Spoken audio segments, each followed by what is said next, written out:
Chapter 1. Rebirth as a Saiyan. Left brain, temporary storage. Readable report. Dragon Ball World.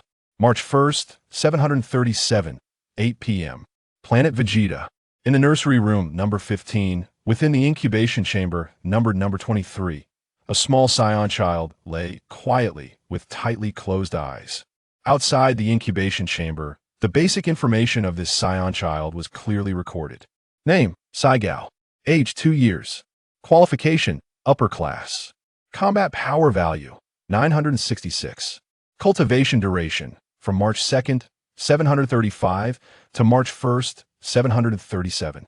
Suddenly, beneath Saigao's tightly shut eyelids, his eyeballs began to roll around. As his consciousness gradually sharpened, Saigao sensed something was amiss. Where am I? Why can't I open my eyes? He felt himself enveloped in a gentle and comfortable liquid, yet he was utterly unable to pry his eyes open. Have I crossed over? But I was clearly picking up that glowing 4-star Dragon Ball. How did I suddenly end up here? Could it be that glowing 4-star Dragon Ball is real? Realizing that he might have indeed crossed over, and quite possibly still within the womb. Wait, this feeling isn't like being in the womb. Saigao suddenly discovered that he could breathe freely. He took a few breaths, feeling as if he were diving with an oxygen tank. In his previous life, the air was pure and refreshing. Am I a test subject? The thought sent a shiver down Saigao's spine. Who crosses over only to become a test subject? How tragic. Not knowing what kind of world I've landed in, what race I belong to, my gender, or even my name, this is ridiculous. I am so unfortunate. Saigao began to move his limbs, attempting to adapt to this entirely new body and assess any potential escape opportunities. At that moment, a voice resonated in his mind. Catching him off guard, the abruptness startled Saigao, causing his limbs to tremble involuntarily. Then congratulations, host. You have successfully survived for 2 years in the Dragon Ball world. The time simulator system is now officially activated. Activation successful. Then congratulations, host. You have received an activation gift pack. You can control the system with your thoughts, and others cannot perceive it. The daily simulation count automatically increases by 1, and simulation attempts can be accumulated. Upon regaining his composure, Saigao's heart soared with joy. Thank you, System Dad. Your timing is impeccable. Wait, did I just hear the words Dragon Ball World? Could it be? With a thought, Saigao successfully summoned the system information panel. Name, Saigao. Age, 2. Gender, male. Race, Saiyan. Qualification, upper class. Talent, great ape, large appetite with strong digestion, power boost after healing. Mental strength, 18. Combat power, 966. Skills, artificial moon, flight technique. Space, activation gift pack X1. Simulation duration, 1 month. Simulation attempts, 1. Upon seeing the term Saiyan, Saigao felt an overwhelming sense of elation. Wonderful. I am a warrior race, the Saiyan monkey. Fantastic. Super Saiyan, here I come. After the initial excitement faded, Saigao gradually calmed down, feeling the surge of power coursing through his body, a battle potential unique to the Saiyan race. Is my name really Saigao in this life? It doesn't sound very appealing, but I suppose it'll make do with it. Flight technique? An artificial moon? No wonder I feel like I can fly and create a moon. It all makes sense now. A Saiyan upper-class warrior possesses such terrifying abilities. Being born with 2 skills means I need not worry about losing control when transforming into a great ape. Let's take a look at what treasures are within the activation gift pack. With a thought, Saigao opened the activation gift pack. Ding successfully opened the activation gift pack. Congratulations, host. You have received a novice reward. Simulation attempts, 6. Remaining simulation attempts, 7. Is that it? Saigao was taken aback, silently complaining. This system is a bit stingy, isn't it? Only such a meager reward? At least they could have granted more combat power. After his complaints, Saigao began to simulate. On the night of March 1st, 737, you awakened a day early, discovering yourself completely enveloped in liquid, utterly bewildered. On the morning of March 2nd, after pondering through the night, you suddenly realized you could open your eyes. Upon doing so, you beheld 2 peculiar beings, one recording something while the other lifted you out as they did not appear friendly. you dared not make any sudden movements. When they finally spoke, you learned you could clearly understand their words. You inquired about your location and their identities. These two strange beings, though somewhat perplexed by your questions, explained that they were nurturing instructors, specifically tasked with raising Saiyan infants. They informed you that you were in Saiyan nursery room number 15 and mentioned that your cultivation duration had already been sufficient. They concluded by murmuring whether the extended cultivation time had caused memory issues. You, however, paid them no mind, completely immersed in the significance of the term Saiyan. Soon, you realized you had indeed crossed over into the Dragon Ball world and had become a newly nurtured Saiyan infant on planet Vegeta, named Saigao, with an upper-class qualification and a combat power of 966. This made you exceedingly happy. On the afternoon of March 2nd, the nurturing instructors brought all the Saiyan children who had completed their cultivation in nursery room number 15 to the training camp, where they were to undergo 2 months of combat training. You were filled with anticipation. Unfortunately, after witnessing their so-called training, you were sorely disappointed. The training consisted merely of allowing the children to fight each other. Utilizing your self-taught combat experience from your previous life and your exceptional combat power, you emerged victorious, earning the right to live independently and an exemption from training. You were quite pleased with this outcome, as it was precisely what you had hoped for. On March 3rd, you embarked on your journey of self-training. You were well aware of the terrifying physical characteristics of science. Training in a high-gravity environment would inevitably lead to rapid increases in combat power, which could easily attract unwanted attention. Thus, you decided to practice the techniques of energy manipulation and control, as mentioned in the original text, specifically the Gohan version, to learn how to control and sense your energy before enhancing your strength. At this point, Saigao paused in contemplation. Gohan's version of energy manipulation and control? Isn't that the scene where he instructs Videl? It must be. Nodding to himself, he continued reading. On March 5th, you successfully initiated the energy within your body. On March 7th, you successfully learned energy control, and after testing with a scouter, you discovered your true combat power was 966, while the scouter only detected 500, confirming your success. On March 10th, you successfully learned energy sensing.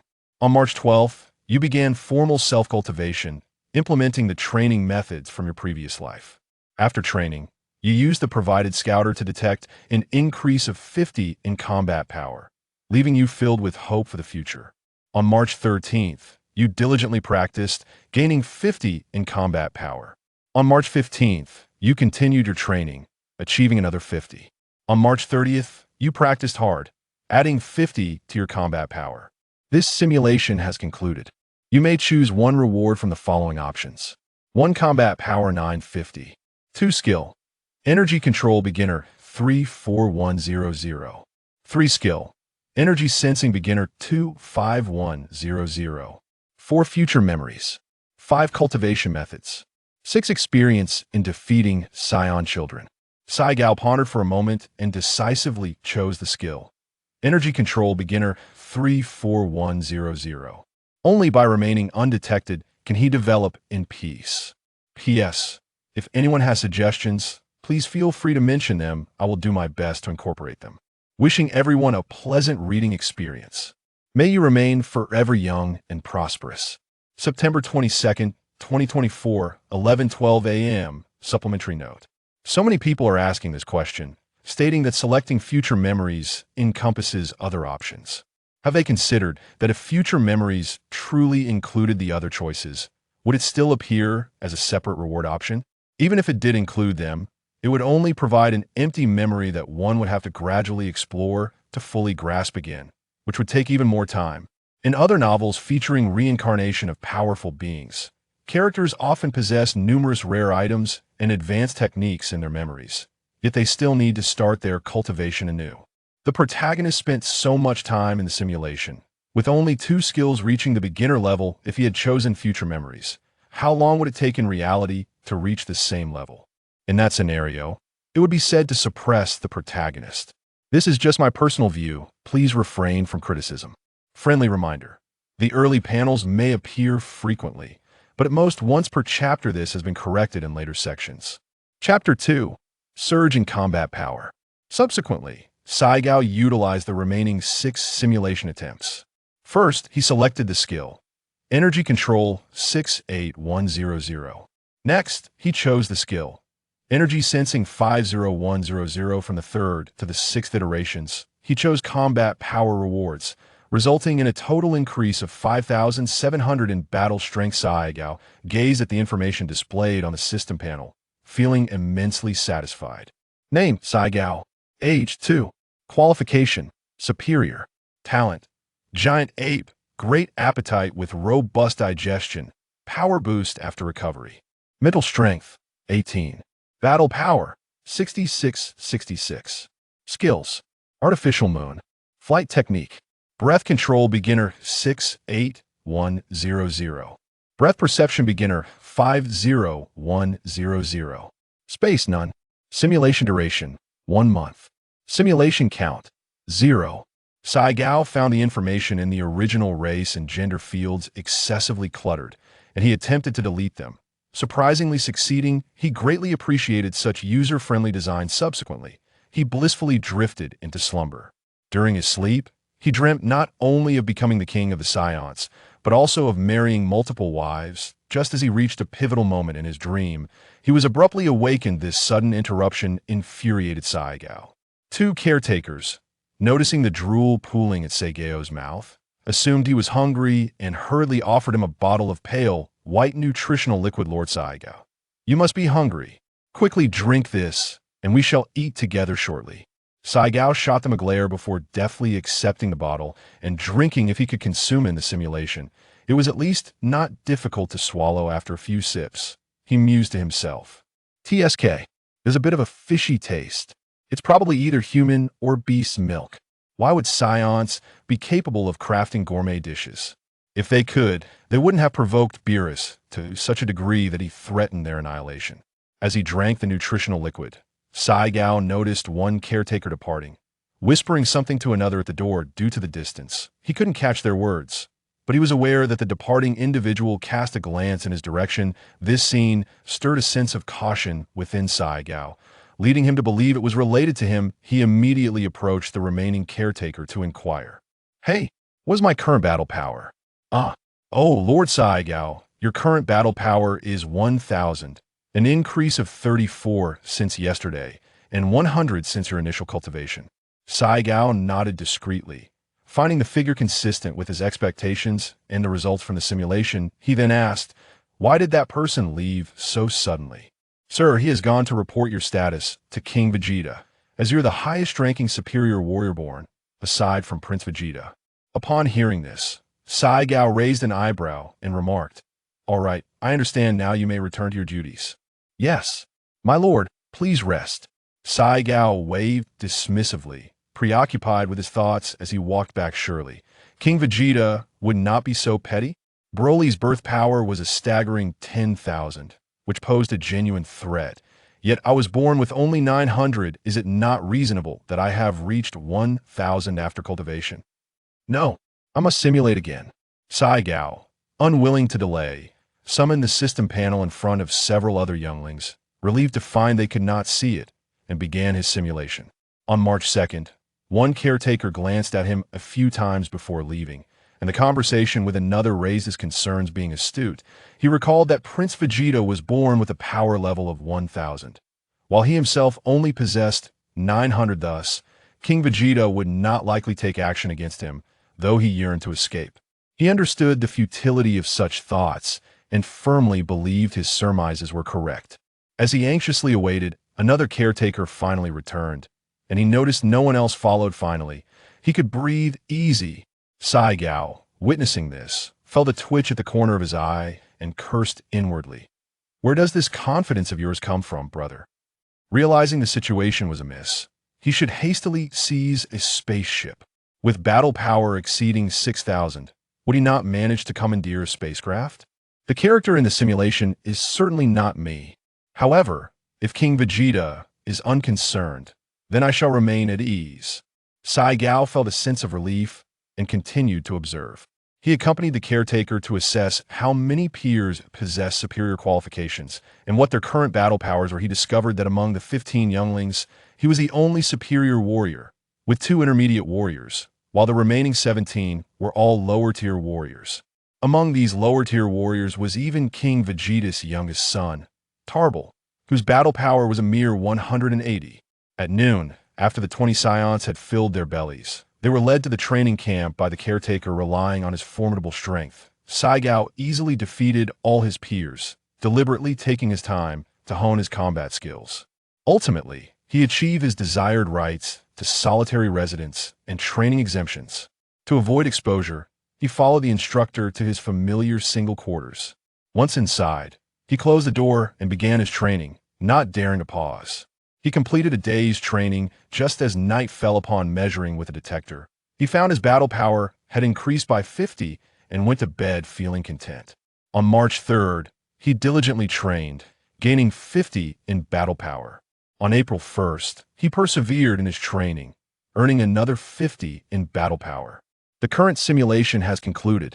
Please select one reward from the following options. 1 battle power, 1500. 2 skill, combat beginner 66100. 3 memory of the upcoming month. Saiyan pondered for a moment before selecting the skill. He understood that his success in the simulation stemmed primarily from his significantly higher battle power, rendering his opponent's movements as sluggish as a snail, making victory a foregone conclusion. This martial skill arrives at a most opportune moment. On the other side, in the Saiyan Royal Palace, the notion of nurturing a warrior with a power level of 1000 is indeed intriguing, showcasing commendable potential. Thus, I urge you to convey to the individual overseeing this training mission that upon its conclusion, arrangements should be made for Saiga and Tabul to be dispatched to a more remote planet. It is imperative that Saiga ensures Tabul's safety. After all, Tabul is my son, albeit a mere lower-class warrior. Seated upon the throne, King Vegeta's eyes flickered with a hint of astonishment as he spoke slowly. Yes, King Vegeta. I shall see to it diligently. I take my leave now. As he watched the nursery attendant retreat hastily, King Vegeta murmured to himself, Tabul, my son, as a father, there's little more I can do for you. With Saiga's protection, you should at least be able to grow up safely.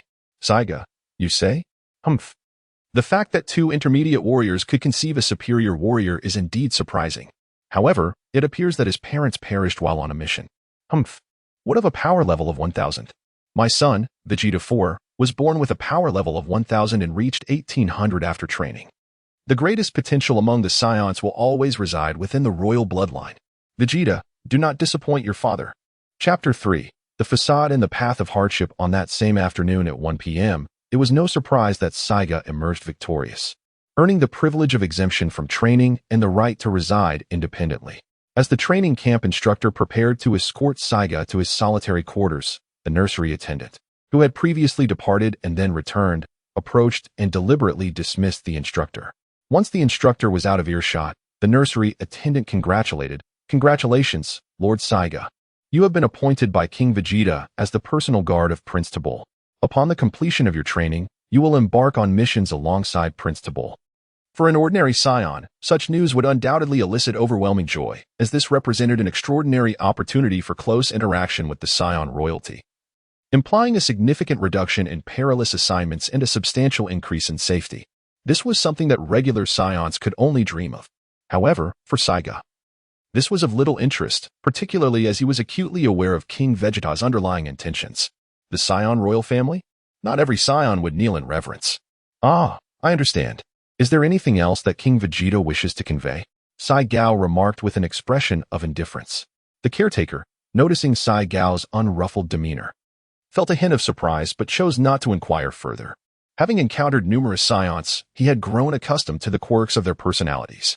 In response to Saiyan, he said, King Vegeta merely instructed you to ensure the safety of Prince Tabul. There are no other requirements.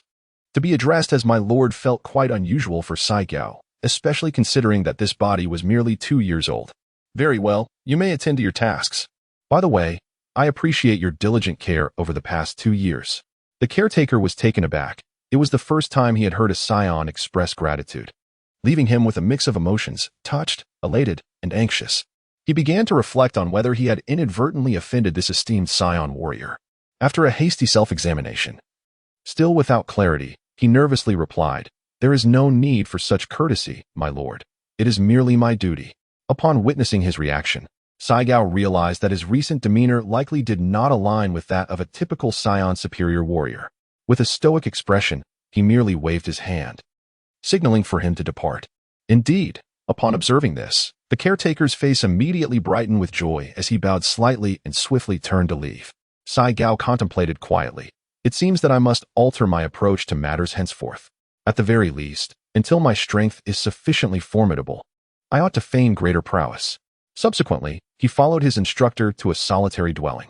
Once the instructor departed, Saiyan closed the door and embarked on a rigorous journey of self-discipline, training relentlessly until the late hours of the night, only pausing for meals, ultimately enhancing his combat power by 50 points.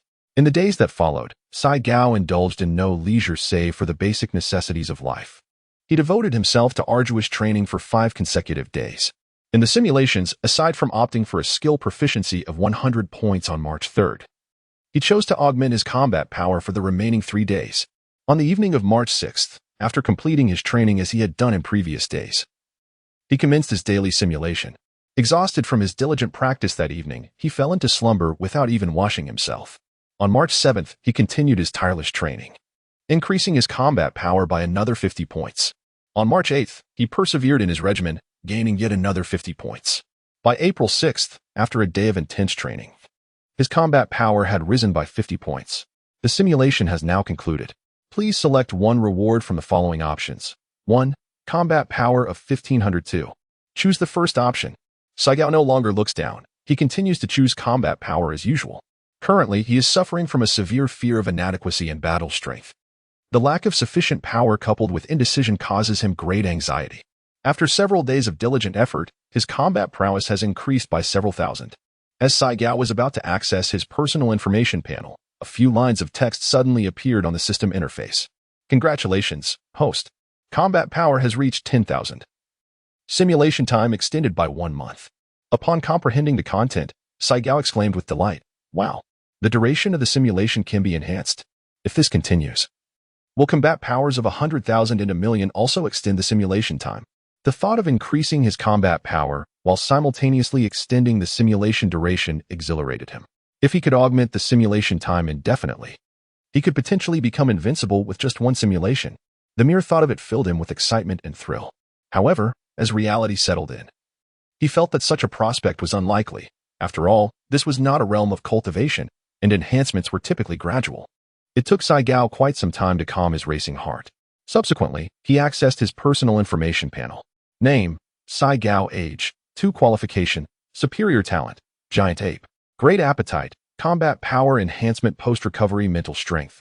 18 combat power, 11, 866 skills. Artificial moon, flight technique, breath control, mastery 681. 000, hand-to-hand combat, novice 66, 100, breath perception, novice 50. 100 space, none simulation duration, 2 months simulation attempts. 0 with his gaze fixed intently on the simulation duration, he murmured a hope for its continual increase. However, there must be a maximum simulation duration.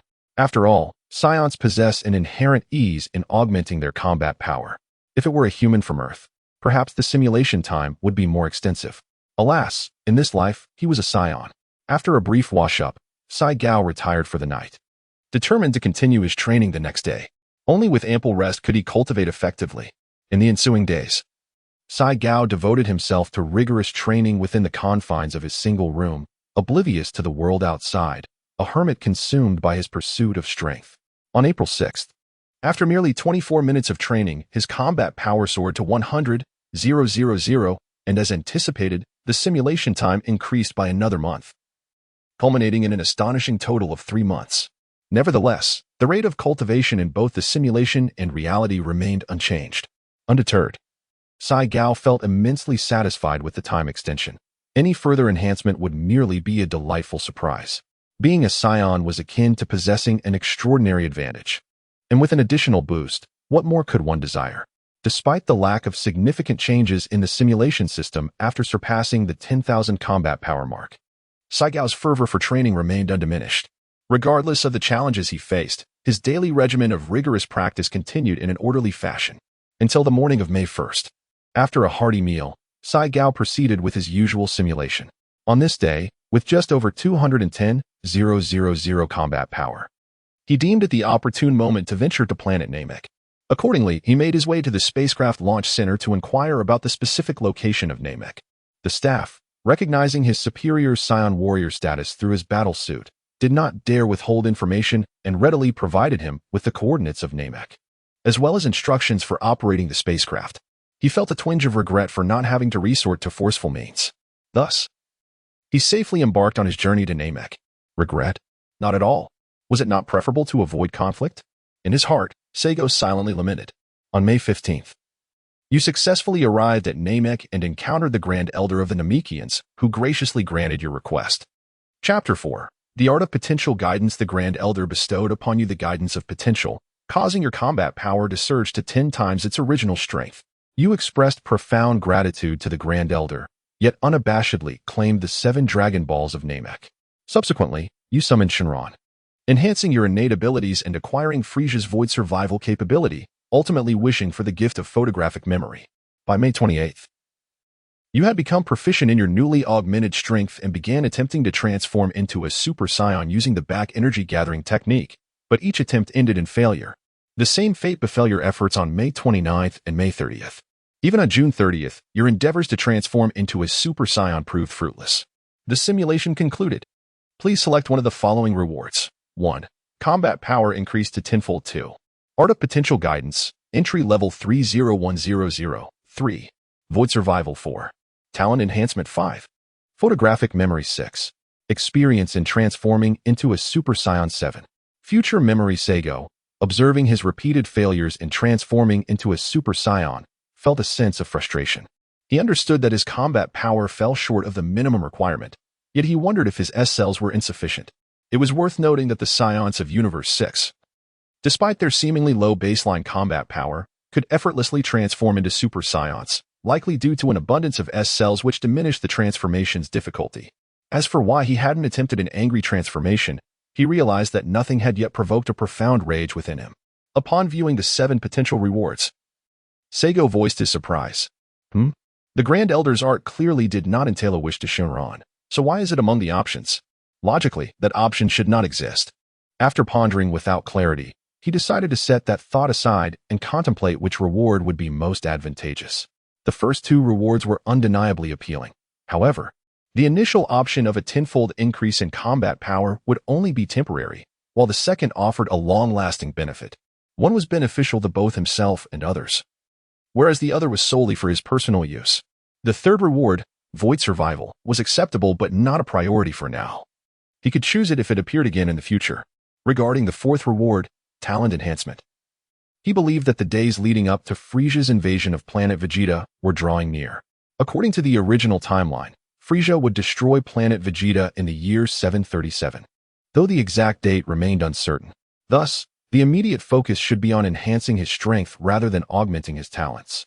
Consequently, talent enhancement was not a consideration at this moment. After much contemplation, Saigo reached a decision. This time, the reward included the potential guidance technique, and he could not guarantee its availability in the future. The fact that such a reward could be obtained without wishing upon the Dragon Balls made it an obvious choice. Other desires could be fulfilled later through Shinron's wishes. Moreover, possessing this technique for guiding potential would shift his focus from mere survival to the ambition of leading the Saiyans to carve out a name for themselves in this world. Based on the simulation's content, the technique of potential guidance could also be applied to himself, making it a worthwhile choice regardless of the outcome. Consequently, Saigo promptly selected the second reward, choosing the second option. Ding! Selection successful. Congratulations, host, you have obtained the Art of Potential Guidance, entry level 30100. Saigo swiftly summoned the information panel and began to browse through its contents. Name, Saigo. Age, 2. Qualification, superior talent, giant ape, possessing a voracious appetite and formidable digestion. With enhanced combat prowess post-recovery. Mental strength, 18. Combat power, 213, 750. Secret technique, potential guidance, novice 30, 100. Skills, artificial moon, flight technique, breath control, proficient 681, 000. Hand-to-hand combat, novice 66, 100. Breath perception, novice 50, 100. Space, None simulation duration. 3 months simulation attempts. 0 upon viewing the information panel. Saigo indeed discovered the newly added secret technique section. Curiously, he clicked on potential guidance, only to be immediately greeted by several lines of text. The secret technique of the Namekians is rarely acquired through postnatal means. It is generally learned only through inheritance, with very few mastering it. The novice level of potential guidance can only amplify the target's combat power tenfold. This technique can be applied to oneself, but it is a privilege that can be utilized only once in a lifetime. After meticulously reading through the text, a radiant smile swiftly adorned Saigo's face. The efficacy of this secret technique is indeed extraordinary. Even at the introductory level, it can augment the target's combat power tenfold. Moreover, it can also be applied to oneself. Sailor had never dared to imagine such a scenario. In the original text, it was only depicted as being used on others, and never on oneself. Furthermore, if the increase in combat power is so significant at the entry level, how astounding must the proficiency levels be, potentially reaching dozens of times greater? Saiyan was eagerly anticipating the outcome and, without hesitation, placed his hand atop his head. Yet, in the next moment, he withdrew it. No, this cannot be right. With only a battle power of 210,000, even a tenfold increase would merely amount to over 2 million, which falls far short of the minimum battle power requirement to transform into a Super Saiyan. It is simply not prudent to proceed at this juncture. It would be wiser to first enhance my foundational strength. Moreover, with my current battle power of 210,000, I am sufficiently equipped to convince King Vegeta. Saigo firmly resisted the urge to immediately harness his potential and turned to continue his training. After a day's session, his combat power increased by 50. In the following 2 days, Saigo remained engrossed in simulations and practice.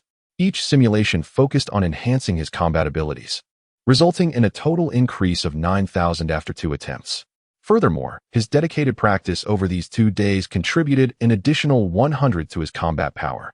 Even the smallest of gains is valuable. Saigo did not relinquish his real-world training despite the presence of external aids, fully aware of his current limitations. In a world fraught with imminent dangers, he could not afford a moment's complacency. At least, during this phase, he must not relax. Time swiftly passed, and soon it was the morning of May 4th. Having learned from previous experiences, Saigo resolved that the daily simulations should be conducted each morning to avert unnecessary losses. He aimed to utilize external aids judiciously, much like maximizing the efficacy of limited resources in games from his past life. This principle was well understood by Saigo. With a mere thought, he summoned the system panel and initiated the simulation. On May 4th, having practiced for less than half an hour, Tabul and the caretaker approached him. Aware of their intentions, he requested to meet King Vegeta before their departure. While the caretaker hesitated, Tabul consented. 10 minutes later, he successfully met King Vegeta, employing persuasive eloquence to win the king's favor, rendering him submissive. Upon witnessing this, Saigo couldn't help but smirk, remarking sarcastically on the absurdity of 3 inches of unblemished tongue, suggesting that moral persuasion should suffice without unnecessary complication. Subsequently, at his behest, King Vegeta escorted him to his secret base. Once there, the king obeyed his directives and returned to fulfill his orders, leaving Saigo to train. During this period, King Vegeta personally delivered his meals thrice daily. After a day of cultivation, his power increased by 50. On May 5th, another day of training yielded a further increase of 50 in power. On May 9th, Vegeta 3 arrived at the secret base with 19 elite warriors to receive his instruction. While imparting knowledge, he continued his training, gaining another 50 in power. By May 15th, all 20 elite warriors, including Vegeta 3, had mastered the ability to freely control their internal energy. Saigo trained for another day, further augmenting his power by 50. On May 16th, he led the 20 elite warriors in training at the secret base, achieving another increase of 50 in power. On the morning of May 26th, he employed the secret technique of potential guidance, enhancing his power tenfold in merely a second or two. Throughout this process, he meticulously controlled his internal energy to prevent excessive leakage. Apart from the 20 elite warriors who had developed energy perception, no one else on planet Vegeta noticed. When Vegeta 3 and the others arrived at the secret base, Saigo candidly acknowledged his newfound strength, leaving them astonished and envious. Following this, he instructed Vegeta 3 to secretly prepare a spherical spaceship for his solitary journey to Namek. On June 10th, he successfully reached Namek and met with the Grand Elder, seeking assistance and potential guidance. However, the Grand Elder informed him that he had already undergone potential guidance and could not repeat the process. Ultimately, he settled for an alternative, securing the Grand Elder's consent to utilize the Dragon Balls once. Through his wish, he acquired the abilities of void survival and clairvoyance, enhancing his innate talents. Afterward, he attempted to transform into a Super Saiyan but failed. At this point, Seigo's thoughts began to stir. Indeed, potential guidance could only be utilized once in a lifetime. Yet, this was to be expected. Such an extraordinary skill would surely come with limitations. One must learn to be content and avoid greed. The ability to survive in the void was quite advantageous, alleviating concerns about low or non-existent oxygen levels in harsh environments, allowing him to traverse space freely. However, what exactly was this clairvoyant ability? Was it meant for reconnaissance? Seigo pondered for a moment, gently shaking his head as he continued to read. On June 11th, he attempted once again to transform into a Super Saiyan, yet met with failure. The following day, June 12th, through the Elder's illusion, he recalled the heroic figures he had seen on television during his past life, charging valiantly into battle. His anger surged, reaching unprecedented heights, and he successfully transformed into a mimetic Super Saiyan form. Alas, he could only maintain this transformation for a fleeting moment before reverting to his normal state, nearly succumbing to unconsciousness. What a surprise! The Elder can cast illusions as well. This is something I must acquire. Incredibly useful, he mused. However, he pondered whether such a race existed in this world. I sincerely hope it does. At that moment, a cold glint and a hint of murderous intent sparkled in Seigo's eyes, and the temperature around him seemed to drop several degrees. After a brief pause, he resumed reading. Once he had rested, he attempted the transformation again, but despite the Elder's illusionary assistance, he failed to achieve even the mimetic Super Saiyan form, let alone the Super Saiyan transformation. Seigo was not particularly surprised by this. The effectiveness of an illusion is maximized when one is utterly unprepared, as demonstrated in the simulation. Attempting to evoke an extreme state of anger through illusion was evidently not an easy feat. Preparation diminished the effect significantly. Much like the fear experienced while watching a horror film, it is only the first viewing that instills fright, while subsequent viewings lose their potency. On June 13th, he once more attempted to transform into a Super Saiyan, yet again met with failure.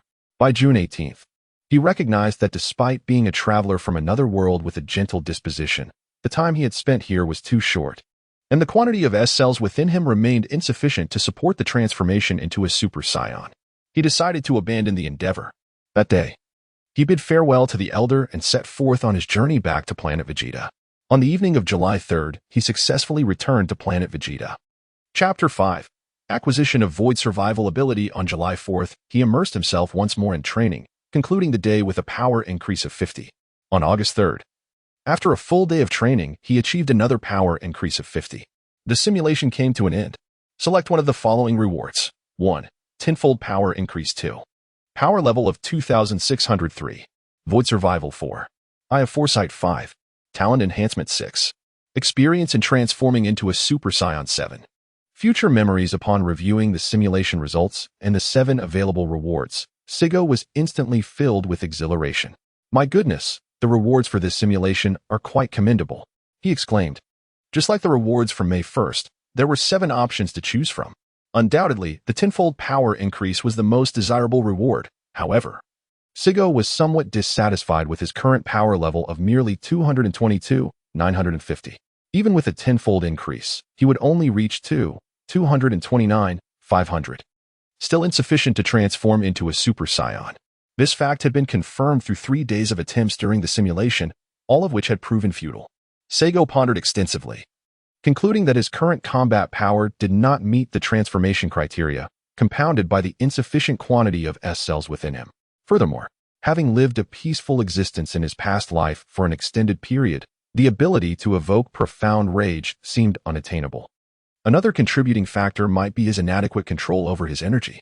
These elements collectively resulted in his failure to transform. Otherwise, similar to Goku during his childhood, who, despite having an ample supply of S cells and reaching an extreme level of anger upon Krillin's demise, was still unable to achieve Super Saiyan status. It can be surmised that the 3 conditions for transforming into a Super Saiyan should be interdependent and mutually restrict one another. Any shortfall in one would preclude success. Naturally, if any single condition significantly exceeds the requisite standard, this could facilitate the transformation process. For instance, the Saiyans of the Sixth Universe, possessing exceptionally high combat power and S-cell quantities, find it remarkably easy to transform into Super Saiyans without requiring excessive anger. Upon their initial transformation, they need only provoke themselves slightly to achieve success, even without employing the energy accumulation technique. To return to the main point, while enhancing his power tenfold is undoubtedly advantageous, Seigo is reluctant to employ this once-in-a-lifetime secret technique at present. He prefers to wait until his capabilities in reality are sufficiently heightened before utilizing it, as this would yield even greater benefits. Moreover, in the simulations, Frieza had not yet made an appearance, alleviating any sense of urgency. In earlier simulations, it was indicated that prior to August, planet Vegeta would remain unharmed, suggesting that Frieza would not annihilate it between May and July. Thus, time is abundant, and Seigo remains entirely unperturbed, with the date of planet Vegeta's destruction still distant. Achieving the Super Saiyan transformation before the impending doom poses no issues whatsoever. Furthermore, from the previous simulations, Seigo learned that Tabor was not immediately dispatched to the desolate planet following the 2-month training period, but rather was exiled on May 4th. After considerable reflection, Seigo ultimately dismissed the first reward, unknowingly setting the stage for future regret. Of course, that is a tale for another time. Seigo glanced at the other available rewards and, upon seeing the Void Survival ability, felt no need to consider any other options. He had previously resolved that if the Void Survival reward ever reappeared, he would select it. Now, with its second appearance, the choice was clear. It was merely a matter of sacrificing one simulation opportunity, which was of little consequence. In his past life, he had often played games whimsically. And now, with an additional simulation chance each day, he could afford such indulgences. Moreover, even if he did not secure it this time, he could likely acquire this ability through wishing within the simulation. Thus far, he had only visited Namek twice in the simulations, and on both occasions, he had used the Dragon Balls to wish for this ability.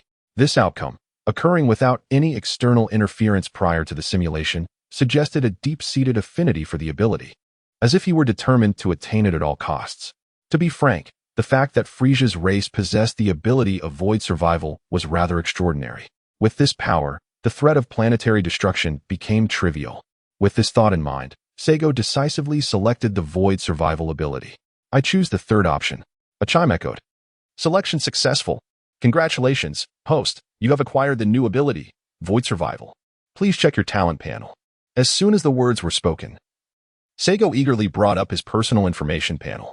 Name: Seigo Talent, Grade Ape, Substantial Appetite and Robust Digestion, Combat Power Enhancement Post-Healing, Void Survival Mental Strength, 18 Combat Power, 222. 900 Secret Skill, Potential Guidance, Beginner 30, 100 Skills, None Space, None Simulation Duration, 3 months Simulation Attempts, 0 upon clicking the Void Survival talent. Several lines of text immediately appeared.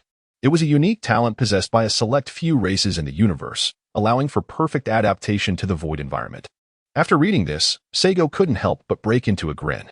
From this point onward, he would no longer fear an oxygen-deprived environment. His survival capability had reached new heights. However, he couldn't shake the feeling that this wish could have been framed differently. Wouldn't it suffice to wish for the ability to quickly adapt to various harsh environments? It was certain now. The being in the simulation was definitely not a reflection of himself, lacking any semblance of his own clever intellect. Saigo consoled himself, and, indeed, his spirits began to lift. With a mere thought, he retracted the system information panel. Subsequently, he reclined on the bed once more, quietly awaiting the arrival of Tabor and the caretaker. It was not long before Tabor and the caretaker arrived together. This Saiyan prince, Tabor, contrasted sharply with the typical image one might have of his race. He exuded an aura of tranquility, entirely devoid of the legendary Saiyan ferocity.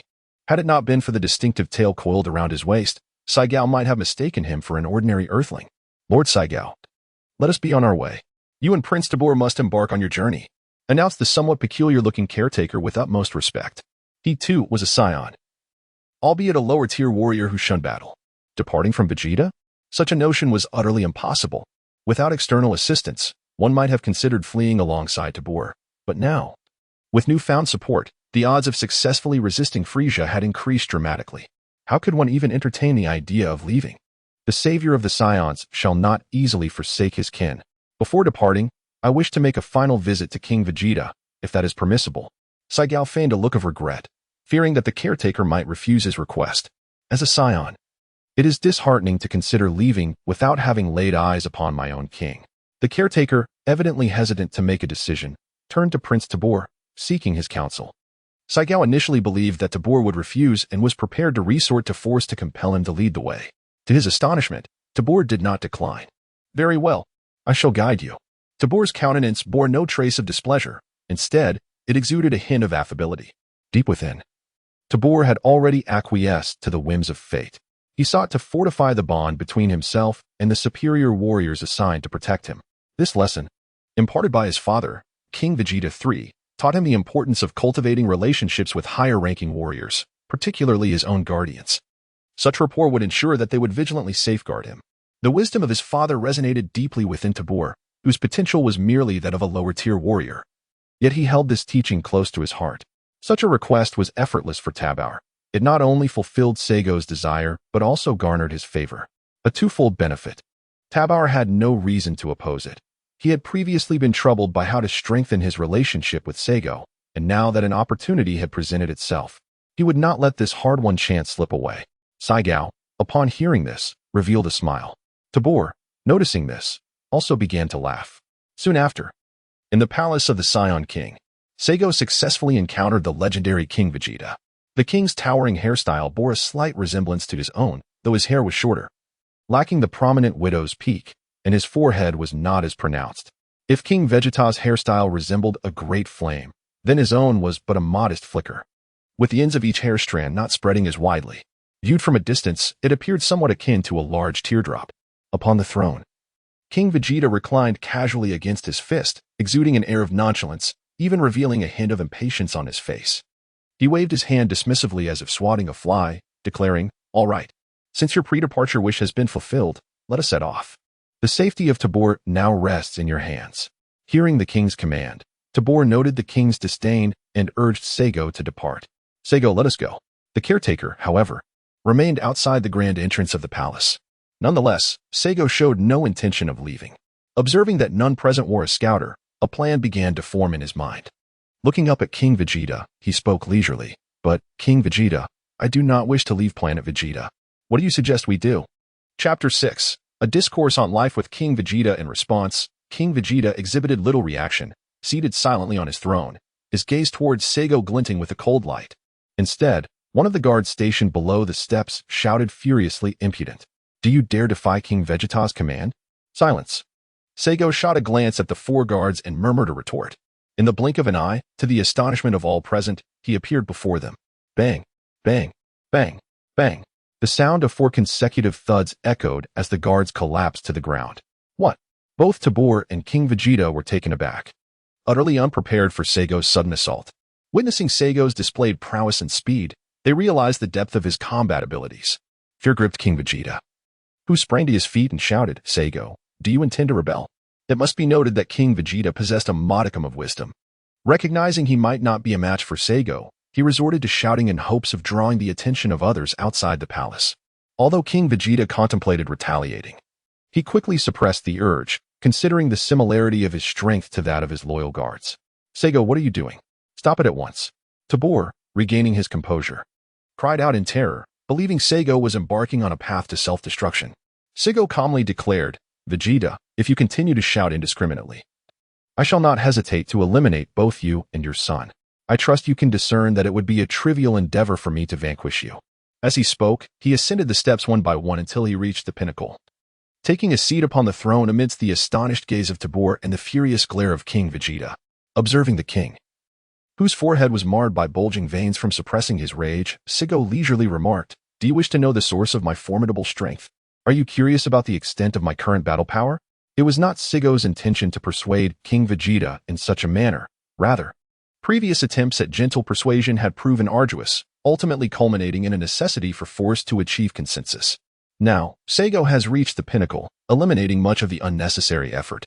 King Vegeta, still somewhat concerned about Tabor, seized the opportunity while Saigo spoke to swiftly position himself beside Tabor, shielding him. His face cycled through a myriad of expressions: fear, surprise, confusion, and curiosity. Finally, with a grave countenance, he inquired, "Saigo, What is your true intention behind this? Do not hesitate to disclose it. I shall exert every effort to fulfill your desires. Though he was attentive to Seigo's proclaimed battle power, he could not fathom Seigo's motives, given Seigo's formidable strength. Ensuring one's survival took precedence. Simultaneously, King Vegeta internally condemned the infant caretaker to death. You wretched fool. How could you report a mere battle power of just over 1,000? What then accounts for this display of strength that surpasses even mine? Execution. It is an absolute necessity. Cursed imbecile. Saiyan, fully aware of his status as a king, undoubtedly possesses some cunning. Recognizing that this is merely a delaying tactic employed by King Vegeta, it is not out of fear of the overwhelming numbers that he is concerned, but rather a desire to swiftly resolve the issue of King Vegeta's abdication, allowing him to resume his training. Although his current strength is sufficient to decimate the entirety of planet Vegeta, it pales in comparison to the true powerhouses of the universe. King Vegeta, there is no need for your subterfuge. No matter how many warriors you summon, they will not stand a chance against me. My battle power is so formidable that you cannot even fathom it. The current detection device, which has a maximum reading of only 10,000, is utterly incapable of measuring my true capabilities. Upon hearing this, King Vegeta broke into a cold sweat, yet stubbornly retorted, "This is impossible. You cannot possess a battle power exceeding 10,000. Enough with these tricks. State your intentions. Do not attempt to intimidate me with such fabrications. Whether it is a fabrication or not, you need only to test it yourself to find out," Saiyan proclaimed, gazing down at King Vegeta with a slight smile. "If you triumph over me, I shall submit to your will." However, he paused deliberately, observing King Vegeta clench his fists and grit his teeth in frustration. A decisive thought forming in the blink of an eye. He interjected, "Should I lose, I will also submit to your will. Even if it means you becoming the king of the Saiyans. But the bull is not involved in this matter. Release him." A life and death duel is a common occurrence among Saiyans. Typically, when two Saiyans harbor a grudge, they may engage in combat, with the victor living and the vanquished perishing. The law of the jungle prevails, the weak are devoured, and the strong are revered. This is the truth upheld by the Saiyans. Saiyan shook his head, exclaiming, "No, this matter has nothing to do with the bull. Regardless of victory or defeat, it is irrelevant to him." With that, Saiyan descended gracefully, hovering before King Vegeta. "Come. Let us engage solely in a contest of martial prowess. Given my current strength, I presume you would prefer that I refrain from utilizing energy attacks, would you not?" King Vegeta's expression grew solemn as he spoke without turning. "To Bull, you may leave now. Remember, do not allow anyone to enter." He deliberately emphasized the latter part of his command. "Ah, yes, father," Tabul replied dully, turning to exit. It remained uncertain whether he comprehended King Vegeta's intentions. Once Tabul departed, a tense atmosphere enveloped the standoff between King Vegeta and Saiyan. With a thunderous roar, King Vegeta unleashed a formidable aura, projecting invisible blades of energy that ravaged the surroundings. He was confident that his full power would be insurmountable for the inexperienced youth before him. However, while unleashing his energy, King Vegeta observed Saiyan's expression, only to find it utterly unperturbed, which intensified his fury. "Do not underestimate me. I am King Vegeta. Prepare to meet your demise." With lightning speed, King Vegeta launched his assault, his fists and feet striking like a tempest, each blow aimed at a critical point. Yet, Saiyan effortlessly evaded each attack. As time elapsed, King Vegeta's strikes grew increasingly erratic, clearly flustered from his futile efforts to hit air. Meanwhile, Saiyan continued to evade effortlessly, even finding moments to taunt. "Is this truly the extent of the Saiyan King's power? You have greatly disappointed me. The Saiyan blood that flows within you is nothing short of a disgrace." Upon hearing such words, King Vegeta was filled with an overwhelming fury. "Silence. What skill is merely evading? If you possess any true ability, show me your retaliation." In all his lifetimes, he had never encountered anyone daring to make such a demand. With a light chuckle, Seigo deftly dodged the attack while responding. "I have always taken pleasure in facilitating the triumph of others. Thus, I shall fulfill your request." No sooner had the words left his lips than a resounding thud echoed through the air. In the next moment, all of King Vegeta's offensive maneuvers abruptly ceased. His eyes were bloodshot, hands instinctively clutching his abdomen, murmuring in disbelief, "Impossible. It cannot be." With a sudden collapse, King Vegeta lost consciousness, his body convulsing involuntarily. His rear end arched in a manner reminiscent of a rather well-known scene. Seigo chuckled lightly, saying, "No one has ever made such a request of me. You are the first." To avoid wasting time, Seigo crouched down and forcefully slapped King Vegeta's broad face. Smack. Smack. Hey, wake up. Don't sleep now. Hey, still not awake? Let us continue with the slaps. Smack. Smack. Smack. TSK, such a thick and tough hide. My hands are already aching. Saiyan observed that King Vegeta showed no signs of awakening. He raised his hand, preparing to deliver a more forceful blow. To his astonishment, Vegeta slowly stirred awake. Saiyan, with a look of regret, placed his hands down and rose to his feet. Coughing slightly, Vegeta King felt a wave of excruciating pain surging through his abdomen, accompanied by a burning sensation on his face. He clasped his abdomen with one hand while gently caressing his heated cheek with the other. Observing his pitiful state, Saiyan urged, "Enough. If you're not dead, then get up quickly. Surely, you wouldn't want your subordinates to witness you in such a condition." The intense pain dulled Vegeta King's thoughts. Upon hearing someone's voice, he trembled and stood up cautiously, regarding Saiyan with wariness. Realizing he had lost, despair and dejection washed over his features. "I can relinquish the Saiyan throne, but could you spare my life?" he implored, his face devoid of any fighting spirit.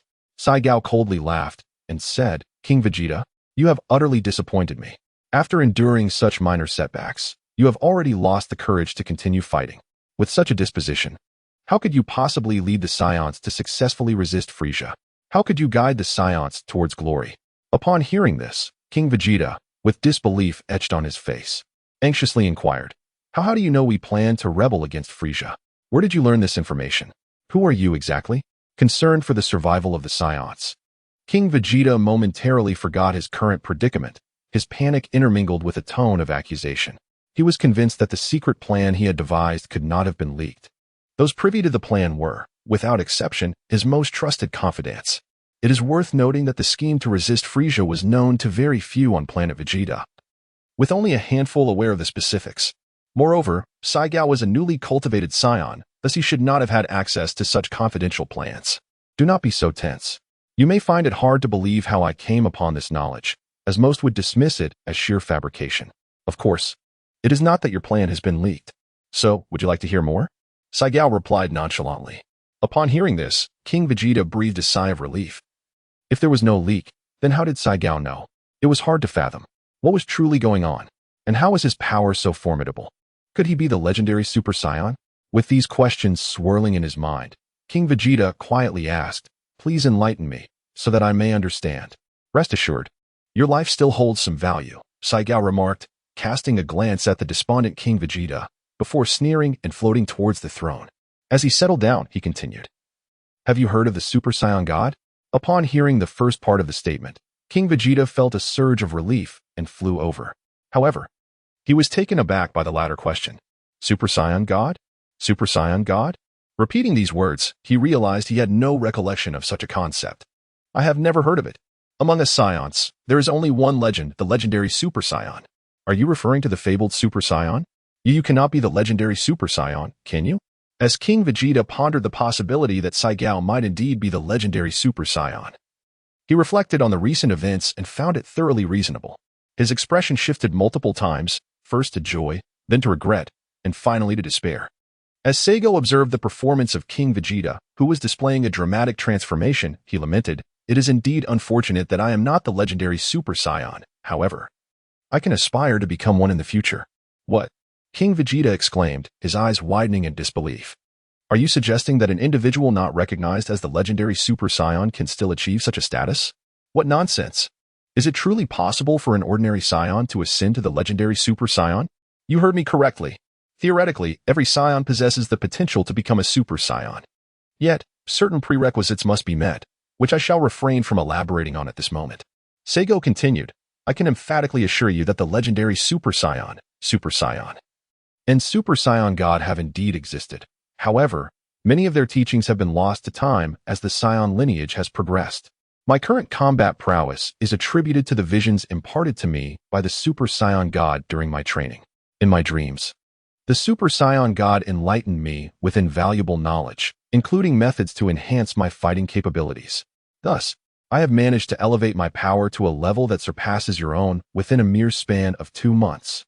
Upon hearing this, King Vegeta's expression shifted dramatically. His face a mix of ashen hues as his eyes nearly bulged from their sockets, his mouth agape in astonishment. His body trembled involuntarily, and he instinctively retreated several steps. His gaze was filled with incredulity, struggling to grasp the astonishing revelations he had just encountered. It seemed that Seigo's assertions had completely surpassed his expectations or clashed profoundly with his long-held beliefs and understanding. This abrupt cognitive upheaval plunged his inner world into chaos, rendering him momentarily incapable of clarifying his thoughts. The existence of such secrets among the Saiyans is truly astounding. Why has this never been mentioned before? Is it due to a disruption in their lineage? What transpired among the ancestors of the Saiyans? Why did the Super Saiyan God choose Seigo as the vessel for his dreams? These four questions weighed heavily on King Vegeta's mind. After a prolonged moment of contemplation, King Vegeta emerged from his tumultuous thoughts, his expression a tapestry of complexity as he gazed intently at Seigo for several seconds. Subsequently, a semblance of relief mixed with anticipation washed over him as he gracefully knelt on one knee, respectfully proclaiming, "I, Vegeta 3, pay my respects to King Seigo. I hope that King Seigo can rescue our Saiyan race and lead us to dominate the universe." Vegeta 3's swift submission took Seigo by surprise. After all, the prior simulations had merely conveyed fragments of information without delving into the nuances. However, the feeling of being revered as a king was undeniably exhilarating. "Rise. Until we vanquish Frieza, you remain the ostensible king of the Saiyans. Do you understand?" Seigo admonished, and refrain from incessantly declaring your intent to conquer the universe. The cosmos is not solely inhabited by the Frieza clan. Have you forgotten the two individuals who surpassed Frieza and once graced our planet, Vegeta? If memory serves me right, you were once beneath their feet, were you not? Chapter 8. A conversation on life with King Vegeta, and, upon rising, Vegeta 3 could not help but recall the mortifying and humiliating memories evoked by Seigo's reminder. His pupils constricted sharply, and a cold sweat broke out as if he were confronting his deepest fears. He became increasingly convinced that Seigo's earlier words were indeed true. The Super Saiyan God might genuinely exist. The Super Saiyan might also be a reality. God of destruction Beerus, that creature who had rendered him utterly powerless to resist. In that moment, the memories surged forth with vivid clarity. Trembling with fear, Vegeta 3 stumbled backward. As he became ensnared in his painful recollections, Seigo swiftly extended his hand, unleashing a surge of energy towards him. Whoosh! Boom! The force of Seigo's energy struck Vegeta 3, causing him to stagger back and fall to the ground. Simultaneously, he broke free from his tormenting memories. Leaning back with his hands propped on the ground, gasping for breath. Humph! Remember now? In the future, do not always present yourself with an air of "I am the greatest in the world." Those unaware might actually believe you are. As Saigo delivered his lecture, he noticed signs of revival in the previously fallen guards. He promptly descended from the throne and approached the side of Vegeta 3. "Hurry up and get up. Your loyal guards are awakening. Once they regain consciousness, instruct them to gather a handful of reliable elite warriors. The number need not be excessive. I require only the finest. Remember, it does not matter if they are of higher rank. I need precisely 20 individuals. Do you comprehend?" Vegeta 3, taking a few deep breaths to steady his emotions, stood up carefully, casting a grateful glance at Saigo. Upon receiving a nod from him, he soared to the front of the throne but refrained from sitting down. No sooner had King Vegeta established his position than the 4 elite warriors, who had been unconscious on the ground, gradually opened their eyes, struggling to rise. It took them a considerable time to regain full consciousness. As their vision cleared, they beheld the figure of Saigo, igniting within them a fierce desire for vengeance. One among them erupted in fury. "You worthless fool! How dare you ambush me? Are you prepared for death?" The others widened their eyes and clenched their fists, poised to charge at Saigo. Just then, a reprimanding voice rang out from behind. "What are you doing? Cease this at once. Are you not embarrassed enough? Step back." Upon recognizing the voice of Vegeta 3, they abruptly halted. Breathing heavily, the anger in their eyes gradually succumbed to reason, yet their gaze remained fixed upon Saigo, as if silently vowing that one day he would pay for his treachery. Their furious stares lingered for a while, before they gritted their teeth, suppressing their wrath, and turned to return to their designated positions, striving to resist the urge to glance at Saigo. On the platform, Vegeta 3 gritted his teeth in frustration. These fools. They have no idea how formidable others can be, yet they still dare to harbor resentment. Thankfully, Saigo has not retaliated, otherwise I would be powerless to stop him from killing you. Growing increasingly exasperated, he issued a command. "You lot, immediately find 20 elite warriors for me. Do not consider their qualifications. Focus solely on the highest combat power available. Remember, this must be conducted in secrecy, and those who are out must be summoned back at once. The elite warriors, having just regained their footing, promptly turned to face Vegeta 3 to acknowledge his command. Yes, King Vegeta. Interestingly, as they passed by Saiyan, they collectively muttered low threats. You better watch out. Saiyan responded with a casual remark, and I await your reply. The fury of a few individuals ignited in their eyes, wishing fervently to flay Saiyan alive.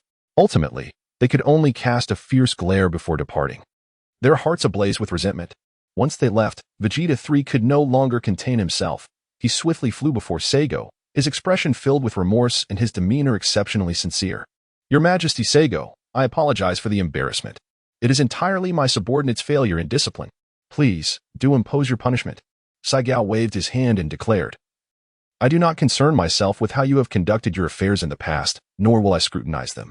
However, if you desire me to assume the role of the King of the Saiyans and lead our people towards greatness, it is imperative that you adhere to my directives without question. Can you accomplish this?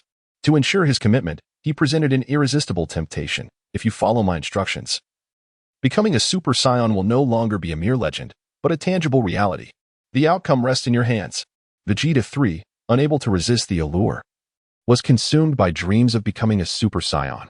The prospect of finally realizing his aspirations as a Saiyan was too enticing to ignore.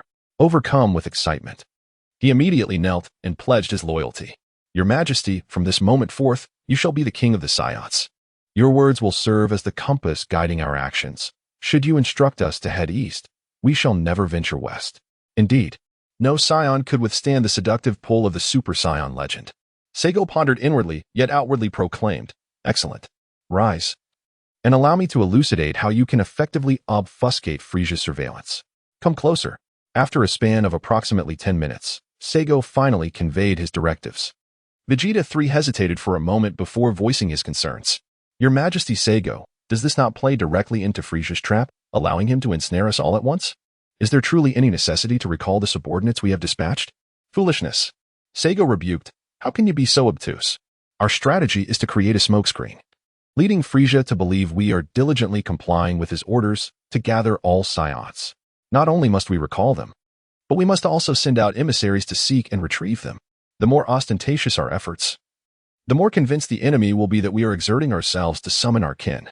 This will grant us additional time to prepare, thereby increasing our chances of successfully resisting Frieza. It is a multifaceted advantage. Why would we not pursue it? If you cannot grasp this, you must still adhere to my instructions. After all, recalling our kin is an inevitability. We might as well enlist the enemy's assistance in spreading the word, conserving our manpower and resources, and facilitating the return of our wandering brethren. Having heard this, Vegeta 3, not being a simple-minded individual, quickly comprehended the insight provided. Indeed, Your Majesty Saiyan, this strategy is truly ingenious. You are indeed the savior of our Saiyan race. Saiyan felt a sense of joy within, yet his face betrayed a look of disdain as he waved his hand dismissively, saying, Cease the flattery. Engage in something of actual significance. He then inquired, by the way, do you possess a secret base? Vegeta 3 nodded vigorously, exclaiming, Indeed, indeed. What do you wish to do, Your Majesty? That is satisfactory. Lead the way swiftly, he commanded. And when you gather the 20 elite warriors, ensure they do not wear the scouters acquired from Frieza. You must possess some self-developed scouters, correct? Yes, we do, came the response. Excellent. Bring the latest scouters, including yours, totaling 20 individuals. Oh, I nearly forgot. Include Bardock's team and Paragas's team, making it 20 in total. Once everyone is assembled, bring them to me. For now, lead me to the secret base. Understood. Please, this way. Chapter 9, The Subtle Scheme Before Long. The two arrived at the secret base. Saiyan gazed upon the exceedingly rudimentary facilities of the base, feeling no inclination to critique further. This so-called secret base was nothing more than a concealed natural cavern, scarcely distinguishable from a primitive cave. Yet, for extraterrestrials unaccustomed to utilizing breath perception, it indeed served as a remarkably discreet locale. Firstly, the cave was situated far from any populated areas, nestled deep within the mountains. Secondly, the entrance was artfully concealed amidst dense foliage and scattered stones. Without meticulous observation, one would struggle to perceive its existence. Vines and undergrowth cleverly masked the cave's mouth, forming a natural barrier. Finally, at the cavern's innermost recess, there lay a broad and level expanse, ample enough to accommodate several hundred individuals, enveloped in profound silence. Save for the occasional rhythmic drip of water cascading from the stalactites above. At this moment, Seigo found himself alone within the cave. Vegeta 3 had departed to attend to prior obligations. It was time to commence training. Training empowers me. Training brings me joy. Let us proceed. After motivating himself, Seigo immersed himself in daily training. Meanwhile, King Vegeta, upon returning, urgently issued 3 commands. First, cease the dispatch of lower-ranking warriors to the barren planets. Second, request assistance from the Frieza force to relay the Saiyan summons to those who had yet to return. They would await Frieza's esteemed visit to planet Vegeta. Otherwise, the turnout would be insufficient to showcase the Saiyan's fervor. Should any warriors be unaccounted for, individuals must be dispatched to ascertain their survival. Third, from this day forth, all returned members were strictly prohibited from undertaking any tasks other than locating their kin, in preparation for Frieza's impending visit to planet Vegeta. In a remarkably brief period, these 3 edicts reached every ear on planet Vegeta. The populace, particularly the Saiyans, were puzzled by King Vegeta's sudden orders. As dispatching lower-ranking warriors had always been a Saiyan tradition, now abruptly prohibited. Yet, upon reflecting on the necessity of welcoming Frieza, they found solace in this rationale. Acknowledging the reality of their subservience, the Saiyans still needed to heed Frieza's whims, hoping that by appeasing him, they might encounter less hostility in the future. Frieza's spies embedded within the Saiyan ranks reported back, and before long, Frieza himself received the news. Oh, has King Vegeta truly issued these 3 commands? At that moment, Frieza was not seated in his luxurious transport, but rather elegantly positioned at a white table, gently swirling a glass of wine. Indeed, Your Majesty, we have confirmed repeatedly, not only through our operatives on planet Vegeta, but also from King Vegeta's own circle, that the same message has been relayed. A pink-skinned alien, adorned with flesh-like lumps, answered respectfully. Frieza continued to swirl his glass, his gaze fixed on the swirling liquid. Mr. Dodoria, why do you suppose these wild monkeys would suddenly issue such commands? Do they suspect our plans? The individual being addressed was indeed Dodoria, who, upon hearing Frieza's inquiry, hastily knelt, beads of cold sweat forming on his brow. Rest assured, Your Majesty, our plans have remained undisclosed. Please trust my judgment. At the same time, Dodoria cast a glance at another standing nearby, who understood the unspoken cue and immediately knelt as well. Your Majesty, I can also assure you that our plans have not been revealed. Please take heed. With time, both had developed an understanding of Frieza's temperament. In such circumstances, lacking a supporter could spell doom for Dodoria. Frieza remained aloof, his concentration fixed on the wine. Mr. Sabin, what is your perspective on why the Saiyans have suddenly issued these commands? The one who came to Dodoria's aid was a tall, relatively handsome alien with green hair. In my humble opinion, Your Majesty, the Saiyans are attempting to curry favor with you, hoping to elevate their status within the ranks. Sabin hastily expressed his thoughts without the slightest hesitation. To win my favor? I find that hard to believe. However, King Vegeta's actions do simplify matters considerably. Soon, we shall eliminate them all. Frieza ceased his swirling motion and directed a chilling gaze at the 2 kneeling men. Very well. Since these wild monkeys have come to us seeking assistance, let us oblige them, thus establishing my reputation as a benevolent ruler who aids his subordinates. Yes, we shall attend to this at once, they replied in unison. However, let us temporarily halt our plans to avoid drawing suspicion from those wild monkeys. Understood. As Frieza observed the 2 depart, he raised his glass and drank deeply, savoring the lingering taste. His demeanor exuded a relaxed nonchalance, as if the news he had just received bore no consequence. On May 4th, after training until 10 in the evening, Seigo noted an increase in his combat power by 50. Since the issuance of the 3 commands by King Vegeta and the shift in Frieza's strategy, the mortality rate of Saiyans on missions had significantly diminished. Without needing Seigo's reminders, King Vegeta 3 surmised that the high death toll in previous missions was likely orchestrated by the Frieza force. This realization ignited a fierce anger within him, vowing that Frieza would pay dearly for his actions. Compounding King Vegeta 3's frustrations was the refusal of King Vegeta 4 to return immediately to planet Vegeta. To avoid disrupting their plans, King Vegeta 3 had no choice but to relent, praying for King Vegeta IV's safety while in the field. On May 7th, Seigo learned from simulations that Frieza was indeed set to arrive on planet Vegeta on August 6th. He recognized, however, that this date was merely a projection, fraught with uncertainties. especially given that the Saiyan King was no longer King Vegeta III. With ample time at his disposal, Seigo resolved to begin training the teleportation techniques of the Yardratans the following day. A day passed swiftly. On May 8th, Saigo woke early, noticing that Vegeta III had yet to deliver the meals, so he decided to commence his simulations. On May 8th, after imparting essential teachings to 20 elite warriors on how to harness their energies, he, under the guidance of Vegeta III, proceeded to the spacecraft launch center. They embarked on a solitary journey aboard a spherical spacecraft bound for the planet Adetra. What is the urgency to reach Adetra? Is there a lapse in judgment? Their strength remains insufficient. What folly it would be to venture out recklessly. Seigo inwardly complained. Surely the individuals in the simulation would not be affected by the innate characteristics of the Saiyan race? Are they unaware of the importance of cautious development? Seigo shook his head, expressing his profound disapproval of his actions within the simulation, before continuing to observe. On June 8th, you successfully arrived at the planet Adetra. The inhabitants of Adetra were warm and hospitable, treating you as a distinguished guest. However, upon learning of your notorious reputation as a Saiyan, they contemplated expelling you from their planet. In response, rather than inciting chaos and bloodshed, you chose to win them over through virtue, employing effective means, which ultimately led to an audience with the elder of the Adetra people. Chapter 10. The Apprentice of Key Control Online Instruction. You straightforwardly conveyed your intentions to the elder, who responded affirmatively but insisted that you must undergo trials to learn the secret techniques.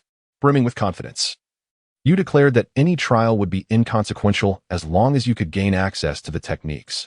On June 9th, under the elder's blessings, you resolutely entered the trials realm. Before long, you faced failure and met your demise. The simulation concluded. You may choose one reward from the following options. 1. Future memories. 2. Experience from the trials of the Adetra people X13. Experience of bullying the weak X14. The most comfortable posture for space travel. Upon seeing the displayed content on the simulator, Seigo could not suppress his expletives. What the hell? How did my death get recorded? How do I avoid such pitfalls? After calming himself, he glanced at the available rewards with visible disdain. I'll choose the second one. I'm curious to see how many attempts it will take to pass the trials. Ding selection successful. Congratulations, you have received experience from the trials of the Adetra people X1. Soon after, Seigo sensed the approach of 20 individuals and, with a mere thought, retracted the system panel. Shortly thereafter, Prince Vegeta III arrived with 19 elite warriors. Upon reaching Seigo, Vegeta III respectfully addressed him. King Seigo, I have brought the 19 elites. The accompanying 19 Saiyans were left utterly astonished. Frozen in place as if nailed to the ground, their gazes fixed ahead, filled with disbelief. Time seemed to stand still, enveloping the world in an eerie silence. Is this a prank? Is it real? A relatively young voice trembled as it broke the silence, prompting the others to snap back to reality. Yet they remained unable to comprehend the scene before them. Some covered their mouths in fear of voicing their astonishment.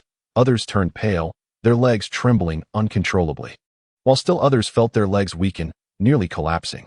Shock surged through them like a tidal wave, rendering them speechless and unable to think. Their previously steadfast beliefs began to waver, and their understanding of the world was utterly upended. They found it hard to believe that King Vegeta would report to a mere child. Although it was evident that this child possessed the qualities of a superior warrior, they had assumed he was summoned secretly by King Vegeta. To their astonishment, King Vegeta was actually bowing and reporting to him. This completely shattered their perceptions. In their memories, King Vegeta was an arrogant ruler who would never easily lower himself to others, not even to Frieza. Witnessing him now, so deferential, left them in disbelief. The most astonished among them were the Paragus squad, for they recognized that the one whom King Vegeta revered was none other than Seigo, the protagonist they had previously investigated for his unusual power levels. The other 4 members of Vegeta III's squad felt their legs weaken. Ignoring the bewilderment of the crowd, Vegeta III stepped forward and proclaimed, "Warriors, the fact that you have come here proves that you are the elite among our Saiyan race, utterly loyal to our warrior lineage. This means you may participate in a highly confidential plan personally overseen by King Seigo. I urge you to keep your lips sealed. If any information leaks, our Saiyan race may face annihilation." Vegeta III's words triggered a cacophony of disbelief among the crowd. King Vegeta, are you truly passing the throne to this child? Are you in your right mind? Surely, you're not jesting? If you are being threatened, speak up. I and my comrades shall eliminate him. The cave erupted into a chaotic uproar, akin to a bustling marketplace. Silence. Vegeta III, noticing Seigo's growing impatience, raised his voice, prompting the crowd to quiet down. He continued. Firstly, King Seigo shall henceforth be our Saiyan king, and I, Vegeta 3, shall obey him without question. Anyone who opposes this shall be at odds with me. Secondly, I am entirely lucid, not speaking nonsense, and certainly not feverish. Everything is perfectly normal. Thirdly, I am not being coerced. This is entirely voluntary. If given another chance, I would willingly support King Seigo's ascension to the throne of our Saiyan race 100 times over. Fourthly, King Seigo's combat prowess surpasses that of both myself and my squad members. If you doubt it, inquire with Belia and the others. Are they not unable to withstand even a single strike from King Seigo? Upon hearing this, the eyes of the other 3 squads turned in unison towards the 4 members of Vegeta 3's squad. Belia and the others instantly flushed crimson, shame overcoming them as they lowered their heads. The remaining 15, observing this reaction, quickly realized that Vegeta 3 was indeed speaking the truth. Vegeta 3 felt a slight flush of embarrassment, but, having long held the position of Saiyan King, had developed a thick skin. He surveyed the crowd and declared, Fifthly, King Seigo has been chosen by our Saiyan God, who has guided him through dreams, training him to lead us toward a glorious future. If King Seigo does not become the Saiyan King, then who shall? Shall we select anyone at random from amongst you? The crowd exchanged glances before shaking their heads. Sixthly, if you still regard me, Vegeta 3, as your former king, do not question my decision. Now, does anyone have any objections? After a moment of contemplation, the 19 elite warriors confirmed that Vegeta 3 was not in a state of delirium. Without hesitation, they knelt in unison, respectfully proclaiming, We, your loyal subjects, pay our respects to King Seigo. There is no need for such formality. Henceforth, do not kneel at every opportunity. Let us abolish this practice. Seigo stated earnestly. Vegeta 3 responded, Understood. I shall convey this message. The 19 elite warriors echoed in unison. Thank you, King Seigo. We shall remember this. They then rose to their feet. Excellent. Now, let us commence the online instruction of Mini Seigo. From this moment onward, I shall teach you how to freely control the ki within your bodies, which you refer to as energy. Once you master the art of controlling your ki at will, the detectors will be unable to ascertain your true combat power. King Seigo, can combat power really be controlled freely? Vegeta 3 asked, astonished. Seigo understood that they would not believe unless he personally demonstrated it. Very well. It serves to showcase his abilities and unite their hearts. Has the self-developed detector been brought? Yes, it has. Paragus, please bring forth the latest detector. Here it is, now. Chapter 11. Online training for the control technique apprentice continued. What is the detection limit? Seigo inquired upon seeing Vegeta 3 donning the detector. The detection limit is 20,000. Seigo pouted in disdain, exclaiming, The limit is far too low. From now on, ensure that the maximum is designed to be as expansive as possible. Come, test my battle power and see how formidable I truly am. Yes, I shall instruct our scientists to develop this at once, replied King Vegeta 3, who then pressed the switch on the detector, aiming it towards Seigo. Beep, beep, beep. Battle power, 1,000. Wait a moment. How can your battle power possibly be only 1,000? Your Majesty Seigo? King Vegeta 3 exclaimed in astonishment. He thought he might have misread the display and checked again, but the detector still displayed the same number, 1,000. The others were equally perplexed. Wasn't it said that Seigo could effortlessly defeat Belia and the others? How could his battle power be merely 1,000? Why the rush? This is a result of me suppressing my own power. Allow me to share some good news. I can lower my battle power to a mere 500. Do you believe that? The group instinctively shook their heads, but after realizing the implications, they nodded in agreement. Upon witnessing their skeptical expressions, Seigo endeavored to suppress his own aura. Simultaneously, the detector before Vegeta 3 began to emit a series of beeping sounds.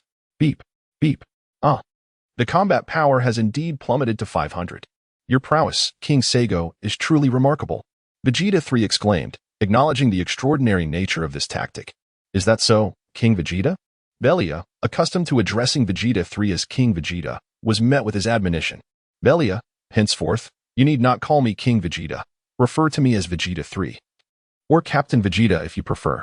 He then turned to the others, his countenance devoid of any reluctance or nostalgia, continuing, You shall do the same. From now on, there will only be one king among the Saiyans, and that is King Seigo. Of course, during the confidential operation, you must still address me as King Vegeta in public, lest the enemy becomes aware of our plans.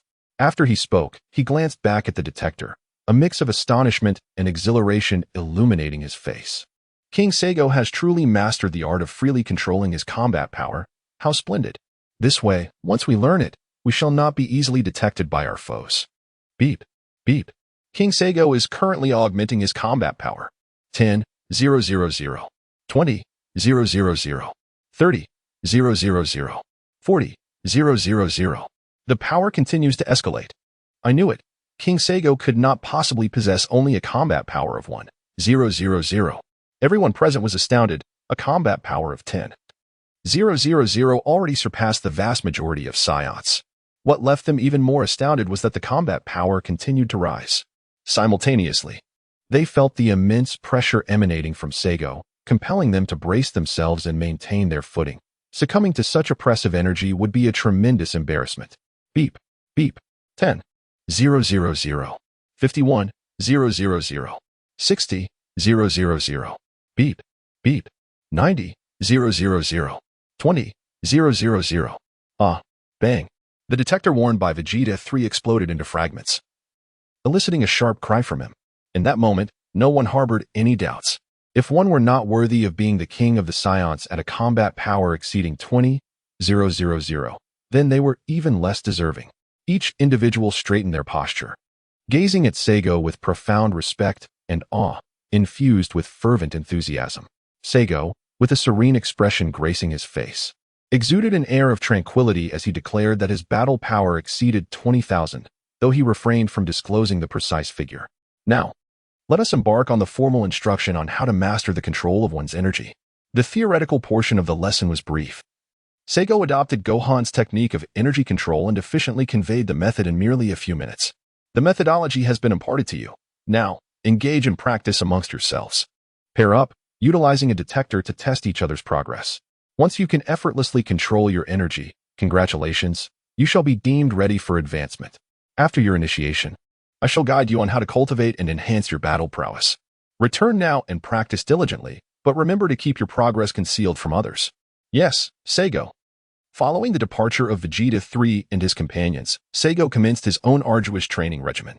After a day of rigorous practice, his battle power increased by 50. From May 9th to May 15th, Seigo underwent 6 more simulations, each time opting for battle power rewards. His real training culminated in an impressive gain of 850 in battle power. On May 15th, the 20 Saiyan warriors had achieved a preliminary ability to control their energy with newfound freedom. On May 16th, the elite warriors reconvened at the secret base, ready to train under Seigo's tutelage. Despite the demanding intensity of the training, the Saiyans, accustomed to high gravity from a young age, persevered through the challenges. By May 25th, after 10 consecutive days of rigorous training, the warriors exhibited remarkable improvements, with battle power increases starting from 200, igniting their enthusiasm for training. They were eager to train through the night, yet Seigo intervened, emphasizing the importance of balancing effort with rest to expedite their growth in battle power. This time, they took Seigo's counsel to heart, adhering to his guidance and arrangements. The 20 elite warriors were organized into 4 teams, with minimal disparity in the battle power increments among members of the same team. Bardock's team stood out as an exception. Bardock alone achieved an increase of 350 in battle power over the 10 days, reaching the level of mid-tier and high-tier warriors, while others only gained slightly over 200. Paragus' team exhibited a more balanced enhancement, with increases ranging from 330 to 360. The differences within Vegeta 3's team were also notable, with Vegeta 3 himself achieving the highest increase of 450 among the 20 warriors. In the mid-tier warrior team, one member only enhanced by 250, while the remaining 4 saw increments between 300 and 320, all reaching battle powers of 5 to 6,000.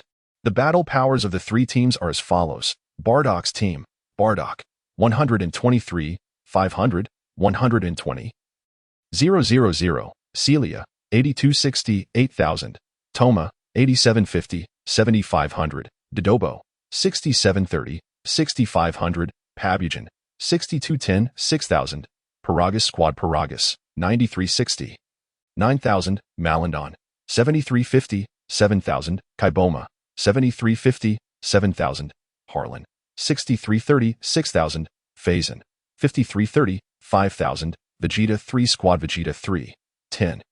450, 10,000. Beria, 9430, 9030. Bagias, 9430, 9030. Hafis, 8880, 8500. Loka, 8350, 8000. Intermediate Warriors Squad Cell 6120, 5800. Morak, 5810, 5500. Colin, 5700, 5400. Dean, 5500, 5200. Roy, 5250, 5000. The Bardock squad has consistently fought on the front lines. Even with merely lower-class warrior qualifications, their extensive combat experience has subtly enhanced their innate talents. Simultaneously, Bardock's power level is second only to Saigo's, currently the highest on planet Vegeta. Upon discovering their power levels have increased, everyone expressed immense satisfaction. They had never considered that their battle prowess could be augmented through training. To them, battle power naturally escalated with age, and the notion of training to enhance it was foreign.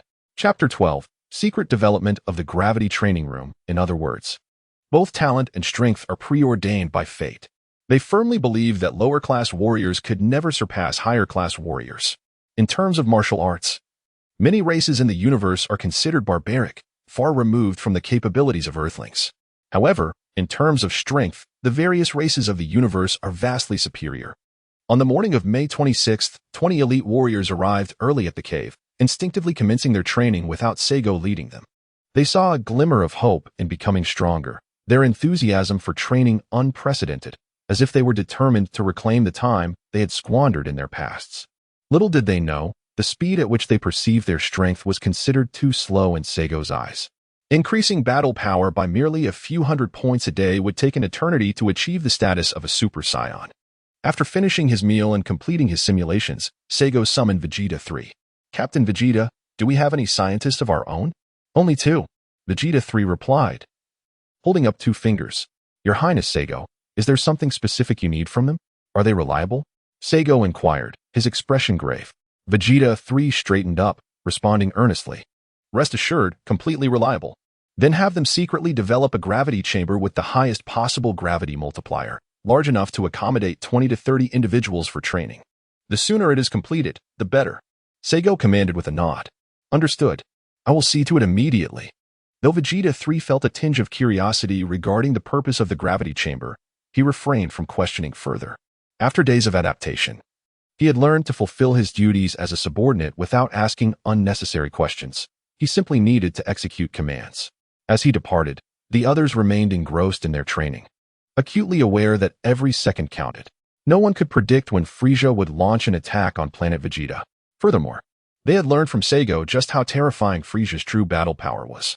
With their current strength, should Frieza's forces arrive, only death awaited them.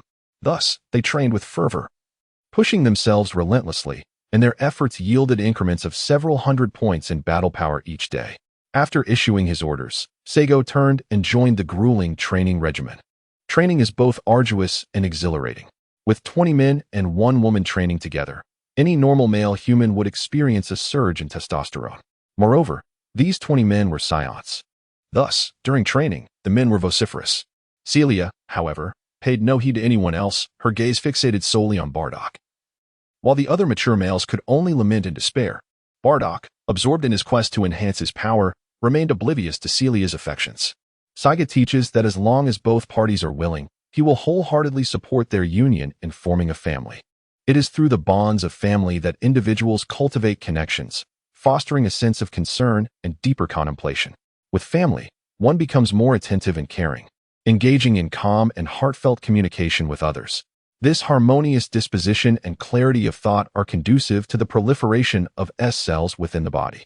Only when the S cell count reaches a significant threshold can one aspire to transform into a Super Saiyan. Everyone deeply engraves Saiga's teachings in their hearts, striving to enact change. Ultimately, Bardock and Celebi come together, yet their commitment to training remains steadfast. They simply affirm their connection. Bardock also introduces Celebi to Jine, who does not oppose this union, expressing her relief that it has finally come to fruition. That evening, Saigo could no longer contain himself and unleashed his secret technique, potential guidance. Placing his hand atop his head, the technique was activated. In the next moment, a tremendous and powerful aura erupted from within him. Sighing with a sudden realization of danger, Saigao's expression shifted as he silently thought to himself, "This is bad." He hurriedly exerted all his effort to suppress the surging aura within him, yet he could not contain his battle prowess within the normal range. As the energy continued to swell and surge forth, beside him, the detector on the stone table emitted a constant series of beeps, with the numbers flashing rapidly. Beep, beep. 1500, 2000, 2500, 3000. Fortunately, the time required for potential guidance was brief. In less than 5 breaths, he finally completed the process. The numbers on the detector then stabilized at 10,000. Sensing that the energy was no longer overwhelming, Saigao seized the moment to further suppress his aura. Beep, beep. 5000, 4500, 4000, 3500, 2000, 1000. Upon seeing the figures on the detector, Saigao finally exhaled in relief. Thankfully, his mastery of aura control allowed him to maintain concealment. Otherwise, he would have been exposed by now.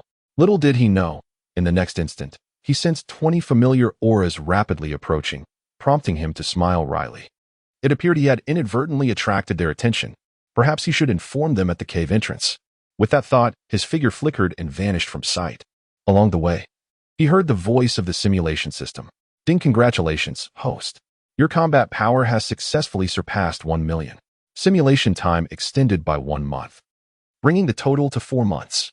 The simulation time has reached the upper limit of the system. Any further increase in battle prowess will not extend the simulation duration." The simulation time has reached its limit? Could this be related to that moment before my transmigration, when I picked up the 4-star Dragon Ball?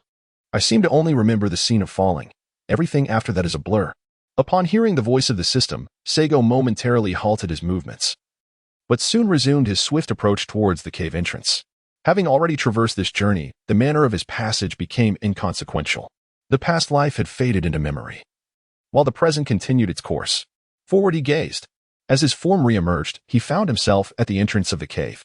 No sooner had he arrived than Vegeta, 3 and Bardock, along with others, converged at the threshold, each deliberately suppressing their energy to match their pre-training intensity. Everyone should return. I was merely unable to resist testing a technique. Nothing else occurred. Seigo declared as they arrived, before promptly turning back towards the secret base. This left 20 elite warriors in a state of confusion, exchanging glances for a considerable time before retracing their steps. The following day, dawn broke gently. Saigao has once again commenced daily simulations.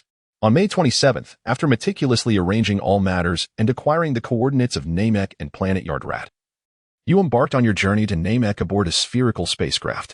Upon witnessing the content of the simulation, Saigao could not help but voice his discontent. Just having a modicum of power and already gallivanting on the first day. How desperately does one wish to frolic? This fellow is certainly not me. On June 11th, you successfully arrived at Namek and were greeted by the Grand Elder. You expressed your intentions, but despite the Grand Elder's attempts to guide your potential, he ultimately failed. When you sought to utilize the Dragon Balls, you were informed that they had just been used and had turned to stone. Upon hearing this, Saigao furrowed his brow. What is the meaning of this? Must there be a certain time interval for using the Dragon Balls even within the simulation? After noting this revelation, you continued to read with a sense of bewilderment. Consequently, you endeavored to transform into a Super Saiyan, yet failed. On June 12th, you persisted in your attempts to achieve the Super Saiyan transformation, but again met with failure. By June 13th, after futile attempts, you bid farewell to the Grand Elder of Namek and set forth towards planet Yardrat. Chapter 13, Mimetic Super Saiyan Form.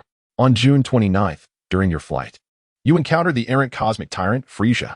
Upon inadvertently revealing your battle power, Frieza, upon discerning your Saiyan heritage, began to relentlessly pursue you. Alas, this simulation seems doomed. What a coincidence that Frieza would be on the path between Namek and Yardrat. With merely 3 million in battle power, facing Frieza leaves no chance of victory. Contemplating this, Saigao's lips curled in a sardonic smile, feeling as though the simulator was conspiring against him. Such coincidences are hardly plausible. On July 8th, knowing full well that Frieza would not grant you the opportunity for a surprise attack after discovering your power, you had no choice but to alter your course and continue fleeing. By July 30th, you remained in flight. Is Frieza some sort of hound?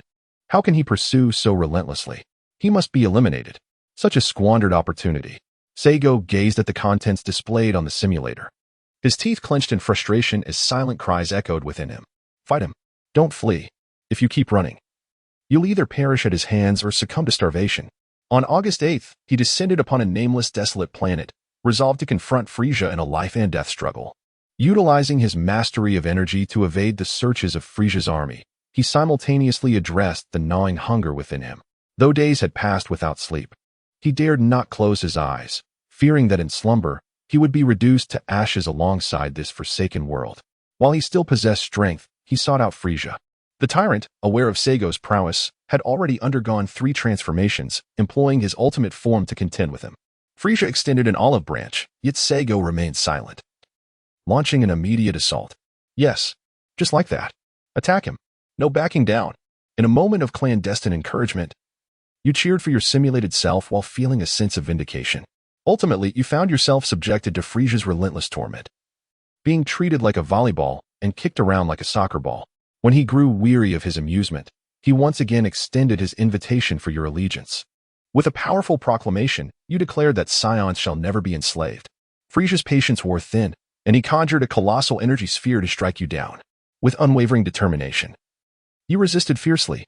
At the brink of life and death, an overwhelming force surged within you, enabling you to repel the energy sphere back towards Frieza, engulfing him in its might. However, this unleashed a loss of reason within you, leading to a savage rampage against the minions of Frieza's army. Had you succumbed to madness? Could it be the manifestation of the mimetic Super Saiyan form? The possibility is indeed high. Recall how Goku tapped into his mimetic Super Saiyan state during a life-threatening crisis. Born out of desperation, there can be no mistake. Saigo increasingly believed that his conjectures were indeed correct. Now, an opportunity presented itself. Caught off guard, Frieza was left battered and bruised, and in his fury and humiliation, he unleashed his full power. Ultimately, you perished. The simulation has concluded. Please select one reward from the following options. 1. Mimetic Super Saiyan Form 2. Psychic Confinement Sphere 3. Telekinesis 4. Combat. Proficiency 12341 5. Super Spirit Bomb Mastery 666-10006. Flight Technique Proficiency 121 7. Key Control Mastery 998-10008. Key Sensing Mastery 125-10009. Future Memory 10. Experience in evasion. Though he had long anticipated this outcome, he was nonetheless taken aback by the sudden eruption of the mimetic Super Saiyan form in battle, a development Saigo had not foreseen. Even though he was aware of his impending demise, the sight of the words declaring your death still weighed heavily on his heart. Damn. The first blood in the simulation was drawn by that wretched Frieza. It was infuriating. Saigo felt a twinge of discontent at the thought of meeting his end at Frieza's hands. How many times does the mimetic Super Saiyan enhance one's power? He recalled it being at least half the multiplier of the Super Saiyan. 3,335,000 multiplied by 25 yields only 70 to 80 million, even Goku, with a battle power of 300,000 utilizing a 20-fold Kaioken, was no match for Frieza. Frieza could withstand even a spirit bomb without perishing. An additional 5 times truly rendered little benefit. Saigo paused after a moment of introspection, his gaze fixed upon the 10 enticing rewards before him, a sigh escaping his lips. It was indeed a rare occasion to encounter such a lavish selection of rewards. He perused the options meticulously, contemplating which reward would be the most advantageous. Aside from the last 2, the other 8 rewards were irresistibly alluring. How he wished to select them all. Yet, why must he choose only one? After expressing his grievances, he began to deliberate seriously. The first reward, the mimetic Super Saiyan form, was clearly deemed the most valuable by the system. The second and third rewards, representing super abilities akin to acquiring an additional talent, were undoubtedly of high worth. The 4th through 8th rewards pertained to skills, which could be considered later. Thus, only the first 3 rewards remained, necessitating careful consideration. After much contemplation, Saigo finally resolved to choose the first option. Ding. Selection successful. Congratulations, host. You have acquired the mimetic Super Saiyan form. Please refer to the details in the talent section. He swiftly accessed his personal information panel, locating the talent section, and clicked on the mimetic Super Saiyan form. This unique transformation specific to the Saiyans caused one's pupils to vanish and hair to turn a striking purplish red. Enveloped in the same golden aura as the Super Saiyan form, with both rational and irrational states, typical Saiyans were unable to control this form, which often led to a loss of control. After transformation, his combat power increased 30-fold compared to his pre-transformation state. Could the mimetic Super Saiyan truly possess a constant 30-fold battle power? How formidable! It was akin to a version of the Super Saiyan form that had been weakened by nearly half, a rather impressive outcome. Upon reviewing the information, Seigo couldn't help but break into a satisfied smile. Yet the next moment, his expression turned slightly sinister. Since Frieza's two super abilities had manifested this time, it was likely that more would emerge in the future. He would attempt it again tomorrow. Frieza, be prepared to serve as my withdrawal machine for enhancing my talent abilities. The abilities of telekinesis and confinement spheres are simply too tempting. That day, he continued to train diligently, gaining an additional 50 combat power. On May 28th, he sought Frieza for a one-on-one duel in simulation, only to be defeated, yet he obtained the super ability of telekinesis. In reality, he trained for a day, gaining another 50 combat power. On May 29th, he again attempted to siphon power from Frieza in the simulation, though he was vanquished once more. He acquired the confinement sphere ability as a reward, with an additional 50 combat power gained from reality training. On May 30th, he continued to seek Frieza, but unfortunately, the reward was rather underwhelming, leading him to choose the skill of combat mastery, proficient 566-1000, gaining another 50 combat power in reality. From June 1st to June 27th. Over the course of 27 days, he consistently chose combat power in the simulations, amassing a total increase of 162,000 combat power.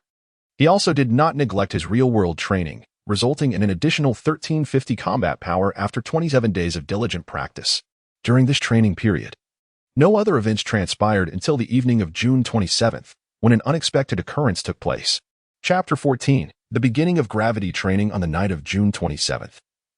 Just as Seigo was preparing to retire for the evening, he was interrupted by the voice of Vegeta 3. King Seigo, good news.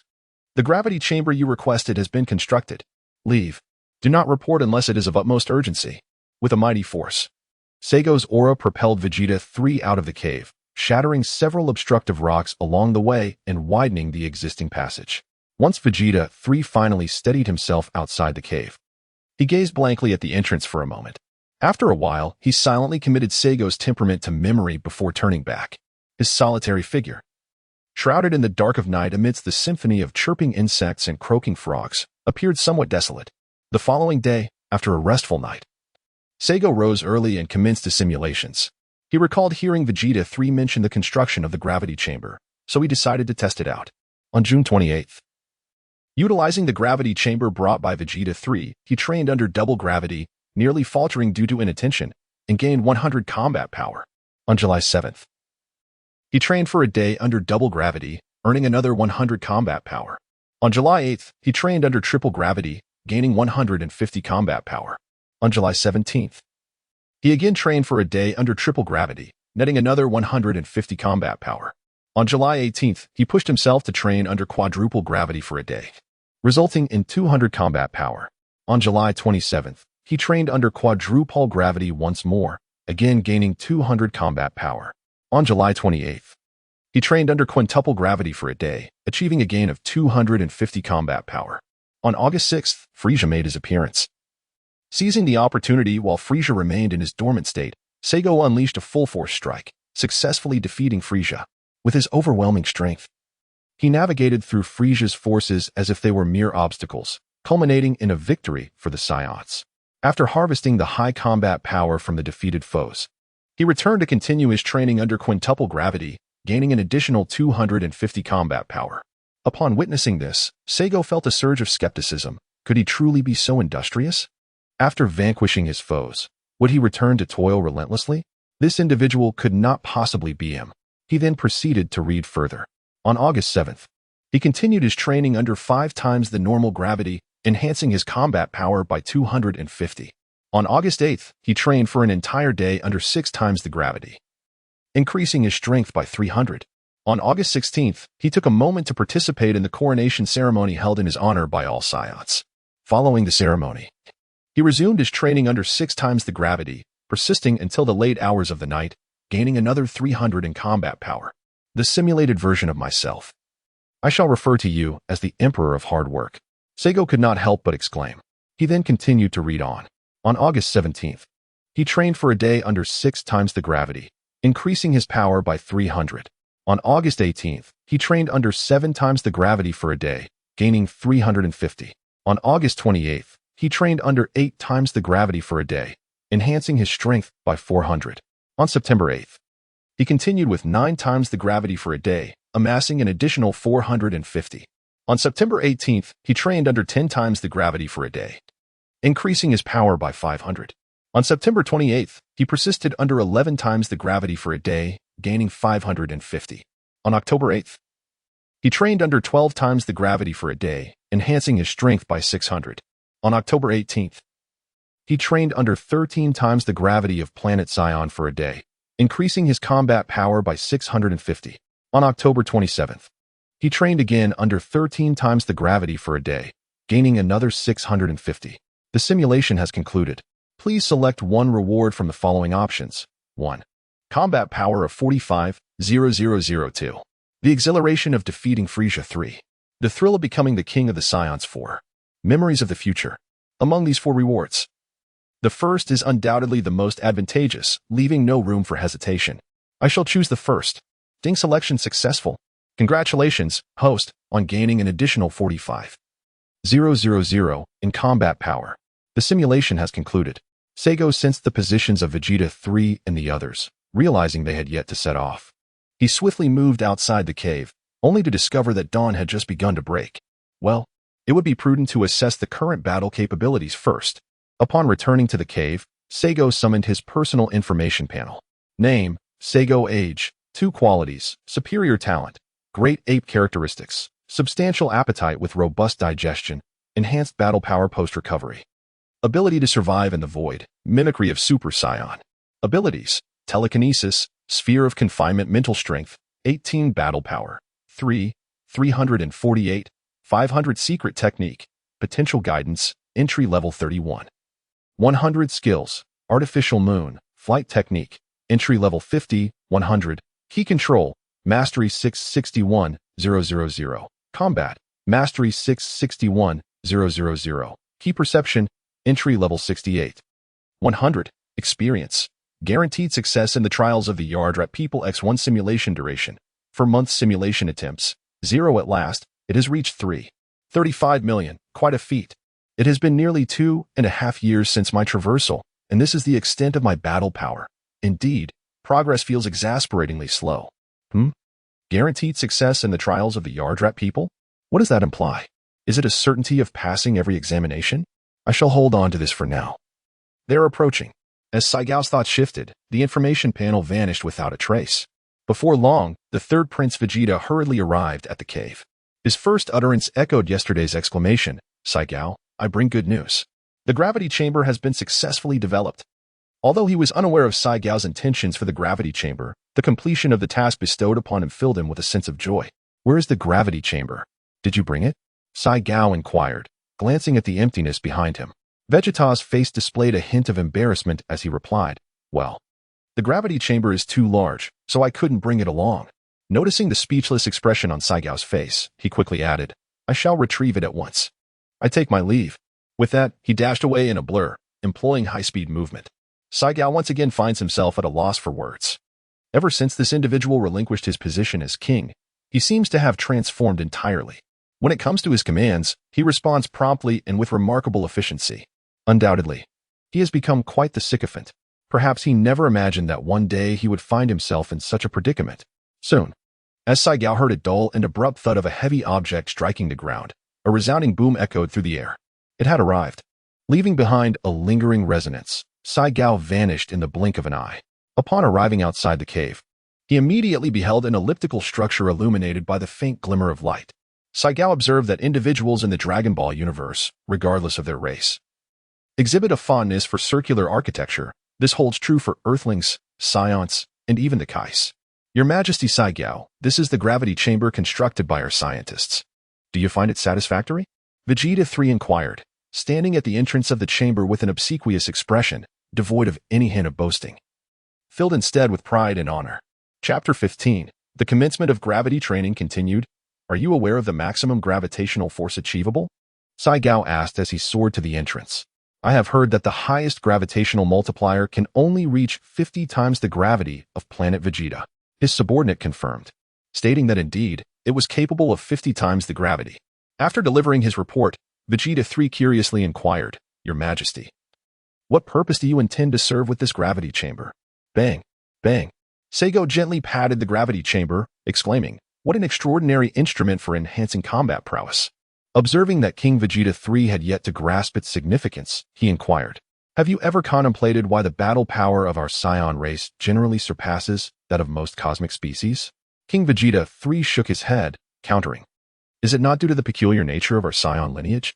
Seigo nodded, then shook his head again, before smilingly elucidating. "While our inherent racial traits contribute to our elevated battle power, it is also attributed to our prolonged exposure to high-gravity environments.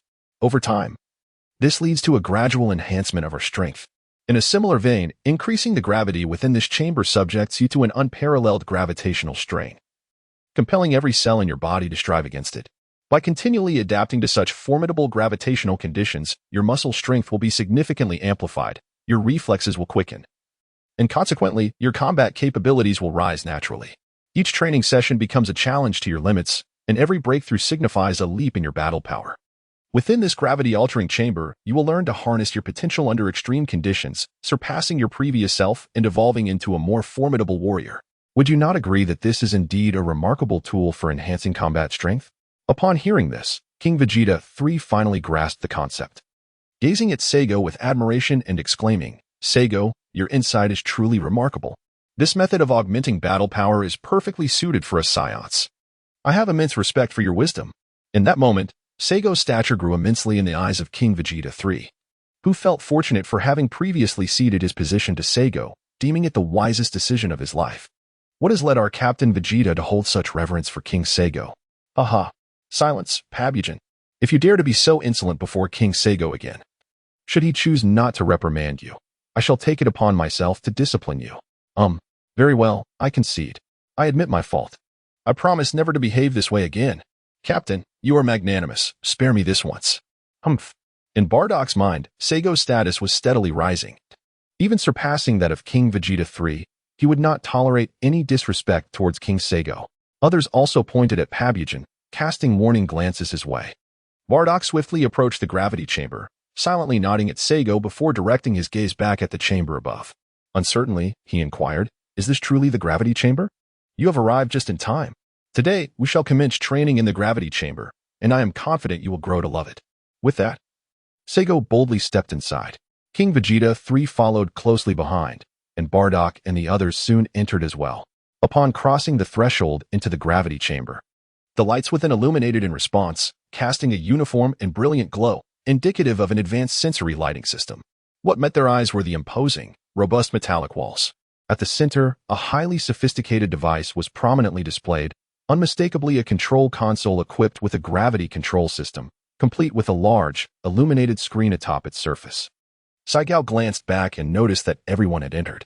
He commanded, "Captain Vegeta, now that everyone is inside, please adjust the indoor gravity to twice its normal level." "Yes," replied Vegeta 3, promptly making his way to the control panel. Seigo cautioned everyone to disperse quickly and to be wary of the sudden increase in gravity. With a flurry of movement, the crowd swiftly scattered, their senses heightened to the utmost. A low hum filled the air, followed by a resounding crash. Despite their preparedness, the abrupt surge in gravitational force compelled them to hunch over, resembling a group of frail elders. Even Seigo struggled to maintain his footing. What a close call. A momentary lapse could have led to embarrassment. It seems that possessing great strength does not guarantee immediate adaptation to extreme gravitational conditions. Such resilience requires rigorous training. Saigo, buoyed by his formidable strength, effortlessly straightened himself, feeling a surge of good fortune within. In contrast, the others, their faces contorted with effort, strained to regain their posture, expending every ounce of their energy. Let us all train diligently. Once you fully acclimatize to this increased gravity, we shall gradually intensify it further. By the end of today's training, you will recognize the significant enhancement in your combat abilities compared to before. Observing some struggling against the weight of gravity, their faces flushed, Saigo kindly suggested, "If it becomes unbearable, you may train outside at your discretion." "Rest assured, Saigo, we can endure," Vegeta 3 replied, gritting his teeth with great difficulty. Seigo remained silent, acutely aware of the doubled weight he was bearing. He attempted to take a few steps, only to discover that his movements had slowed considerably. Channeling some of his energy, he found that he was no different from when he was outside. He pondered privately, recognizing that while utilizing his energy could mitigate some of the gravitational pull, it would consequently diminish the effectiveness of his training. Perhaps it would be best to refrain from employing his energy after all.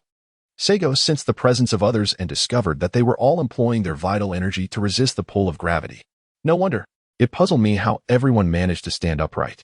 It turned out they were all harnessing their energy. This won't do. I immediately spoke up. You must refrain from using energy to counteract gravity. Otherwise, the efficacy of your training will be significantly diminished. Enhanced gravity serves to continually hone our physical forms.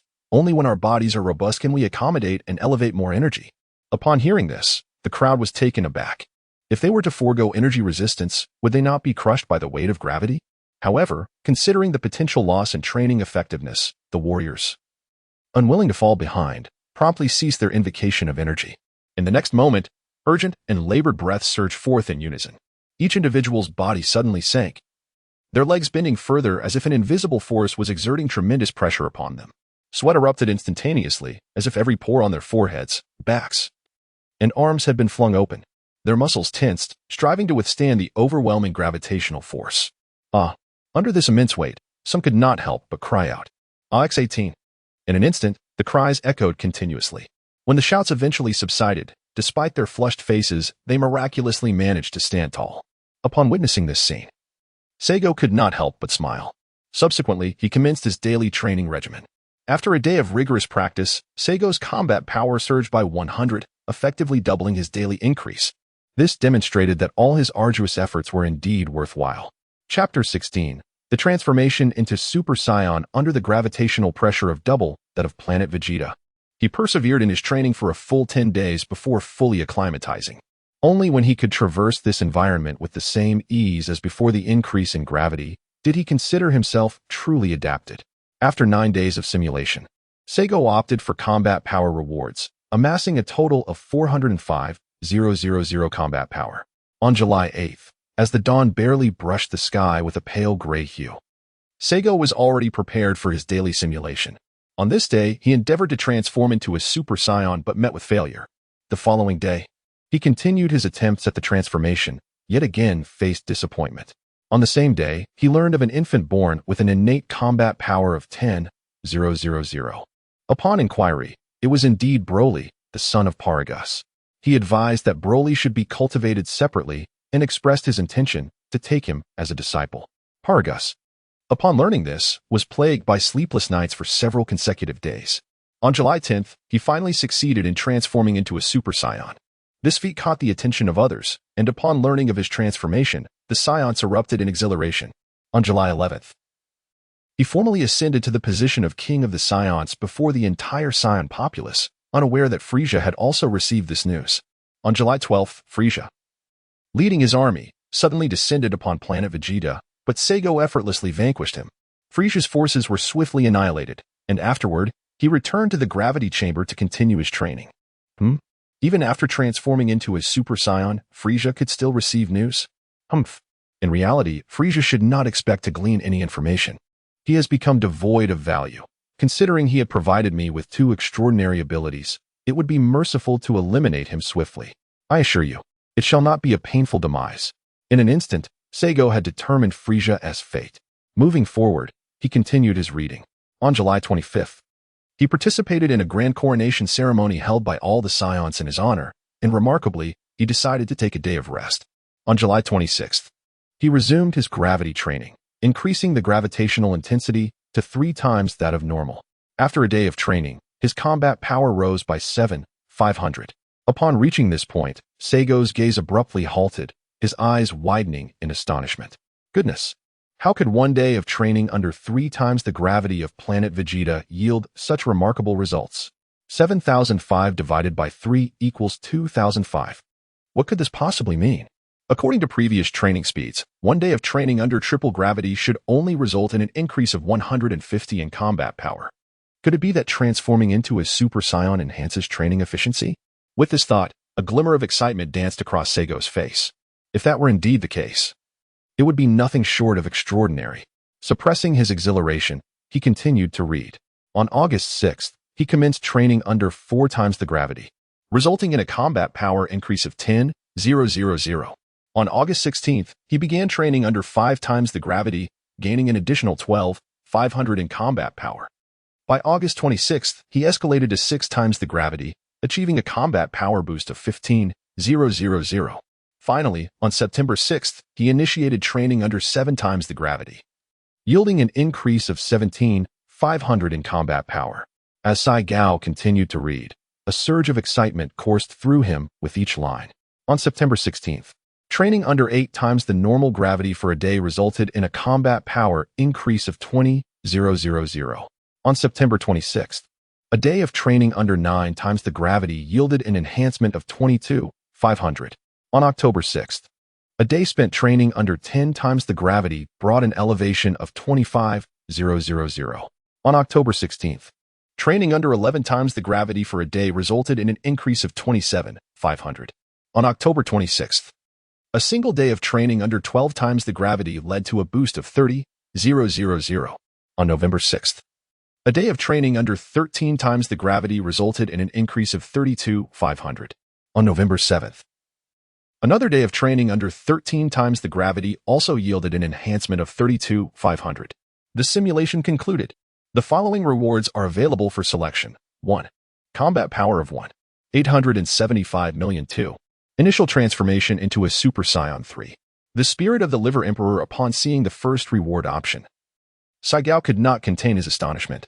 Goodness, combined it amounts to 187,000? At this moment, Saiyan was thoroughly convinced that a Saiyan's training speed would increase by 50 times upon transforming into a Super Saiyan. However, he pondered whether all Saiyans would experience a similar enhancement in their training talents after surpassing the Super Saiyan threshold. If that were indeed the case, no one on planet Vegeta could rival him. Based on this logic, it was certain that the training speed of Vegeta 4 would surpass his own by a significant margin. Alternatively, it could be that all ordinary Saiyans share a uniform training speed after transforming into Super Saiyans. As for the yet-to-be-born Broly, no ordinary Saiyan could compare to him. Regaining his focus, Saiyan reviewed the 3 reward options without any hesitation and declared, "I choose the second one." Recognizing that transforming into a Super Saiyan would enhance his training speed, any rational individual would opt for this reward rather than the combat power of 187,000. Moreover, ding. Selection successful. Congratulations, host. You have attained the initial transformation into a Super Saiyan. Please check your talent bar. Saiyan chuckled to himself, murmuring, at last, I can transform into a Super Saiyan. It hasn't been easy. With a mere thought, he summoned his personal information panel. Name, Saiyan age, 2 qualification, superior talent, grade ape appetite, enormous with robust digestion post-injury combat enhancement void survival mimetic Super Saiyan basic form superpowers, telekinesis.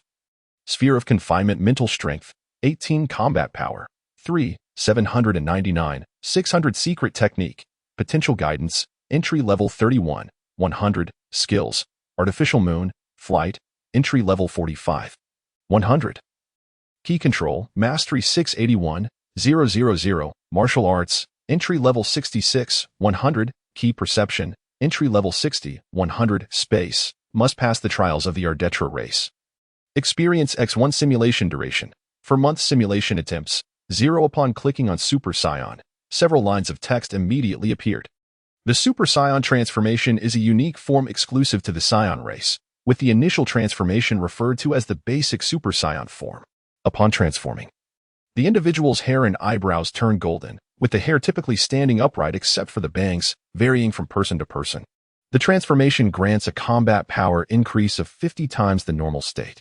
Additionally, the individual's excitement and aggression escalate significantly, often leading to extreme rage, which is challenging for first-time transformers to control. Transforming into a Super Saiyan for the first time is an arduous endeavor. The greater the number of S cells within one's body, the higher the baseline power level, thus facilitating the transformation. However, a certain level of combat prowess is requisite for a successful metamorphosis. It is indeed reminiscent of memories past. After 2.5 years of traversing realms, I have finally achieved the status of Super Saiyan. How embarrassing for the time travelers. A smile graced Saiyan's face as he quipped to himself. With a mere wave of his hand, his personal information panel vanished into thin air. He tilted his head slightly, his gaze seemingly penetrating the mountains. directly beholding the figure seated in his exclusive vehicle. Now that he could transform into a Super Saiyan, there was no need for concealment. It was time to confront Frieza. Frieza, come forth. I am prepared. Chapter 17. Eliminating Frieza's minions before long, Bardock and the others arrived punctually at the gravity chamber, ready for yet another day of gravitational training. Upon entering the chamber, they were met with an unexpected sight. The gravity was not activated today. This left the group in a state of bewilderment. Your Majesty Saiyan, do you have any instructions for us today? Inquired the astute third Prince Vegeta. Saiyan nodded slowly and said, Indeed. Today, you have a mission to undertake. Before we proceed, allow me to share some splendid news. I have attained the ability to transform into a Super Saiyan, thus enabling us to advance our plans against Frieza. In an instant, the warriors' pupils constricted, and the calm expressions on their faces gradually morphed into astonishment. They widened their eyes as if struggling to comprehend the words they had just heard. What? King Saiyan, is that truly the case? Have you really become a Super Saiyan? Someone exclaimed eagerly. In that moment, all eyes in the room were fixated upon Saiyan. With unwavering determination, he nodded affirmatively, declaring, Indeed. From this day forth, we shall no longer fear Frieza. You are all to eliminate his henchmen today. Upon receiving this confirmation, the warriors fell into a momentary silence, which was swiftly followed by a wave of shock that spread across their faces.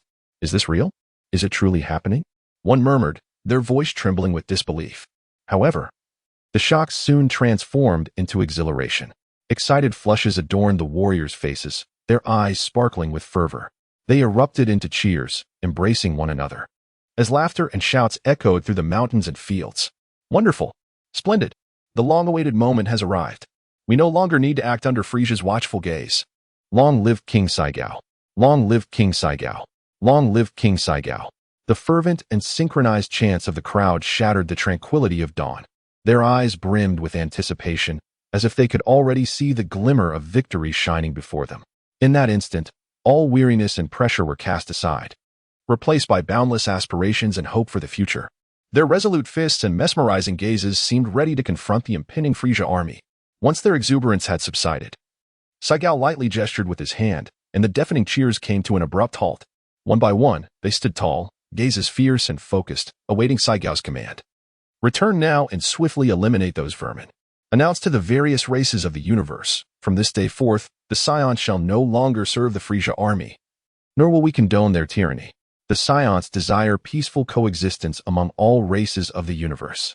By the way, I believe our kin have mostly returned, haven't they? Paragus promptly stood and replied, Report to King Saiyan.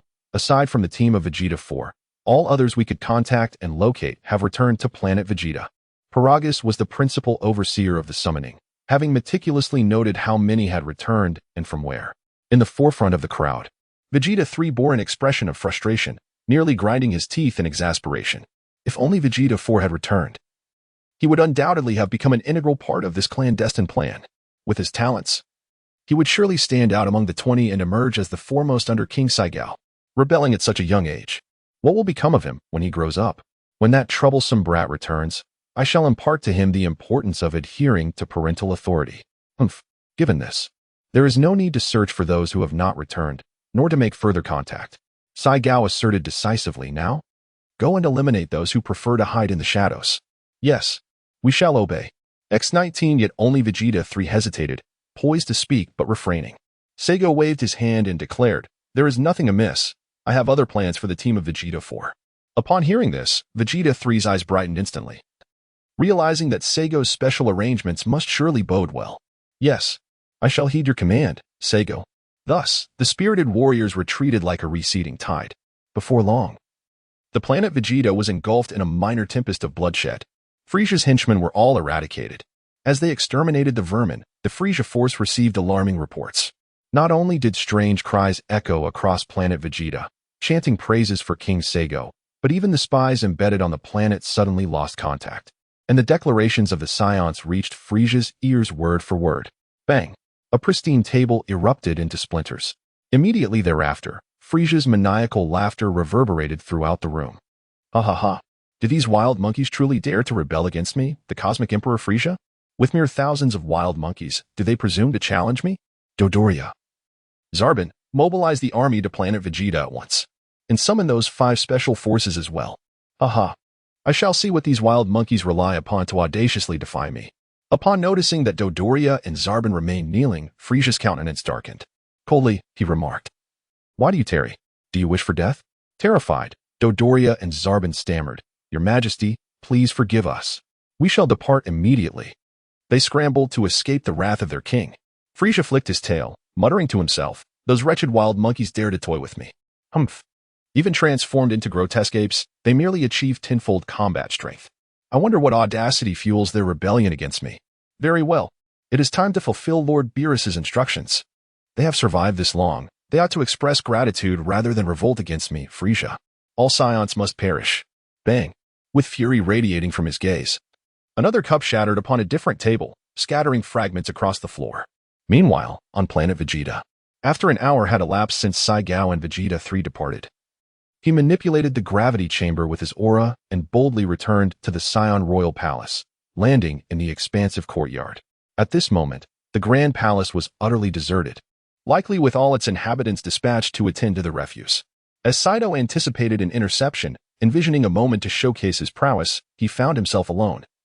With no one in sight. Should he continue his training? No. Today, even the supreme deities would have to witness his transformation into a Super Saiyan. Surely, the transformation would proceed smoothly, given that it was a product of the system. Just a simple metamorphosis, and Frieza would likely believe his detection device had malfunctioned. Suddenly, Saito clenched his fists, no longer suppressing the energy within him, and began to channel it frantically toward his back. As time passed, the aura emanating from him grew increasingly formidable and astounding. Soon, his energy peaked, and in an instant, an incredibly intense storm of energy erupted from his being. Boom. Bang. Accompanied by a cathartic shout, a brilliant golden light flashed as Sato's hair transformed into a striking golden hue, standing erect, his irises shifting to a pale green, while his entire form radiated a golden flame. The Super Saiyan Saito made a stunning debut. Chapter 18. Maintained composure due to Sato's naturally upright hairstyle, he sported no bangs. Resembling the hairdos of Vegeta and his son, though his forehead was less exposed, his hair shorter and resembling flames, with each strand not overly exaggerated. Success. Transforming into a Super Saiyan was indeed not difficult, thanks to the benevolent system. Seigo felt a surging power coursing through his being. An inexplicable urge to seek out a worthy opponent for a duel. Even the sight of the gravity chamber in the distance ignited within him a desire to unleash a devastating energy wave upon it. Is this the essence of a Super Saiyan? Indeed, the exhilaration is palpable. His entire body brimmed with a primal urge for destruction and an unfathomable anger. As his blood boiled and surged with fervor. Truly, they are a warrior race, most deserving of their reputation. After expressing his emotions, Seigo returned to his normal state. But something felt amiss. Was the transformation into a Super Saiyan truly so overwhelming? Even in his regular form, the remnants of excitement and anger lingered. It took several breaths for him to regain his composure. No wonder it is said that when Sun Wukong transforms into a Super Saiyan, he cannot maintain his rationality for long. Negative emotions are amplified manifold, causing ordinary individuals to lose their sanity. It is hardly surprising that Broly easily loses control when angered.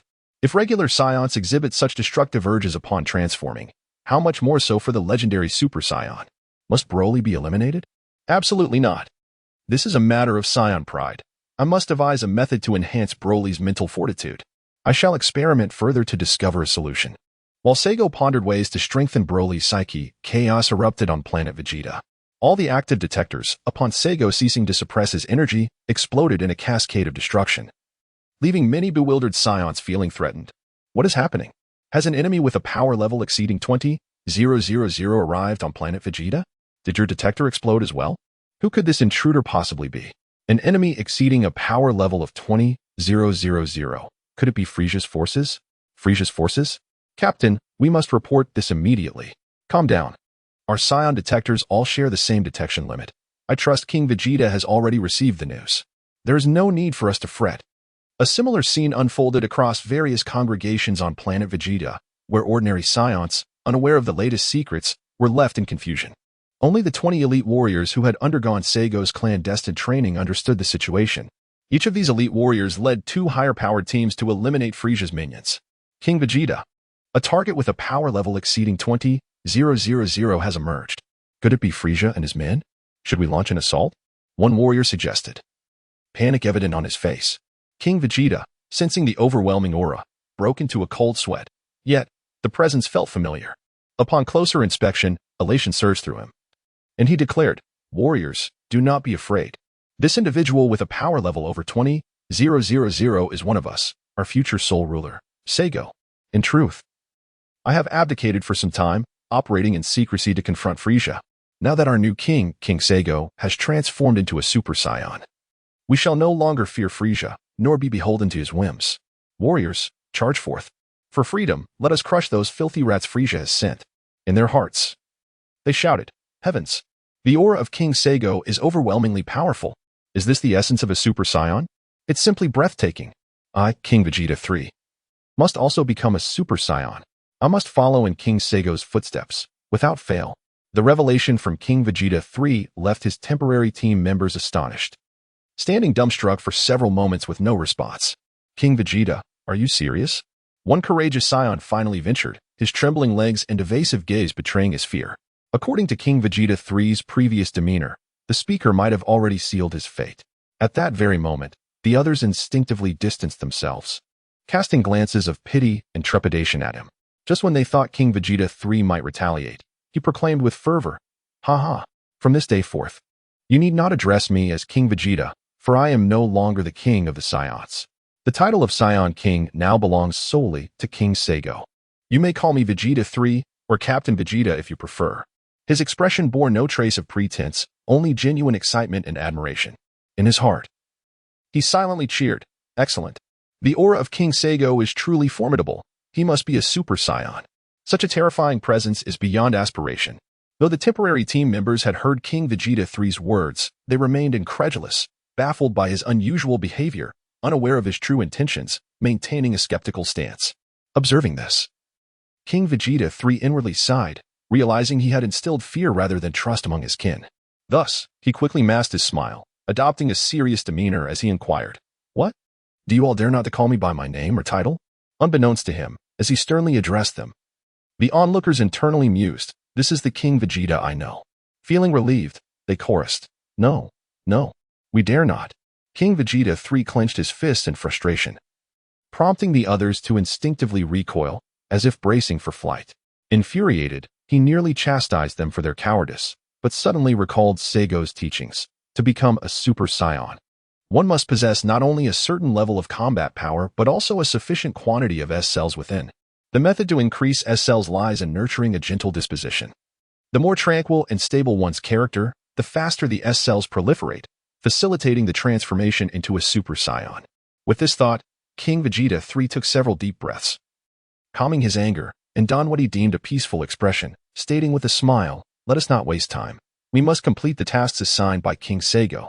Then, we shall pay our respects to the new king. Let us move swiftly." Leading the way, King Vegeta 3 walked ahead, while the others exchanged glances filled with questions before following closely behind. As he walked, he continually reassured himself, "I must not become enraged. I must remain calm.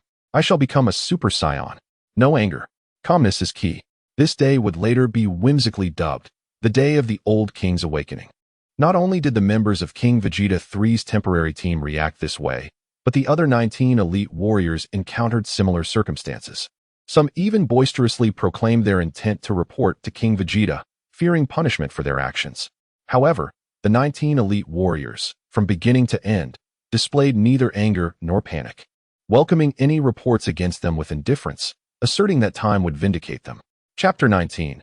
Prepared for battle, awaiting Frieza. Meanwhile, at Frieza's central technological planet, the detection of an ephemeral yet powerful energy wave on planet Vegeta triggered alarms in the energy monitoring center. Beep, beep. What is happening? Why is the alarm sounding? Someone, go investigate. Yes, sir. However, when he arrived at the monitoring station where the alarm had sounded, the noise ceased once more. Operator, what just transpired?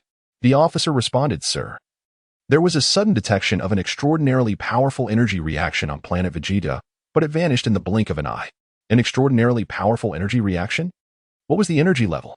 "Sir, the energy reaction reached 200 million. What did you say? 200 million? Are you certain you did not misread?" "I assure you, sir, I distinctly observed an energy intensity of 200 million. Then why has it disappeared now? Sir, I do not know. Enough. Enough. It is impossible for a Saiyan to possess such immense energy. Be more vigilant in your work from now on. Others may not be as lenient with you as I am. Understood, sir. Unbeknownst to the officer, his actions had, in a certain sense, deprived Frieza of a chance to survive. On planet Vegeta, the cleansing operation concluded swiftly.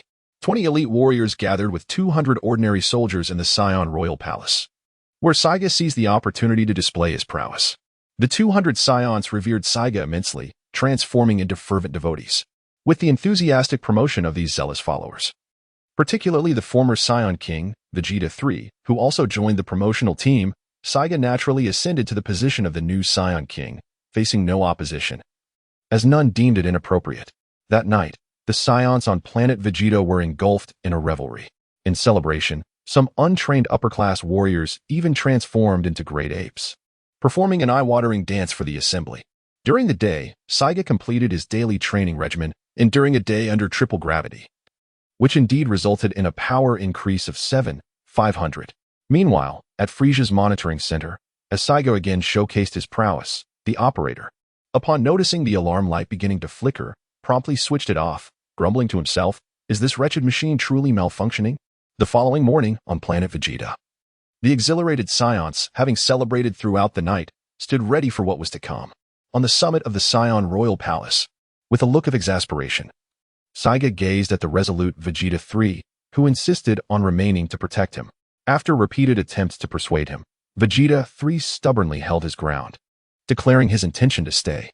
Saiga, therefore, issued a solemn command. "Vegeta III, as the king of the Saiyans, I command you to assist our fellow clansmen.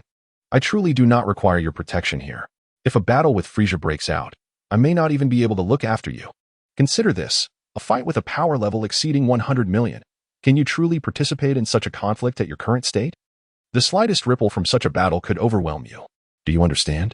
The Saiyans have always been eager to heed the commands of the powerful, particularly those of their king. Despite the obstinacy of King Vegeta III, upon receiving the order, he had no choice but to comply, though his visage was marked by an unmistakable reluctance. "Yes, I shall obey," he declared. "Take care, Your Majesty." Ever since King Vegeta III learned of Frieza's formidable battle power, which exceeded 120 million, he, along with a cadre of elite warriors, fervently advocated for sending Saigo away in a spaceship. However, Saigo asserted that transforming into a Super Saiyan would make confronting Frieza as effortless as crushing an ant, and he assured them that he would never jest with his own life. Thus, their doubts about sending him away gradually dissipated, leading to the recent scene where King Vegeta III insisted on protecting Saigo. "I assure you, I value my life even more than you can imagine, so rest assured," Saigo vowed. King Vegeta III solemnly paid his respects to Saigo before turning to depart. As he watched the king's retreating figure, Saigo could not help but reflect on the peculiarities of fate. It was truly astonishing that once exalted King Vegeta now found himself as my subordinate, and a notably obedient one at that. Since I am a Saiyan in this life, I shall certainly live up to the reputation of a warrior race. Just wait. With King Vegeta III's departure, the palace roof was left with only Saigo, finally affording him the time to utilize his unique abilities. In a fleeting thought, the system interface materialized before him. Saigo suddenly recalled that he had yet to develop his energy attack techniques. This simulation presented an opportunity. Upon initiating the simulation on July 9th, he rose early to await Frieza's arrival. Before Frieza could make his entrance, Paragus jubilantly approached, exclaiming that his newly born son Broly possessed a power level of 10,000. Aware that Broly was the fabled Super Saiyan, Saigo acted promptly, issuing orders for Broly to undergo solitary training, keeping him away from other infants. "Oh, Broly has been born? That implies Kakarot was also born today," Saigo exclaimed with delight after reading the first message box. However, upon seeing the words reporting joy, his expression turned to one of confusion. "Why is he reporting his son's birth to me? He's not my child." After a moment of contemplation, he stroked his chin, his eyes narrowing as he murmured, "The legendary Super Saiyan has finally arrived. I must devise a method to enhance Broly's mental fortitude at the earliest opportunity." Saigo shook his slightly swollen head and continued to read. After a long wait, as precisely 9 a.m., Frieza led his army to the planet Vegeta. The impending battle was palpable, as Frieza's forces were swiftly overwhelmed by the well-prepared Saiyan great apes. Frieza, determined to take matters into his own hands, intended to obliterate the planet along with its inhabitants. However, you, having soared into the sky, launched a surprise attack as a Super Saiyan, delivering a single fatal blow. With Frieza's demise, the morale of the enemy forces plummeted, and soon, you led the Saiyans to annihilate the remaining adversaries, securing a glorious victory. Relieved, Saigao thought he would have to wait in vain today, but they had arrived just in time. The reason everyone was prepared for battle today stemmed from the intelligence shared by King Vegeta 3, indicating that Frieza's army could reach planet Vegeta in as little as a day. Having reigned as the Saiyan King for many years, King Vegeta 3 had successfully embedded spies within Frieza's ranks, although most had been eliminated. On July 10th, you exiled Kakarot to Earth. Subsequently, you began to study energy techniques. With your newfound ability to control your ki, you quickly mastered the Kamehameha Wave, but felt the name ill-suited for yourself, renaming it the Super Kamehameha Wave. On July 11th, you continued to delve into the Super Kamehameha Wave. On August 12th, your exploration persisted. On September 8th, you remained engrossed in your studies. On October 8th, you continued your research. On November 8th, you were still dedicated to mastering the technique. This simulation has concluded.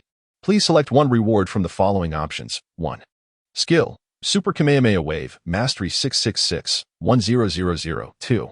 Experience from ambushing Frieza 3. Future Memories Chapter 20. The legendary Super Saiyan. Upon reviewing the 3 available rewards, Saigo decisively declared, I choose the first one. Ding. Selection successful. Congratulations, host, for acquiring the skill Super Ki Blast, Mastery 666-1000. Please check in the skills section at your convenience. With a mere thought, the system panel transformed into a personal information display. Name, Saigo. Age, 2. Quality, superior talent, giant ape characteristics, substantial appetite and strong digestion, enhanced combat power post-recovery. Survival in the void, mimicry of Super Saiyan abilities, telekinetic manipulation, sphere of confinement mental power, 18 combat power, 3, 807.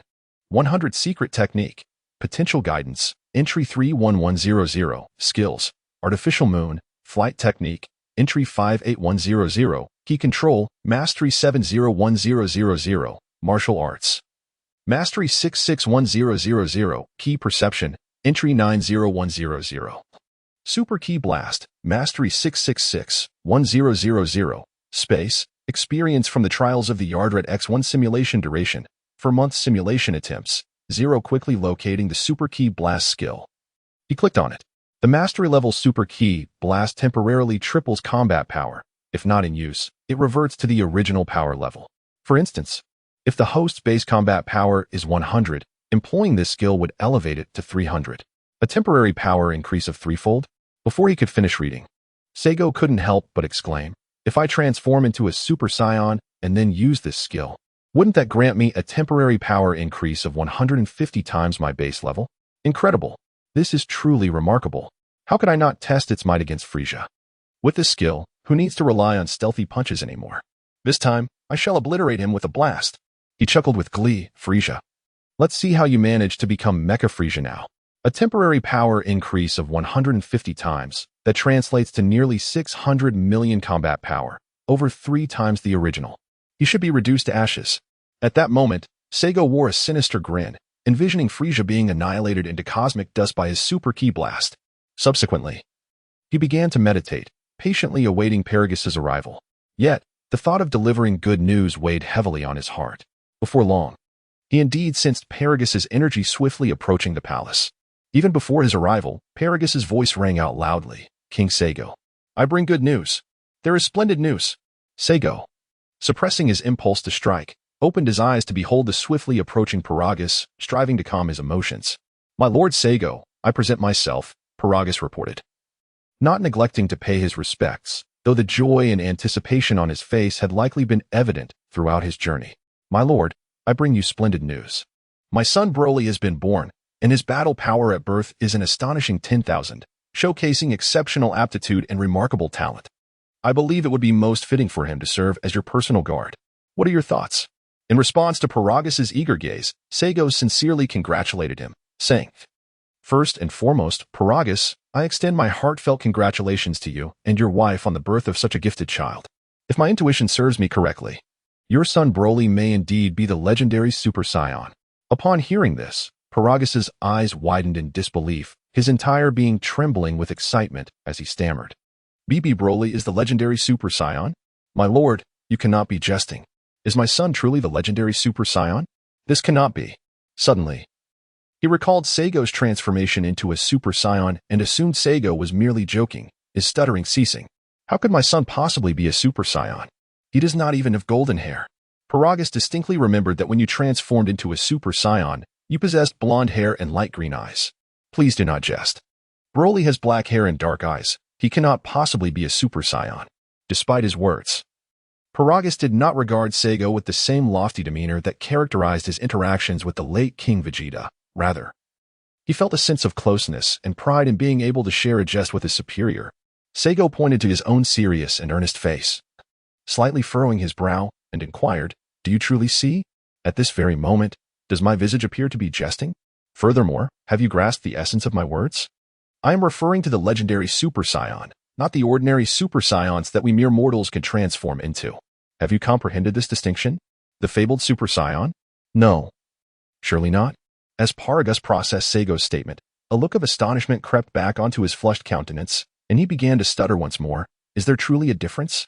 Simultaneously, a mixture of excitement and trepidation surged within him. Saigo took a deep breath, organized his thoughts, and prepared his discourse, beginning to elucidate the distinctions between the Super Saiyan and the legendary Super Saiyan. A few minutes later, Paragas finally grasped the concept and understood the differences between the two forms. Upon concluding, Paragas immediately knelt on both knees and implored, "King Saigo, please accept Broly as your personal guardian. I am utterly ignorant of the so-called legendary Super Saiyan and have no means to guide him. Only you possess the ability to nurture him properly. I humbly kneel before you." Paragas was acutely aware that, according to King Saigo, the legendary Super Saiyan was highly susceptible to external influences, leading to uncontrollable outbursts. Moreover, he had never even heard of the legendary Super Saiyan, let alone how to instruct him. His reasoning was straightforward. Since King Saigo had knowledge of the legendary Super Saiyan and its characteristics, he must possess a solution to Broly's propensity for losing control. Seigo Wang is undoubtedly the most suitable mentor for Broly. Rise. Get up. Seigo looked helplessly at Paragas, who had knelt down once more. Noticing his unwavering stance and lack of intention to rise, he finally said, "I did not refuse. Please stand up." "Are you serious?" Upon hearing this, Paragas' face lit up with joy as he repeatedly bowed, exclaiming, "Thank you, Seigo Wang.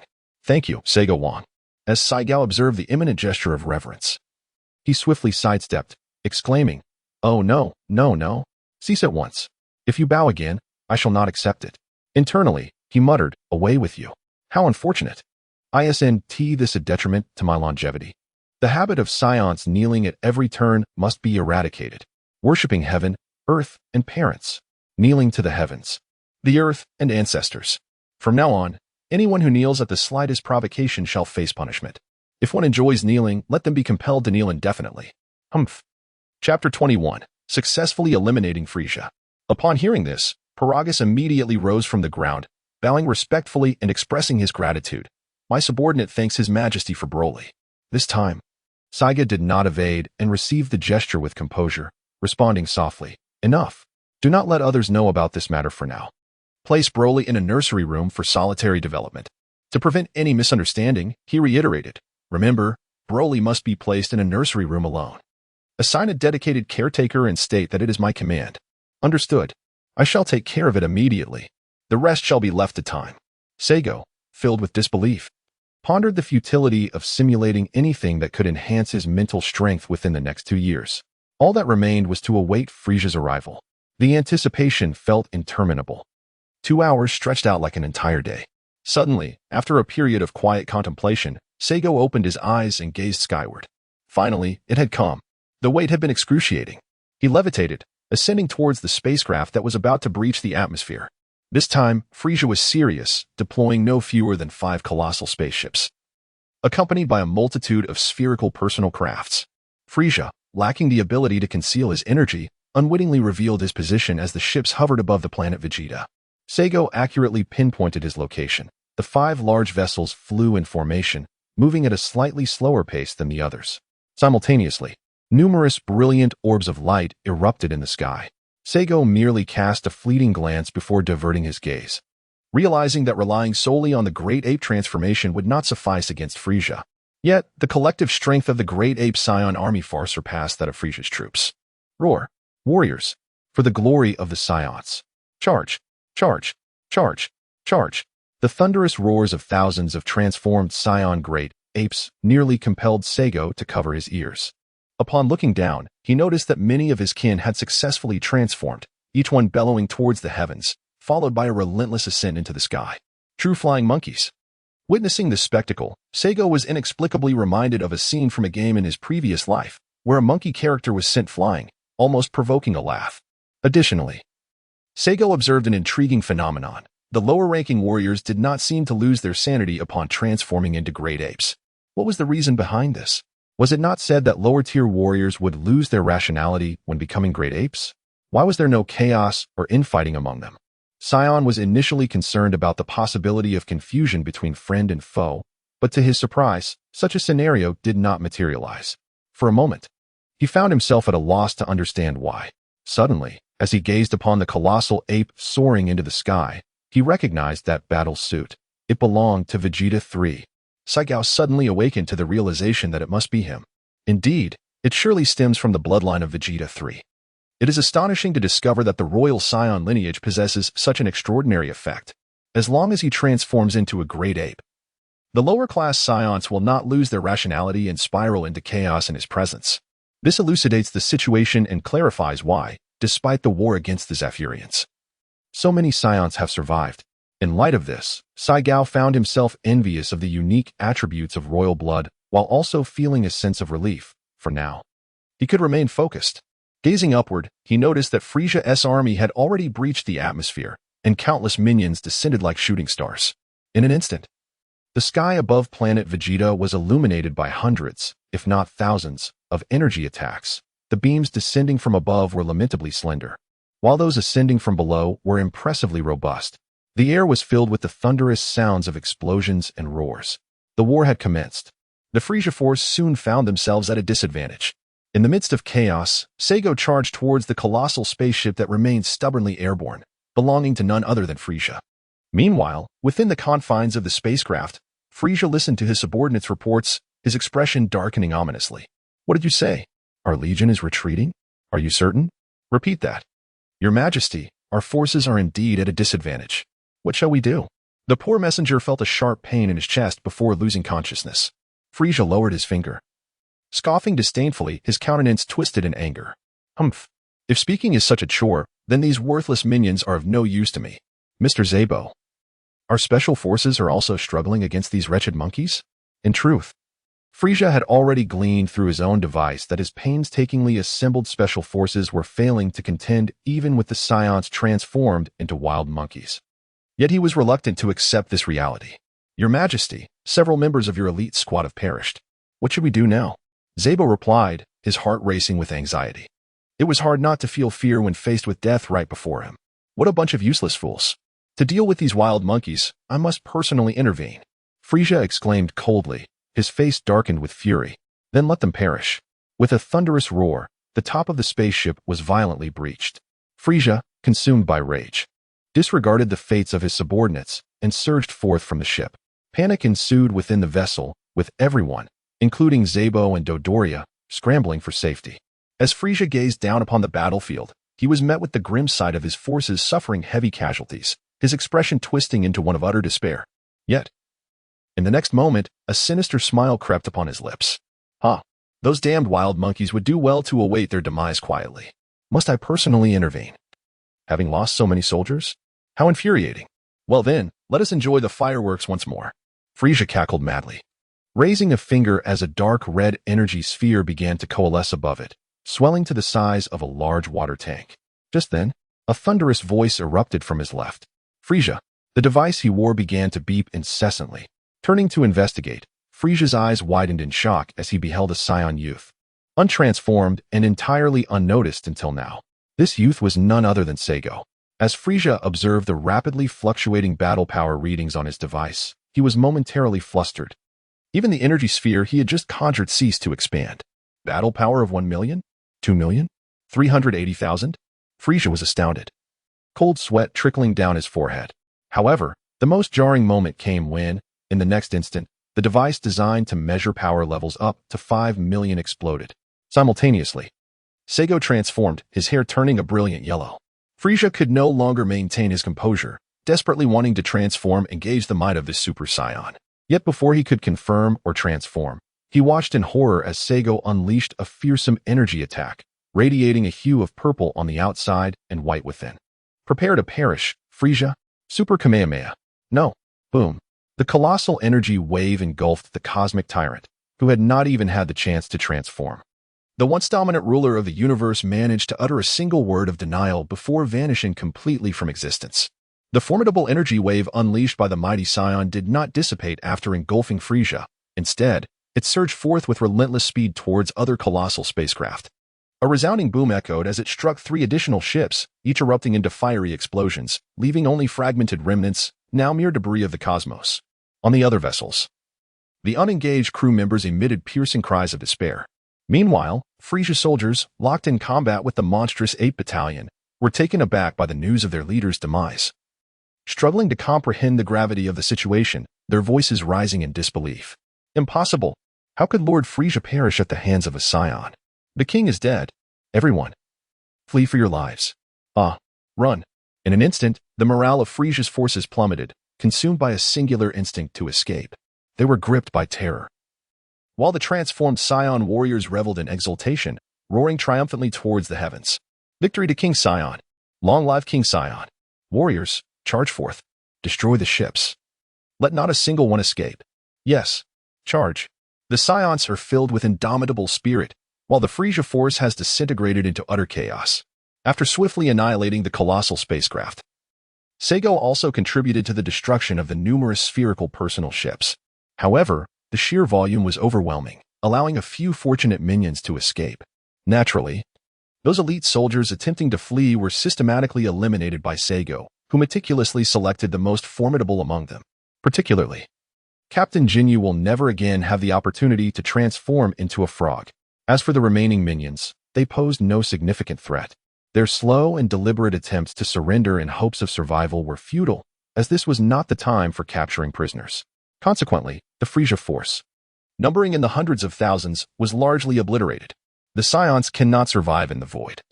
Thus a handful of enemies capable of existing in such a realm foolishly attempted to escape, only to be relentlessly pursued and vanquished by the Saiyan elite. Following the conclusion of the battle, the Saiyan squad responsible for the artificial moon took the initiative to obliterate it, causing the Saiyan great apes to revert back to their human forms. Saigo maintained his Super Saiyan form, allowing all Saiyans to witness the true essence of a Super Saiyan. King Saigo! King Saigo! King Saigo! The once human Vegeta 3 was the first to cry out, soon joined by an ever-growing chorus of Saiyans. King Saigo! King Saigo! In an instant, the shouts reverberated across the skies of planet Vegeta. Some individuals even shed tears, a rare sight among the Saiyan race. The diminutive yellow figure soaring above transformed into a towering symbol in their hearts. Simultaneously, the Saiyan spirit coalesced like never before.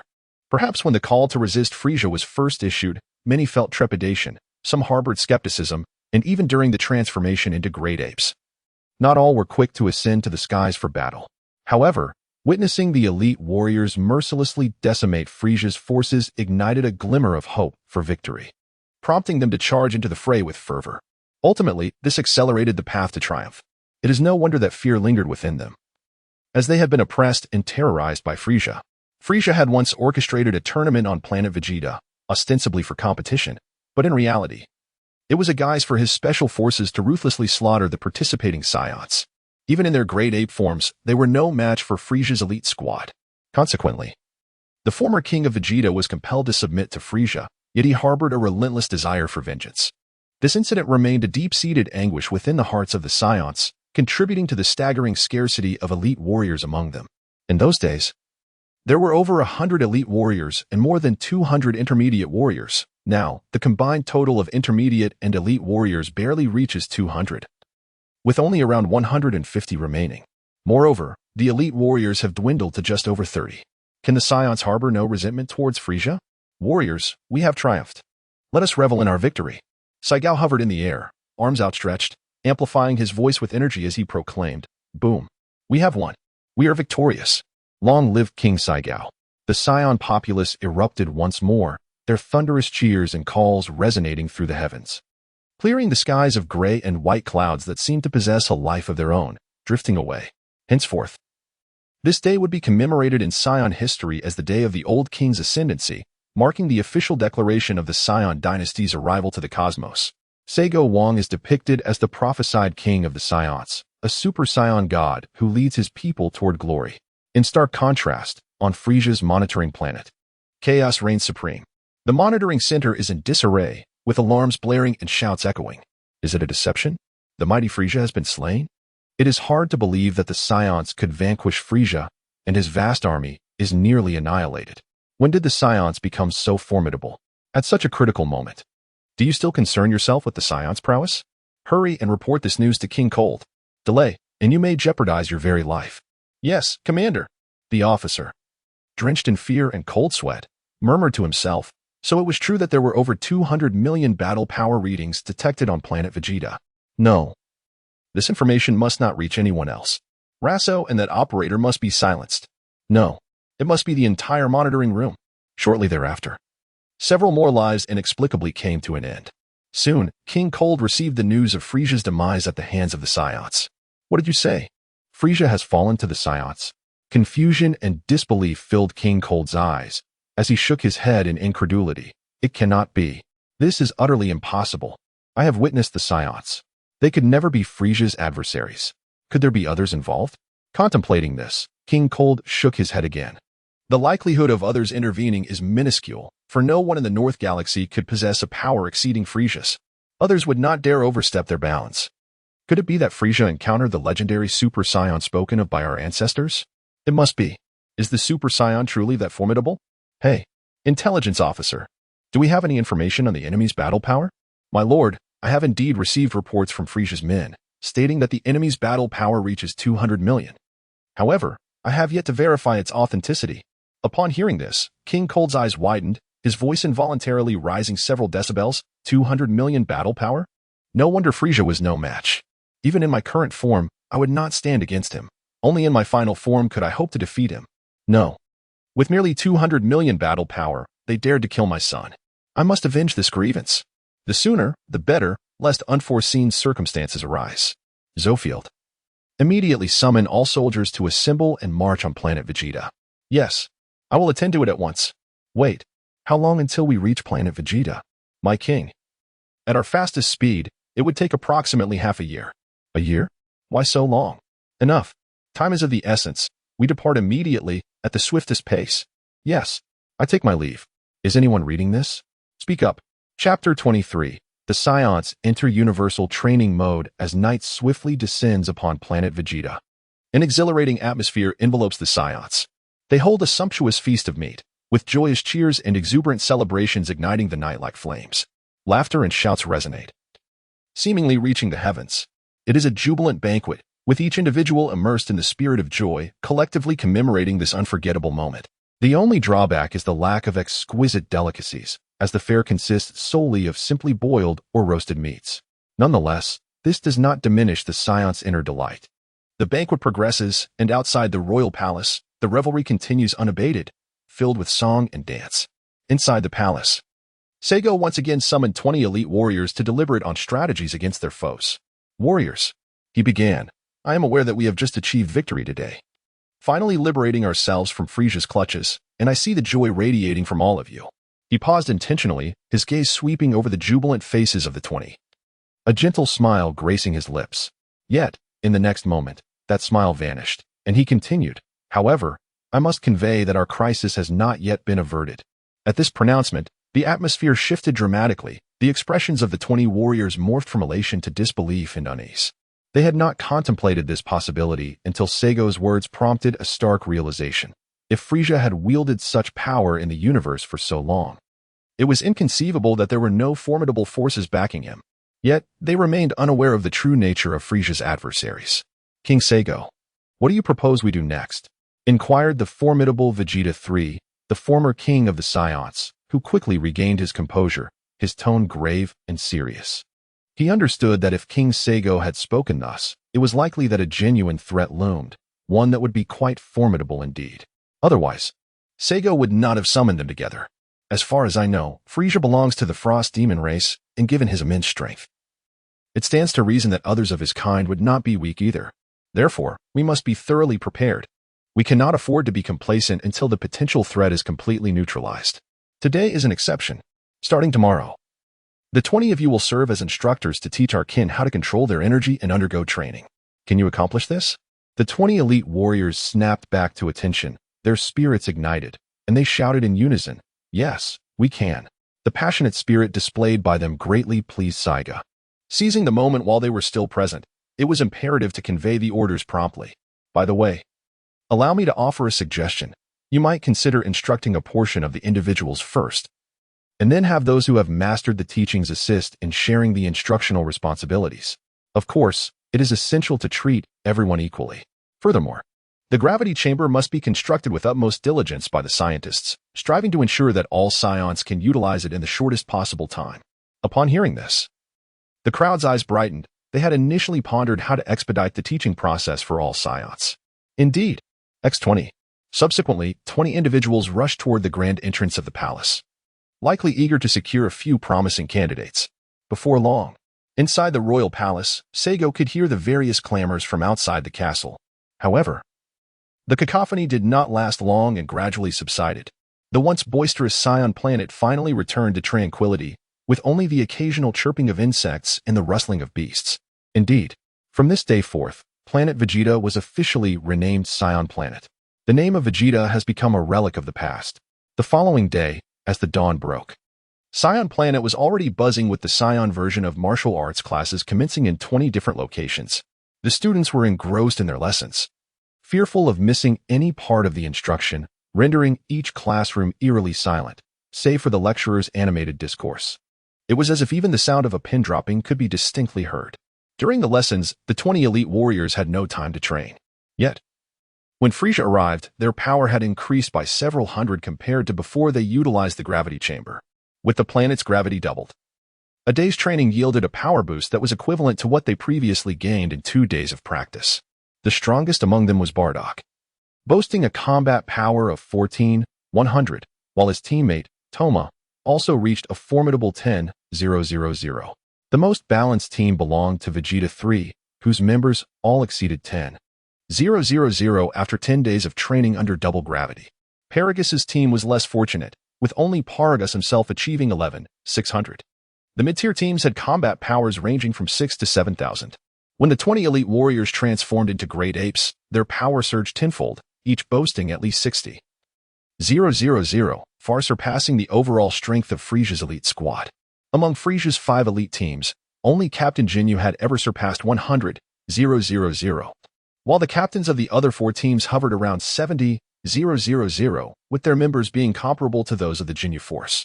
As the sole individual with a combat power exceeding 100,000 besides Frieza, Seigo was accorded the same treatment as Frieza and was obliterated. Unlike the ordinary Saiyans who diligently studied martial arts, Seigo leisurely lounged in the royal palace. The sweltering July heat on Saiyan Planet made him yearn for a natural cool spring to soak in. Fortunately, the palace's towering architecture provided a slight respite from the heat. Today's simulation had yet to be utilized. He needed to bolster his strength to prevent discrepancies in the powers of the Ice Demon Clan members compared to the original narrative. Seigo sat upright, summoned the system panel with a thought, and decided to simulate achieving full power in Super Saiyan form. With determination, he mentally repeated the phrase achieving full power in Super Saiyan several times before promptly initiating the simulation. On July 10th, after exiling Kakarot to Earth, you began attempting the daily training of the Super Saiyan form.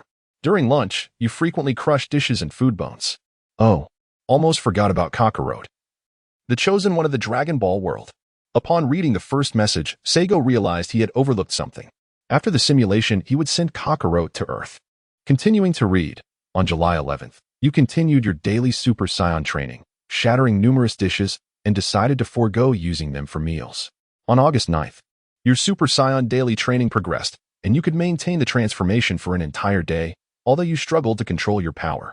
By September 9th, you managed to sustain the Super Saiyan form for 5 consecutive days and could use dishes for dining, albeit occasionally damaging them.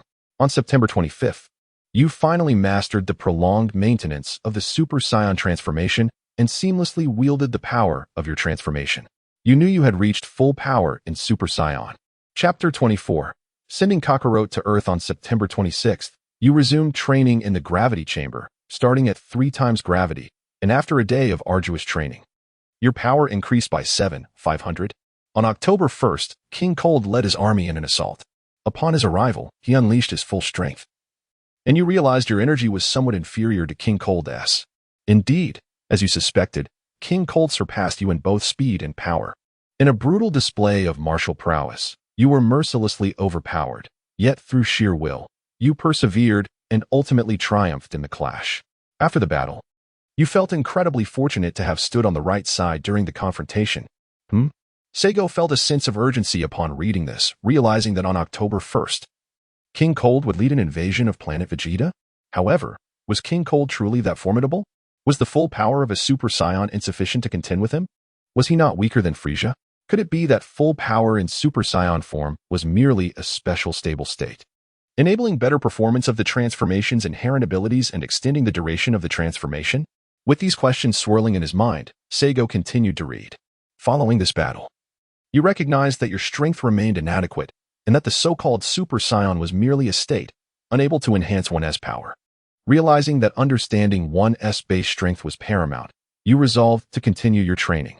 Even the simulated version of yourself shared this belief. Saigo raised an eyebrow, muttering to himself. He had every reason to doubt that full power in Super Saiyan form was indeed just a special state of transformation. On October 2nd, you trained under 3 times gravity for a day, boosting your combat power by 500. On October 6th, you trained under the same gravity for another day, gaining another 500. On October 7th, you increased the gravity to 4 times, training for a day and achieving an increase of 10,000. On October 17th, under 5 times gravity, you trained for a day, gaining 12,500. On October 27th, you trained for a day under 6 times gravity, boosting your power by 15,000. On November 7th, you trained for a day under 7 times gravity, gaining 17,500. On November 9th, you trained another day under the same gravity, adding another 17,500 to your power. The simulation has concluded. Please select one reward from the following options. 1. Full Power Super Saiyan 2. Combat Power, 502, 503. Skill, Combat Mastery, Proficient 996, 1000. 4. Future memories. The simulation clearly indicated that achieving full power in Super Saiyan form is indeed time-consuming. Selecting the first reward offers the best value. I choose the first option. Ding. Selection successful. Congratulations, host. You have acquired full power Super Saiyan. Please check your talent panel for details. With a sudden thought, Saigo summoned his personal information panel and swiftly located the talent section. Talent, Giant Ape, possessing a voracious appetite and robust digestion. Combat Power Enhancement Post-Injury, Void Survival, Mimetic Super Saiyan Full Power. The previous Super Saiyan had astonishingly transformed into Super Saiyan Full Power. Clicking on the words Super Saiyan Full Power revealed several lines of text. Super Saiyan Full Power is a unique form that Saiyans assume after transforming into a Super Saiyan, which does not augment their combat strength. This special form alleviates the excessive excitement associated with the transformation, allowing the user to unleash greater power. It not only enhances the effectiveness of the transformed individual's capabilities, but also enables them to retain the rationality they possessed prior to transformation, preserving their combat intelligence. Indeed, after a thorough reading, Saigo finally comprehended that Super Saiyan Full Power is a unique state of the Super Saiyan, allowing for an extended transformation duration while maintaining clarity of mind, thereby perfectly maximizing the potential of the post-transformation strength. This implies that King Cold's ultimate combat power is at least 250 million. That wretched being even deceived his own son. The key is that Frieza naively believed it. Convinced he is the most formidable warrior of the Frost Demon race in history. One wonders if a character like Gula exists in this world. If so, should he and King Cold join forces, with Saigo's current prowess, he would indeed be at a disadvantage. It appears imperative to enhance his base strength promptly. With this thought, he retracted his personal information panel. Rising silently from the comfortable recliner, he strode purposefully towards the entrance of the royal palace. Before commencing regular training, he must first escort Kakarot back to Earth. After all, he is the fated child of the Dragon Ball world. Without a little bump to the head, he would likely be just an utterly ordinary low-class Saiyan warrior. Soon enough, Seigo arrived at the nursery room number 15, which was closest to the royal palace. The staff within were well acquainted with the young Seigo Wang and did not dare to show him any disrespect due to his tender age. "Ah, Your Highness Seigo. What brings you here?" one of them exclaimed, bowing deeply. "Please, have a seat. Allow me to fetch you a glass of water." "There's no need for that," Seigo replied. "I am here to inquire about the whereabouts of the newborn from the Bardock family." He stated his purpose plainly, aware of the urgency to return to his training. Oh. Please wait a moment, Your Highness. I will look into it right away." The staff member hurriedly made his way to a computer, typing furiously. In less than 10 seconds, he approached Seigo with an expression of delight. "Your Highness, please follow me. Captain Bardock's newborn has been placed in incubation chamber number 4 of nursery room number 4. Allow me to guide you there." Seigo followed the caregiver to the entrance of room 4. "Zax, could you kindly summon Bardock for me? Just inform him that I have matters to discuss." "Oh." "And do include Jine as well." During their journey, Seigo had learned that the caregiver who had nurtured him was named Zax, a lower-class Saiyan warrior. However, his interest lay not in combat, but solely in the art of nurturing infants. "Yes, Your Highness Seigo, I shall attend to this immediately. Please wait a moment." Zax, a man of swift action, bowed and hurried away, his steps brisk and full of vigor. After nearly 5 minutes, Bardock and Jine arrived at room 4. "We pay our respects to Your Highness Seigo," they chorused. "You summoned us. Is it regarding Kakarot?" Along the way, Bardock and Jine had discovered that Seigo seemed to be concerned about his son, yet they were puzzled as to why he would care about Kakarot, whose combat power was the lowest recorded in Saiyan history. Due to Seigo's influence, Bardock had refrained from executing his mission on planet Chiller. Thus he was unaware of certain future occurrences. Indeed, it is about Kakarot. Seigo had no intention of beating around the bush. Sometimes, directness was the most effective approach. "I wish to send Kakarot to Earth. It is the best environment for him to flourish." Chapter 25, Sending Kakarot to Earth, continued. Upon hearing this, Bardock and Jine were taken aback and were eager to inquire why Earth was deemed the most suitable place for Kakarot's upbringing. Yet, Bardock understood the significance of Seigo's position. He had heard whispers of the Super Saiyan God visiting Seigo in dreams, which had shaped the current state of affairs for the Saiyans. He had shared these revelations with Jine, which explained her hesitant demeanor. From the inception of their covert plans to resist Frieza, to successfully overthrowing his tyrannical reign, all achievements were attributable to Seigo, who had thus far made no miscalculations. Combat power could be controlled at will. It could be enhanced through training. The legend of the Super Saiyan was no longer a mere myth. The exiled kin had been called back. Frieza's oppression had been dismantled. Each of these accomplishments bore testament to Seigo's correctness.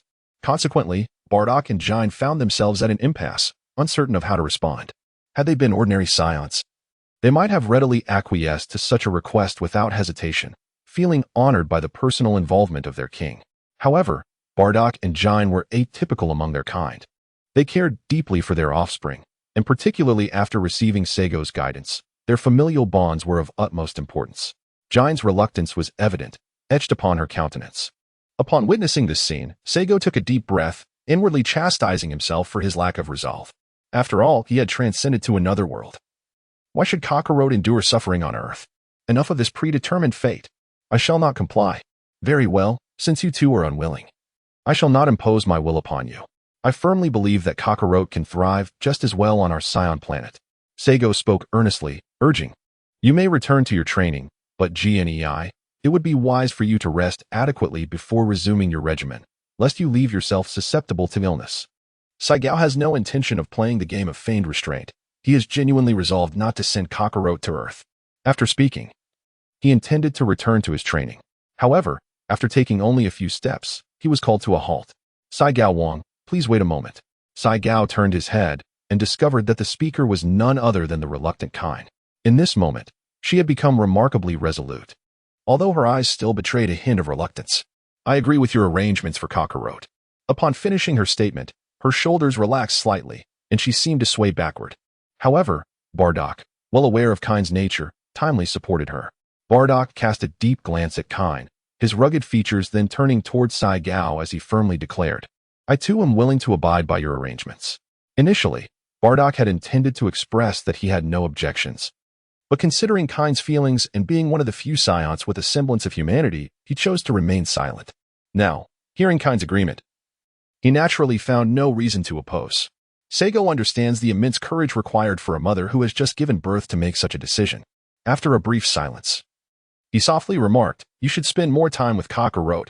It is best to send him to Earth as soon as possible." His voice trailed off significantly by the end. Seigo is uncertain whether this decision is right or wrong. No amount of consolation can soothe a mother's deep-seated reluctance and anguish over parting with her own child. Seigo departed with a heavy heart, and as he left, Bardock and Jine surprisingly remained silent in their farewell. Bardock merely nodded resolutely, his expression seemingly conveying a message of assurance. "Rest assured, I shall manage everything." Upon returning to the royal palace, Seigo plunged into the gravity chamber, activating 3 times the normal gravity, embarking on an intense training regimen in an attempt to cast aside all worries through sheer determination. As dusk fell, Kakarot departed from the Saiyan planet aboard his spherical personal spacecraft. Aside from Bardock and Jine, there were also 19 elite warriors bidding farewell. Though they could not comprehend why King Seigo had chosen to dispatch only Kakarot, a newly emerged lower-level warrior with a mere battle power of 2. They understood that the king's decision must possess a deeper significance. All they could do was offer their farewells. Simultaneously, they etched the name of this distant planet, Earth, into their memories, pondering that one day they would comprehend the king's motives. Time swiftly passed, and night soon enveloped the land. After concluding a day of rigorous training and preparing for the night's rest, Seigo lay quietly in bed, accessing his personal information panel. Name: Seigo. Age: 2 qualities. Upper-tier talent: Grade A consumption. High appetite and strong digestion. Post-injury power: increase void survival. Mimicry of Super Saiyan full power abilities. Telekinesis.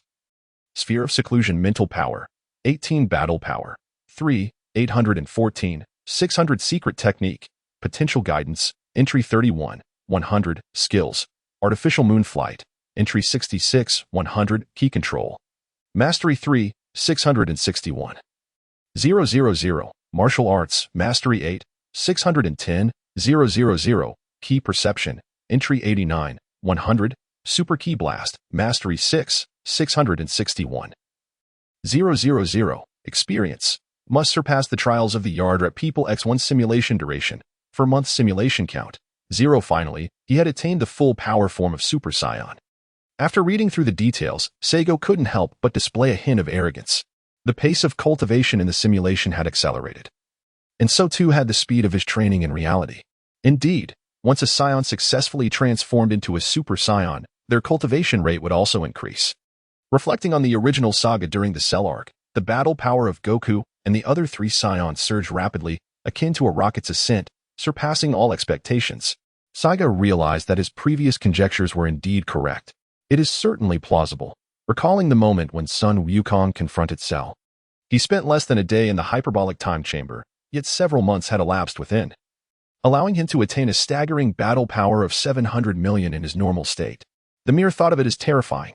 However, if Saiyans experience an accelerated training rate upon transforming into Super Saiyan, coupled with the intense sparring sessions between father and son, where they recover from injuries with the use of Senzu beans, their battle power could soar once again, making everything comprehensible. Yes, it is quite reasonable. A low-tier warrior like Sun Wukong can reach a normal state limit of 700 million in Super Saiyan form.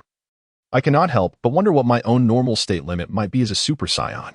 Seigo has discovered what appears to be a new secret of the Saiyan race, significantly enhancing his training speed. With this newfound power, he feels assured that when King Cold arrives in a month or 2, or perhaps even Guldo, he will no longer need to fear defeat. The Saiyan race truly is remarkable. More to come tomorrow. At this moment, Saigo is brimming with enthusiasm, eager to rush into the gravity chamber for an all-night training session. However, upon reflection, it seems more beneficial to strike a balance between work and rest. Thus, he suppresses the excitement within and attempts to drift into slumber, perhaps due to the intensity of the day's training. It isn't long before a wave of drowsiness envelopes him, and in an instant, his mind enters a state of dormancy. The time for rest has arrived. Chapter 26, Secret Techniques, Instantaneous Movement, and the Method of Refining the Spirit. July 11th. According to custom, after satisfying his hunger, Saiga commenced his daily simulation. Prior to beginning the simulation, Saiga decisively utilized the experience from the trials of the Yardrat aliens. For this time, he aimed to master the extraordinary skill of instant transmission. On July 11th, you resolved to journey to the Yardrat planet to learn the divine technique of instant transmission. Before your departure, you meticulously arranged all matters and embarked on your solitary adventure. By August 11th, you successfully arrived at the Yardrat planet. Due to your formidable strength, you swiftly met with the Grand Elder of the Yardrats and were granted the opportunity to learn the secret technique. You followed the Grand Elder into the realm of trials. On August 20th, you triumphantly passed the trial and earned the chance to learn the secret technique. Eagerly, you began your studies of instant transmission under the tutelage of the Yardrat's second elder. By September 20th, you had successfully mastered the technique of instant transmission. However, you discovered that you were still unable to travel across star systems, compelling you to continue your diligent training. On September 30th, you finally sensed the key of Vegeta 3 and others on the Saiyan planet amidst the starry expanse. After bidding farewell to the Yardrat people, you teleported back to the Saiyan planet. On October 1st, King Cold attacked, and you successfully vanquished him during the confrontation. After the battle, you immersed yourself in the gravity chamber, training under 3 times the normal gravity for 1 day, increasing your battle power by 7,500. On October 11th, you trained under 4 times the normal gravity for a day, enhancing your battle power by 10,000. On October 21st, you continued your training under 5 times the normal gravity for a day, augmenting your battle power by 12,500. On November 1st, you trained under 6 times the normal gravity for a day, increasing your battle power by 15,000. On November 10th, you again trained under 6 times the normal gravity for a day, adding another 15,000 to your battle power. This simulation has concluded. Please select one reward from the following options. 1. Secret technique, instant transmission, entry level 30, 102. Battle power, 450,003. Future memory 4.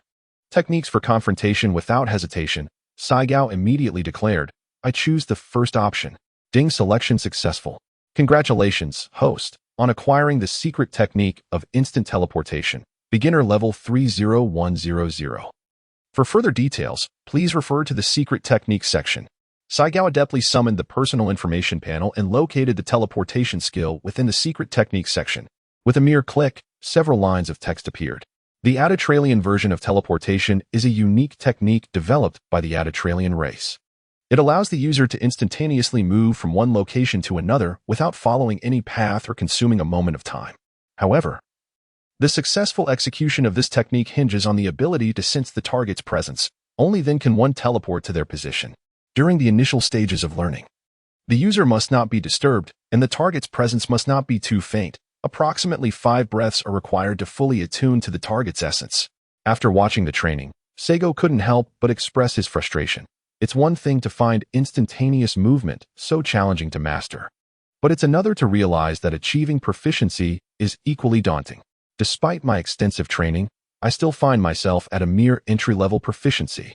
Well, since I've managed to grasp the basics, I shall now focus on enhancing my skillfulness. At present, my priority remains on elevating my overall strength. Having vented his thoughts, he commenced his daily regimen, enduring the treacherous gravity equivalent to 3 times that of planet Saya. Time swiftly passed, and soon, 18 days had elapsed. On July 29th, after concluding another rigorous day of training, Seigo's base combat power soared to an impressive 52,882,100. This remarkable achievement was the culmination of 18 days of relentless toil and 18 rounds of simulated combat, each yielding power rewards. During the initial 8 days of grueling training under thrice the normal gravity, his combat power increased by 60,000. The subsequent 10 days, spent training under 4 times the normal gravity, resulted in an additional rise of 100,000. Overall, through the 18 simulations, he amassed a total of 48,900 in combat power rewards. I am now terrifyingly strong. Even if Gula and King Kurd were to join forces, they might still find themselves outmatched. Seigo reclined comfortably on his bed, gazing at his personal information panel while softly reciting his thoughts. He was exceedingly pleased with the results of his arduous training over the past 18 days. Content, he tucked away the personal information panel and drifted off to sleep. contemplating strategies for the Moro to simulate a journey to Namek in hopes of discovering methods to enhance his mental prowess. As Seigo slipped into dreams, an unexpected visitor arrived at the edge of the universe. Coincidentally, the eastern continent of Earth was enveloped in the stillness of night. And the arrival of this uninvited guest went largely unnoticed by the majority of Earth's inhabitants. Only 3 individuals residing in the skies above the Earth took notice. Yet none reacted. The following day, on the planet of Saya, within the royal palace, as dawn breaks, Saigo embarks on a new day of simulation. On July 30th, after arranging his affairs, he sets off alone in a spherical spacecraft towards Namek. By August 15th, he successfully arrives at Namek, where he is greeted with warm hospitality. In casual conversation, he learns that the Namekians are already aware of the Saiyan's overthrow of Frieza's reign. Upon stating his purpose, the Grand Elder of Namek readily agrees to his request to utilize the Dragon Balls. Through his wishes, he acquires 2 secret techniques, the art of spirit refinement and fusion technique, and he enhances the Saiyan planet. Grateful for the Namekians' willingness to allow him to use the Dragon Balls, he expresses his desire to establish a pact between the Saiyans and the Namekians, pledging mutual assistance in times of life and death crises. The Grand Elder readily consents. On August 16th, he departs for Saya. By the evening of September 30th, he successfully returns to Saya. On October 1st, King Cooled invades Saya with a great army. Faced with the fully powered King Cooled, Saigo transforms into his Super Saiyan and effortlessly obliterates him. Following the battle, he instructs Vegeta 3 and the others to clean the battlefield, while he promptly enters the gravity chamber, setting the gravity multiplier to 5 and begins training. After a full day of rigorous training, his battle power increases by 12,500. On October 11th, he trains under 6 times the gravity of Saya for a day, increasing his battle power by 15,000. On October 12th, he begins training in the secret technique of spirit refinement. On October 22nd, he continues his practice of this technique. On November 29th, he persists in honing the art of spirit refinement. The simulation concludes. Please select one reward from the following options. 1. Battle power, 115,002. Mental power, 0. 48.3. Secret technique, art of spirit refinement, entry 9, 104. Secret technique, fusion technique, entry 4, 105. Future memory 6. Combat, mastery 666, 107. Alliance with the Namekians 8. 1 enhancement of Saya. Such a plethora of rewards this time? Saigo, upon seeing the 8 rewards available, is genuinely astonished. It has been a long time since he has encountered so many options. Is this an attempt to distract my thoughts? I shall not be deceived. I choose the third option.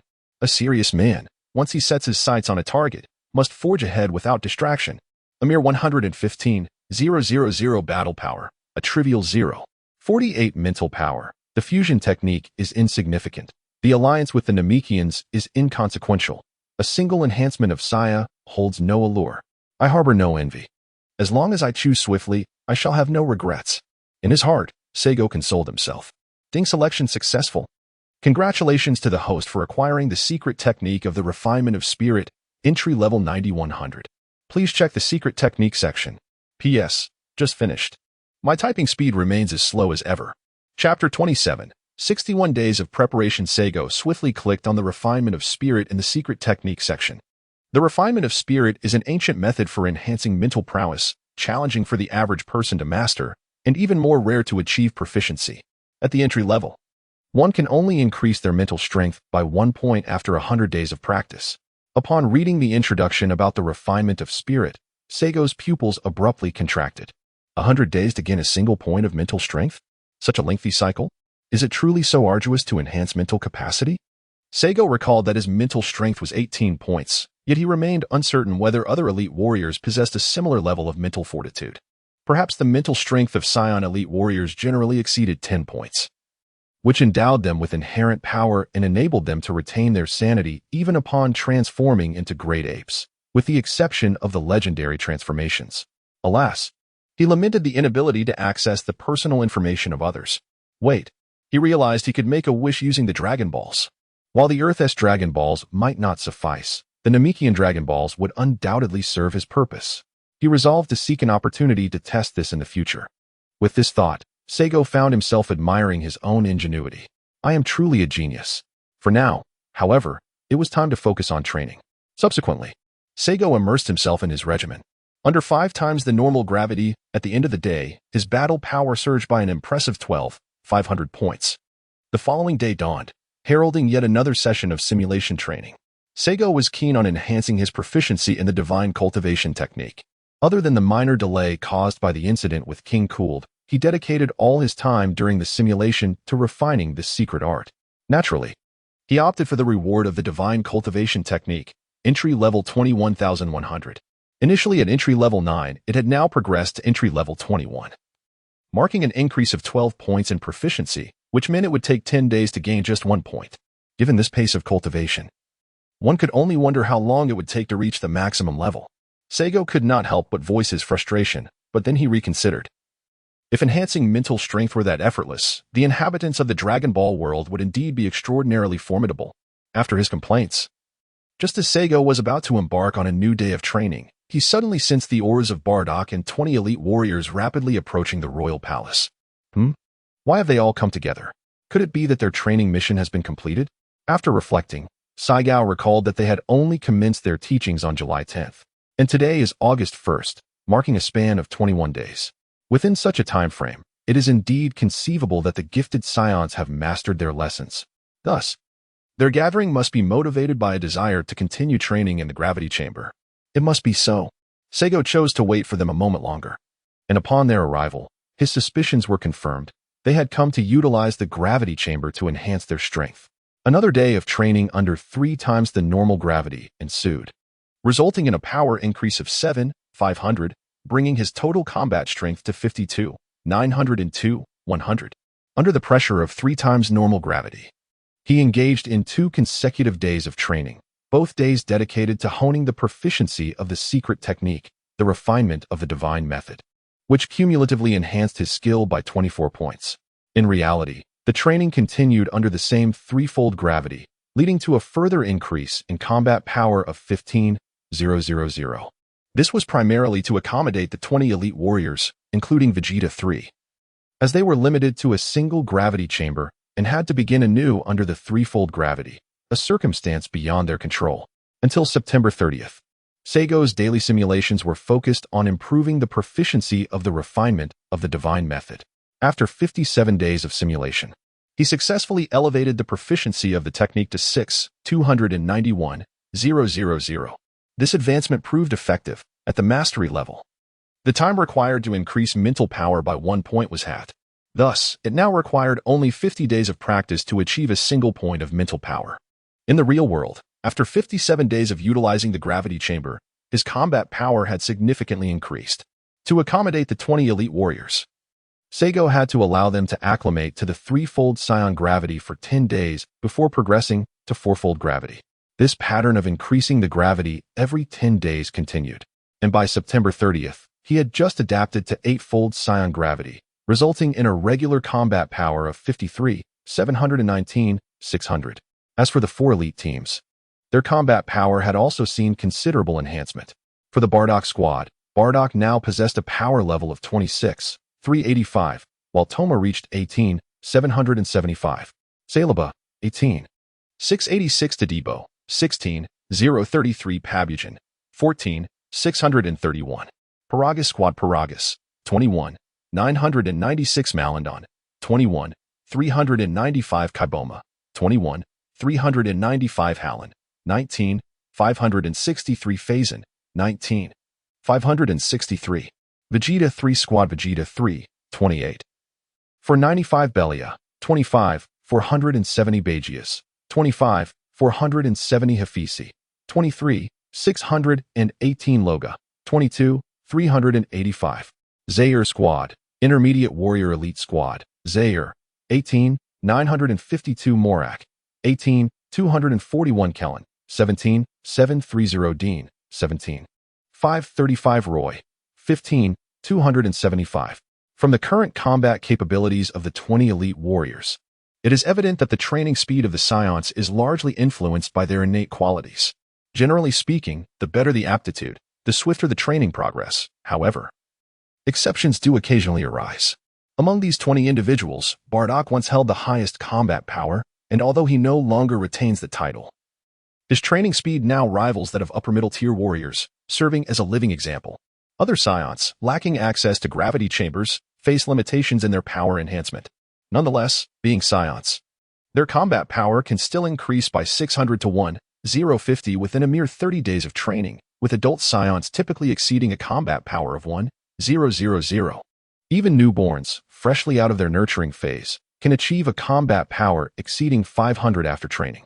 Regarding Saiyan newborns, on August 8th, Saiga issued a decree prohibiting the birth of Saiyans whose power levels do not meet the standard. This mandate is obligatory, and every Saiyan must comply. Upon the announcement of this birth prohibition, the Saiyan community erupted in uproar, demanding a reasonable explanation from King Saiga. Once they understood that the combat power of their parents would determine the potential aptitude of their offspring, compliance became unanimous. Consequently, the frequency of domestic disputes among couples significantly decreased, with some opting to forego such conflicts entirely. All actions were taken for the sake of the next generation. All efforts were directed towards the honor and prosperity of the Saiyan race. The training enthusiasm of all Saiyans was thoroughly ignited, if their previous efforts could be deemed diligent. Their current training could only be described as fervent and life-threatening. On the evening of September 30th, Saiga once more commanded all warriors to enter a state of readiness, as they were to confront King Kurd, the father of Frieza, the following day. Each warrior was instructed to prepare adequately, fulfill their respective roles, and maintain composure. The combat strategy remained unchanged from that employed against Frieza, utilizing the Grade 8 tactic. Even though King Kurd may prefer to conceal his true strength, he commands exceptionally powerful subordinates with combat powers ranging from 2 to 300,000. When transformed into Grade Apes, the Saiyans themselves can also reach over 200,000. Even if they cannot vanquish the enemy outright, they can at least hold them at bay, significantly reducing their own casualties in the process. The Saiyans are indeed precious beings, each possessing a formidable power level of at least 10,000. Whenever a Saiyan tragically perishes, the heart of Saigao aches anew, feeling the weight of sorrow once more. Having chosen the path to revitalize the Saiyan race, there is no turning back.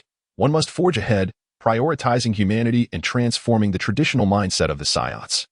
Only through holistic development can they lead their kin to glory. Chapter 28. The arrival of King Cooled on October 1st at 8 a.m. King Cooled and his vast army arrived in the outer space of planet Saya. A seasoned strategist, King Cooled did not rush to disembark despite having reached his destination. Inside one of the large spacecraft, a report was made to the king. My lord, the energy readings from planet Vegeta are not particularly strong. With a maximum of only 12,000 battle power, the rest barely register around 1. Peering through the ship's window at planet Saya, King Cooled furrowed his brow. Kurei Eyes, are you certain? Kurei Eyes, a frog-like being and the king's dedicated intelligence officer, confirmed, yes, my king. We have conducted multiple scans, and the results remain unchanged. King Cooled's frown deepened.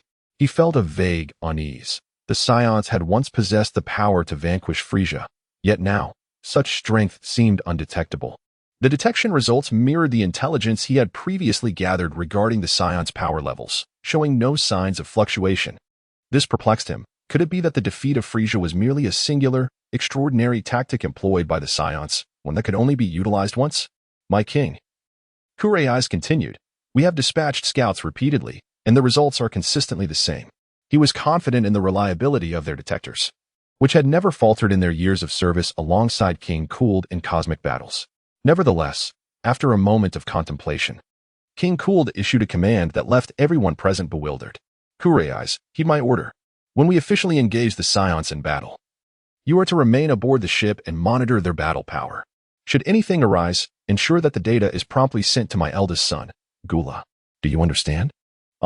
Yes, I understand, my lord. However, the Saiyans' maximum battle power is only 12,000. Is such caution truly necessary? Do not question my reasoning. Execute the command. Yes, I shall fulfill the task. Satisfied, King Cooled nodded and turned to the others. Relay my command. Prepare for landing. All warriors must engage fully and exercise utmost caution to avoid any unforeseen misfortunes. Yes, my king. King Cooled's force, although less imposing than Frieza's army, comprised 3 massive spacecraft. Even so, the troop numbers vastly exceeded those of the Saiyans, boasting a staggering 60,000 combatants. As King Cooled began his descent, the warriors of Saya sensed his presence through their instincts, eagerly anticipating the arrival of their adversaries. Despite the overwhelming aura emanating from King Cooled, which instilled fear, the Saiyans remained resolute, for they had made their preparations. The formidable foes, including King Cooled, would be met by Saiyan, while 20 elite warriors would transform into great apes to confront the other powerful adversaries. Once King Cooled's vessel broke through the atmosphere and initiated the assault, the Saiyan warriors sprang into action.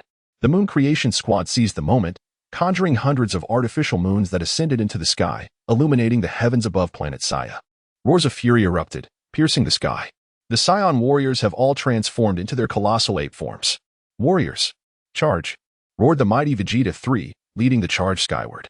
A multitude of Saiyan giants surged forth, ascending towards the heavens. Even in their transformation, the Saiyans retained the ability to control their energy levels. Meanwhile, Kurei's, remaining aboard the spacecraft, perceived the detection results and concluded that the Saiyans were destined for annihilation, convinced that King Cooled would exact vengeance for Lord Frieza. The king is overly cautious. The Saiyans in their ape forms possess merely 120,000 battle power, far inferior to Zofield and his comrades. Kurei scoffed. However, his moment of glee was short-lived, as he was suddenly alarmed by the frantic cries of his subordinates. Lord Kurei, it's dire. Our soldiers are suffering heavy casualties. Furthermore, the sensors have detected an extraordinary battle power of 800 million below us. Lord Kurei, we can no longer detect the king's battle power. What? Kurei's composure shattered. His already large eyes widened in terror, beads of cold sweat cascading down his brow. Stunned, he stood frozen, his body trembling uncontrollably. After a prolonged moment, he regained his senses and screamed at a frantic pace, quickly. Relay this information to King Gula. Yes, my lord. Activate the spacecraft immediately and flee planet Vegeta. Hurry. Yes. Kurei's dashed towards the spacecraft's entrance, intent on sealing the hatch to escape. However, just as he reached the door, he spotted a massive, pristine energy sphere hurtling towards him at blinding speed, aimed directly at the vessel. No. Boom. The energy sphere engulfed the spacecraft in an instant. And with a resounding explosion, it was obliterated. The assailant responsible for this devastation was none other than Saiyan. Saiyan had long sensed that there were still survivors aboard a particular spacecraft. To prevent the enemy from escaping, he chose to unleash a devastating super energy wave to obliterate it. The other two colossal spaceships were devoid of life, which Saiyan deliberately spared. High above, he surveyed the battlefield, noting that the enemy was in a state of disarray, while his warriors were successfully engaging foes of comparable strength. Not a single member of his kin had perished this time. Splendid. Upon realizing that none of his Saiyan comrades had fallen, Saiyan decided against intervening further, opting instead to observe quietly from the skies. Should he discover any Saiyan great ape struggling, he would offer assistance with a well-placed energy wave. If he spotted any enemies attempting to flee, they would be promptly met with an energy wave as well. In the conflict with King Cooled, Saiyan afforded him the same treatment as Frieza, with one distinction. He granted King Cooled an opportunity to speak. 2 minutes prior, although King Cooled had exited the spacecraft alongside the main force, he refrained from immediate action, instead choosing to survey the battlefield for the Saiyan who had slain Frieza. His cautious approach aligned with Saiyan's intentions. Observing the lack of allies nearby, Saiyan flew directly before him, a mere 3 or 4 meters apart. Beep, beep, beep. A combat power of 2.5 million? At such a young age, how can one possess such formidable strength? Could you be the perpetrator who ended Frieza? King Cooled was astounded as he witnessed the combat power Saiyan had deliberately revealed. He had never anticipated that a Saiyan could wield such immense power. Simultaneously, he concluded that Saiyan was indeed Frieza's assassin, for among the great apes below, none boasted a combat power exceeding 500,000. King Cooled, is it not sufficient to rule as your cosmic empire dictates? Why must you persist in opposing us, Saiyans? If Frieza had not been hell-bent on exterminating our race, he would not have met his demise. Saiyan refrained from responding directly to King Cooled's inquiries, countering instead with his own. Excellent. Since your Ice Demon clan seeks total annihilation, I shall begrudgingly send you all to hell. Saiyan retorted with a derisive laugh. Immediately thereafter, he transformed into his Super Saiyan partial form, his power soaring from over 50 million to just over 800 million. Without hesitation, he unleashed a super energy wave that utterly annihilated King Cooled. In his final moments, akin to Frieza, he uttered the same word. No. After an hour of relentless warfare, this conflict finally came to an end. This time, not a single enemy managed to escape alive. The Saiyan warriors, despite suffering numerous injuries, faced no fatalities. Such an achievement is unprecedented. As the last foe collapsed, a thunderous cheer erupted across the skies of planet Saya. A group of Saiyans, still in their great ape forms, eagerly chanted the words, "King Saigao is invincible! King Saigao is invincible! King Saigao is invincible!" The roars of the great apes reverberated through the heavens, echoing like thunder, compelling one to cover their ears. Fortunately, the clamor subsided swiftly. Simultaneously, the moon creation team successfully eradicated the remaining artificial moons. At that moment, the great apes transformed back into their humanoid forms, yet their gazes remained fixed upon the sky, the location of their king. "Captain Vegeta, come up here. The rest of you, swiftly clear the battlefield." Saigao called down. "Yes, King Saigao." The Saiyans responded in unison, their voices resonating powerfully. Shortly thereafter, Vegeta 3 ascended, inquiring, "King Saigao, what are your commands?" "Have someone return these 2 spacecraft. They are spoils of war." Saigao paused, then added, "By the way, once you're finished, check if there are any newly constructed gravity chambers. If so, arrange for their immediate use." Vegeta respectfully replied, "Yes, I shall attend to it post-haste." Seigo nodded slightly and soared towards the royal palace. Vegeta 3 gazed at Seigo's departing figure, his face brimming with admiration. Following the recent conflict, there was no exuberance in victory. While joy was indeed present, there was no inclination towards wild celebration. After silently tending to the battlefield, everyone unanimously returned to their training. Through 2 significant battles, particularly this latest confrontation, the Saiyans, by harnessing their ki perception, gained a profound and immediate understanding of their foe's extraordinary combat prowess, ultimately realizing the current insignificance of their own strength. This was not a time for revelry.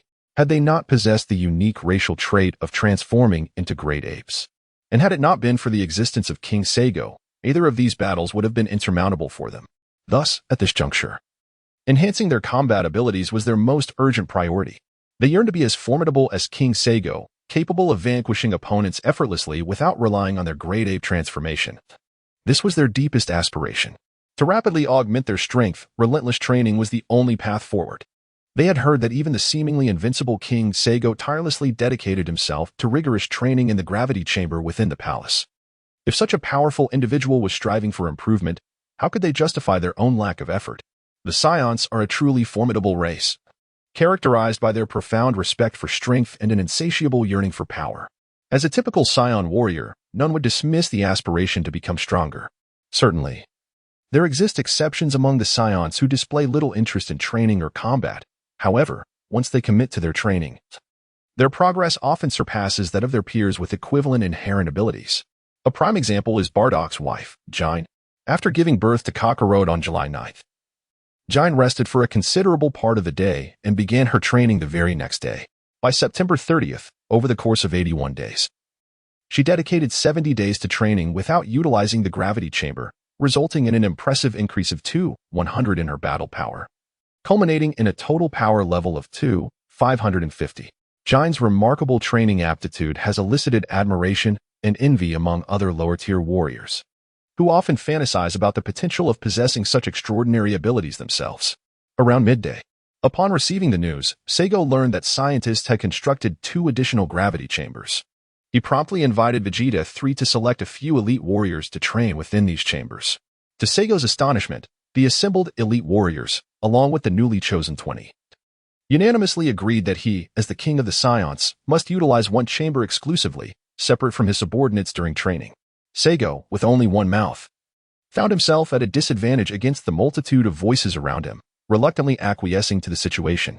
What left him speechless was the fact that Vegeta 3 and others had relocated the old gravity chamber, replacing it with a brand new one situated in the palace square. At 10:30 in the evening, as Seigo prepared for his nightly routine, he suddenly remembered that he had yet to express his affection for TKO. He promptly began to simulate the scenario. On the night of October 1st, after a day of rigorous training, you felt utterly exhausted and swiftly drifted into slumber. On October 2nd, you dedicated yourself to mastering the secret technique known as the spirit refinement method, resulting in a slight enhancement of your mental prowess. By November 2nd, your focused practice of the spirit refinement method yielded a modest improvement in your mental capacity. On December 2nd, your unwavering dedication to the same technique brought about another small increase in your mental strength. On January 2nd of the year 738, you continued your wholehearted pursuit of the spirit refinement method, experiencing a slight augmentation in your mental faculties. By February 1st, your steadfast commitment to the method resulted in yet another enhancement of your mental acuity. The simulation has now concluded. Please select one of the following rewards. 1. Mental Power 1. 2. Mastery of the Spirit Refinement Method. Proficiency 641-1000. 3. Liver Emperor Talent 4. Future Memory upon surveying the available rewards. Saigo did not require further contemplation. He decisively chose the second option. Ding. Selection successful. Congratulations, host. You have acquired the secret technique of the Spirit Refinement Method, Proficiency 641-1000. The proficiency of this technique has been updated. Please refer to the technique section for further details. Saigo skillfully opened his personal information panel.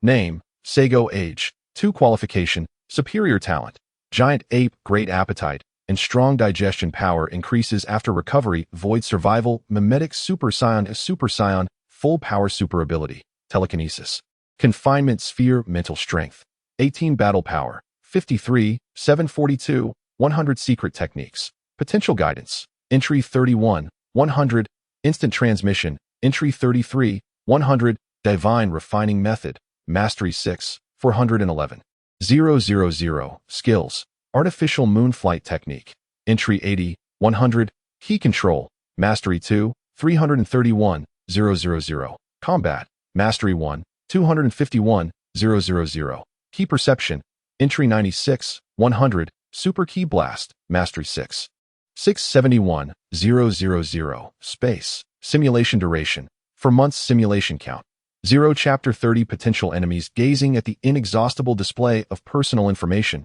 Saigo could not help but express his awe. Indeed, as one grows, the information concerning them proliferates. Subsequently, the fervor for training on planet Saiyan unfolded daily, with the overall strength of the Saiyans ascending rapidly. On October 15th, in a distant western galaxy, on a planet named Gula number 123, a battle power reached an astonishing 800 million. Could a Saiyan truly possess such immense strength? It seemed that my father and that foolish younger brother were in grave peril, likely already slain. Gula calmly assessed the situation. He then scoffed, "Humph. What use is Frieza's high battle power? He has always considered himself invincible, neglecting training, and has stifled his own potential. Utterly foolish. Had he maintained his training like I have, he would not have met such a fate. What a waste." Gula, an exceptionally gifted frost demon and the eldest son of King Cold, was characterized by his calm and cautious demeanor, avoiding endeavors without certainty. Although his talent was not as formidable as Frieza's, his dedication to training allowed his strength to flourish, eventually surpassing that of King Cold, due to his overwhelming power. Before Frieza's birth, King Cold sent him to the southern galaxy to establish dominance, ruling over all the planets he conquered. Gula stood at 173 centimeters, with a muscular physique. Crimson eyes and purplish-black lips, adorned with 2 lines resembling blood tears beneath his eyes. His chest, head, and calves were covered in white armor, while the rest of his body was enveloped in a gleaming purple shell. Gula's feet, like those of his frost demon kin, each bore 3 toes. Reports indicated that the Saiyan's battle power stood at 800 million, nearly double his final form. Could it be that a Super Saiyan with blonde hair and green eyes had truly emerged among the Saiyans? Gula's expression darkened at the thought that the prophecies of his ancestors were indeed true. A Super Saiyan had manifested, and with a battle power surpassing his own. For the first time, Gula felt an unprecedented gravity in the situation, deeming it exceedingly troublesome. He had heard his father mention that Frieza was tasked by the god of destruction to deal with the Saiyans. Otherwise, he would never have risked his life.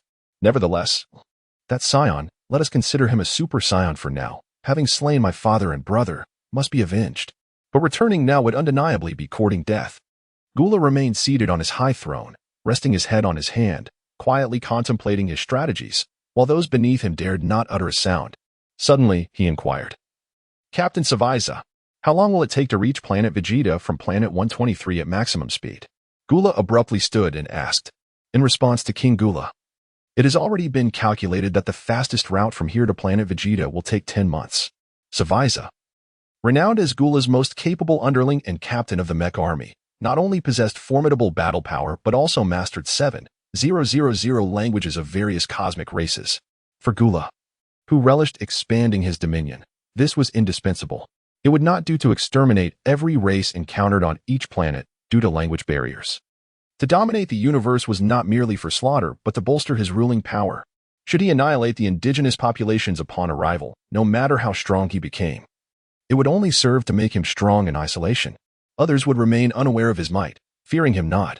What value is there in indiscriminate killing? Hence, Gula generally favored a policy of colonial rule over indigenous peoples. 10 months?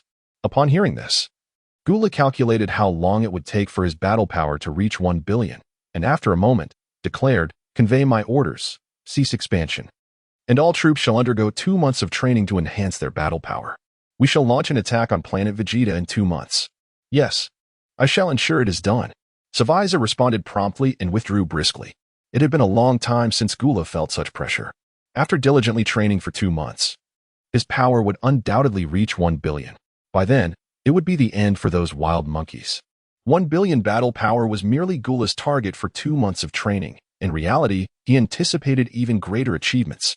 After all, Frieza had managed to elevate his power from a mere 1 or 2 billion to a form capable of rivaling Super Blue in just 4 months through unknown means. As the eldest son of King Cold, Gula, regardless of any shortcomings, was destined to dominate a galaxy. With diligent training, his strength would surely surge. The Saiyans on planet Saiyan remained unaware of the events unfolding in the Western Galaxy, including Saigo himself. It wasn't until June 4th, 738, that Saigo became aware of a potential enemy. On the morning of June 4th, Saigo, as per his routine, utilized the simulator.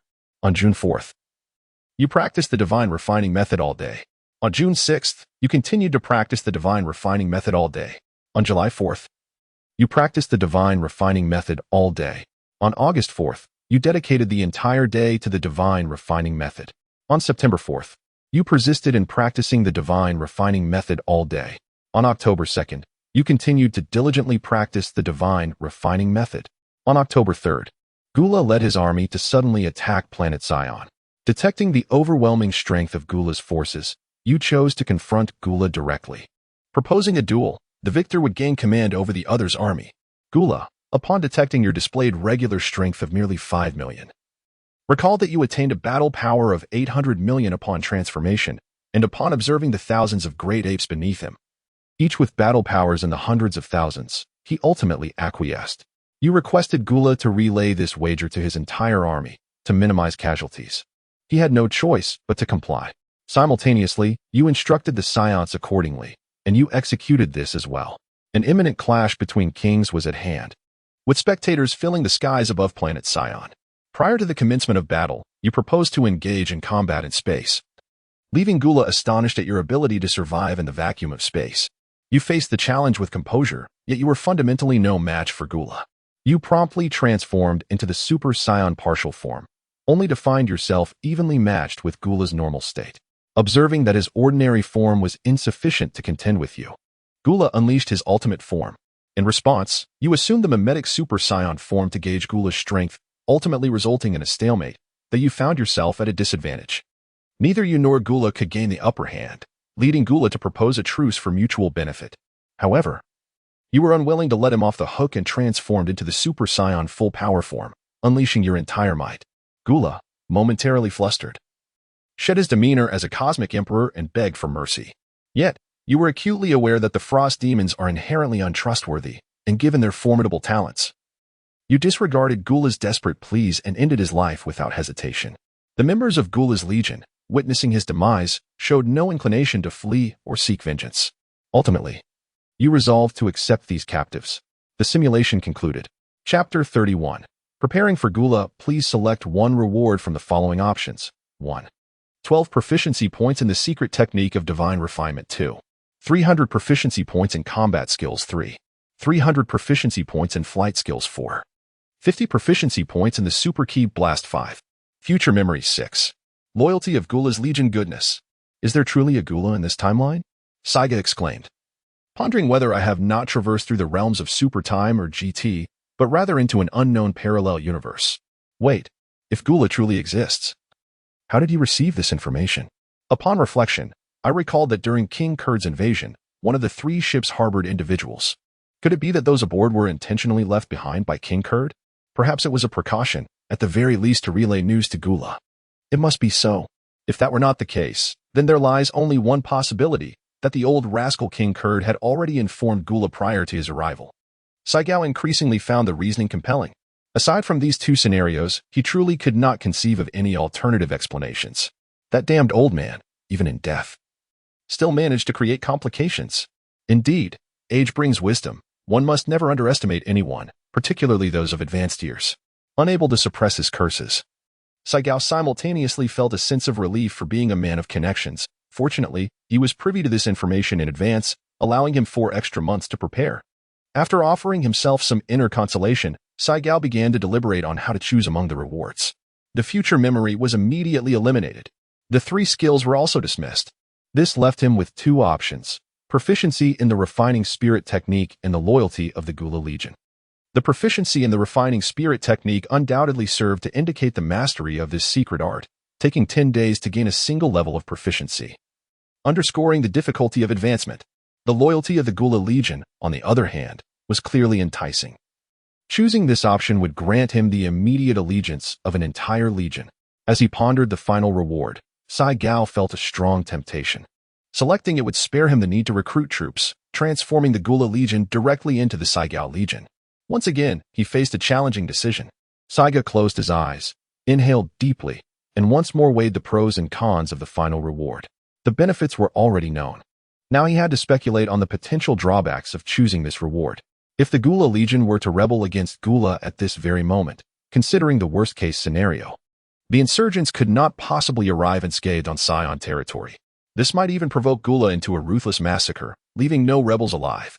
On a more optimistic note, should the entire Gula Legion successfully rebel and reach Saiyan land, it could indeed strengthen the Saiyan forces.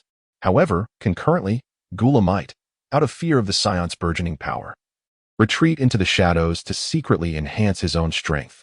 Based on the simulated outcomes and the impression that Frieza could achieve Super Blue status in merely 4 months, it is inferred that Gula's innate talent, while perhaps not as formidable as Frieza's, could still allow for an unimaginable surge in combat prowess within a short period.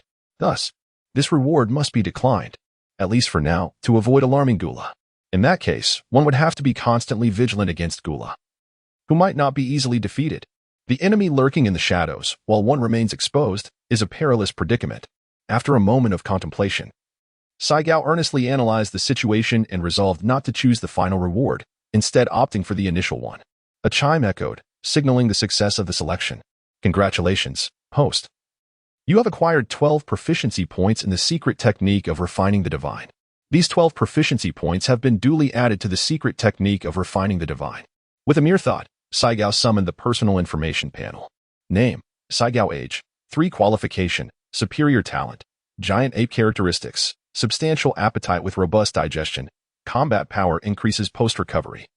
Survival in void, mimicry of Super Saiyan, full power Super Saiyan.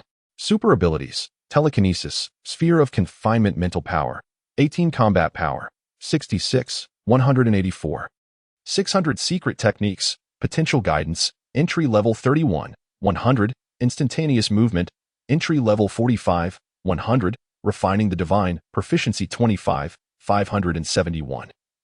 000, skills, artificial moon, flight technique, entry level 95, 100, key control, proficient 3, 331, 000, combat, proficient 1, 251, 000. Key perception, proficient 1. 010, 000. Super energy wave, proficient 6, 681. 000. Space, simulation duration. For months, simulation count. 0. Saiyan adeptly navigated to the secret technique section and clicked on refining the divine. The description of the technique promptly appeared. At the proficiency level of refining the divine, for every 25 days of cultivation, mental power increases by 1. As Saiyan read, he discovered that the time required to gain an additional point of mental power had indeed been halved. Closing the description panel, he noted the proficiency level of 2, 557. Still needing over 7, 000 to ascend to the next tier. At that point, he would ascertain the time required for an additional point of mental power, which he anticipated would also be halved. He glanced up at the combat power section. His standard combat power had reached an impressive 66. 18 million. Saiyan felt a profound satisfaction with his current combat prowess. Suddenly, a thought struck him. Wait, in the recent simulation, he had matched Gula evenly while in his mimicry of the Super Saiyan. When Gula arrived on November 3rd, it was likely he possessed this level of strength. Multiplying 66. 18 million by 30 yields 1.9854 billion, indicating that Gula's combat power would approximately be 2 billion at that time. 2 billion combat power. To Saiyan's recollection, Gula's most formidable form was only just over 400 million. Clearly, Gula had engaged in training upon receiving intelligence. However, it remained uncertain how long he had trained. If his combat power only reached 2 billion after several months of training, his talent must fall far short of Frieza's, an immense disparity. By November, it seemed that Saiyan's mimicry of the Super Saiyan would be more than sufficient to handle Gula. Nevertheless, he was curious to know whether Gula's army would submit upon his demise. Surely they would not be so ungrateful. If they truly resisted, he would not mind exerting himself a little more. With a thought, he retracted the simulator. Saiyan commenced a new day of training. Today marks the third day of his arduous regimen under the intense gravity of 33 times that of planet Saiyan. Including today, it will take a total of 178 days to fully acclimate to the 50-fold Saiyan gravity. This implies that once he has completely adapted to the 50-fold gravity, only a day will remain before the arrival of the Gula army. This single day is perfectly suited for preparation. Time swiftly passes, and before one knows it, the morning of November 2nd arrives. After 420 days of relentless training, Saiyan has at last adjusted to the 50-fold gravity of planet Saiyan. His standard battle power has reached an impressive 99,694,600. Furthermore, he has accumulated 298 simulation attempts since June 4th, deliberately conserving these simulations for unforeseen circumstances. The other Saiyan warriors have also experienced remarkable enhancements in their combat capabilities after 420 days of training, particularly those who have utilized the gravity chamber. As of November 1st, 738, all 30 elite warriors have exceeded a battle power of 300,000, with the exception of Tabul, who has not trained in the gravity chamber. Among them, Vegeta 3 boasts the highest battle power at 585,045, making him the second strongest Saiyan after Saiyan. 3 warriors possess battle powers between 500,000 and 600,000. 10 warriors fall within the 400,000 to 500,000 range. 26 warriors are within the 300,000 to 400,000 bracket. 40 warriors maintain combat powers between 200,000 and 300,000. 60 warriors range from 100,000 to 200,000, while the remaining warriors have battle powers between 10,000 and 100,000. Today, the Saiyans truly live up to their reputation as a warrior race. Apart from the 500 infants currently being nurtured, every other Saiyan on planet Saiyan begins with a battle power of at least 10,000. Most astonishingly, every Saiyan has mastered the techniques of energy control and energy sensing. As for Saiyan's sole disciple, Tabul, he has undergone a total of 499 days of training, elevating his battle power from 180 to 21,637, achieving an average increase of 43 points daily. Although classified as a lower-class warrior, his royal lineage has afforded him an accelerated training pace, even surpassing those who have just crossed the threshold into elite warrior status. He is currently the fastest progressing warrior aside from Vegeta 3. On November 2nd, as dawn breaks, Saiyan rises early, ready to lavishly expend the hard-earned 200 simulation attempts he has accumulated. After addressing his hunger, he embarks on his daily training. Now, training for 10 hours under 50-fold gravity has become a treasured routine. A day of training yields an increase of 125,000 in battle power. On November 3rd, as Gula leads his army to invade planet Saiyan, Saiyan adopts a proactive stance against the enemy, unleashing his full power in Super Saiyan form. A single, potent energy wave effortlessly resolves the crisis in under half an hour. After dealing with Gula, he returns to his training. Completing another 10-hour session under 50-fold gravity results in another increase of 125,000 in battle power. At this juncture, Saiyan nods in silent agreement, recognizing that mercy should not be extended to adversaries. Indeed, this resonates with him. On the evening of January 1st, 739, after fulfilling his daily training obligations, His battle power increases by 125,000. By March 1st, under 50-fold gravity, another day of training yields yet another increase of 125,000 in battle power. The simulation concludes. Please select one reward from the following options. 1. Battle power of 15 million. 2. Super Energy Wave, Mastery 6, 691,000. 3. Flight Technique, Mastery 1, 210,000. 4. Energy Control, Mastery 4, 181,000. 5. Energy Sensing, Mastery 661,000. 6. Future memories. Upon reviewing the simulation, Saigo, without hesitation, opts for the battle power reward. Not only for this simulation, but for the subsequent 49 as well, he consistently chooses the battle power enhancement. However, an unexpected event occurs after the 51st simulation. On November 2nd, after completing his daily training, his battle power increases by 125,000. On November 3rd, after resolving the Gula army's threat, he continues his training. Another 10-hour session under 50-fold gravity results in an additional increase of 125,000 in battle power. On March 1st, 739, after a day of training under 50-fold gravity, his battle power increases by 125,000. The simulation concludes. Please select one reward from the following options. 1. Battle power of 15 million. 6. Future memories. According to tradition, Saigo opted for the combat power reward, selecting the first option. A notification chimed, confirming the successful choice. Congratulations, host, you have received 305 for 100 combat power. What is going on? Upon hearing the voice from the simulation system, Saigo was utterly astonished. Clearly, the promised combat power was 15 million. How could only a mere 300,000 be credited? Could it be that the system had withheld a portion? However, Saigo was aware that his golden finger lacked intelligence, even if he inquired. There would be no response, a fact he had already confirmed. Saigo, perplexed and filled with uncertainty, accessed his personal information panel. Name: Saigo. Age: 3. Qualification: Superior Talent. Giant Ape. Exceptional appetite and strong digestion. Enhanced combat power after recovery. Void survival. Mimicry of Super Saiyan. Full power. Super ability: Telekinesis. Sphere of confinement. Mental strength: 18. Combat power: 850 million. Secret techniques: Potential guidance. Entry 31100. Instant transmission. Entry 66100. Divine refinement method. Proficient 25571 million. Skills: Artificial moon flight technique. Expert 181000. Key control. Expert 3691000. Martial arts. Expert 1251000. Key perception. Expert 1001000. Super key blast. Expert 6681000. Space. Simulation duration: 4 months. Simulation attempts: 247, with a combat power of 850 million. Saigo pondered whether his regular strength could not consistently increase after transforming into a Super Saiyan. Gazing at the number behind the combat power bar, he mused if he had indeed reached his limit. Was it only through a breakthrough that he could continue to enhance his baseline strength? This thought seemed highly plausible to Saigo. He promptly initiated a new round of simulation to validate his hypothesis.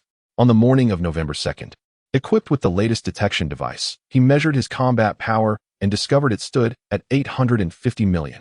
Elated, he resolved to reward himself with another day of training. However, on the morning of November 3rd, upon checking with the detector, he was bewildered to find his combat power had not increased. Determined, he decided to train for another day. At the end of the day, he discovered his combat power remained stagnant. Resolute, he opted to train once more the following day. On the evening of November 4th, with no increase in combat power, he became convinced he had encountered a bottleneck and resolved to attempt a breakthrough to transcend the Super Saiyan form starting the next day.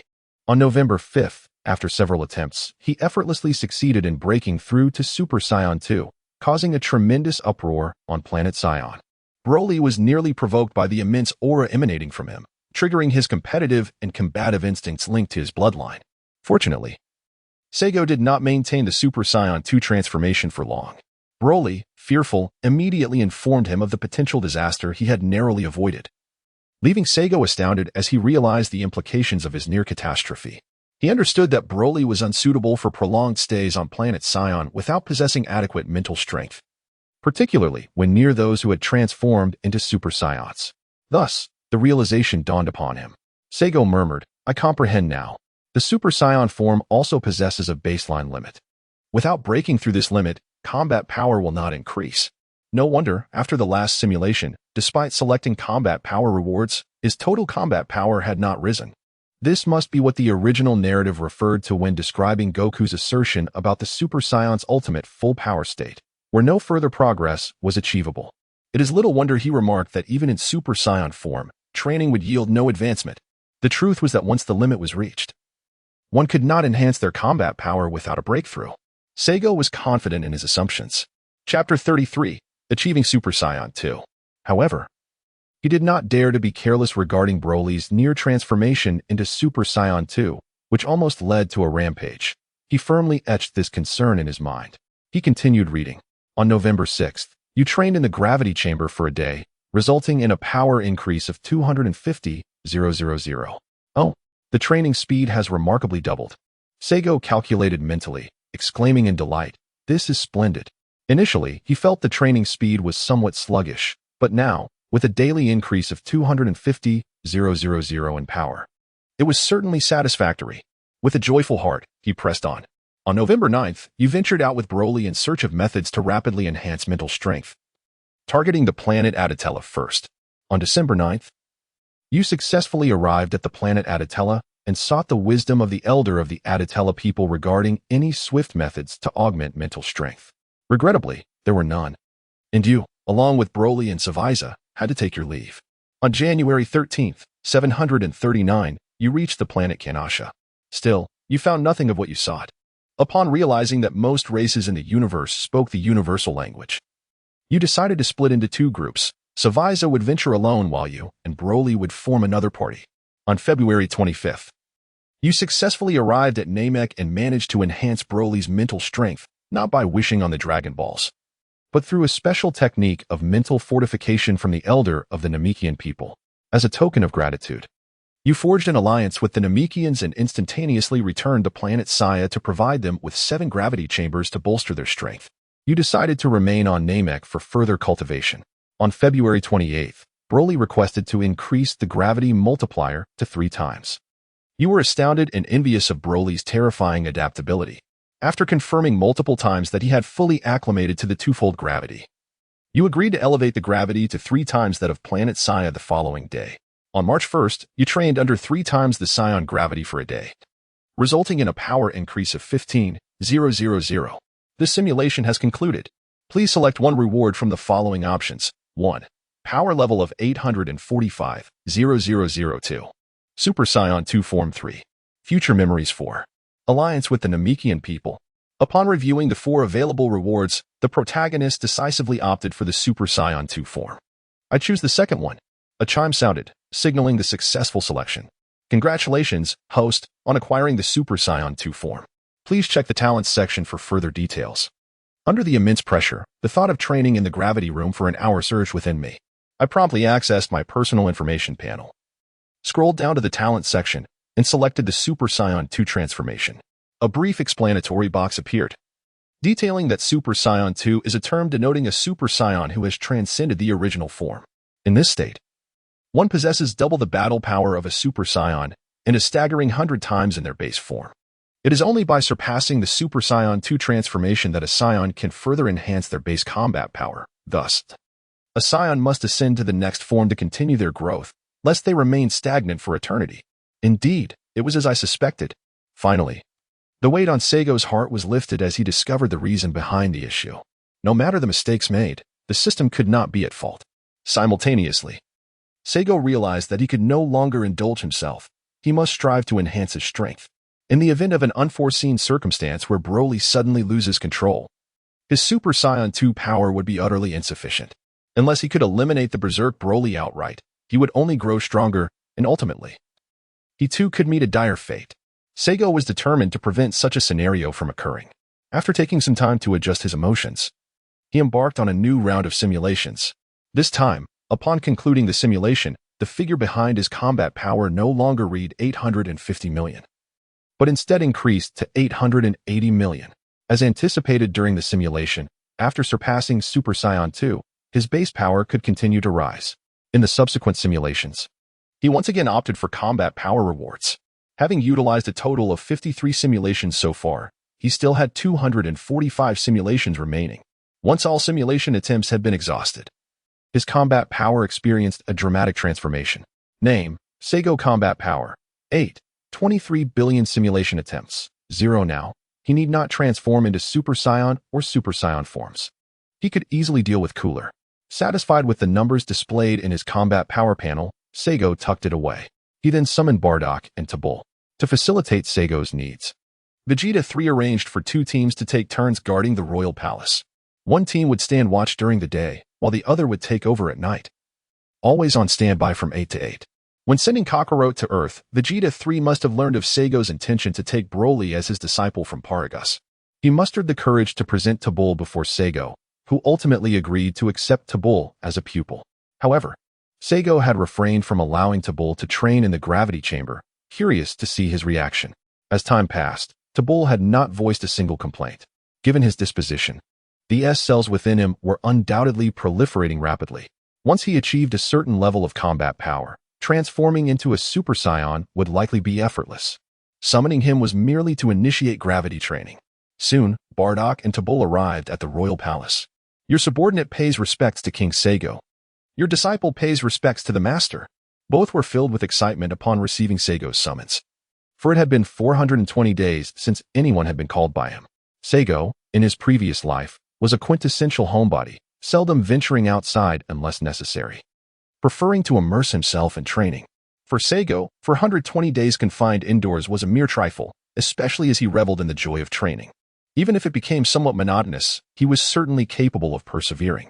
Moreover, being a Saiyan in this life, he found exhilaration in training, with his combat power surging impressively, which kept his spirits high.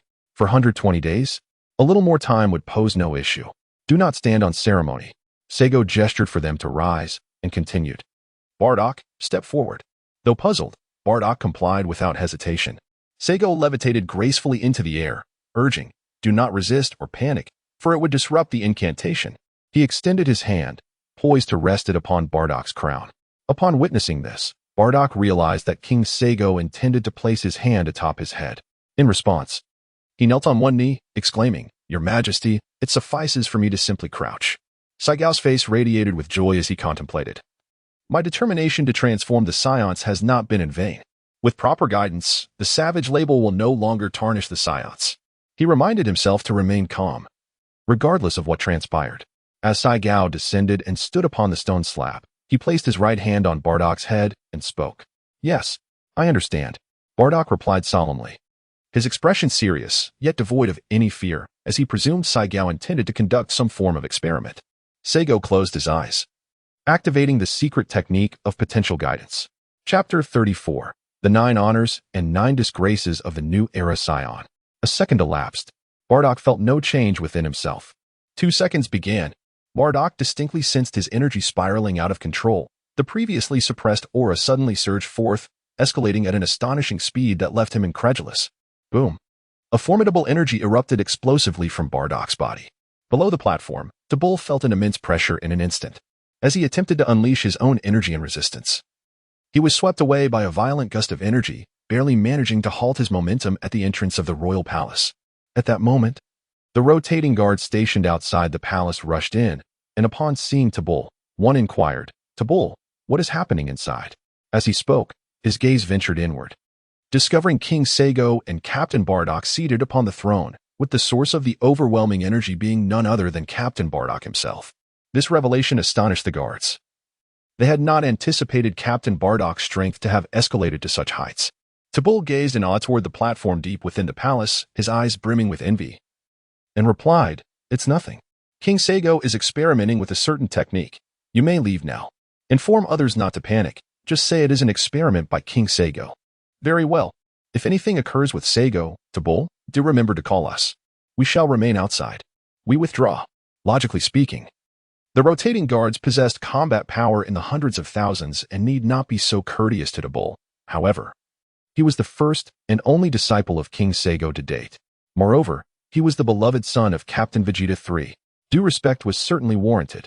Yet Tabul had never held himself in high regard, nor had he ever abused his influence. Instead, he He mingled with other Saiyans, disregarding his own status. He was exceedingly polite and never lost his temper. With a smile, Tabul waved his hand, saying, "Thank you for your hard work. It is no trouble at all. It is our honor to guard King Saigo. Others would envy our position." The captain of the guards turned to say before exiting, pride etched on his face. Tabul withdrew his gaze and looked back into the depths of the palace, feeling the powerful aura, and could not help but exclaim, "What a terrifying energy. I never imagined Uncle Bardock had become this powerful. With this, we Saiyans have gained another formidable warrior." Tabul's face radiated joy, tinged with envy, yet devoid of any jealousy. After 420 days of intense gravity training, Bardock's combat power had soared to over 460,000. Excluding the energy he had harnessed, should he unleash his full power. Tabul could not withstand his presence at such proximity. Meanwhile, upon the throne, Saigo's guidance of Bardock's potential was nearing its conclusion. Sensing the boundless potential within Bardock, Saigo could not help but reflect, indeed, the potential of a Saiyan knows no bounds. It merely depends on the extent of individual development and guidance. All right, we have reached the limit of entry-level potential guidance. In the next moment, Saigo opened his eyes, withdrew his right hand, and felt a wave of fatigue wash over him. Taking a few steps back to sit upon the throne, after catching his breath, he lowered his gaze and softly inquired, "How do you feel?" Bardock clenched his fist, feeling energy surging continuously from within, leaving him both astonished and elated. "Is this truly me? This power is overwhelmingly strong, beyond my wildest imagination. King Saigo, how did you achieve this?" Yet, when he looked up, he saw Saigo's weary expression, which instantly alarmed him, prompting him to ask with genuine concern, "Are you all right?" Unbeknownst to him, he was only perceiving what Saigo wished for him to see. Saigo was reluctant for the Saiyans to discover his extraordinary ability, fearing that their desire for shortcuts might overshadow their determination to strengthen themselves gradually and resolutely. In the long run, this would be profoundly detrimental to the Saiyans. Thus, he feigned extreme weakness. In reality, although he exerted some physical and mental energy, resulting in a slight sense of fatigue, it was far from the extent he was portraying. "It's nothing. A brief rest will suffice," Saigo declared nonchalantly, waving his hand. Bardock was deeply moved by this. Upon confirming that Saigo was indeed unharmed, he once again attuned himself to the surging energy within him, realizing he had become nearly tenfold stronger than before. "Your Majesty Saigo, what kind of sorcery is this? It is truly remarkable that you can also assist others in enhancing their power." A profound sense of admiration and reverence appeared on Bardock's resolute face, his eyes shimmering with fervent brilliance. In that moment, Saigo seemed to transform into the sole deity of his faith, the god of the Saiyans. "This power is truly immense. Beyond imagination, I never realized I could be this strong." Bardock, overwhelmed with excitement, instinctively knelt down while suppressing his aura. "Your Majesty, the debt of gratitude I owe you is too great. How can I ever repay you?" Even though Bardock was a steadfast Saiyan who had never shed a tear, at this moment, a few tears escaped his eyes. Observing this resolute man, usually so stoic in the face of any situation, now weeping uncontrollably, Saigo could not help but jest. "Captain Bardock, why not recite the 9 honors and 9 disgraces of the new era Saiyans for me?" To his surprise, Bardock took it seriously. Wiping away a tear, he responded loudly, "Yes, I shall recite it now. Your will is the direction for my advancement." He swiftly rose to his feet, cleared his throat, and began reciting earnestly. In an instant, the hall resonated with Bardock's powerful and resonant voice, compelling all to listen intently. Unwilling to interrupt, to take pride in loving the empire, and to feel shame in harming it, to take pride in serving the clan, and to feel shame in betraying it, to take pride in valuing strength, and to feel shame in ignorance, to take pride in diligent labor, and to feel shame in idleness, to take pride in unity and mutual assistance, and to feel shame in selfishness, to take pride in honesty and integrity, and to feel shame in opportunism, to take pride in abiding by the law, and to feel shame in lawlessness, to take pride in humility and courtesy, and to feel shame in arrogance and brutality, to take pride in hard work, and to feel shame in extravagance and indulgence. Report, I have completed the recitation. Please give your instructions." Bardock stood tall, eyes resolute, akin to a soldier awaiting inspection after reciting the 9 honors and 9 disgraces of the new era Saiyans. This doctrine was inspired by Saigo's recollections from a past life, mostly aligning with its original content, albeit with slight modifications and additions. Alongside this, the 5 prohibitions of the new era Saiyans were also promulgated on October 1st, 737, mandating that every Saiyan memorize, comprehend, and take practical action regarding these edicts. The issuance of these two mandates resulted in a significant period during which all Saiyans, regardless of their activities, were constantly murmuring the contents of the decrees. Those who did not understand were obliged to consult knowledgeable individuals, and if that failed, they would gather all who were confused to seek Seigo's guidance. Naturally, this situation only persisted for the initial few days. Subsequently, those who grasped the concepts began to voluntarily assist others. Chapter 35, The 5 Prohibitions of the New Era Saiyans. It can now be said that any Saiyan capable of speech can recite it fluently in one breath. Seigo clapped his hands and said with a smile, "Excellent. Very good." The two phrases slipped out instinctively, and memories of his past life working in a factory flooded back to him. 3 catchy yet meaningless phrases echoed incessantly in his mind. Go away. Be gone. How unlucky. Seigo shook his head, casting aside the bewitching yet toxic phrases that had ensnared him. He then turned to Tabor, who had just approached, and inquired, Tabor, would you care to experiment with this mystical technique? However, allow me to disclose that this technique can only be employed once in a lifetime. Furthermore, the earlier it is utilized, the lesser the potential enhancement to one's abilities. This technique amplifies a person's strength manifold. The greater one's current prowess, the more formidable the power that can be summoned. I have laid bare its drawbacks. Now, what is your decision? Tabor's eyes darted back and forth contemplatively before he arrived at a resolution. Grateful for the opportunity bestowed by his mentor to grow stronger, he chose to wait until he had attained greater strength before proceeding. Seigo nodded and remarked, as long as you understand. Do you hold any grievances regarding my decision not to permit you to train in the gravity chamber? Tabor, with wide eyes and without a moment's hesitation, replied, Master, I harbor no resentment. I am grateful to you. How could I possibly have grievances? It is you who spared me from being dispatched to desolate planets. You who liberated the Saiyans from Frieza's clutches, and you who empowered us to grow ever stronger. I can only feel honored, proud, and elated to be your disciple. All right. Enough. Is this flattery something your father taught you? Seigo said, feigning disdain despite feeling pleased within. Does your father have nothing better to do than instruct you on how to flatter? In response, Tabor earnestly stated, Master, everything I just expressed comes from the depths of my heart. My father did not teach me to say such things. With a commanding gesture, Seigo declared, Halt. Cease your actions. Recite for me the 5 prohibitions of the inner and outer code. Yes, I shall recite it immediately. The disciple began. The 5 prohibitions of the new era Saiyans. Internally. 1. One must not harm their kin. 2. One must not lose their temper indiscriminately. 3. One must not disrespect rituals. 4. One must not break laws and regulations. 5. One must not forget righteousness in the face of profit. Externally. 1. One must not hold back against adversaries. 2. One must not oppress others without cause. 3. One must not take the life of another without justification. 4. One must not plunder others without reason. 5. One must not insult others without cause. Teacher, I have completed my recitation. Please provide your guidance. Tabor emulated Bardock's stance, standing tall and resolute. Seigo nodded in satisfaction and advised, Remember, once you ascertain the enemy, spare no effort and commit wholeheartedly. If you cannot prevail, seek assistance. Survival is paramount. Only by enduring can one grow stronger and journey further. Do you comprehend? Tabor responded resolutely, Disciple understands. From this day forth, you shall utilize the gravity chamber in the palace square on your own. It is best to double the gravity every 10 days, for excess can be detrimental. Seigo stated with undeniable authority. Yes, disciple shall obey. I will diligently train to become as formidable as you. Tabor replied, momentarily taken aback. But he etched Seigo's counsel deeply into his heart.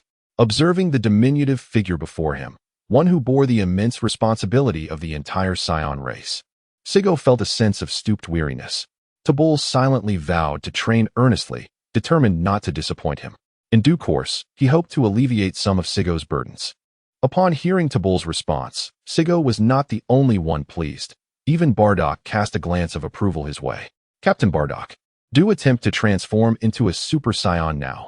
With your current prowess, you should have attained the minimum combat power requisite for transformation.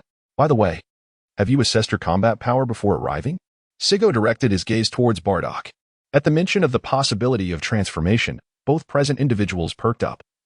Initially believing they had misheard, exchanging questioning glances until receiving affirmations, their faces lighting up with surprise and anticipation. Returning to you, Your Highness, I tested my combat power yesterday. Regrettably, I possess a combat power of 460,035. Bardock replied with an expression of remorse. He had already realized yesterday that numerous higher-ranking warriors had surpassed him in strength. Presently, Vegeta 3 was the foremost warrior under Sigo. Oh, 460,000 power? Your strength is rapidly ascending. Why the long face? Sigo inquired, perplexed. Bardock, feeling even more ashamed, lowered his head and muttered, I am unworthy of your guidance. Having allowed Captain Vegeta and the others to surpass me. Please, punish me. Bardock's demeanor resembled that of a student who had erred, awaiting admonishment and instruction from his teacher. It became clear why he felt this way. Saiyan suddenly understood the reason, chuckling in disbelief, and earnestly remarked, Captain Bardock, this is where you went awry. Bardock abruptly lifted his head, as if bracing himself to accept the punishment of fate, embodying a demeanor of noble resignation to death. Saiyan found it quite amusing. One must comprehend a fundamental truth. While I oppose the practice of ranking newborns among the Saiyans, it is undeniable that innate talent does exert a certain influence on the rate of power enhancement and the potential upper limits of strength. I believe you have already discerned that, generally speaking, warriors of intermediate and advanced ranks, under identical training conditions, tend to exhibit a greater increase in combat power compared to the majority of lower-tier warriors. This incremental advantage accumulates day by day and over time. The disparity becomes markedly evident. Do not overly concern yourself with comparisons to others. Rather, measure yourself against the person you were yesterday, against your former self. Are you not significantly more powerful now than you were before? Bardock nodded thoughtfully, as if he had come to a realization. Saiyan, seizing the moment, remarked, when one sets their goals excessively high, the failure to meet such expectations can swiftly lead to a loss of confidence. This, my friends, is the predicament you currently face. Such a mindset is detrimental to your growth and, if it persists, will inevitably lead to your downfall. He glanced at Tabor and continued, you must both remember. While it is commendable to aspire to lofty ambitions, your foremost goal should be to surpass yourselves. Only by continuously improving upon who you were yesterday can you progress towards the grand objectives you have once envisioned. It is essential to recognize that each individual is unique. In the realm of martial arts, there are always those who surpass you. There are extraordinary talents in this world, but the truth is, you simply have not encountered them yet. Therefore, refrain from making comparisons with others. Instead, measure your progress against your past self. This is the path to continual advancement. As long as you strive each day to outdo your previous self, you have already achieved success. As Saiyan concluded, he added with a hint of levity. Comparing oneself to others can be quite disheartening. Do you wish to make yourselves miserable? If you truly wish to feel despair, feel free to compare yourselves to me. My combat power has only recently surpassed 100 million, so if you're seeking disappointment, you may do so now. He silently mused, indeed. It has only been a short while since I crossed that threshold, merely a couple of hours. However, that crossing was rather significant. Chapter 36, Bardock transforms into Super Saiyan. Sure enough, upon hearing Saiyan's words, Bardock and Tabor were left utterly astonished, their eyes wide in disbelief. The phrase my combat power has only recently surpassed 100 million echoed incessantly in their minds. The guilt that once plagued Bardock had vanished, replaced by astonishment, reverence, and admiration. Tabor's expression mirrored this sentiment. So, it turns out our teacher's combat power has reached such an extraordinary level. Truly remarkable. No wonder he was chosen by the god of Super Saiyans. What they were unaware of was that Saiyan had understated the truth.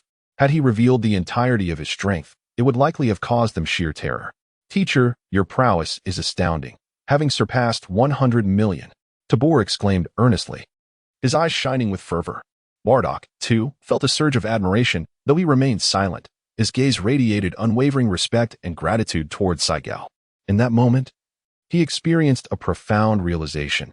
It is not about comparing oneself to others, but rather striving to be better than one was yesterday, as long as one improves daily. That is the essence of success. Noticing Saiyan's inquiring gaze directed at him, Bardock stood tall, regaining his former vigor, and proclaimed, "Thank you for your guidance. King Saiyan, I have understood your teachings. Please look forward to my future performance." Satisfied, Saiyan felt his efforts were not in vain. Observing Tabor's keen eye, he accepted the cup of water offered to him, exclaiming, "Thank you. Not at all. You are too courteous." Tabor waved his hand dismissively. "No, that is not the case. No one is inherently obligated to serve another. It is I who should express gratitude to you, as it is a matter of basic etiquette. Saiyan countered. It is an honor for a disciple to serve their teacher. Tabor replied with a smile, feeling completely at ease in Saiyan's presence, without a trace of tension. Saiyan composed himself and spoke to Bardock with great eloquence. Bardock, since your previous combat power reached 460,000, it now escalates to an astounding 4.6 million, surpassing the minimum transformation threshold of 3 million for Super Saiyans. You should be able to transform successfully. Upon hearing this, both Bardock and Tabor were taken aback, their pupils narrowing to mere pinpoints in an instant. Although they had mentally prepared themselves for a potential breakthrough beyond 1 million, they were astounded to discover that their combat power had surged tenfold, reaching a staggering 4.6 million. This was an increase of a full 10 times. Not merely 1 or 2. Such an extraordinary enhancement. The mighty Saiyan King possesses an extraordinarily formidable secret technique. It is no wonder that after merely a single use of this power, he appears utterly exhausted, with his constant consideration for his fellow Saiyans. The Saiyan King stands as the greatest ruler of his kind in history. In this moment, both Bardock and Tabor regard the Saiyan King with profound respect, elevating his stature in their hearts once again. Meanwhile, the Saiyan King remains oblivious to their thoughts, continuing to expound on the intricacies of transforming into a Super Saiyan. Bardock, give it a try? The essence of transforming into a Super Saiyan lies in harnessing your rage. Reflect on the events that have ignited your fury. The angrier you are, the easier it will be to succeed. Come, take your chance. Bardock, eager to attempt this transformation, closes his eyes and begins to meticulously recall the moments that have provoked his anger. No Saiyan can resist the opportunity to transform into a Super Saiyan. As Saiyan and Tabor observed Bardock closing his eyes, an expression of anticipation adorned their faces. 1 second, 3 seconds, 5 seconds, then, with a thunderous roar, Bardock's aura suddenly erupted. Ascending rapidly, in the blink of an eye, his energy reached its zenith. A fierce wind coalesced from his overwhelming presence, surging outward with relentless force, nearly sweeping away the weaker Tabor. Fortunately, Saiyan timely positioned himself to shield Tabor from being blown away. As Bardock's energy peaked, his fists clenched involuntarily. His visage contorted into a fierce grimace. In the next moment, his hair began to transform abruptly into a golden hue, only to revert swiftly to black. Within mere seconds, his hair oscillated between yellow and black over a dozen times. Just when Saiyan believed Bardock was on the verge of success, Bardock abruptly opened his eyes, collapsing to the ground, gasping for breath, beads of sweat cascading down as if the endeavor had drained him entirely. Uncle Bardock, are you all right? Tabor inquired with concern after Bardock managed to catch his breath. Once Bardock regained his composure, he stood up despite still panting, his forehead glistening with perspiration. Saiyan inquired, how do you feel? I still feel a bit off, Bardock replied, his voice fragmented, as he had yet to fully recover. However, his eyes sparkled with determination, indicating that success in transformation was imminent. Rest for a moment, and then attempt once more. Remember, do not solely focus on your anger, while harnessing that fury. Channel the energy within you towards your back. Do not suppress your emotions, feel free to vocalize them. A powerful shout can unleash the latent energy within, Saiyan encouraged. Upon hearing this, Bardock's gaze ignited with fervor, as if victory was within reach. Yes, thank you, Lord Saiyan. I shall undoubtedly succeed, if you manage to transform. That will be the greatest gratitude to me, Saiyan replied with a gentle smile, then turned his attention to Tabor. Tabor, you should proceed to train in the gravity chamber outside. Remember, do not rush. Take steady steps to lay a solid foundation. Also, inform those outside to remain calm and focus on their tasks. Yes, Master. I shall take my leave now. Farewell, Master. Go ahead. After Tabor bowed and swiftly exited. 5 minutes passed. Bardock finally felt rejuvenated and prepared for a second attempt at transformation. Before commencing, he recited Saiyan's instructions once more. Anger. Gather energy in the back. He then closed his eyes, officially attempting to transform into a Super Saiyan. 1 second, 2 seconds, 3 seconds. Boom. A formidable aura erupted from Bardock, surging to its peak within moments. In the next instant, his hair turned golden and maintained that hue for 2 seconds, unlike the previous rapid shifts. Excellent. There's hope. Saiyan recognized the progress and further spurred him on. Focus and exert yourself. Shouted out. Chapter 37. Saiyan in his normal state versus Super Saiyan Bardock. As soon as Saiyan's words faded, Bardock suddenly opened his eyes. Aya! With a powerful, cathartic scream, his hair and eyebrows transformed into a brilliant yellow. His hair standing erect except for the bangs. His pupils shifted to a light green. His physique grew more robust. Enveloped in a golden aura that surged from the ground upwards, emitting a continuous, resonant sound. G, G, G, G, G, G, G. Clap, clap, clap. As Saigo applauded and congratulated, he exclaimed, Bardock, congratulations on successfully transforming into a Super Saiyan. You must remember this sensation, anger, excitement, the desire to destroy. With continued practice, you will be able to transform into a Super Saiyan at will. After his transformation, Bardock bore a fierce countenance, further accentuated by the menacing cross-shaped scar on his face, which made him appear formidable to all who beheld him. As he felt the cells in his body pulsating with vitality, Bardock could distinctly perceive a torrent of immense energy surging within him, flowing outward with relentless force. This power was extraordinary. In disbelief, Bardock clenched his fists, a flicker of astonishment crossing his stern features as he thought, I feel as though I could effortlessly defeat 100 versions of my former self.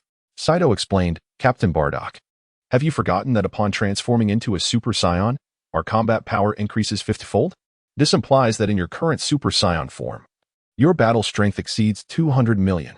Not to mention that even 100 of your former selves would pose no challenge to you now. Even 1,000 would be no match.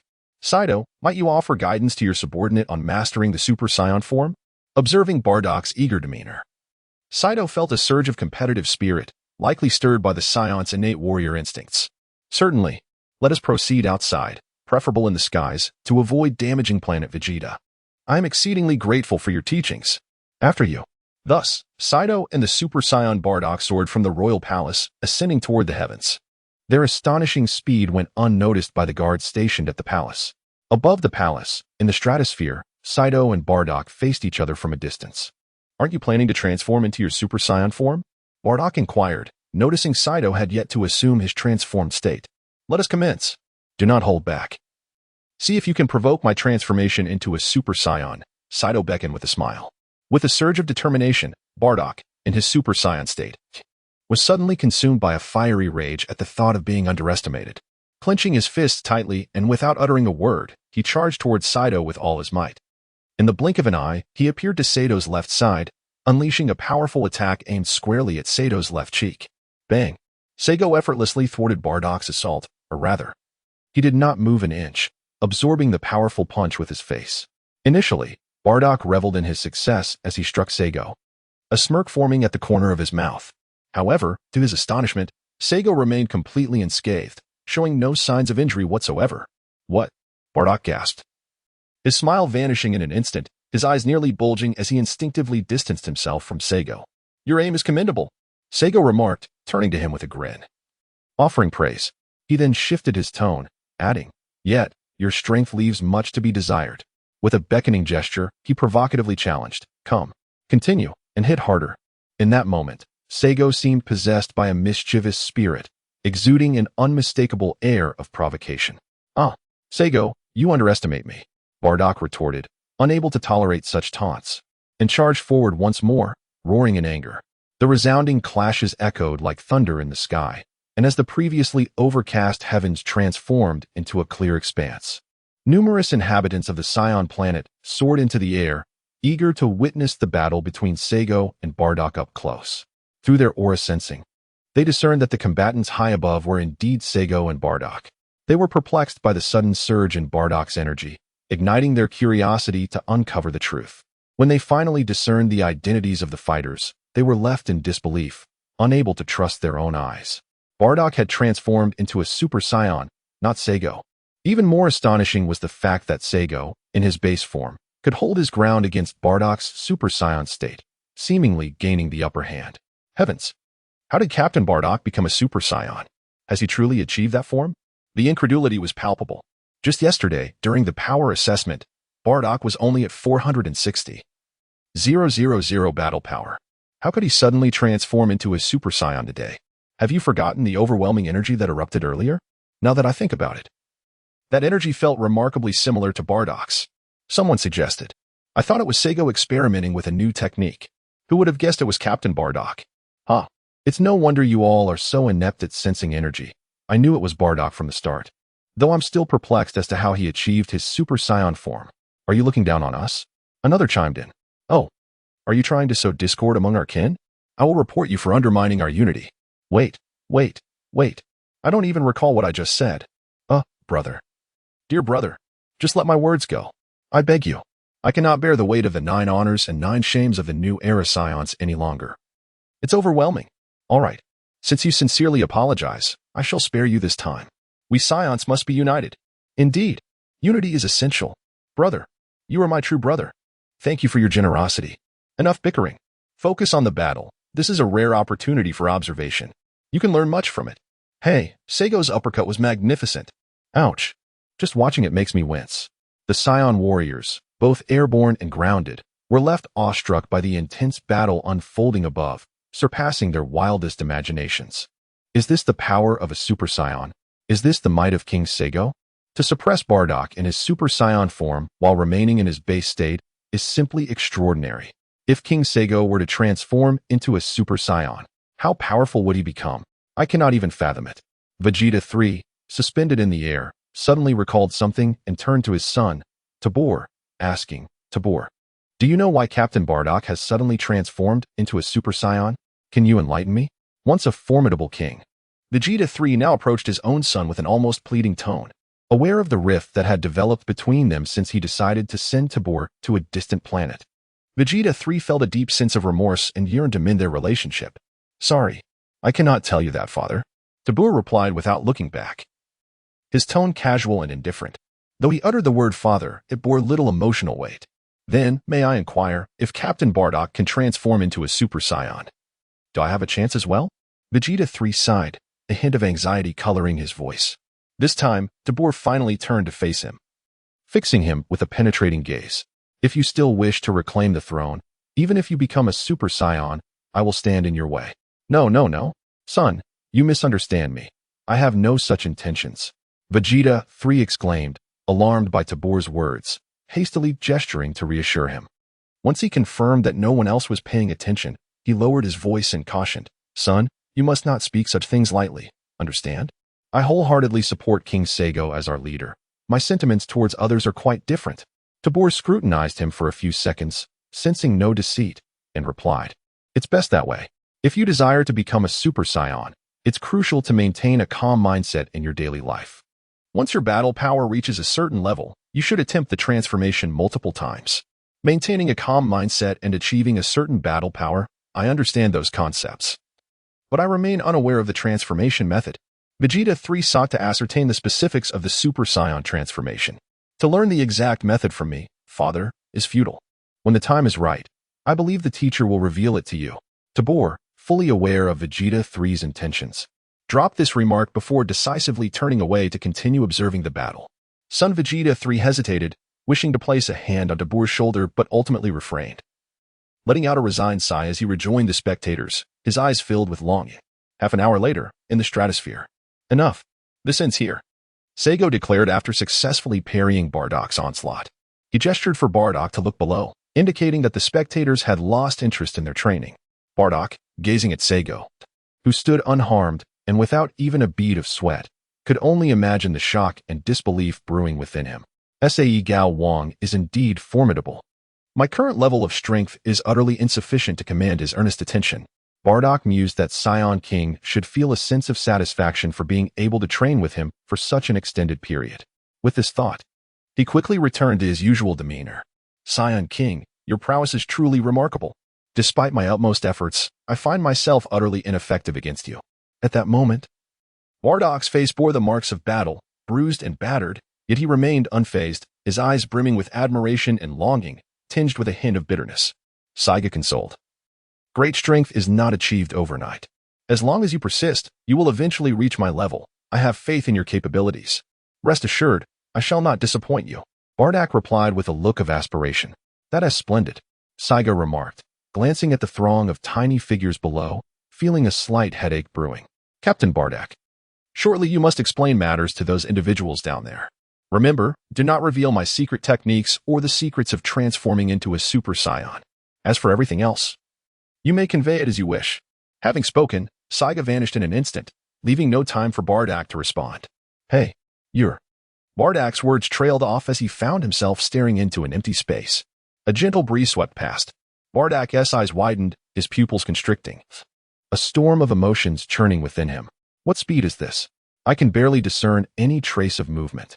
Is this truly the might of King Saiga? It is overwhelmingly powerful. Wait. As Bardock regained his composure, he cautiously glanced below, where small black dots were gradually enlarging, filling him with distress. He grasped his cheeks, pondering how to articulate his thoughts. Damn it, King Saiga is far too astute, running away so swiftly. He leaves me with such a mess. Hiss. Although King Saiga had not exerted his full strength, his actions were undoubtedly decisive. Just as Bardock was engulfed in anxiety, Saiga had already returned to the royal palace, eagerly examining his personal information panel.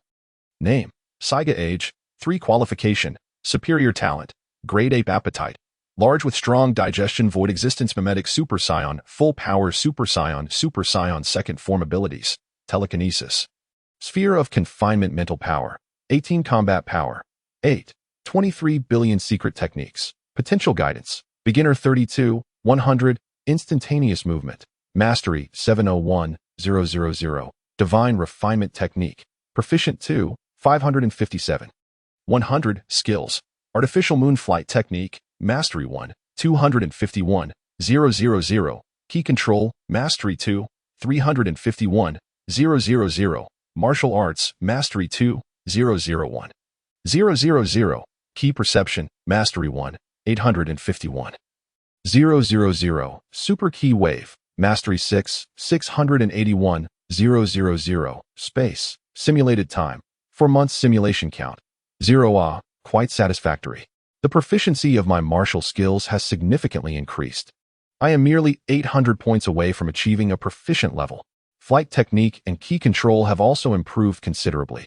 My half-hour of toil has not been in vain. Conversely, my combat power has scarcely risen, which is entirely within my expectations. Due to the disparity in strength, even practice sessions yield minimal enhancements in combat power.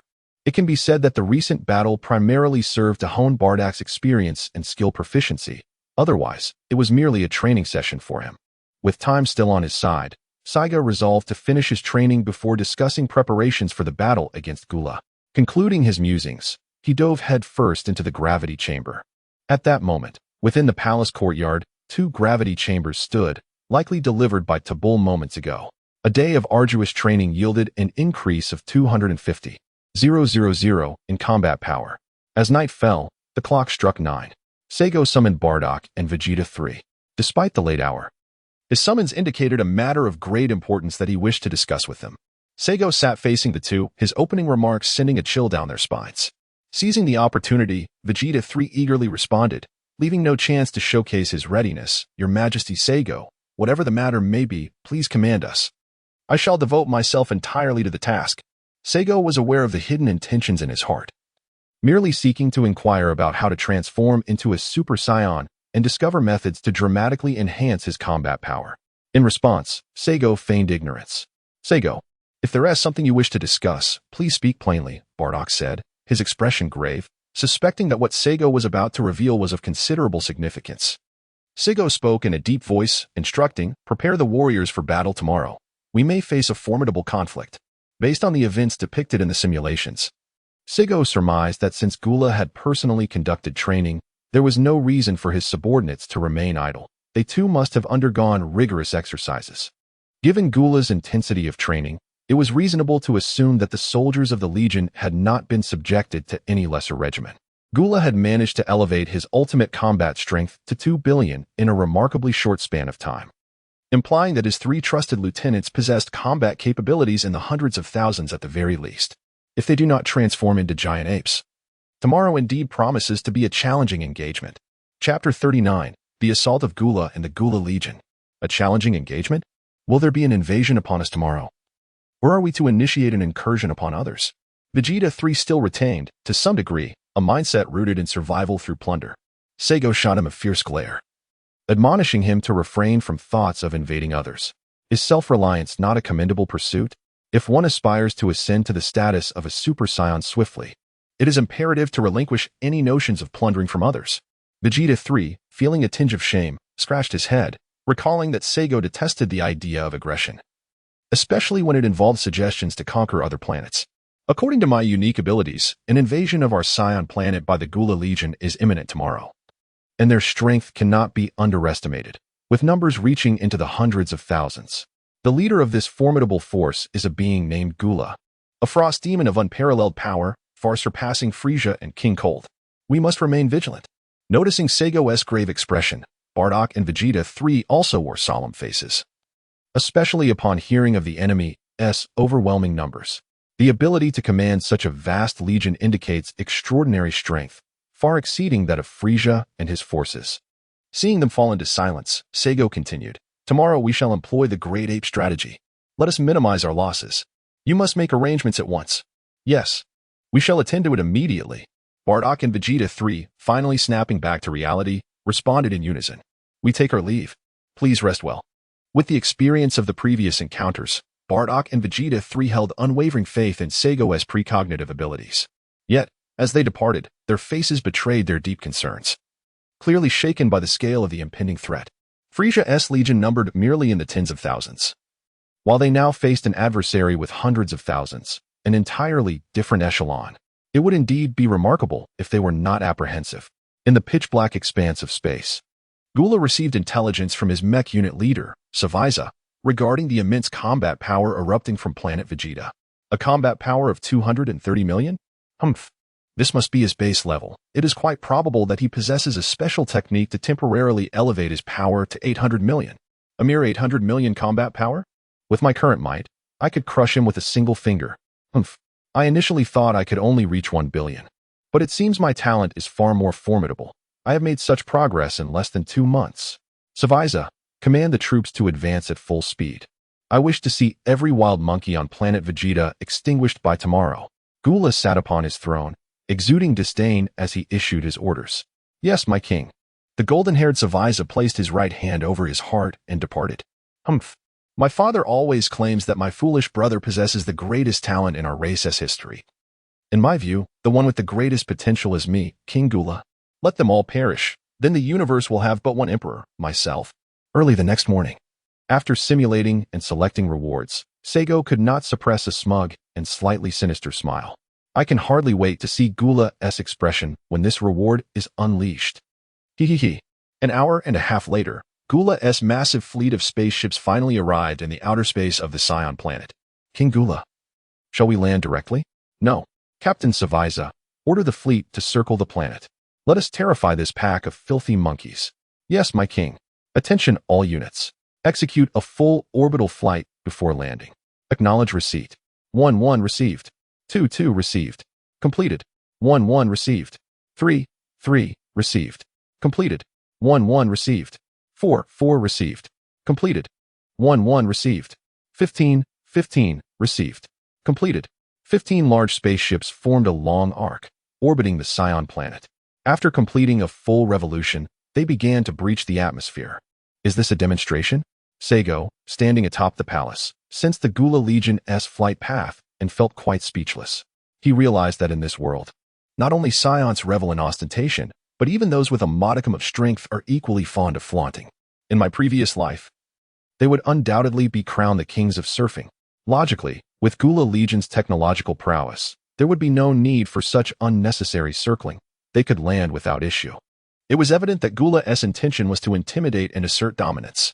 Once the Gula fleet breached the atmosphere, 20 Saiyan-made moon teams on the ground sprang into action. Whoosh, whoosh, whoosh. A flurry of white energy spheres ascended into the sky, and with a series of explosive sounds, these spheres suddenly expanded, transforming into brilliant light orbs illuminating the skies above the Saiyan planet, an awe-inspiring spectacle. Regrettably, the Saiyans, lacking appreciation, transformed into towering great apes and soared into the heavens. Simultaneously, the vessels of the Gula Legion detected the combat power of the transformed Saiyans, causing the operation center to erupt in chaos.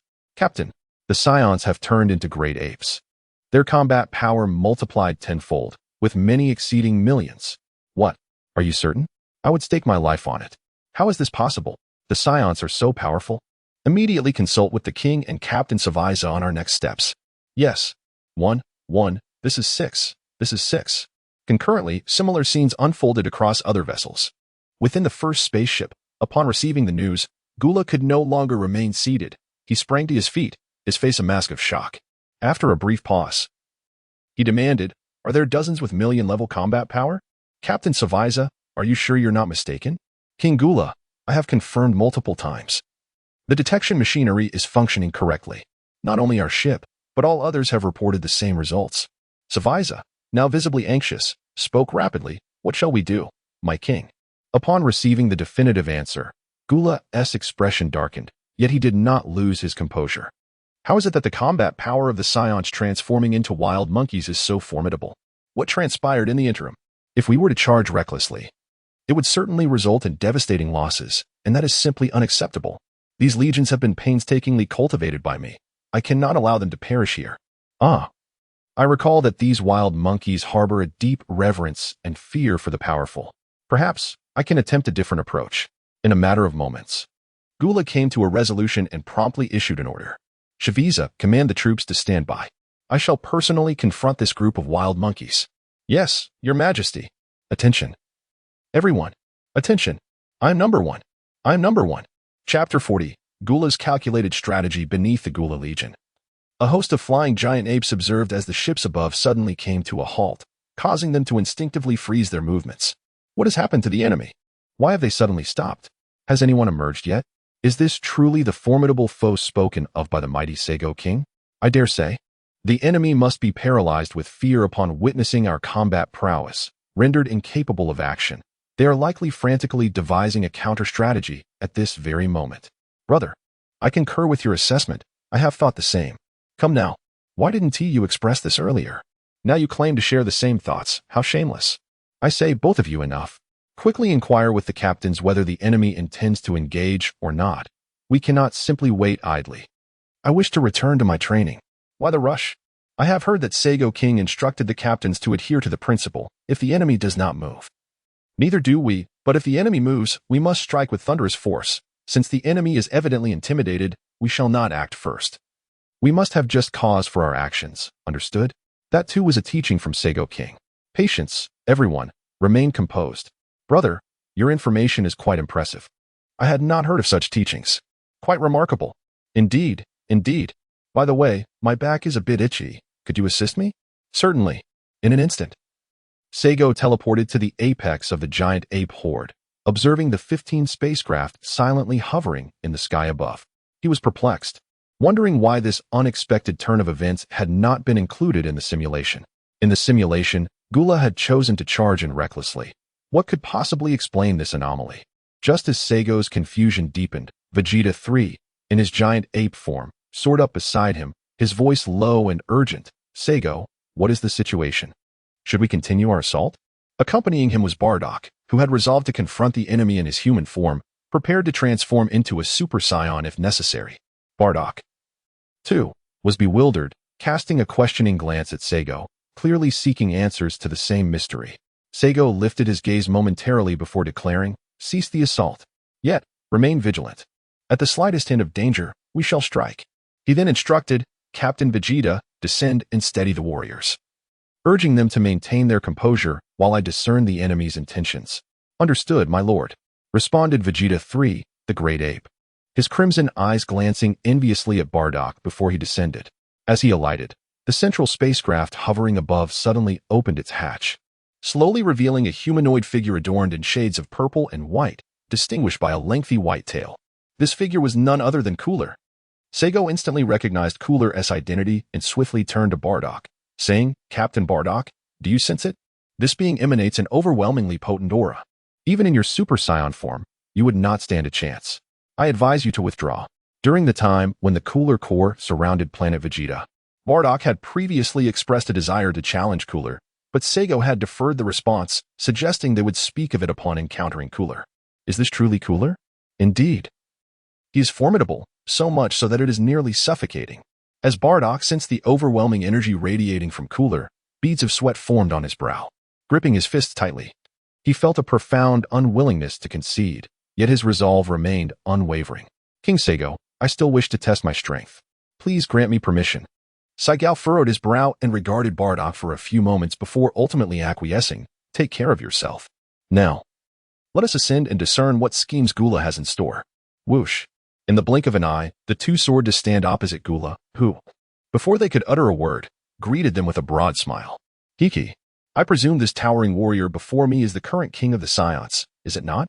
Gula's gaze remained fixed on Bardock throughout, dismissing Saigal, who was clearly Bardock's son, as a mere child of no consequence. I am Gula, the Cosmic Emperor, and I have come here to discuss a matter with the king of the Saiyans. Saigal immediately tugged at Bardock's battle suit and whispered, Do not contradict. Let us observe his intentions. The subordinate had indeed overstepped. Bardock turned his face slightly, replying in hushed tones. He then looked up at Gula, his expression somewhat grave, and stated, What is it you wish to discuss? Your ostentatious display led me to believe you intended to invade our Saiyan planet. Gula chuckled, responding earnestly, Oh, a newly crowned Saiyan king, you are quite rude, lacking even the most basic of courtesies. This emperor is yet unaware of your esteemed name. However, fret not. I am determined to conquer your kind. Let us engage in a duel of kings. The victor shall possess absolute dominion over the vanquished. Should you prevail, my legion will surrender to you. If I triumph, your Saiyans will obediently heed my commands. What say you, Saiyan King? Bardock scoffed, Enough of your rambling. Let me witness your true power. As he spoke, he instantaneously transformed into a Super Saiyan, lunging forward with a powerful fist aimed squarely at Gula's face. Gula, unfazed by Bardock's onslaught, maintained a smile, and only when Bardock transformed did a hint of surprise flicker across his features. Is this the legendary Super Saiyan? The Saiyan King has indeed transformed, his strength considerably enhanced. Gula remarked, effortlessly parrying Bardock's relentless strikes while mocking. Yet, against me, the Cosmic Emperor Gula, it is insufficient. Is this all you can muster, Saiyan King? Gula suppressed a wave of revulsion. Each time he uttered the phrase Saiyan King, he felt a surge of nausea, longing for the demise of these wretched wild monkeys. However, to minimize his losses, he found himself compelled to play along. Gula's esteem amongst his subordinates far surpassed that of Frieza, as he valued them greatly. Silence. Unleash your true strength. So I may gauge the prowess of this so-called Cosmic Emperor. Bardock retorted, delivering a punch that momentarily pushed Gula back. Seizing the moment to catch his breath, he sarcastically added, How infuriating. None of my attacks bear fruit. What manner of creature is this? What did the frost demons consume to grow so formidable? Despite his inner turmoil, Bardock could not afford to appear weak. If he were to fall, it would be while charging forward. Ah, Saiyan King. If this is indeed your genuine strength, then I shall gladly accept your fate as a conquered race. Gula replied, stifling the nausea churning in his stomach, his smile unwavering. By the way, you have yet to inform your kin of your decision. Perhaps you should do so now? Otherwise, I fear that when I reveal my true might, you will have no opportunity to communicate with them. Gula was apprehensive about the dozens of million power-level Saiyan great apes floating beneath them, fearing their sudden assault. Even with his considerable strength, he doubted his ability to intercept all the Saiyan great apes in a short span of time.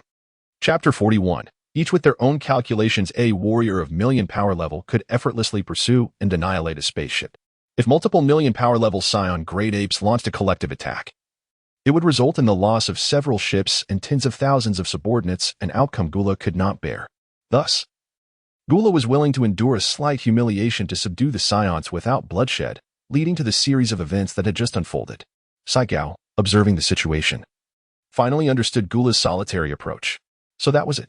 Gula feared that his subordinates would falter against the onslaught of several Saiyan great apes, leading to unacceptable losses.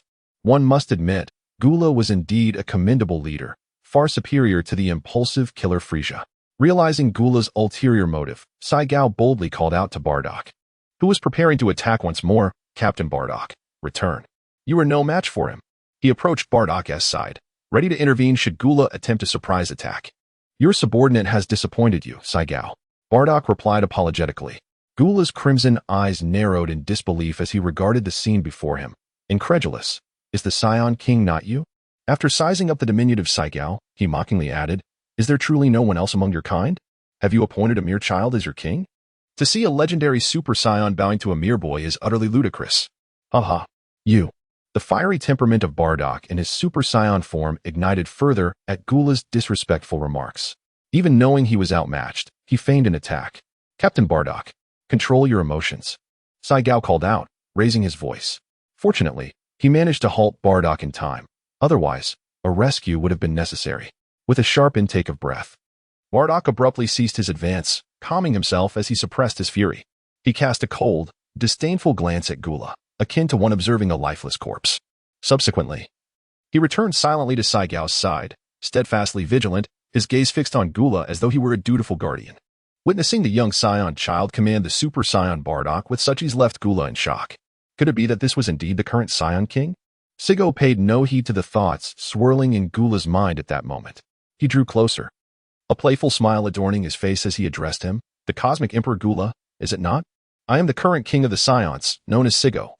You may refer to me as King Sigo, for that is how my subjects address me. By the way, I wholeheartedly concur with your proposition, though I am curious as to whether your words carry any weight. Upon hearing this, Gula's countenance darkened, his fury nearly reaching a boiling point. The audacity of suggesting that he should call Sigo King Sigo was preposterous. How dare the illustrious Cosmic Emperor Gula bow before a mere Saiyan, still green and inexperienced? Did these wild monkeys possess no sense of their own insignificance? This contemptible demeanor was utterly repugnant. To dare belittle the Cosmic Emperor Gula. Soon enough, I shall ensure that all of you wild monkeys meet your demise. With great effort, he forced a semblance of a smile, replying in a tone that dripped with false assurance. Of course, my word is my bond. I, the great King Gula, am known for my reliability. But tell me, little Saiyan King, can you truly command their obedience? Gula, confident in his own formidable strength, felt no trepidation. Rather, he harbored doubts and disdain regarding Sigo's ability to command the Saiyans. Sigo, fully aware of his own strength, exuded an air of confidence. Dismissing Gula's disdain with a slight smile, he turned to Bardock and commanded, Captain Bardock, heed my orders. Your subordinate is at your service. Descend and deliver a message. I shall engage in a one-on-one duel with the enemy's king. The victor shall possess absolute authority over the vanquished. Inquire if they harbor any objections. If not, proclaim Sigo the invincible thrice with vigor. Do you comprehend? Yes, I understand. Bardock replied, a surge of pent-up energy escaping him, amplifying his voice without a hint of hesitation. Take care. With that, he cast one last glance at Gula before propelling himself downward. Meanwhile, Sigo continued to regard Gula with a serene smile, which only deepened Gula's irritation. After 15 breaths, the resounding cry of Sigo the Invincible echoed through the heavens, each utterance louder than the last, reverberating across the sky. Following the third proclamation, Sigo extended his hand and inquired, My subordinates have voiced no objections. What of yours? Clap. Clap. Clap. Gula, feeling immensely satisfied, was taken aback by the realization that this Saiyan youth could indeed command the entire Saiyan horde. He clapped earnestly, exclaiming, Excellent. As the Cosmic Emperor Gula, my words shall not be defied by my subordinates. Sigo gazed at him with a smile, remaining silent while extending his hand, the meaning of which was self-evident. In a moment of frustration, Gula felt a surge of anger rise within him, but he quickly composed himself, a smile returning to his face. He tilted his head back and shouted, Frieza, come down here. Within moments of Gula's call, Frieza, with his golden hair and pale blue skin, enveloped in a white aura, descended rapidly from the spaceship, arriving by Gula's side in the blink of an eye. Great King Gula, what are your commands? Frieza inquired respectfully, stealing glances at Sigo, perplexed as to why a Saiyan would choose a mere child as their king. Upon observing the power level displayed on his scouter, he was even more bewildered. The child's combat power was a mere 5,000. How could such a lowly figure become a king?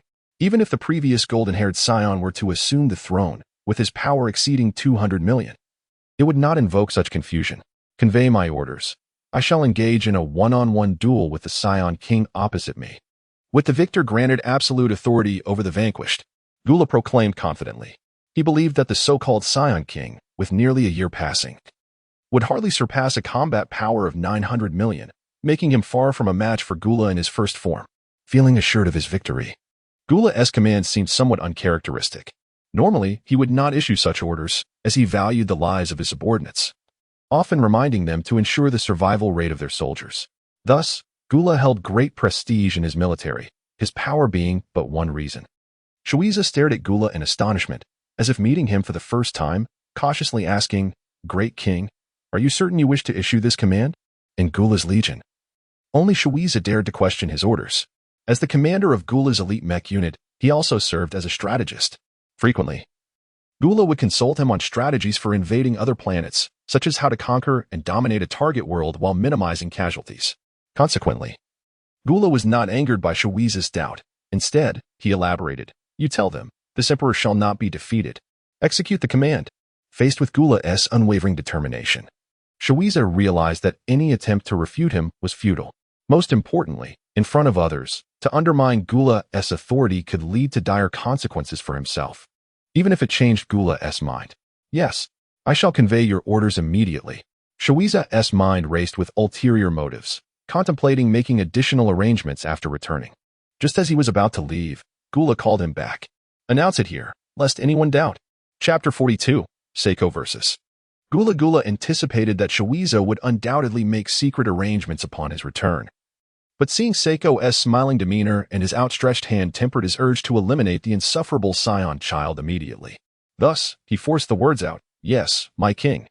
Frieza swiftly adjusted his scouter and began issuing commands. "Attention everyone! Attention everyone! This is Unit 1.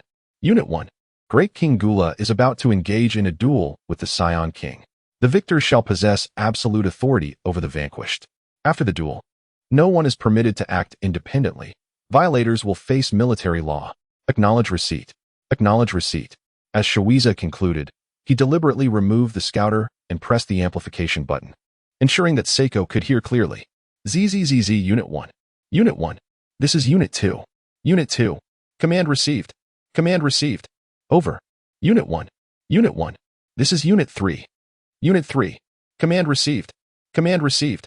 Over. Unit 1. Unit 1. This is Unit 15. Unit 15. Command received. Command received. Over." Frieza pressed the amplification button again and donned his scouter, stepping back to stand beside Gula. "Captain Frieza, return and command the troops. Remaining here poses a risk," Gula said without turning his head. He was concerned not only for the safety of his strategist but also had ulterior motives. He needed Frieza to maintain order in his absence. Frieza's position in Gula's ranks was of utmost importance, treated with great care. "Yes, great King Gula. I take my leave." With a swift motion, Frieza shot upwards toward the spaceship. "Now, little Saiyan King, shall we begin?" Gula wore a triumphant smile, convinced of his imminent victory. Unbeknownst to him, this approach aligned perfectly with Seiko's intentions. Seiko regarded Gula with a look akin to that of a fool, a knowing smile gracing his face as he floated gracefully toward him. Seeing Seiko's smile only intensified Gula's smug expression. It was absurd that such a child had been made king among those wild Saiyans. Nevertheless, this saved him considerable effort. "I hope this little wild monkey can endure a bit longer." As Gula observed Seiko's calm demeanor, he could no longer contain himself.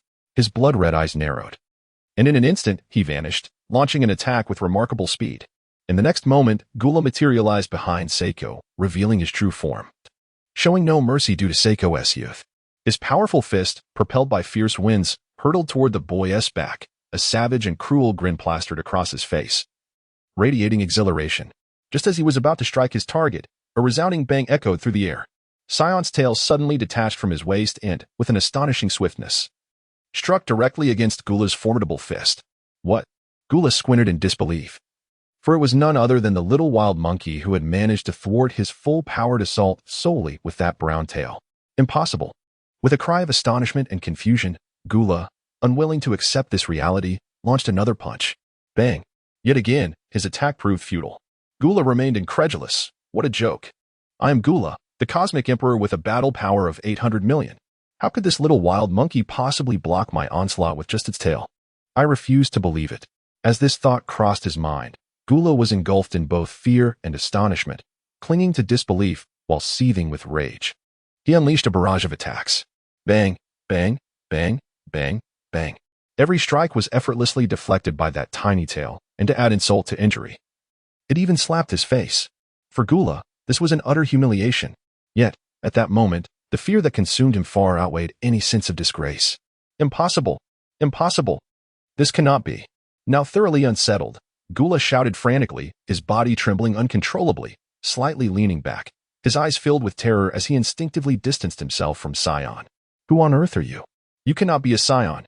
No Saiyan has ever possessed such strength." Seiko maintained a calm demeanor as he slowly turned around, scoffing. "The illustrious Cosmic Emperor Gura cannot possibly possess such feeble strength, can he?" My patience is limited. Unleash your full power swiftly, or you shall find yourself dead at my hands in the blink of an eye. Upon hearing Seigo's words, Gura felt a surge of delight within. You said it yourself. When I reveal my true power, do not attempt a sneak attack.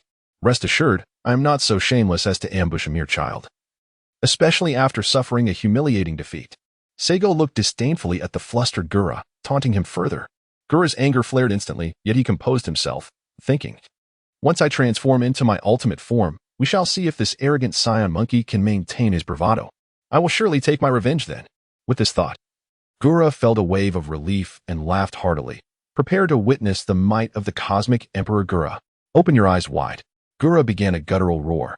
Channeling energy to transform into his ultimate form, his already formidable aura surging dramatically as he unleashed the hidden powers within. Meanwhile, in the detection room of the 15th spacecraft, the crew erupted in ecstatic cheers. Fantastic! King Gura has finally unleashed his full strength. His battle power has skyrocketed to 1 billion. Thankfully, we had previously raised the detection limit to 20 billion. Otherwise, such a high power would have rendered the instruments useless. King Gura is indeed invincible. His battle power has now increased to 2 billion and is still rising. Soon, the news spread to others aboard the spacecraft, igniting a chorus of jubilant exclamations. Long live King Gura! Long live King Gura! This jubilant scene unfolded across all of Gura's ships, with some even celebrating prematurely. Meanwhile, the Saiyan giants positioned directly below Seigo, and Gura wore expressions of grave concern. This cannot be. How could Gura's aura suddenly surge so dramatically? It is nearing the strength of King Seigo. The ice demon race is truly monstrous. How can there be such a powerful being? Indeed, with such overwhelming strength, can King Seigo possibly prevail? Silence. King Seigo's hair has not yet turned golden, which indicates he has not transformed into a Super Saiyan. Once he unleashes his full power, Gura will surely be no match for him. Exactly. The ultimate victor of this duel will undoubtedly be King Seigo.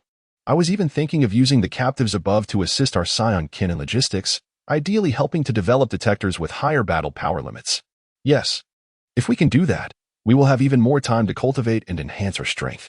While this idea was indeed splendid, how to handle the captives would have to wait for King Seigo's command.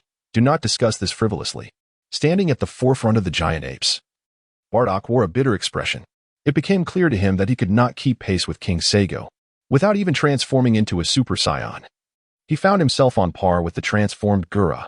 Bardock, still in Super Saiyan form, was acutely aware of the intensity of the energies clashing between the two. Unbeknownst to him, Seigo's normal strength far exceeded Gura's transformed power, being nearly 3 times greater. Chapter 43. Gura's doom in the battlefield between the two parties. Gura completed his transformation, fully unleashing his internal power. Now in his ultimate form, Gura's physique expanded, appearing even more robust. His head sprouted 4 horns extending backward. His eyes turned to red pupils, and white shoulder armor emerged, with 2 sharp blades extending from his wrists. At last, you have waited long enough, Saiyan King. You are among the few who have compelled me to assume my ultimate form. Here, I shall congratulate you on your remarkable fortune in dying at the hands of my ultimate form. Are you prepared to meet your demise? With that declaration, his mouth sealed shut by a protective white shell covering his face, Gura, now fully transformed, brimmed with confidence, believing that his current strength was more than sufficient to obliterate the audacious Saiyan before him.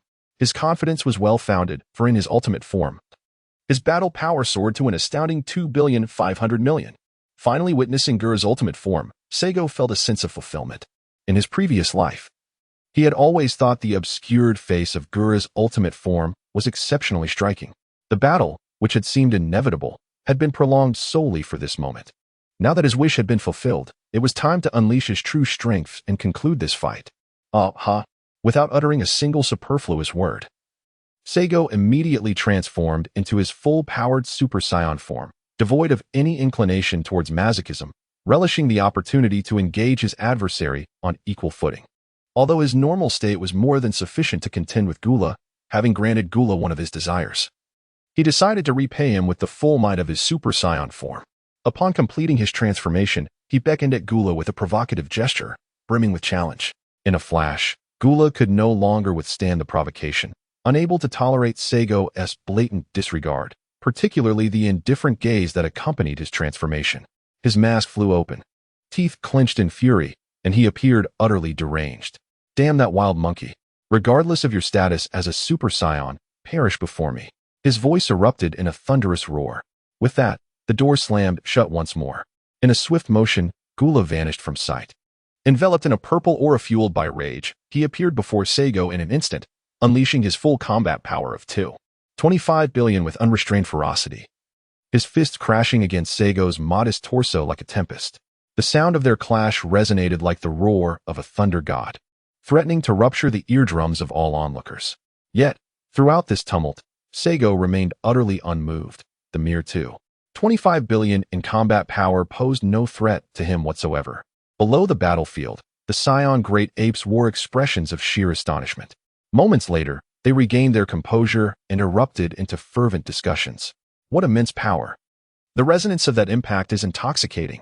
Is this the might of King Saigo in Super Saiyan form? Truly aspirational. We are bound to win. Haha. King Saigo's aura must exceed that of the enemy by more than a factor of 2. Haha. King Saigo is truly formidable. Splendid. As for Bardock, who can transform into a Super Saiyan, his gaze is filled with unwavering determination and longing.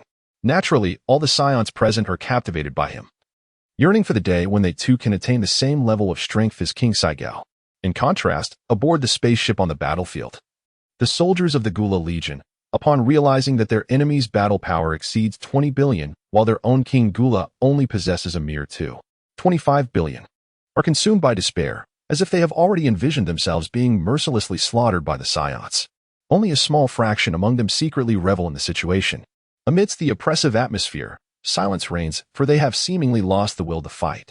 The presence of an adversary with over 20 billion in battle power renders escape impossible. Moreover, the damage to the detection system has adversely affected the spaceship's propulsion, which can barely maintain stability. The prospect of normal interstellar navigation is utterly unattainable. On the battlefield, impossible. This cannot be. How can those wretched wild monkeys possess such extraordinary battle power? I refuse to believe it. I refuse to believe it. This king does not believe it. Die, die, boom. Gula's aura surged once more, yet his battle power did not increase in the slightest. His fury merely accelerated the flow of energy throughout his body. After all, the Ice Demon Clan cannot, like the Saiyans, enhance their strength through each frenzied roar. Gula's roar is merely a cry of anger. It only serves to cloud his judgment, rendering his attacks chaotic and uncoordinated. Saigo found it rather tedious. He allowed Gula to enjoy a complimentary massage for half a day, yet in the end, the guest remained unsatisfied, prompting the attendant to hasten their departure. Truly mundane. With a swift motion, the right hand formed a blade-like shape, thrusting towards Gula's left chest with incredible force, piercing through his ribcage. In the next moment, a stream of purple blood oozed forth from the wound. Hiss, hiss, hiss. Splat. Saigo withdrew his hand with a disdainful flick, cleansing it with a breath of energy before turning his gaze towards Gula in the corner. Oh, boastful King Gula, do you have any final words? Pht. Cough, cough. Saigo, I implore you, I beg you, spare me. Gula, finally emerging from his fury, cast aside all pride in the face of impending death, pleading for mercy. Please, I beseech you, Saigo, grant me my life. I am willing to submit to you, if only you would spare me. Cough, cough. Hiss, hiss, hiss. The purple blood continued to ooze forth, yet Gula paid it no heed, his sole focus on survival. The once proud expression had vanished, replaced entirely by a visage of desperation. The regal demeanor of a cosmic emperor had all but dissipated. With a flicker of inspiration, Saigo summoned his personal information panel and swiftly utilized the allegiance of the Gula Legion within the space. Afterward, he tucked the panel away. Kindly, he alerted Gula, saying, Once the cosmic emperor Gula, before you meet your demise, I wish to present you with a surprise, one that I trust you will be eager to behold. I implore you to remain composed and maintain a tranquil heart. Simultaneously, within the 15 spacecraft hovering above the battlefield, the soldiers, who had previously been resolute in their intent to fight to the death, now exhibited a transformation in their demeanor. No longer filled with animosity towards Saigo, they orderly advanced toward the spacecraft's exit. In no time, a throng of soldiers from the Gula Legion, nay, the Saigo Legion, poured forth from the spacecraft, swiftly saturating the sky. All hail King Saigo, echoed the thunderous voices of countless warriors in unison. Well, Gula, what do you think? Is this surprise grand enough? Saigo inquired with a grin, observing the panicked Gula. Impossible. Impossible. Cough. This cannot be. How could Zavia betray me? Gula exclaimed, his voice strained. Zavia, cough. Come here at once. Despite his grave injuries, Gula disregarded his condition, expelling copious amounts of purple blood, his gaze fixated on the skies as he summoned Zavia with all his might. However, after several breaths, Zavia failed to materialize before Gula. At that moment, a chill of despair enveloped Gula's heart. In times past, Zavia had always been at his beck and call. If he pointed east, Zavia would not head west. Yet now, after a few fleeting moments, there was still no sign of him. This occurrence compelled Gula to accept the bitter truth. The once obedient Zavia and his subordinates had all defected, aligning themselves with the Saiyans. No. Gula's cry was one of profound reluctance, yet eerily familiar. At that opportune moment, Saigo hurled Gula high into the vast expanse and unleashed a super ki blast. Boom. A colossal beam of energy, imbued with hues of white and purple, surged toward the grotesque visage of Gula, engulfing him in its fury. Thus, the curtain fell on the reign of Gula, the once mighty emperor of the cosmos. Chapter 44. The fate of the Gula Legion in this moment. The soldiers of the former Gula Legion exhibited no reaction to Gula's demise, as if they were mere still waters. As Saigo regained his composure, he collected his breath and slowly raised his head, calling out, Frieza. Suddenly, from the throng above, a figure burst forth with remarkable speed, diving downwards. This individual was Frieza, characterized by his blonde hair and pale blue skin. Commander Frieza of the Mech Warrior Team, at your service, King Saigo. Frieza respectfully saluted. No need for excessive formalities. Saigo waved his hand dismissively. At that moment, Bardock, Vegeta 3, and Tabor also soared into view, with Vegeta 3 having reverted to his humanoid form. Saiga then pointed at a few of them. Frieza, take your troops and follow Captain Vegeta and Captain Bardock. Settle in as swiftly as possible. Yes, at your command. Frieza replied with a respectful bow. Saigo then turned to Vegeta 3 and Bardock, stating, Captain Vegeta and Captain Bardock, it is imperative that both of you promptly assist Captain Frieza in organizing the Legion soldiers. In the future, the logistics will be managed by some of the Legion soldiers. And as for our kin, regardless of their innate abilities, all must partake in training. Vegeta 3, Bardock, and Tabor exchanged perplexed glances, harboring a sense of caution towards Frieza. Bardock hesitated before voicing his concern. Your Majesty Saigo, such a critical matter as logistics should not be entrusted to outsiders without due consideration, should it? Vegeta 3 echoed Bardock's sentiment. Indeed, Your Majesty Saigo, logistics cannot be carelessly delegated to outsiders. We implore you to reconsider.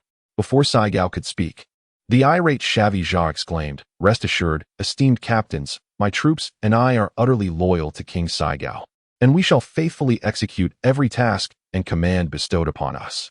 I pledge my honor. Honor? You, a spineless turncoat, dare to speak of honor? Scoffed Vegeta 3. You were once a subordinate of the so-called Galactic Emperor Gula, reduced to nothing after his demise, and now you bow to the enemy. One cannot help but harbor doubts. Huh? A traitor like you speaks of honor? Vegeta 3 taunted. You. Frieza glared furiously, but recalling that this was a kin of Saigo, he suppressed his rage. Humph. Were it not for King Saigo's command, do you think I would wish to work alongside you? Your mere presence disgusts me. What did you say? You scoundrel. Do you seek death? This captain has no desire to collaborate with a traitor. Vegeta 3 seethed, his fists cracking with tension as he flew directly before Frieza. A menacing glare upon his face. Do you wish to brawl? Have the courage to refrain from transforming into a great ape. Let us spar. Frieza jeered. He was aware that upon transformation, Vegeta 3 possessed a power exceeding 1 million, while he himself had only 500,000. In his humanoid form, however, the outcome was uncertain. What Frieza did not anticipate was that even in his humanoid state, Vegeta 3's combat prowess was still superior, albeit by a mere few thousand. However, in a protracted battle, victory would undoubtedly belong to Vegeta 3. Vegeta 3 sensed that Frieza's energy was slightly inferior to his own, and with arms crossed, he coldly remarked, I need not transform into a great ape to deal with you. My humanoid form is more than sufficient. Turning to Saigo, he requested, King Saigo, I humbly seek your permission for us to engage in combat. I also implore you to allow us to have a match. Frieza boldly asserted, unyielding in his demeanor. Saigo was taken aback that these two individuals could engage in such a heated dispute, causing a slight headache. He raised his hand to halt their increasingly absurd exchange. His expression stern and declared emphatically, enough. If you two wish to fight, you must first ensure the proper arrangement of the warriors above. The scientists require careful consideration as well. This matter is settled. Should any issues arise, I shall take full responsibility. Once this task is completed, you may engage in combat as you please, but do not let it result in loss of life. After Saiyan finished speaking, he swiftly vanished from the spot. Vegeta 3 and Frieza glared at each other, their mutual disdain palpable. Bardock and Tabor exchanged glances, each recognizing the other's wariness and resignation, and silently nodded in agreement. Captain Frieza, please lead us to meet our future comrades, Bardock declared. It is my pleasure. Greetings, Captain Bardock. I look forward to your guidance in the future, Frieza exclaimed, suddenly appearing before Bardock with a smile. Come, I shall show you our warriors. And if you would be so kind, Captain Bardock, please share some insights as well. The group ascended into the skies, engaging in light-hearted conversation. Vegeta, observing the scene, felt perplexed. He could not fathom why Bardock and Tabor would accept a traitor to manage the logistical affairs of their Saiyan kin. However, he dared not defy Saiyan's orders and hurriedly followed, calling out, Hey, wait for me. Time passed swiftly. 4 days had elapsed since Gula's invasion of planet Saiyan. On November 7th, through several days of integration, the Saiyans and the soldiers of the Saiyan Legion had begun to embrace one another. The extraordinary talents of the Saiyans evoke immense envy among the ordinary soldiers of the Saiyan Alliance, who have come to realize that combat power can indeed be freely controlled and significantly enhanced through rigorous training in gravity chambers.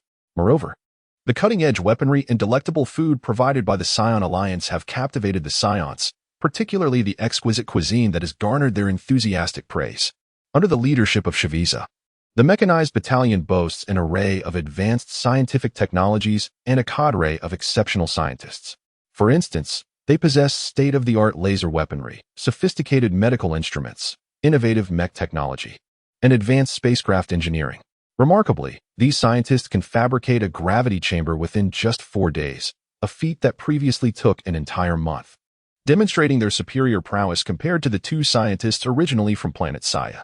Upon receiving the news, Saigo instructed them to devote themselves entirely to the production of the gravity chamber until there were sufficient units for all to utilize.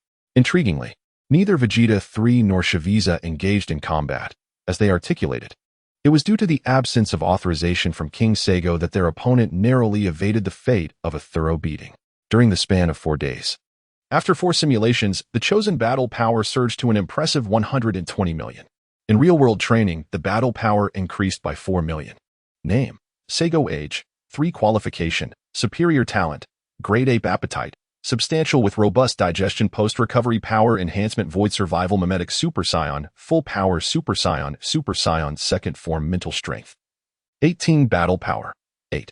35125 billion secret techniques. Potential guidance. Novice 32, 100, instant transmission, Novice 80, 100, divine refinement method, proficient 2, 557, 100 skills, artificial moonflight technique, mastered 1, 001. 000, key control, mastered 456, 100, martial arts, mastered 151, 100, key perception, mastered 150, 100, super key blast, mastered 669. 100 space, simulation time. For month's number of simulations. 0 Chapter 45. The terrifying potential of Broly with the accelerated pace of gravity chamber production. An increasing number of Saiyans on planet Saiyan have begun training within these chambers. By July 10, 739, an additional 63 gravity chambers had been established, providing facilities for a total of 260 Saiyans. Those utilizing the gravity chambers witnessed a rapid escalation in battle power, inciting envy among those Saiyans and warriors of other races who had yet to access such training. This date also marked the conclusion of Broly's incubation period. Within the confines of the number 25 incubation chamber, which had seen little foot traffic over the past 2 years, save for Paragus and his wife, Pheno. Along with Saigo, others were strictly forbidden from entering. Currently, however, the chamber housed 6 figures: Saigo, Paragus, his wife Pheno, Bardock, Vegeta 3, and Tabor. Recently, Saigo has drawn closer, while the others remain at a distance, each bearing an expression of discomfort, as if they are enveloped by an inexplicable sense of oppression. Has Broly truly reached a battle power of 40,000? Standing before the incubation chamber, Saigo gazes at Broly, who still lies within with his eyes firmly shut, suppressing a flutter of unease before inquiring. Aside from the Paragus couple, the other three are instantly taken aback by his words. Your Majesty, Saigo. Could it be that you're mistaken? Broly has just completed his cultivation. How could he possibly possess a battle power of 40,000? Yet, I cannot shake the slight tremor of apprehension within me. Is this some sort of deception? Uncle Paragus, does Broly truly possess such remarkable talent? What? To have a battle power of 40,000 right after cultivation? This is beyond even our royal lineage's innate battle power. Could it be that he is the fabled Super Saiyan? Your Majesty, Saigo, did you already know? Before Saigo can respond, Paragus, with a proud countenance, interjects. You are indeed correct. Captain Vegeta, both Saigo and I, along with Fino, have long been aware that Broly is the legendary Super Saiyan, which is why he has been trained in isolation for the past 2 years. The legendary Super Saiyan. Your Majesty, Saigo, we cannot allow him to remain. Our royal family has a sacred decree. Upon discovering a legendary Super Saiyan, he must be eradicated immediately. Otherwise, should he be allowed to grow, it will become exceedingly difficult to eliminate him. Your Majesty, this child must not be spared. Upon hearing this, Vegeta's expression shifted dramatically, and he hastily addressed Saigo. He then turned to Paragus and Fino, exclaiming, Captain Paragus, I am not speaking whimsically. The royal edicts have warned that the legendary Super Saiyan is prone to uncontrollable fury. My concern is solely for the safety of our entire race, devoid of any selfish motives. I hope you can comprehend my position. Fino, upon hearing this, turned pale with fear, terrified that Saigo would order the execution of his child. He fell to his knees, pleading, Your Majesty, Saigo, I implore you, do not harm Broly. I can offer my life in exchange. Please spare him. He is but a child. Paragus joined him on the ground, desperately begging, Your Majesty, I too beseech you not to harm Broly. I can take his place. Please, allow him to live. You may exile him to a desolate planet. Yes. Exile him to a barren world. Would that be acceptable? Unbeknownst to them, Broly in the incubation chamber began to tremble, his brows furrowing together. Had they directed their attention towards him, they would have sensed the energy within him stirring and converging, with bubbles beginning to form around him. Enough. When did I ever say I would harm Broly? He is our Saiyan warrior, and I cherish him dearly. Why would I wish him any harm? Saigo, exasperated, detested such preconceived notions. He pointed at the three, gritting his teeth. You three have been with me for so long. Have you ever witnessed me mistreating any of our kin? Instead of worrying unnecessarily, you would do better to devote your energies to training. Except for Paragus and Nofi. The rest of you, leave. Your presence irritates me. Simultaneously, it seemed Broly had heard the commotion. His earlier agitation subsided, and his furrowed brow relaxed. A faint smile gracing his face if one looked closely. Had time permitted, the scene could have unfolded quite differently.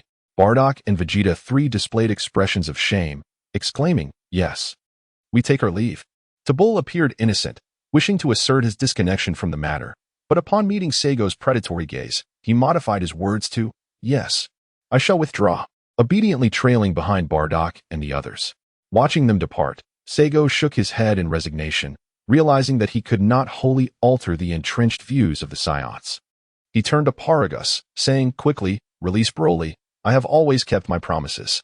As I stated before, I shall take Broly as my apprentice. Really? Thank you. Your Majesty, Saigo. Thank you.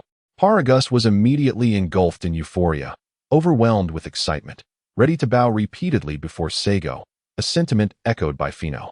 Though neither succeeded in their attempts, Saigo, with keen insight and swift action, firmly stabilized the two individuals bowing before him, his countenance reflecting displeasure as he declared, If you continue this way, I shall not accept Broly as my disciple.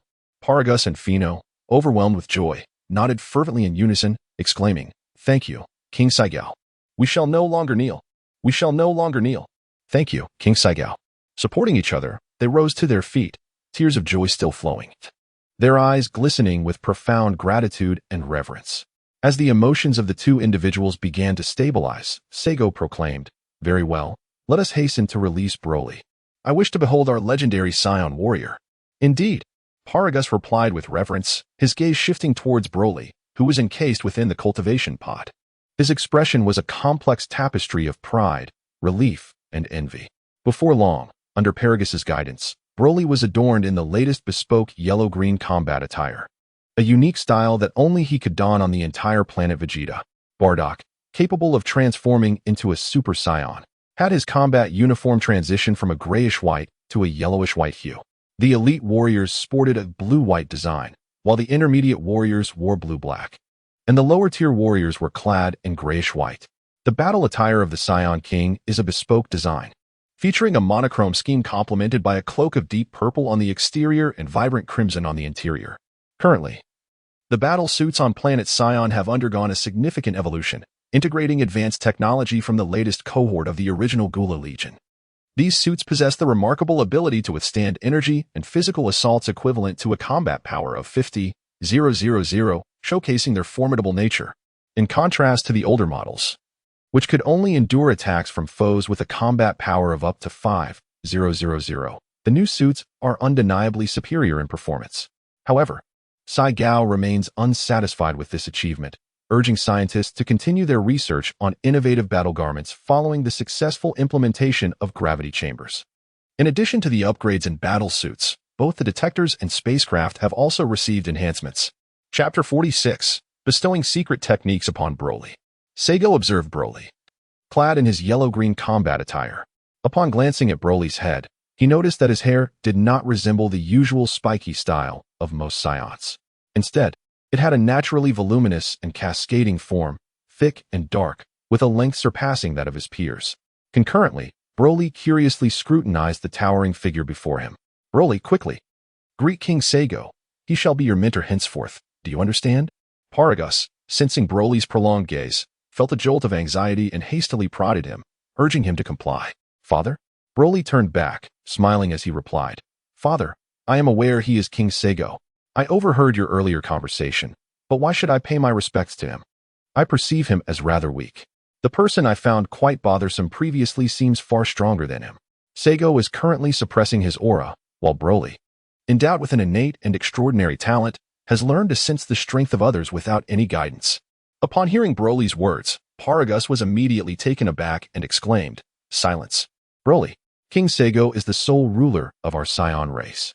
Without King Saigo, our family would have perished at the hands of Frieza long ago. Do you understand? Apologize to King Saigo at once. Broly, upon hearing this, suddenly changed his perception of Saigo, his face reflecting gratitude, and his eyes became clear and bright. Thank you, big brother, for saving my parents and me. You must address King Saigo, or refer to him as teacher. Fino, equally startled, quickly crouched down to instruct him. Saigo interjected. I don't mind being called by that name. From now on, you may refer to me as Big Brother or Saigo Big Brother. Broly, are you willing to learn from me? Upon hearing this voice, which he recognized from his time in the cultivation chamber, Broly's eyes lit up with excitement. He soared through the air and exclaimed, Saigo Big Brother. It's you. I remember you used to come and talk to me every day. I would love to hear that story about the gourd child saving his grandfather again. Could you tell it to me now? Upon witnessing this, Saigo's lips curled into a subtle smile, reflecting his inner satisfaction. 2 years of diligent effort had finally borne fruit. He remarked, Haha, Broly, we shall discuss that matter later. Are you hungry? Let us first have a meal. With a playful grin, Broly chimed in, Hey, Saigo. I almost forgot about my hunger. Let us hasten to eat, for after our meal, I would love to hear the tales of the Calabash brothers. Broly playfully leaned closer, disregarding any formality with Saigo, while his biological parents were left momentarily forgotten. Saigo was not surprised that Broly could communicate normally at the tender age of 2. This was a common outcome for Saiyan infants who had undergone nurturing, and there had yet to be a single instance of anomaly.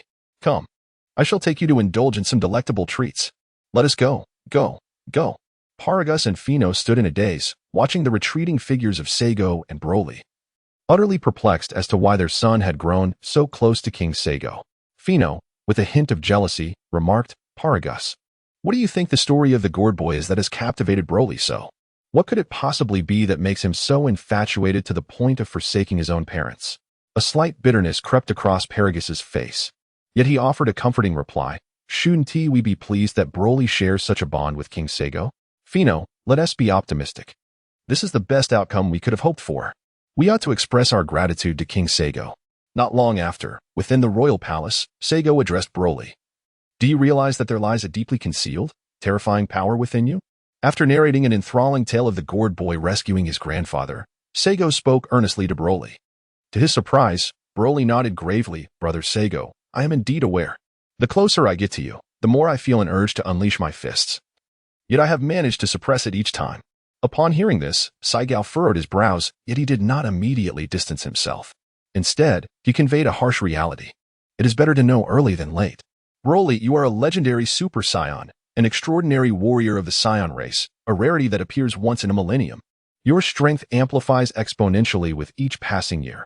You were born with a combat power of 10,000, and now, having just celebrated your second birthday, your power has already soared to 40,000. Even without training, by the age of 18, you will possess an exceptionally formidable combat power.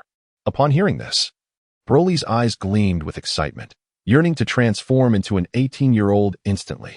Ignoring the exuberance in Broly's eyes, Seigo continued, however, that is not the most terrifying aspect. The true horror lies in the fact that once you engage in battle, your combat prowess will escalate endlessly until you completely lose control, transforming into a mindless monster that wreaks havoc indiscriminately.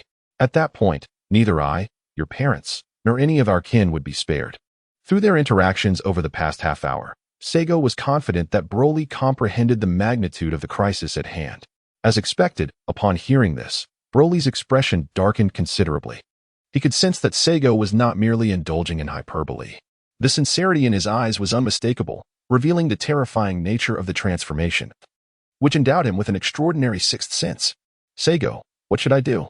Broly inquired, furrowing his brow in contemplation for a prolonged moment, yet failing to devise a solution. Ultimately, he turned to Seigo for assistance, harboring a strong intuition that his elder brother possessed the answer, for otherwise, he would not be standing there at all. Seigo patiently elucidated that the only way to mitigate this peril was to continually enhance one's mental fortitude. Only by cultivating a formidable spirit could one avoid losing control. Upon hearing this, Broly's eyes sparkled with hope, yet as he pondered the absence of any means to strengthen his mental prowess, a look of despair washed over him. But, Seigo, how am I to elevate my mental strength? The current Broly bore little resemblance to his former self, who was consumed by rage. Instead, he exhibited traits akin to the reimagined Broly, possessing only unparalleled talent. I possess methods to enhance your mental strength. Would you care to learn? Seigo remarked with a mysterious smile, adding a stipulation. However, I have conditions. You must agree and fulfill them before I impart my knowledge. Is that true? Broly exclaimed with delight. Seigo, I will agree to any condition, and I shall certainly uphold it. Please, teach me. His eagerness was palpable, making one wonder what extraordinary influence Seigo had over him. Broly was genuinely apprehensive about the prospect of losing control one day, as Seigo had suggested, and causing indiscriminate harm, particularly to his own parents, which terrified him. For a fleeting moment, he even contemplated asking Seigo to exile him to a desolate planet. Very well, my conditions are few. Nearly 3. First, without my consent, you must refrain from any training that would enhance your combat abilities. Second, you must not allow yourself to become angry at will. Should anyone provoke you, come to me immediately, and I shall assist you. Third, without my permission, you are forbidden from engaging in any combat. Can you adhere to these 3 stipulations? Seigo presented 3 conditions to Broly, awaiting his decision. To his surprise, Broly accepted without a moment's hesitation, declaring, no problem. Brother Seigo, I can fulfill these 3 conditions. When it comes to promises, I will deliver. Without hesitation, Seigo imparted the secret technique of the refinement of the spirit to Broly. Remarkably, Broly demonstrated his extraordinary talent, mastering it in less than half a day. Truly astonishing. Simultaneously, Seigo recognized that Broly was not suited to remain on planet Saiyan for an extended period. He needed to be taken to other planets conducive to peaceful cultivation. However, before departing, Seigo had to create a few more Super Saiyans. Who should he choose? Perhaps Tabul, one for Paragus, and let's include Celebi. Surely, there must be some female presence. Lastly, he decided on Vegeta 3. Shortly thereafter, Seigo finalized the candidates for the Super Saiyan preparation. Chapter 47. The unique mating rituals among Saiyans. Time flew by. And soon it was the morning of March 4th, 740. After swiftly dispatching Broly with instantaneous movement, Saito summoned the candidates for the Super Saiyan preparations. In the Grand Hall of the Saiyan Royal Palace, Tabul, Vegeta 3, Paragus, and Celebi stood in a neat row, perfectly aligned before the steps of the throne. You must be aware of the reason I have summoned the 4 of you, Seigo, seated upon the throne, inquired with deliberate intent. Returning to my teacher. The disciples have likely surmised, but might you truly unleash your special technique 4 times in succession? Tabul asked, his voice laced with concern. As Saiyan remained silent, the expressions of the other 3 shifted dramatically. If their desire to attain Super Saiyan status were to lead to significant losses for Saiyan Wang, they would be nothing short of great sinners. Tabul, what do you mean by that? Is it true that the special technique that enhances combat power, bestowed by Saiyan Wang, has side effects? Vegeta 3 turned to Tabul for confirmation. Paragus and Celebi cast inquiring glances as well. Tabul glanced at Saiyan on the throne and, seeing no objection from him, explained, after my master enhanced Uncle Bardock's power last time, he appeared utterly exhausted. Father, Uncle Paragus and Aunt Celebi, do you think my master could perform that special skill on all 4 of us without consequence? He then knelt before Saiyan, adding, Master, please take care of your health. We Saiyans cannot afford to lose your leadership. At this moment, the other 3 understood the reason behind it all. Thud, thud, thud. Without hesitation, the 3 knelt as well. Please, Saiyan Wang, take care of yourself. We willingly postpone our power enhancement. We voluntarily forego this opportunity for power enhancement. Compared to their own aspirations of becoming Super Saiyans, their heartfelt wish was for Saiyan to enjoy longevity and health. For such well-being would ensure the Saiyan race's strength and glory.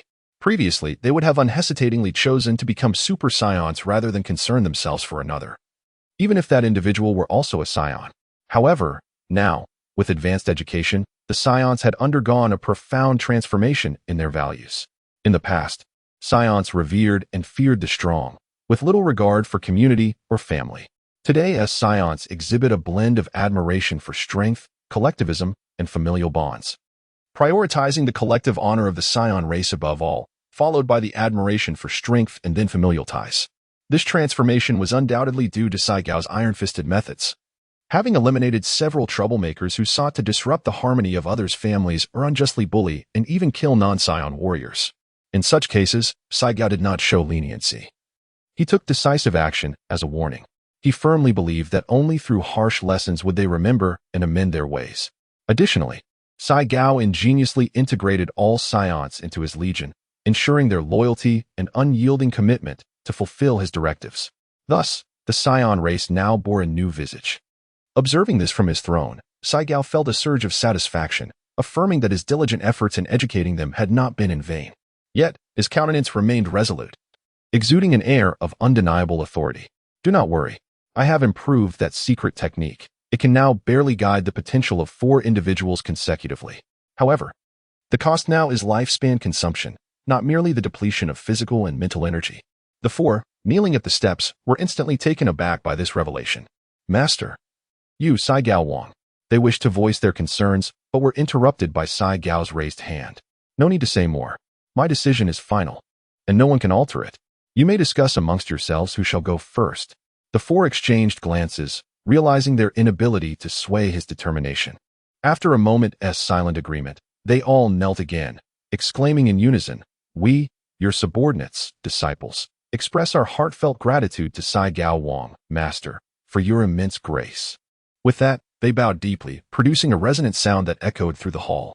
Subsequently, they rose together, aware that Saiyan disdained such displays of reverence. Fearing that prolonged kneeling might lead to a reprimand. Report to Saiyan Wang, I am willing to go last. Vegeta 3 stood up immediately. Believing that since Saiyan Wang graciously allowed both father and son to partake in this potential enhancement, it would be too presumptuous of him to claim the first position. Although being last might diminish the effectiveness of the power enhancement, he felt no regret. The other 3, witnessing his stance, eagerly expressed their desire to go last as well. Fully aware of the potential consequences, yet undeterred. Master, I wish to go last. I report to Saiyan Wang that I too am willing to go last. Agreed. Sometimes excessive humility can lead to complications. Saigo expressed his bemusement, questioning whether this was akin to shooting oneself in the foot. He provocatively challenged, What? Are you all cowards? Too afraid to claim the top position? No sooner had he spoken than the hall erupted with fervent declarations. Report. I dare to take the first position. Report. I too dare to take the first position. X3 witnessing this scene, Saigo nodded in satisfaction and proclaimed, Celebi, you shall go first. It is time for our Saiyans to have a female Super Saiyan. Yes, Celebi proudly straightened her chest, and responded with her wild voice. She then swiftly ascended the steps and positioned herself before Saigo. Step forward a little more. Now, crouch down. Remember, do not resist and do not panic. Yes, I understand. Celebi complied, advancing 2 steps and crouching down as instructed. As Saigo placed his hand atop her head, he could not help but admire the exquisite silhouette before him, silently exclaiming, "What a transgression! What a transgression!" This was certainly not the sight he wished to behold. It had nearly collided with his face, and his eyes had scarcely had the chance to avert before they had captured a glimpse. Subsequently, he took a deep breath, closed his eyes, and began to channel her latent potential. The secret technique of potential guidance was initiated. 1 second, 2 seconds, 3 seconds. Boom. A formidable aura erupted from Celebi, far surpassing her original strength, creating an unceasing tempest of fierce energy that wreaked havoc in all directions. The 3 individuals at the foot of the steps, caught in close proximity, were compelled to summon their own energies to resist the onslaught, allowing them to maintain their footing. After a brief pause of 2 breaths, Saigo finally completed the guidance of her latent potential. Opening her eyes and retracting her hand, she proclaimed, "It is done. You may now temper your aura. Once I have guided all 3 of you, I will instruct you on how to transform into your Super Saiyan forms." Celia vaguely sensed the surging energy within her, a mixture of astonishment and elation washing over her. This power, it was undeniably formidable, infinitely more potent than before. Celebi gathered her thoughts, excitement causing her to release the tail that had been coiled around her waist. She extended it, placing it before Saigo, her face flushed as she expressed her gratitude, saying, "I am deeply thankful for the grace bestowed upon me by King Saigo." Saigo gazed at the thick brown tail before him, perplexed, and inquired, "Thank you is one thing, but what does extending your tail towards me signify?" The moment he asked, Celebi's complexion turned as crimson as the most resplendent sunset, her usual bold demeanor now replaced by an air of coyness. Upon witnessing such a scenario, Saigo's heart skipped a beat. Could it be? Is it as I fear? Chapter 48. The addition of 4 new Super Saiyans. With lingering doubts, he turned his gaze towards the astonished expressions of Vegeta 3 and Paragus below. His brow furrowed as he pointedly inquired, "Vegeta 3, pray explain what this signifies." He then picked up a nearby cup of water and took a sip to steady his nerves, silently hoping, "It cannot be as I suspect." Ahem. Vegeta 3 glanced at Celebi, cleared his throat a couple of times, and then, steeling himself, began to elucidate, "Your Majesty Saigo, this is our Saiyan way of expressing affection. When a Saiyan becomes enamored with someone of the opposite sex, they extend their tail in front of their beloved.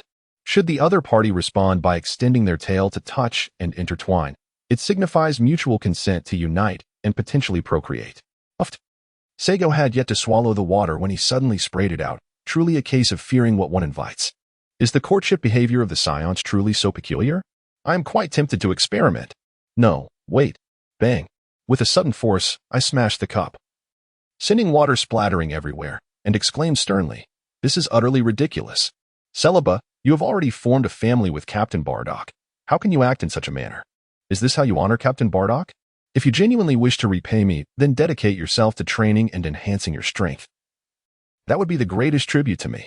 Celebi recalled the family values that Saigo had imparted to her, and a wave of shame washed over her. She immediately knelt down, burying her face in her hands, and began to apologize. "Yes, I am truly sorry, King Saigo.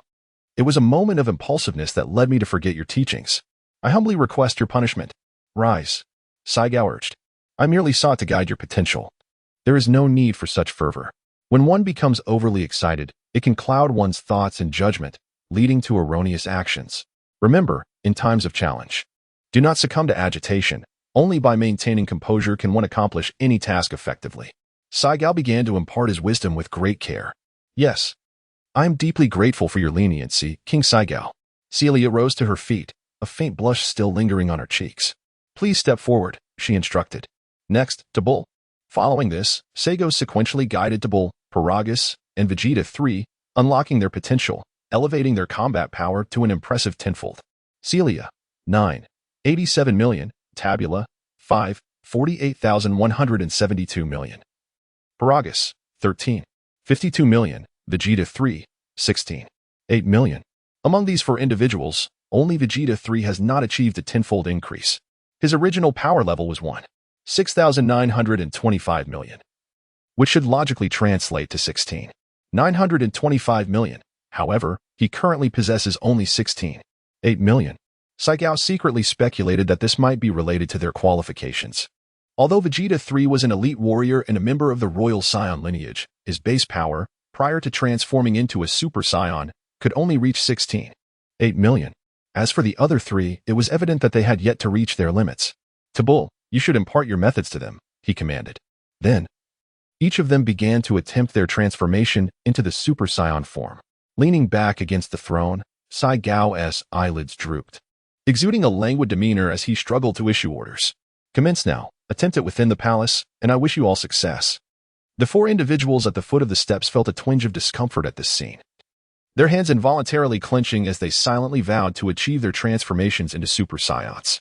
Indeed, we shall succeed. Saigo wearily waved his hand and closed his eyes to enter a state of quietude. While it was not as dramatic as it seemed, there was nonetheless a hint of exhaustion from guiding the potential of four individuals consecutively. Inwardly, he silently commended himself. Splendid.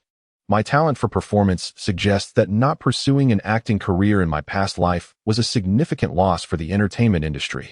The four members of Tabul, witnessing this, exchanged silent glances and bowed respectfully to Saigo before quietly exiting the royal palace.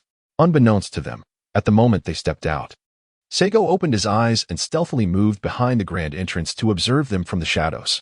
At that moment, there were no guards outside the palace. And when summoning Vegeta 3 and the others, he instructed them to relay the message about the experimental techniques, urging others to remain calm. Shortly after gathering in the plaza, the four began their attempts to transform into Super Saiyans. Tabul naturally took on the role of instructor and was the first to attempt the transformation. However, much to Saigo's astonishment, Tabul succeeded in transforming at once. Was it truly so effortless for Tabul to become a Super Saiyan? Could his inherently gentle nature have resulted in a significantly higher quantity of S cells within him? This thought struck Saigo as quite plausible. After all, a more temperate disposition undoubtedly favors the proliferation of S cells, especially coupled with a combat power that exceeded the minimum threshold for transformation. The subsequent attempts by Celebi, Paragus, and Vegeta 3 further corroborated this notion. Among the three, Celebi was the first to successfully transform into a Super Saiyan, albeit only on her fifth attempt. Celia and Bardock have united in matrimony, inevitably influenced by Bardock himself. It is quite possible that Bardock subtly hinted at the necessary conditions for transforming into a Super Saiyan, coupled with those transcendent philosophies of nurturing that transcend time and space. Consequently, her temperament has mellowed compared to her previous fiery disposition. With an increase in the S cells within her, her battle prowess significantly surpasses the minimum threshold required for transformation, making her successful metamorphosis into a Super Saiyan unsurprising. The second individual is Vegeta 3, who has successfully transformed into a Super Saiyan for the seventh time. Lastly, there is Paragus, who achieved his transformation into a Super Saiyan on his ninth attempt. After the four of them stabilized their Super Saiyan forms, they attempted a few more transformations, achieving success each time. Initially soaring into the skies, they suddenly descended and swiftly approached the royal palace. Upon witnessing this, Saigo swiftly returned to his throne, feigning slumber. Yet, scarcely had he closed his eyes when he sensed that Tabor and his companions had entered the royal hall. Without waiting for their report, Saigo inquired, "Now that you have all successfully transformed into Super Saiyans, what brings you here instead of solidifying your newfound forms?" Vegeta 3 stepped forward, deliberately modulating his voice as he responded, "Your Majesty Saigo, it is thanks to your blessing that we are able to transform into Super Saiyans. However, we desire to engage in combat to acclimatize ourselves to our surging power and new forms. We have come to seek your permission. I grant you permission. But the battleground must be in the skies, not on the ground. Be mindful to refrain from using energy attacks." Saigo agreed without hesitation, simultaneously advising them on their combat approach. Should they employ energy attacks, any inadvertent damage to planet Saya would be disastrous. Even a few thousand units of battle power could obliterate a planet. One could only imagine the devastation a multi-billion level energy attack would wreak, reducing planet Saya to cosmic dust. "Yes, thank you, King Saigo," they chorused thrice. "Yes, thank you, Master. We shall not disturb your rest any further. Please, take your time to recuperate." The four of them quietly exited the royal hall and ascended into the high skies. In no time, the air was filled with the thunderous sounds of their clashes. However, Seigo was not inclined to admire the spectacle. As soon as they departed, he made his way to his personal gravity chamber in the palace courtyard for his daily training. There was little worth watching in their battles. It was far more pragmatic to concentrate on enhancing his own strength. Chapter 49, Enhancing Skill Proficiency, Part 1. Saigo remains utterly indifferent. Yet the inhabitants of planet Saiyan cannot afford to be so nonchalant. The sudden eruption of battle in the skies immediately captivates their attention. What an overwhelming aura. Could this possibly belong to Captain Paragus and his squad? Might they have also transformed into Super Saiyans? I find your speculation highly plausible. Perhaps they have all achieved Super Saiyan status just like Captain Bardock. Indeed, I too believe they have transcended into Super Saiyans. Otherwise, such an immense aura could not possibly emanate from them. You all guessed correctly, just yesterday. I happened to encounter Captain Vegeta and his 3 companions at the power testing center, where they assessed their combat capabilities. While each of them boasted power levels exceeding 500. The aura they exhibited yesterday was not nearly as formidable as it is now. The difference is akin to heaven and earth. What do you think Saigo employed to enable Captain Bardock and his team to become Super Saiyans? When will our turn come? I cannot specify the exact means. But one thing I can assert is that Saigo's methods must be extraordinarily exceptional. Enough. Spare me your idle chatter. Who is unaware of Saigo's unparalleled prowess? I am eager to know when our opportunity will arrive. I too am curious. Why not go and inquire with Saigo yourself? Off you go. If I dared approach Saigo, would I still be here watching? Perhaps I would already be among those battling in the skies. All right. Silence. Instead of endlessly speculating, you would be better served by dedicating yourselves to training. I am heading off to train. Will you join me? Hey. Captain, wait for us. Captain, aren't you going to watch? Such a level of combat is a rare spectacle. If you wish to watch, do so on your own. Don't go. Captain, wait for me. On the planet of Saiyan, there exist countless locations where identical scenarios unfold. Individuals dream of becoming one of the 4 legendary Super Saiyans in the aerial battlegrounds. Yet, no one perceives this as unjust. Instead, they merely feel inadequate for failing to catch the eye of the Supreme Saiyan, Saigo.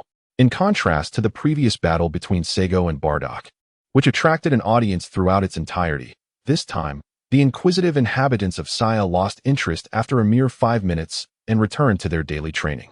However, in a distant realm, an unexpected yet reasonable observer is closely monitoring the clash among the 4 Super Saiyans on Saiyan. 4 more Super Saiyans have emerged. What manner of race are these Saiyans, that they can continuously produce Super Saiyans?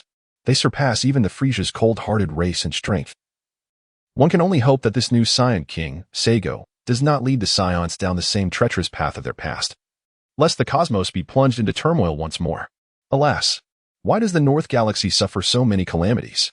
It is my fervent wish that the Saiyans can truly reform, if they can indeed turn away from malevolence. Oh, how I would relish in boasting to the diminutive West Kai about possessing a living and formidable champion of justice within the North Galaxy. Rather than extolling the virtues of a deceased one, I can only imagine the look of disbelief on his face. Ha ha ha. Saigo, the Saiyan.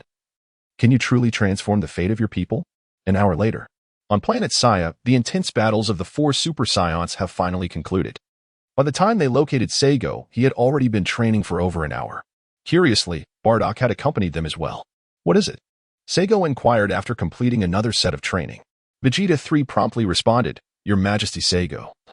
We have just conferred and deemed it necessary to inform the other clansmen about the fact that utilizing your special techniques may deplete your lifespan. We have come to seek your guidance on this matter. Saigo wiped the sweat from his brow and cast a glance at the others, inquiring, Do you truly feel the same way? Indeed, came the unified response. Saigo's gaze sharpened as he fell into contemplation, although loyalty was not an immediate concern. The consecutive emergence of 5 Super Saiyans warranted an explanation. Failing to provide one would not only contradict the principle of treating all clan members equally, but could also incite dissatisfaction among others or foster the misguided notion that one could achieve Super Saiyan status solely through personal effort, ultimately dampening their zeal for training. If they were to succeed in becoming Super Saiyans yet lose their drive to advance, it was a scenario he wished to avert. Revealing the dangers of this fabricated notion would not only prevent excessive reliance on their unique abilities but also invigorate their enthusiasm for cultivation, a dual benefit. Yes, this idea is feasible, he declared, without raising his head. Very well, I consent. Moreover, inform them that this secret technique can only be employed once by each individual and is not limitless. the greater one's foundational combat power, the more significant the enhancement after utilizing the technique. Additionally, I shall mention that I will continue to refine this secret skill. They must have something to look forward to. After all, understood, came the chorus of acknowledgement. As the other Saiyans learned that Seigo was sacrificing his lifespan to guide the potential of Bardock, Vegeta 3, and others, they felt a profound admiration for him, even though each of them secretly wished for Seigo to guide their potential as well. The thought of diminishing his life force extinguished that desire. Another factor that quelled their aspirations was the revelation from Bardock and Vegeta 3 about Seigo's formidable strength, which he had achieved solely through his own diligent training. They also learned of Seigo's commendable habit of practicing daily. In the end, the Saiyans managed to suppress their desires. While they still held on to hope, it was merely the wish that Seigo would soon optimize the technique that could assist in guiding their potential. On that day, Seigo chose not to bring Broly back to planet Saiyan. Instead, he intended to allow Tabor and the others to acclimate to the Super Saiyan transformation for a few days. Time flew by, and soon it was March 16, 740. As dawn broke, the day began to unfold. The exclusive chamber of the Saiyan King, known as the Hall of Tranquility, was named by Saigao. Previously, it was simply an unnamed structure. Seigo, breaking from his usual routine, indulged in a leisurely morning today. For he had important matters to attend to. He resolved to exhaust all his accumulated simulation attempts, aiming to enhance his skills in the proficiency of various abilities. With a total of 236 simulation attempts at his disposal, he planned to master the technique of Ki Sphere Slash before embarking on his journey to Namek. Striving to elevate the proficiency of all his skills to the utmost extent possible, ideally leaving no attempts in use. With a determined thought, he summoned the system interface and initiated the simulation. On March 16th, he commenced his study of the new skill, Ki Sphere Slash. Amidst his research, he did not forget to deliver food to Broly. By the afternoon of March 18th, after 2.5 days of dedicated practice, he successfully mastered the new skill, Ki Sphere Slash. After delivering the food to Broly, he continued to delve deeper, seeking to amplify its power. On March 30th, he persisted in refining the Ki Sphere Slash, finding it increasingly effortless to execute. By April 30th, he had successfully doubled the technique's power. On May 30th, he further augmented the power of Ki Sphere Slash by 50% and was capable of unleashing multiple Ki Sphere Slashes simultaneously. By June 11th, he had increased the technique's power by an additional quarter, enabling him to effortlessly launch and manipulate multiple Ki Sphere Slashes, as well as merge them into a singular Super Ki Sphere Slash or split each into 3 smaller Ki Sphere Slashes. On July 1st, he began to focus intently on mastering the skill of breath control. By July 15th, he continued to cultivate his breath control skill. Thus concluded this simulation. Chapter 50, Enhancing Skill Proficiency, Part 2. Please select one reward from the following options. 1. Ki Sphere Slash, Perfect. 2. Breath Control, Expert 666, 1000. 3. Future Memory without hesitation, Seigo opted for the first reward. Ding selection successful. Congratulations, host, on acquiring the new skill Ki Sphere Slash, Perfect. For details, please refer to the skill section. Skillfully, he accessed his personal information panel, locating the skill section. Upon clicking on Ki Sphere Slash, several lines of text appeared. The Ki Sphere Slash requires a high level of proficiency in breath control. At the perfect level, it can inflict cutting damage on targets beyond 4 combat levels. The user can manipulate all launched Ki Sphere Slashes at will, with a maximum control limit of 18 Ki Sphere Slashes. It is capable of both merging multiple attacks into one and splitting one into 3. Merging enhances power while splitting diminishes it. Truly, it is a divine technique among mortals. Upon reading the skill description, Seigo could not help but exclaim in awe that a perfect level Ki Sphere Slash could surpass 4 combat levels in damage against opponents. No wonder even formidable foes like Frieza would employ such a move. It is indeed extraordinarily powerful. One must also commend Krillin's martial arts talent. Were it not for the limitations of his race and innate abilities, he would undoubtedly rank among the top tier of the protagonist group. To elevate the proficiency level of Ki Sphere Slash to perfection with a single simulation attempt was beyond Seigo's expectations. He had initially believed he could only reach the expert level, yet he had now attained perfection. Thus, his spirits soared with joy. Onward. There remained 234 attempts. May each skill progress as seamlessly as Ki Sphere Slash, ideally achieving perfection in one go. Seigo silently prayed within himself, then commenced a new round of simulations.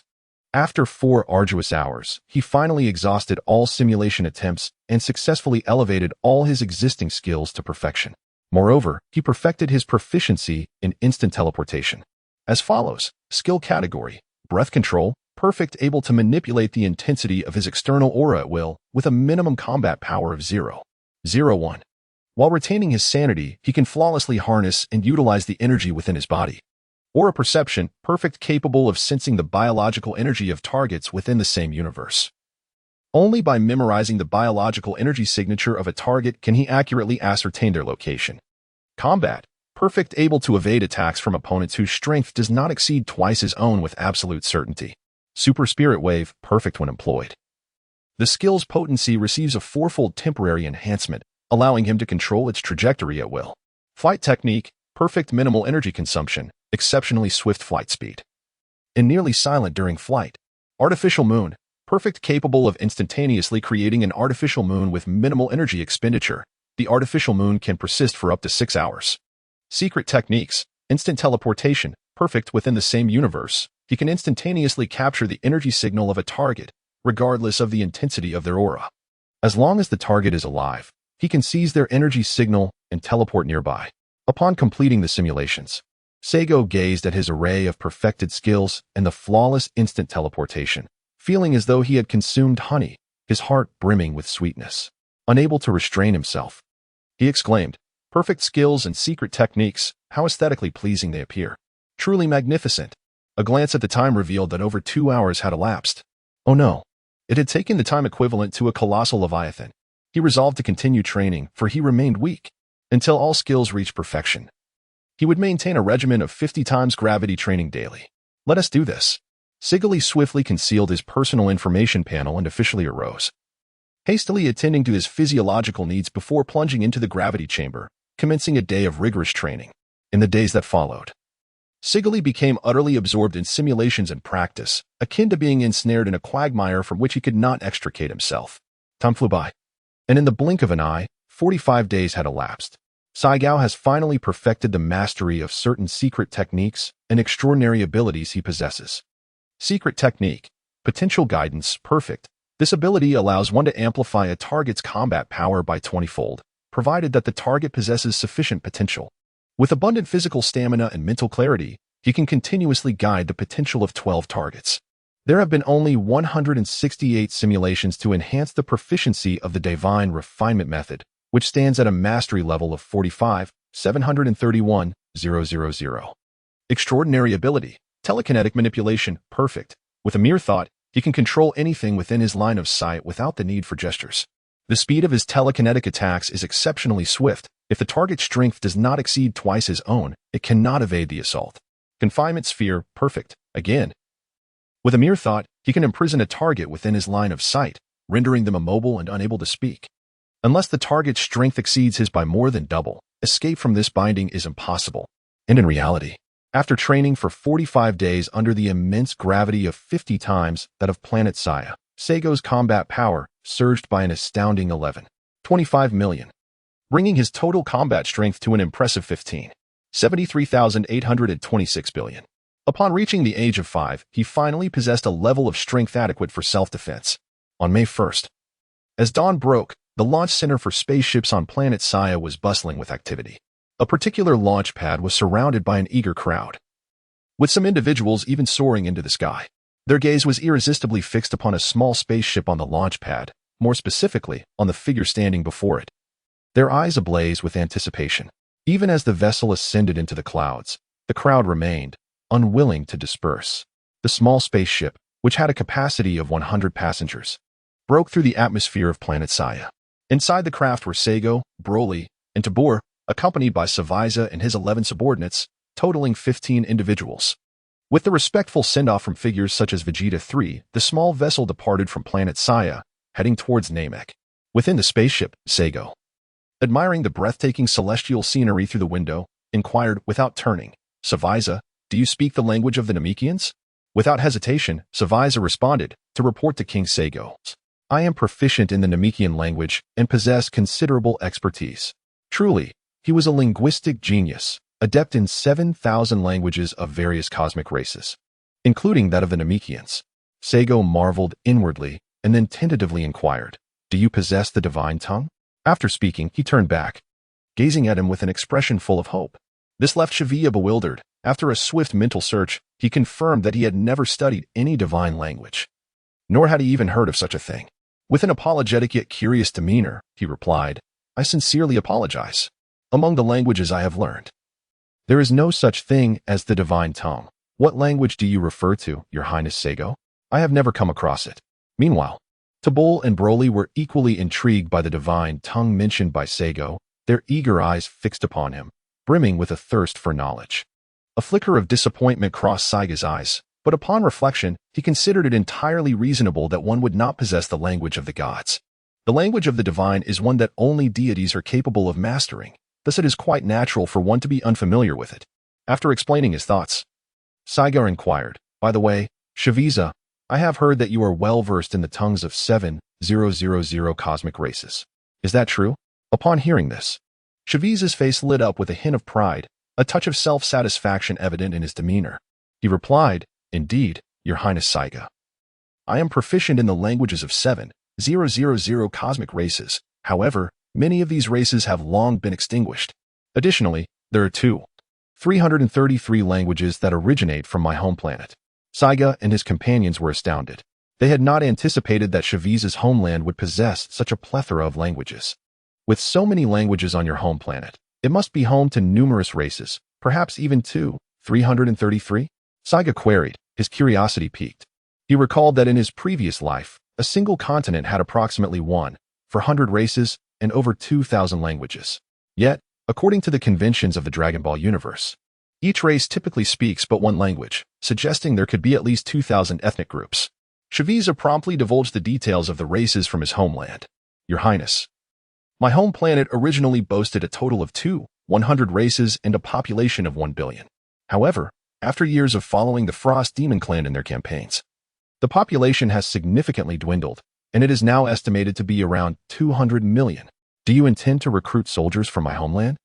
There was no trace of worry on his face. Instead, he appeared eager for Saiga to enlist troops from his native land, hoping that all inhabitants would benefit from an alliance with the Saiyans.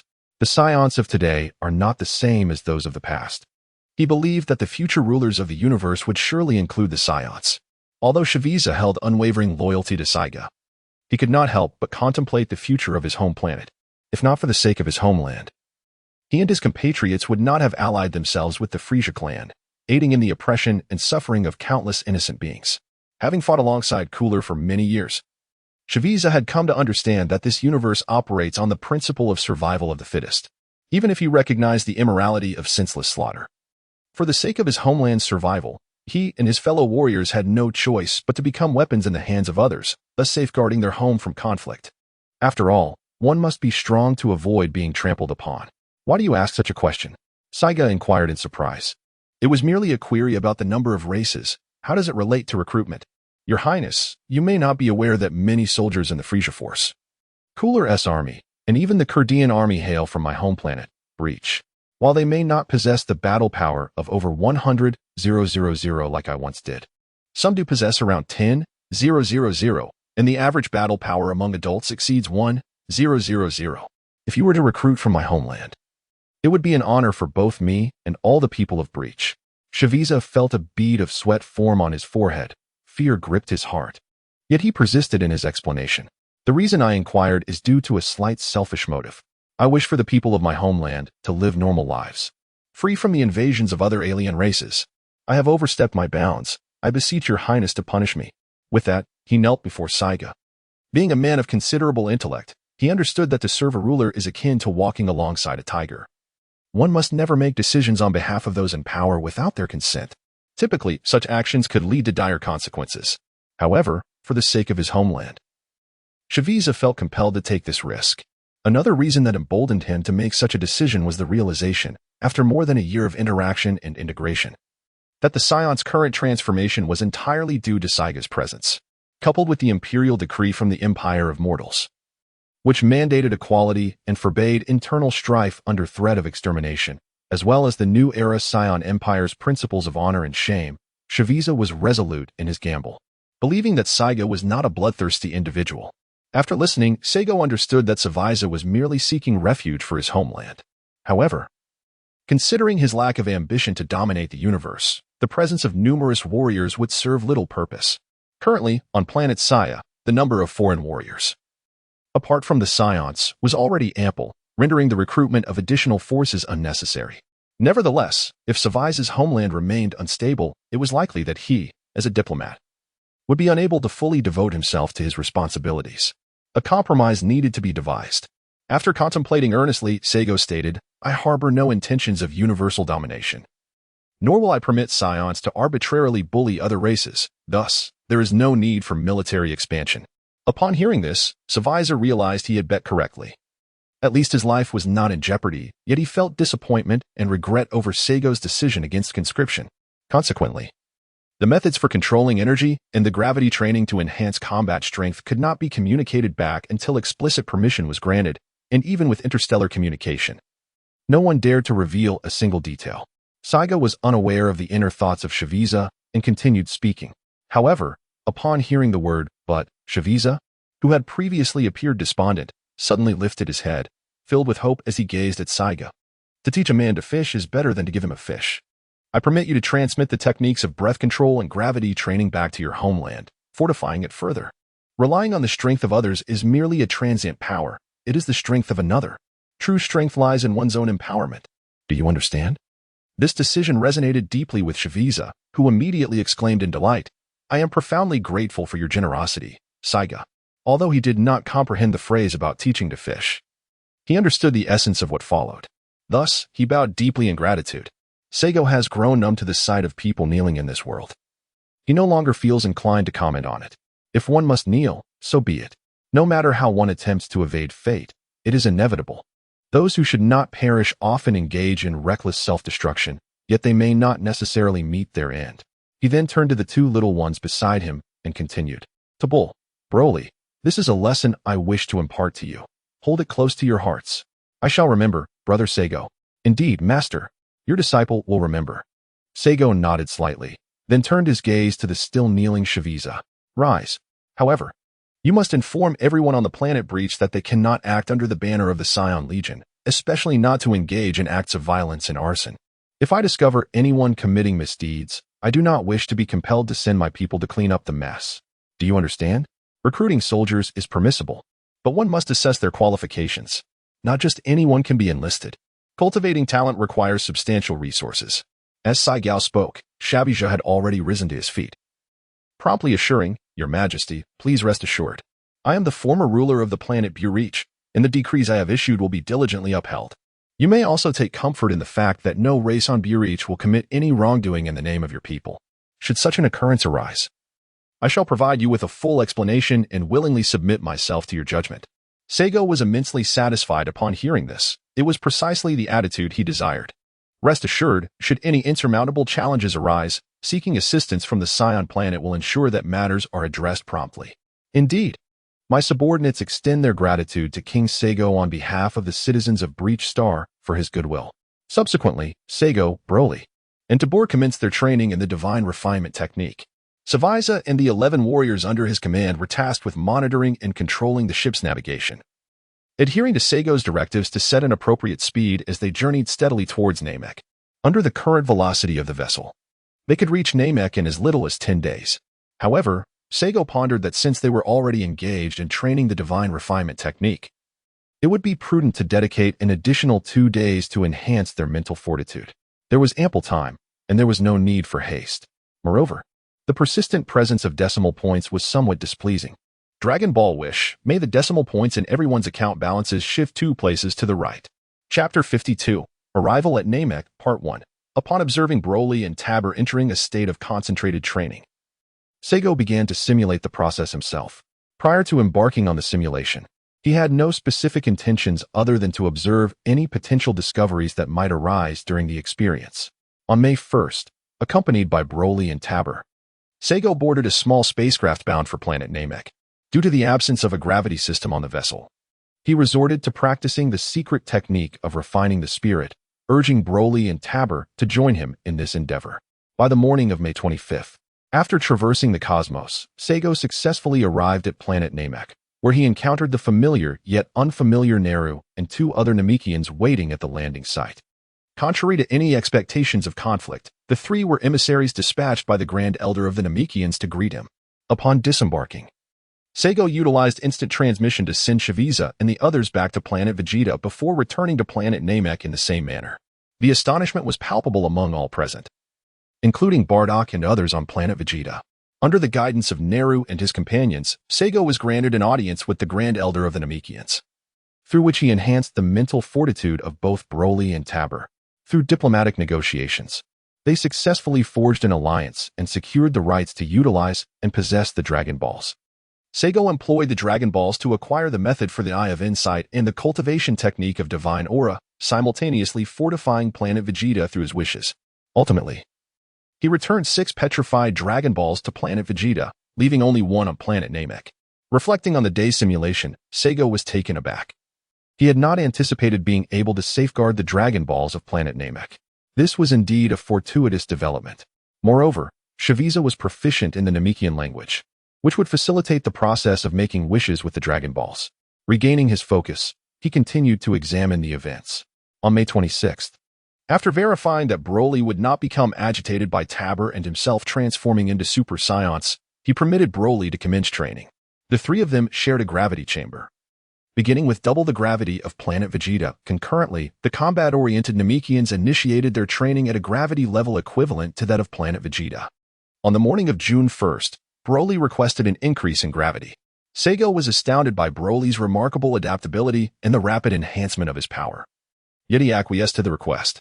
Meanwhile, most of the combat-oriented Namekians were still acclimating to the gravity of planet Vegeta. By July 29th, after the day's training concluded, Seigo was alarmed to discover that Broly had fully adapted to 17 times the gravity of planet Vegeta. Broly expressed a desire to increase the gravity further, but Seigo, citing the necessity of a gradual adaptation process, insisted he train for 1 more day under the current gravity level. Seigo paused, contemplating the implications. Starting from June 1st, if the gravity had increased to triple that of planet Vegeta, by July 29th, a total of 59 days had elapsed. To fully adapt to 17 times the gravity in such a brief period was astounding. The calculations revealed that Broly could potentially double his gravity adaptation in merely 3 days. What a remarkable prodigy! With a tinge of envy, Seigo resumed his reading. On August 29th, he began training under 25 times the gravity of planet Vegeta, concluding the day with a battle power of 125,000. On September 22nd, he trained under 30 times the gravity, achieving an increase of 150,000 in battle power.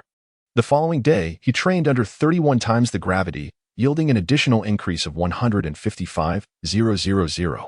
On September 25th, he continued training under the same gravity, once more achieving an increase of 155,000.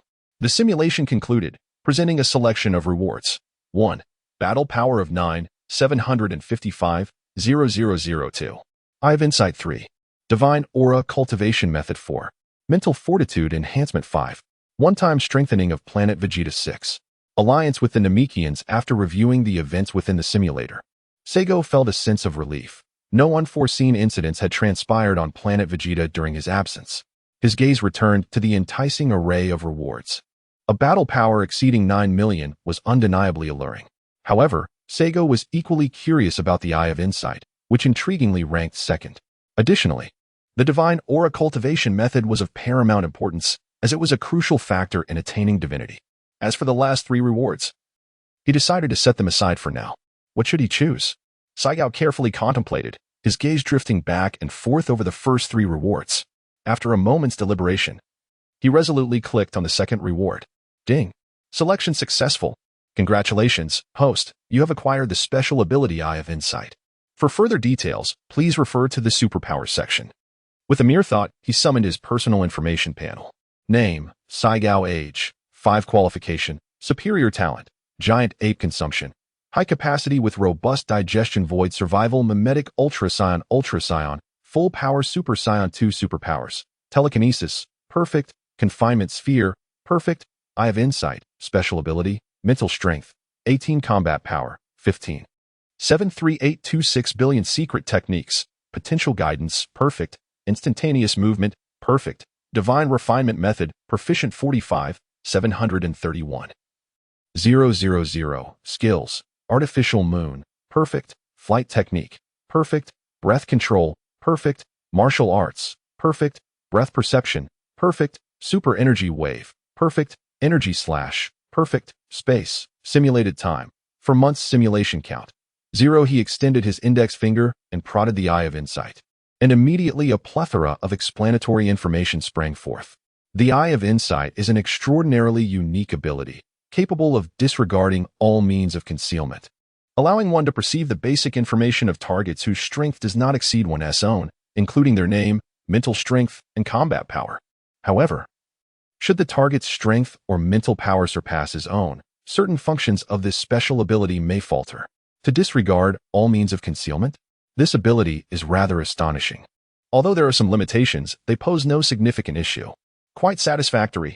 I have not squandered this opportunity. This will indeed prove to be quite convenient.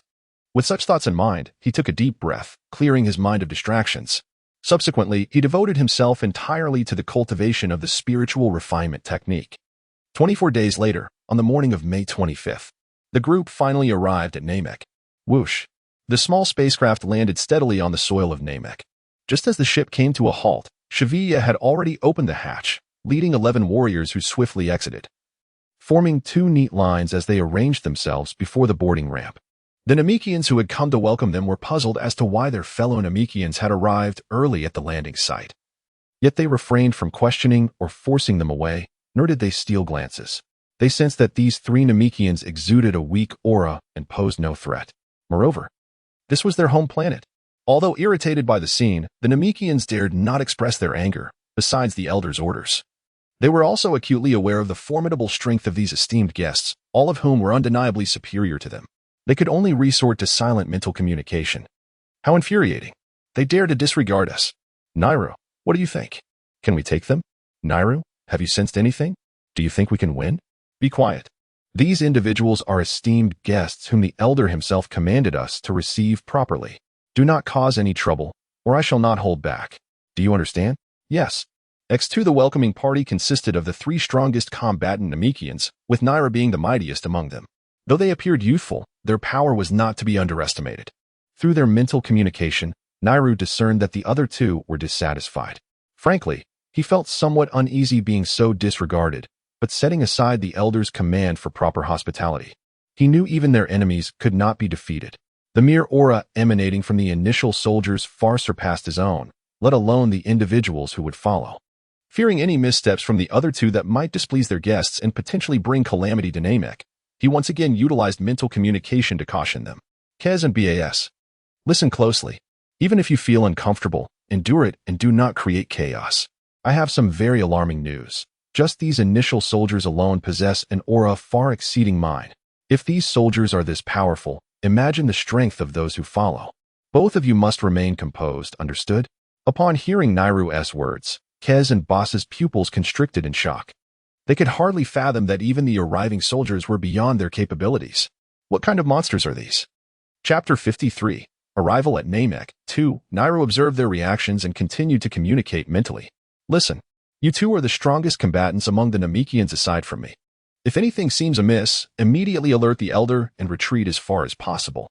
If these guests truly harbor no ill intent, do not act rashly to avoid provoking disaster. Respond to me once you comprehend.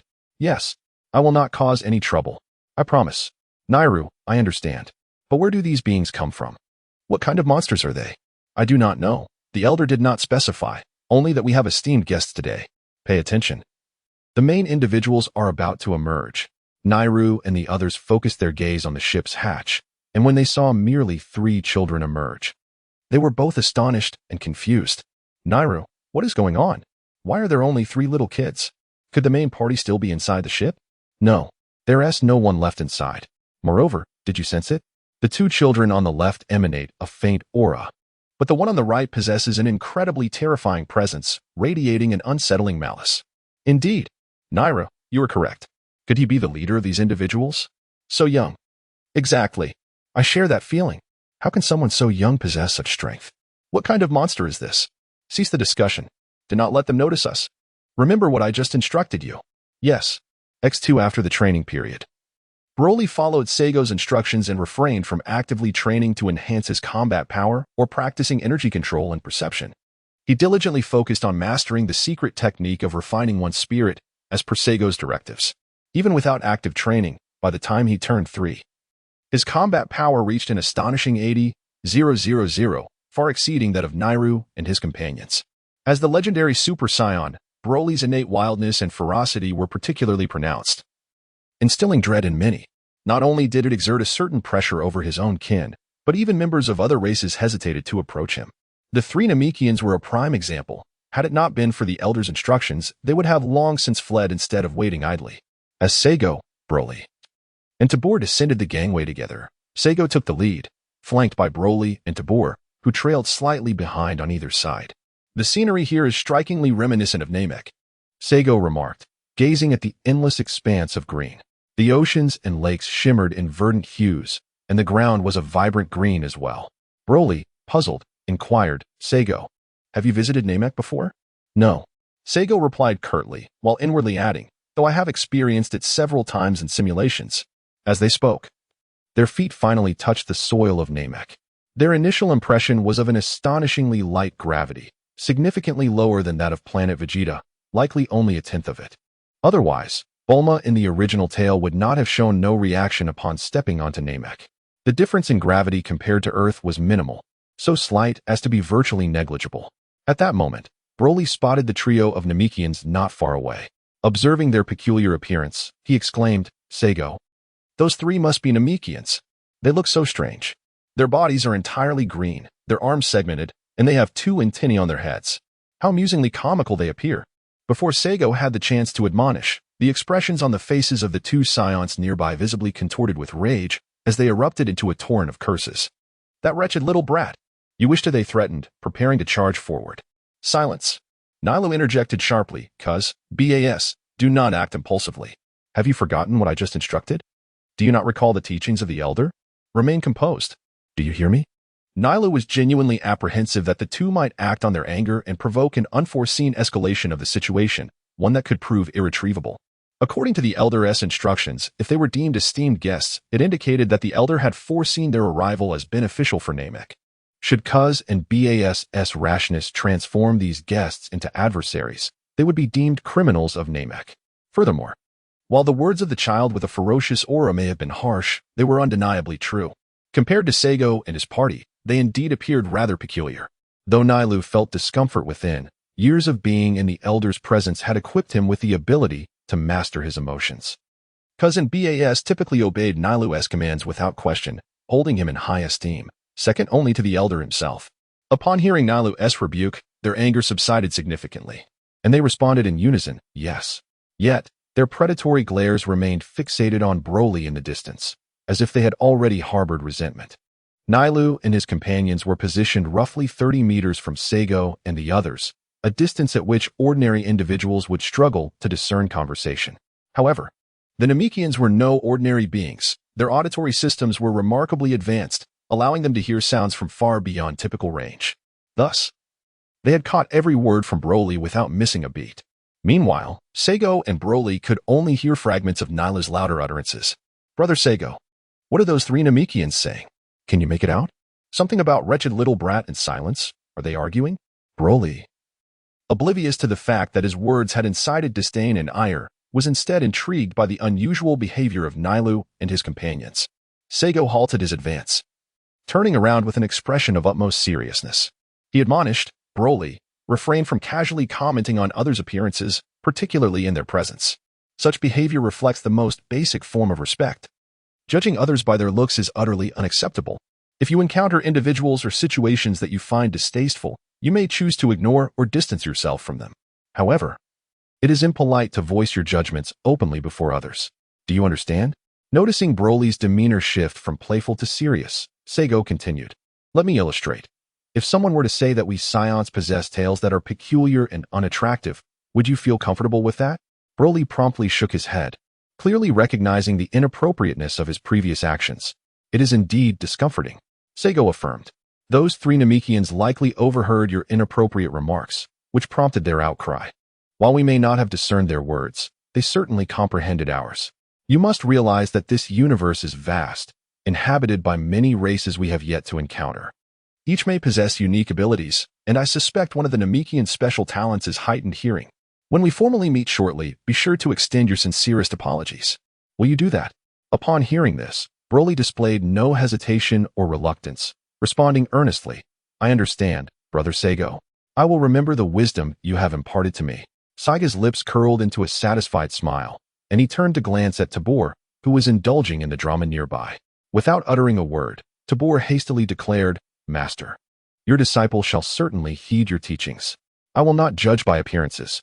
Saiga believed Tabor's words, for in that little-known, regrettable chapter of history, he was a man who had taken a wife who bore an uncanny resemblance to the illustrious egg, unlike the typical Saiyan who favored strong women. Tabor preferred those of a more gentle and refined disposition. Excellent. Saigo expressed his satisfaction with a brief remark before turning around and continuing forward. Chapter 54. Arrival at Namek, Part 3. Not far away, Naru and his companions overheard every word exchanged by Saigo and his group, their faces etched with astonishment and embarrassment. Realizing they were outmatched by the perceptiveness of a mere child, they could hardly fathom the simplicity of the lesson, not to judge by appearances. Naru was not only struck by Saigo's statements, but was also astonished that such an unassuming individual was the leader of the group, despite being the weakest in presence. He led them with an air of authority. This boy, Saigo, was indeed extraordinary. Wait a moment. Did he just say they are Saiyans? Are not Saiyans supposed to be notoriously brutal and savage? Why do the other two exhibit none of that ferocity? It seems that rumors should not be taken at face value. With this thought, Naru quickly glanced at Cruz and BAS, who were still engulfed in shame, and communicated telepathically to alert them. Did you hear what they said?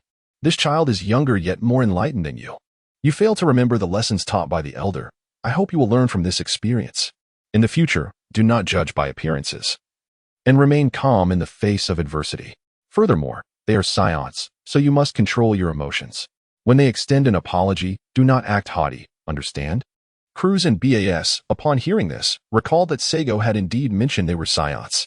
Their expression shifted dramatically as they regarded the approaching trio with a palpable sense of fear, swallowing hard. Why yes, understood. As their telepathic exchange concluded, Saigo and his companions arrived before them. Once Naru had composed himself, he stepped forward and greeted them in the universal language of the cosmos. Welcome, esteemed guests. I am Naru, sent by our elder to receive you. Adhering to the elder's instructions, while simultaneously wary of Saigo's strength, Naru adopted a humble demeanor. His expression devoid of any other emotions, as if he had not overheard Broly's earlier remarks. Hello. Saigo replied with a smile, promptly stating his purpose. I am Saigo, here to discuss an important matter with your elder, so please lead the way. Naru, finding no fault in Saigo's demeanor, felt taken aback by the unexpected courtesy, which contrasted sharply with the rumors he had heard. After a brief moment, he gestured for them to follow. Please wait. Saigo called out, indicating Broly. Broly. Remember what you must do. One must own up to their words. Yes. Broly responded, his expression not one of displeasure, but rather of sincerity as he addressed Naru and the others. Hello. I am Broly. I apologize for my earlier comments, as I noticed that you all look different from us. Please forgive me. He bowed slightly, his sincerity evident. Naru and his companions felt their earlier anger dissipate significantly upon witnessing this display. In this closer proximity, they sensed the overwhelming energy within Broly and the oppressive aura of power surrounding him, leading them to recognize the true nature of his strength. They felt as though they were confronting a prehistoric beast poised to strike. Meeting Broly's gaze made them involuntarily tremble. At that moment, Cruz and BAS instinctively waved their hands, eager to dismiss the matter. It's all right. It's all right. We didn't take it to heart. Exactly. It didn't bother us at all. Even the usually composed Naru felt a tinge of fear, beads of cold sweat forming on his forehead, yet he maintained a facade of calm. Hello, Broly. It was merely an unintentional remark. You need not concern yourself with it, nor have I given it much thought. After all, Namekians do indeed look somewhat different. He chuckled lightly, though internally he was alarmed. How could such a creature emerge from the Saiyans? Seeing that Naru and his companions had forgiven him, Broly turned to Saigo with a delighted smile. Saigo, look, they have already forgiven me. Since they have pardoned you, the matter can be put to rest. Observing Broly's hopeful expression, Saigo nodded reluctantly, disregarding the presence of Naru and his companions as he earnestly advised, remember, when you are outside, never judge by appearances. If others harbor no malice, do not engage in conflict easily. Nearby, Tabor, Frieza, and the other 11 warriors listened intently, silently absorbing Seigo's teachings. Even Naru and his companions nodded in agreement, acknowledging Seigo's position as the leader of the group. Only Broly, ever the inquisitive one, voiced the unspoken concern. But what if others are hostile and deliberately seek trouble? Upon hearing this, everyone present leaned in, eager for an answer. If there is hostility and they provoke you, then teach them a lesson. Seigo replied without hesitation, pausing before continuing, if your safety is at risk and they wish to harm you, do not hesitate. Cast aside pity. And do everything within your power to eliminate the threat or seek assistance.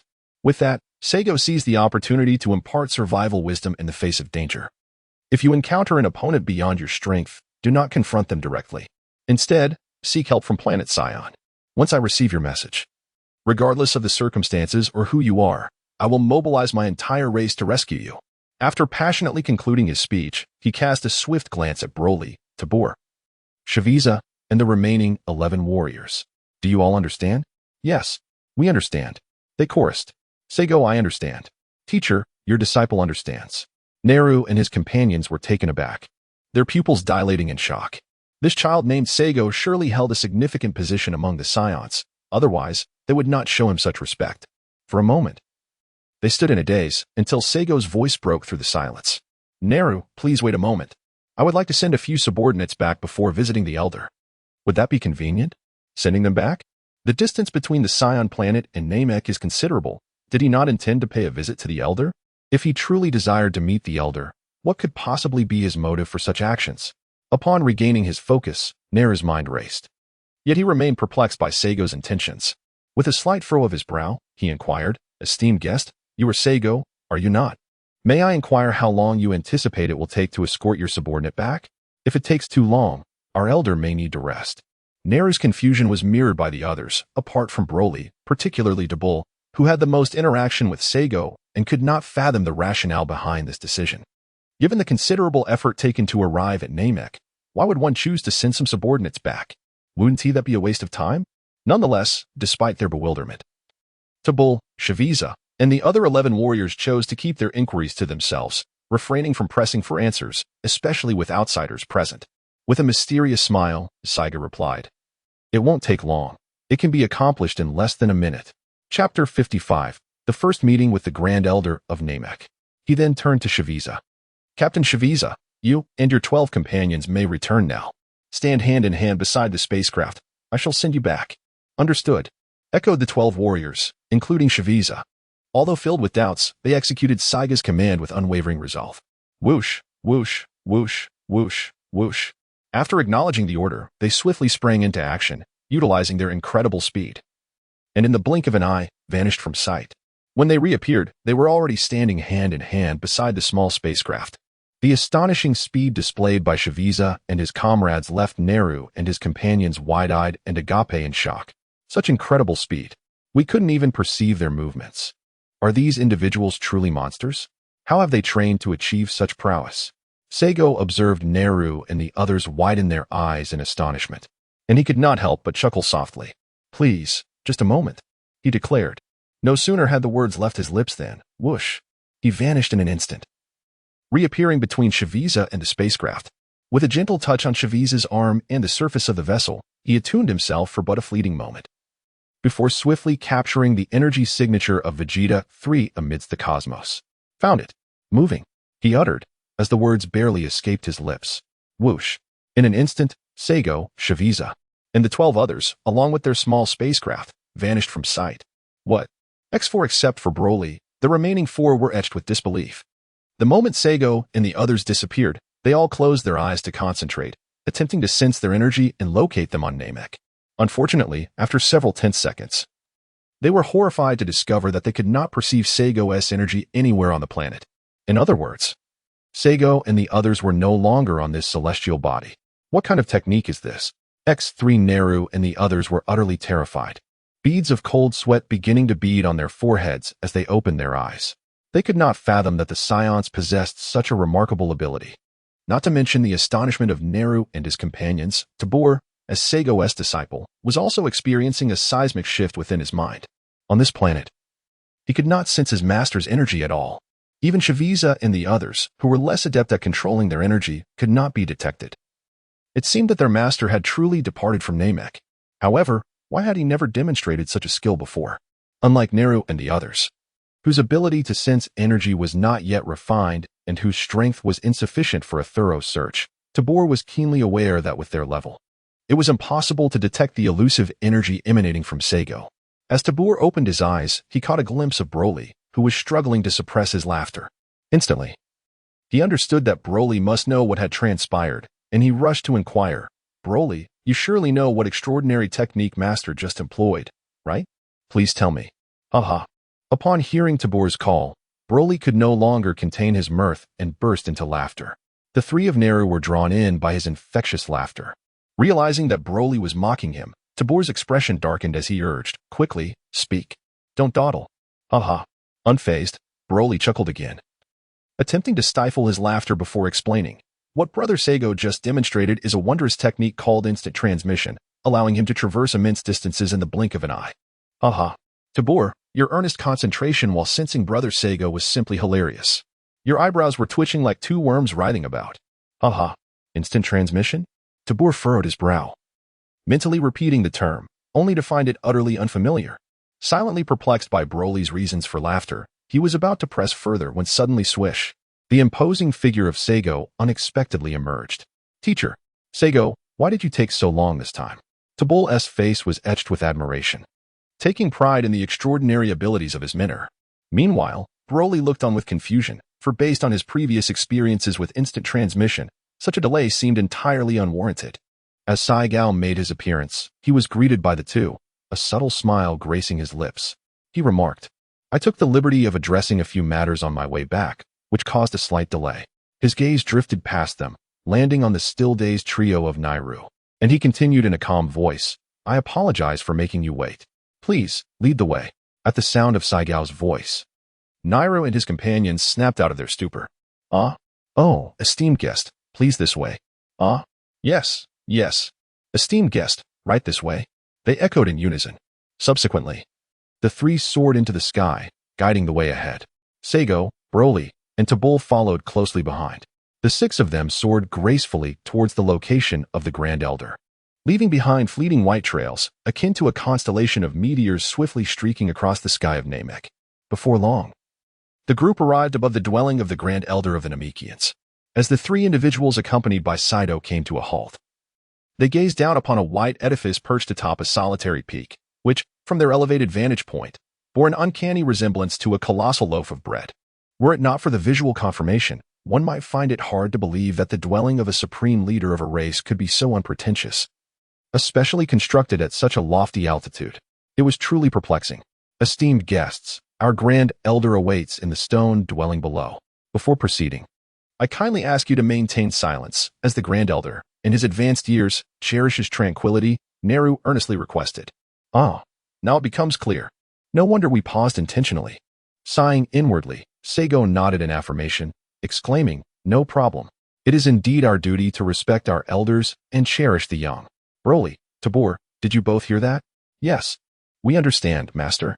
"I heard you, Brother Saigo." Upon witnessing this, Naru let out a sigh of relief. He had genuinely feared that Saigo and his companions might disregard his plea, for the notorious reputation of the Saiyans was nothing short of catastrophic, with nary a good word spoken of them.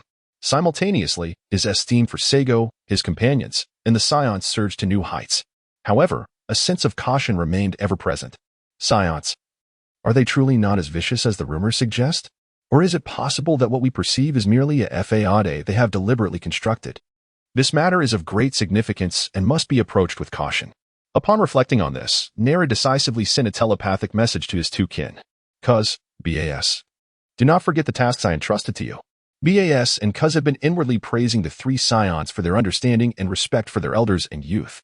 When they received Naru's message, they were momentarily taken aback, but quickly responded. "Understood. Rest assured, Naru. I will remember." Naru subtly nodded twice, a gentle smile returning to his face as he gestured downwards, expressing his gratitude. "I sincerely appreciate your understanding, esteemed guests. Please, follow me." With that, he descended directly. The five individuals followed closely behind. Thud, thud, thud. With 6 crisp and brief sounds of landing, the group arrived at the entrance of the stone dwelling. Only upon their descent did they realize the building's extraordinary size. It appeared far less imposing from the heights above. Now, they could see that the structure was adorned with 2 elongated, circular spires, reminiscent of the antennas on a Namekian's head. Chapter 56. Alliance with the Namekians. Before the stone door, Neru rhythmically tapped 3 times upon the grand entrance, then softly spoke, "Great Elder, I have brought the esteemed guest you mentioned." After uttering these words, he quietly awaited the elder's response. 1 breath, 2 breaths, 3 breaths. After a brief pause, a frail voice resonated from within. "Please invite the 3 esteemed guests inside." It was evident that speaking was somewhat taxing for the great elder. Upon receiving permission, Nera skillfully opened the white door, turned slightly to look back, and softly said, "Esteemed guests, the great elder awaits you." He then stepped lightly over the threshold. The 5 followed suit, with Cuz and BAS intentionally lingering at the rear of the procession. After traversing a few steps past the entrance, they soared upward through a circular passage. Emerging from the passage, a colossal figure came into view. Even having seen the great elder's impressive stature on television in a past life, witnessing it in person was an entirely different experience.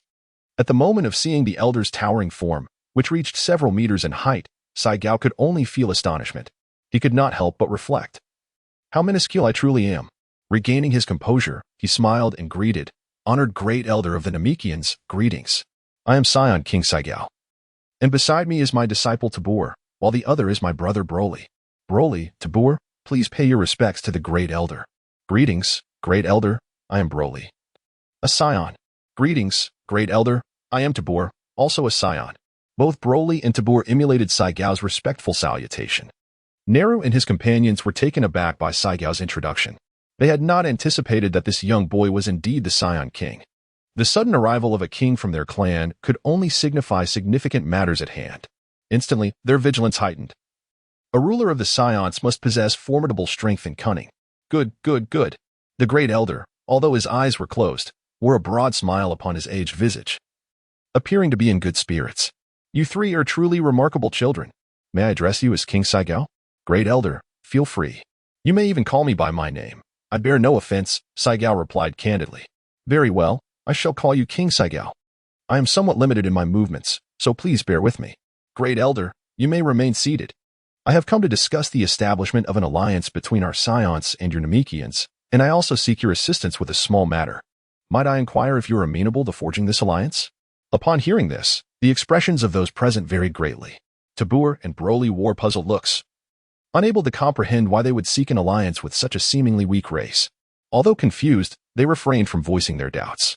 Conversely, BAS and Cuz displayed a mix of astonishment and reluctance. They wished to distance themselves from the notorious Saiyans, especially in the context of an alliance.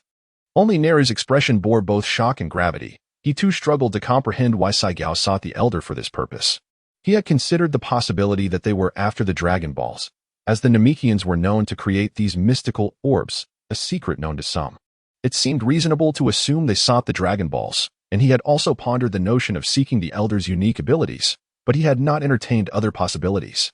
Moreover, the strength displayed by Saigao and his companions far surpassed that of the Namekians. Yet now, this seemingly illogical request had been articulated, provoking wild speculation among the others, excluding the great elder. Before they could fully grasp the implications, a more astonishing scene unfolded. The great elder, without the slightest hesitation, readily agreed. "Young King Saigao, I am more than willing. We Namekians can form an alliance with you and your Saiyans." The swift acceptance from the great elder left everyone astonished, especially Neru, BAS, and Cuz, who wished to inquire further. However, considering the elder's frail condition and the possibility that he foresaw impending calamities for the Namekians, they suppressed their urge for answers. The 3 could not help but clench their fists tightly, feeling a sense of discontent, begrudging their inability to confront whatever crisis loomed on the horizon, even to the extent of forming an alliance with the Saiyans. "BAS, Cuz, you 2 go relay my intentions to our kin. From this day forth, we Namekians and Saiyans shall be allies." "Understood. Great elder, please take care of yourself." They responded in unison. "Go," the great elder said slowly. After BAS and Cuz departed, he turned to Saigao and inquired, "King Saigao, what assistance do you seek? Please feel free to share. I will do my utmost to help." Before Saigao could respond, Naru quickly intervened, saying, "But Grand Elder, your health." He could surmise that Saiyan sought the Grand Elder's assistance to either enhance his strength or purge the malevolence from the Saiyan named Broly. However, both endeavors would demand immense mental and physical exertion, and given the Grand Elder's current frail condition, Naru was concerned that complications might arise. "Naru, do not fret for my well-being. I can sense that I have at least 20 more years ahead of me. There is ample time, and it is of no concern." The Grand Elder reassured him. "Rest assured, my child, I wish to witness how the Namekians, under your guidance and with the assistance of King Saiyan and his companions, can ascend to unprecedented heights. That would bring me great satisfaction."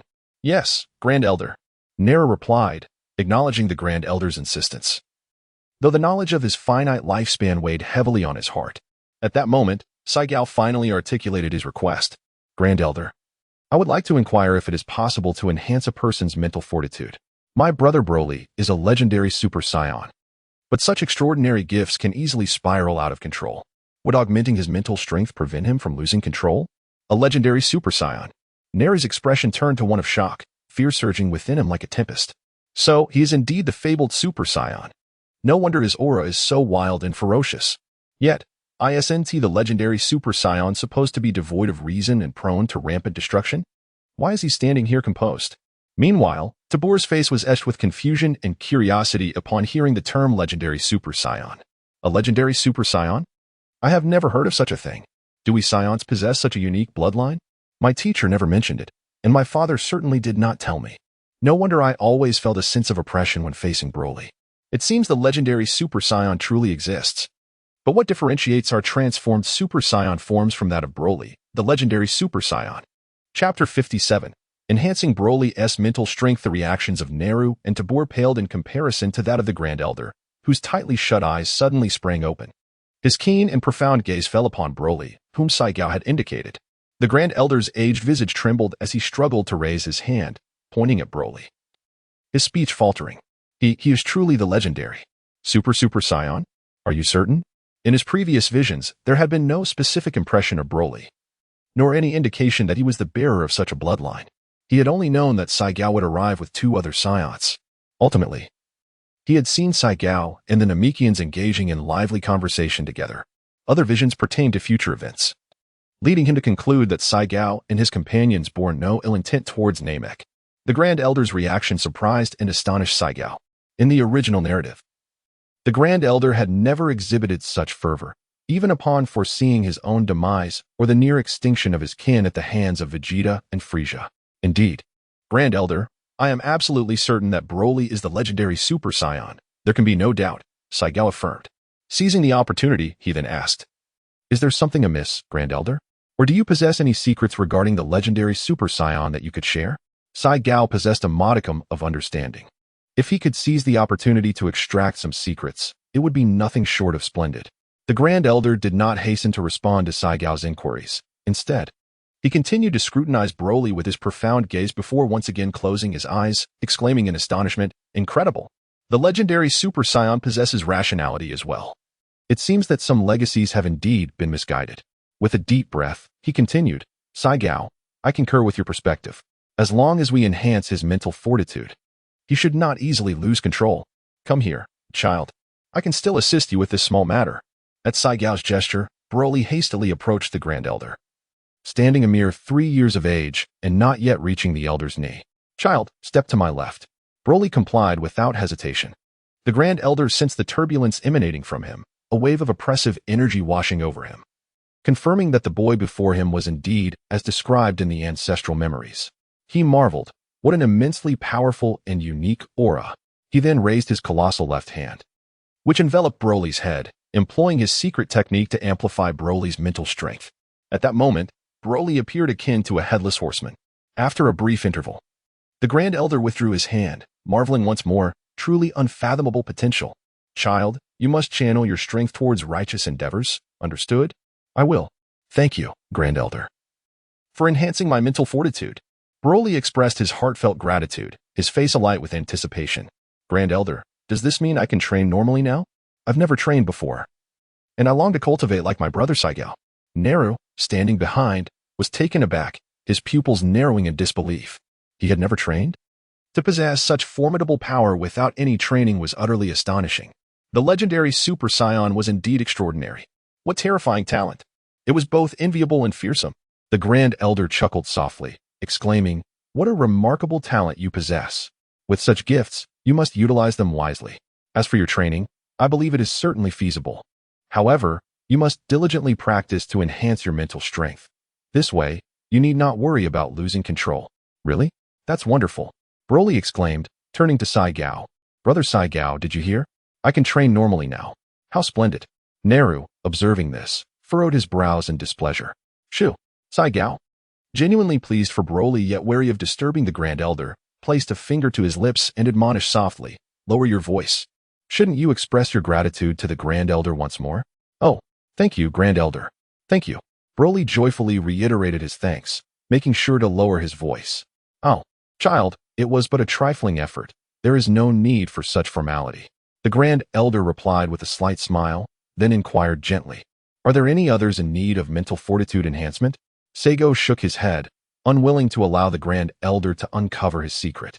Despite having said nothing, the Grand Elder already knew about Broly's method to enhance his mental prowess. It was evident that he had probed into Broly's memories. "Can I also do that?" Tabol inquired tentatively, cautiously glancing at Saiyan. Upon seeing no objection from him, he raised his head, eagerly gazing at the Grand Elder. "No problem. Child, come here." The Grand Elder beckoned. "Hee. Thank you, Grand Elder." Tabol chuckled as he positioned himself to the left of the Grand Elder's seat. The Grand Elder silently placed his large hand atop Tabol's head. Child, your potential is indeed unfathomable. The innate gifts of the Saiyans are truly exceptional." Upon hearing this, Tabol was instantly filled with delight. "Really? I'm merely a low-ranking warrior, Grand Elder. You can't be mistaken, right? I don't possess the same formidable combat power as Broly from birth." It was impossible for him not to envy Broly's talent. Now, hearing that his potential was on par with Broly's, he felt ecstatic. "Indeed, your potential is indeed profound. Now, I shall perform the secret technique. Remain still." After a brief moment, beads of sweat glistened on the Grand Elder's forehead, and his breathing became somewhat labored. Fortunately, he removed his hand, or else Nara might have intervened forcefully. "Grand Elder, are you all right? Grand Elder, are you okay?" The four of them expressed their concern, not anticipating that enhancing someone else's mental prowess would be so strenuous. After a few breaths, they finally heard the Grand Elder's soft sigh. "I'm fine. You needn't worry. I'm just getting old. Even after using the secret technique twice, I feel this fatigued, haha." Nara called out with worry. "Child, I'm all right. Rest assured." The Grand Elder replied leisurely.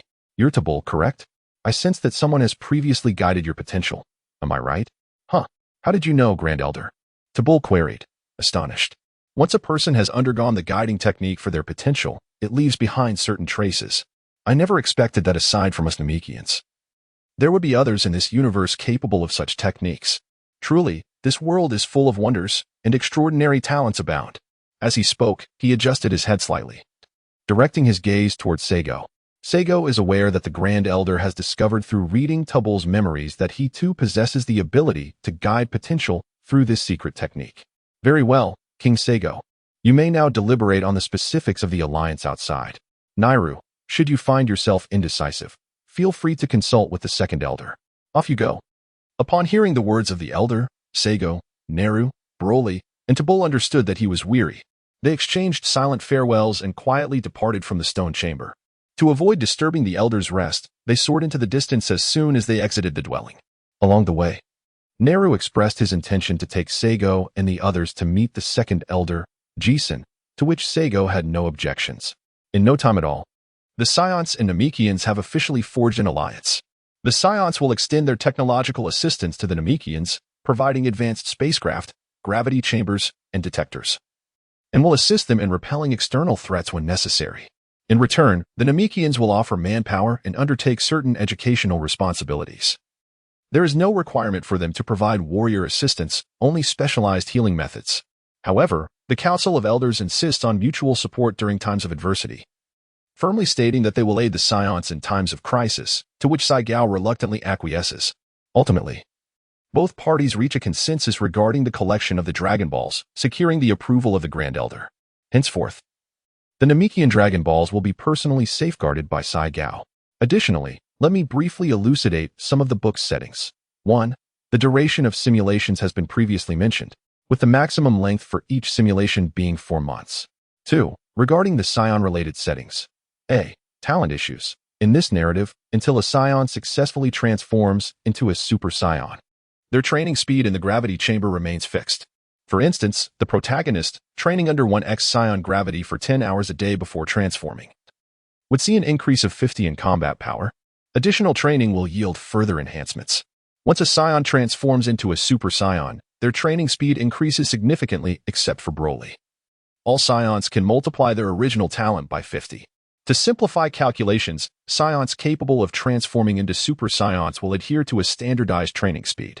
For example, the protagonist's training speed as a Super Saiyan would result in a combat power increase of 2,500 after 10 hours of training under 1x gravity.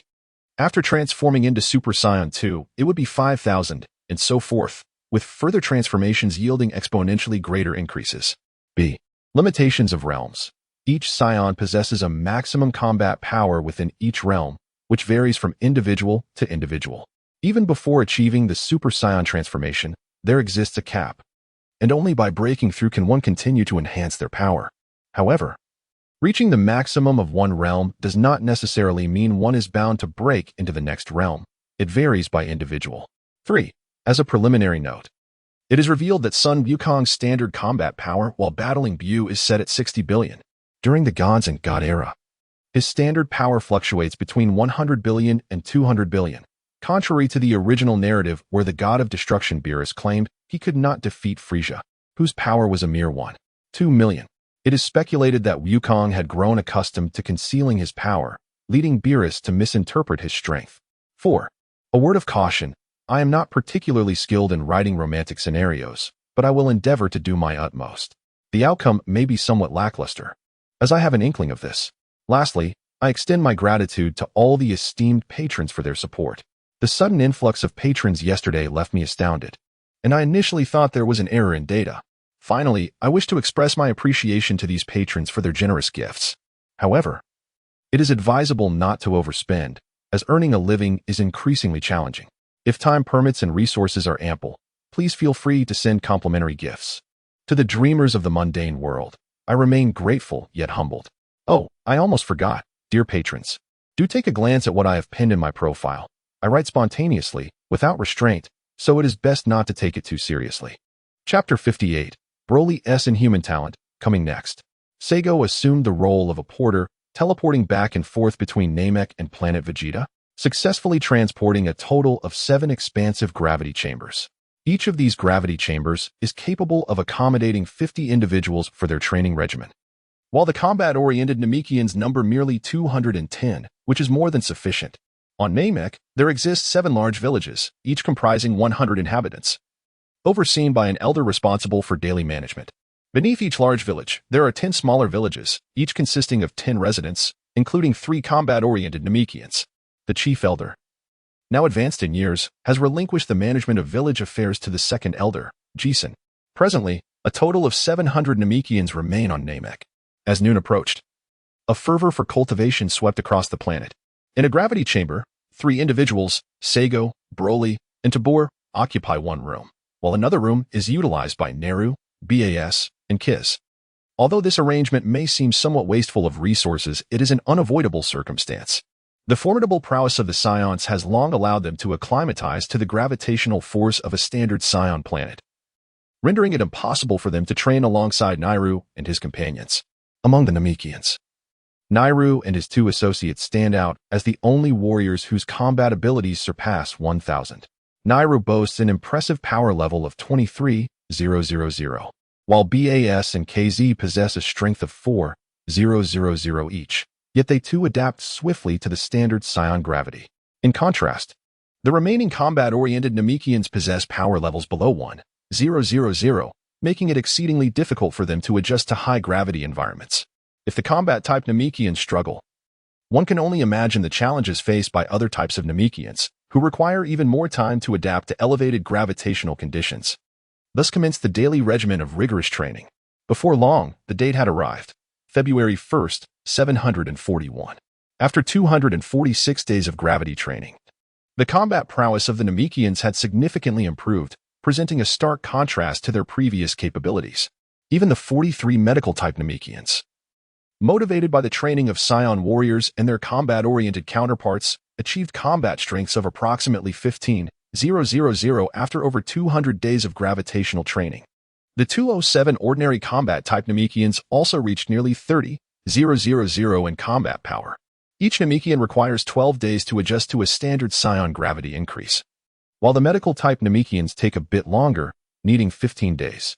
Notably, the exceptionally gifted trio of Nairu, BAS, and KZ experienced remarkable enhancements in their strength, particularly Nairu, who demonstrated a training speed comparable to that of lower-tier Saiyans.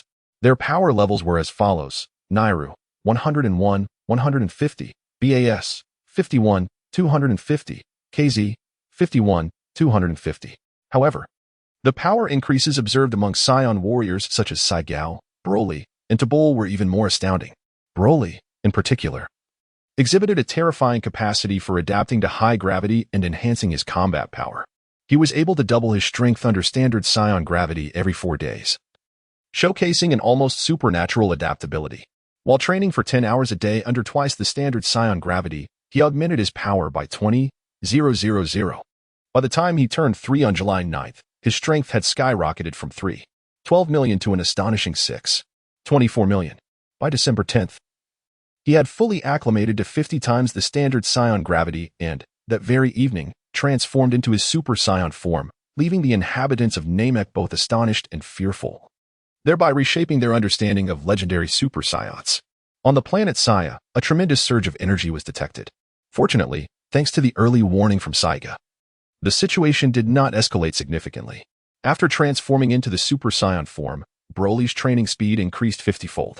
Under the ordinary gravity of Saya, a single day of training resulted in a power enhancement from a mere 10,000 to an astonishing 500,000.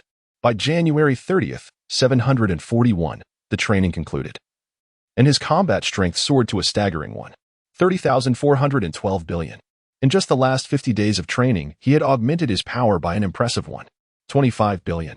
The prospect of his combat strength doubling with each passing year filled Saiga with concern that Broly's mental fortitude might not keep pace with his growing prowess. Hence, he urged Broly to diligently practice the secret technique of refining his spirit.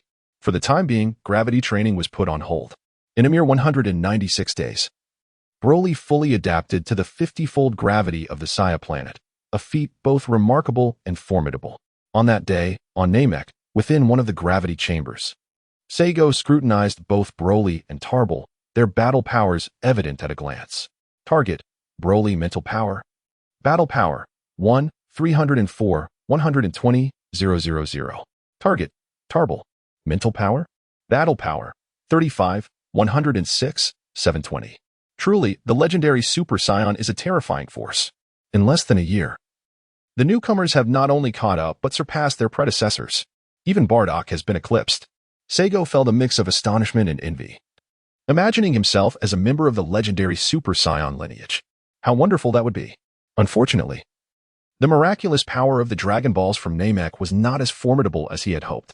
After pondering for a moment, he cautioned Broly, "Broly, your strength is escalating far too rapidly.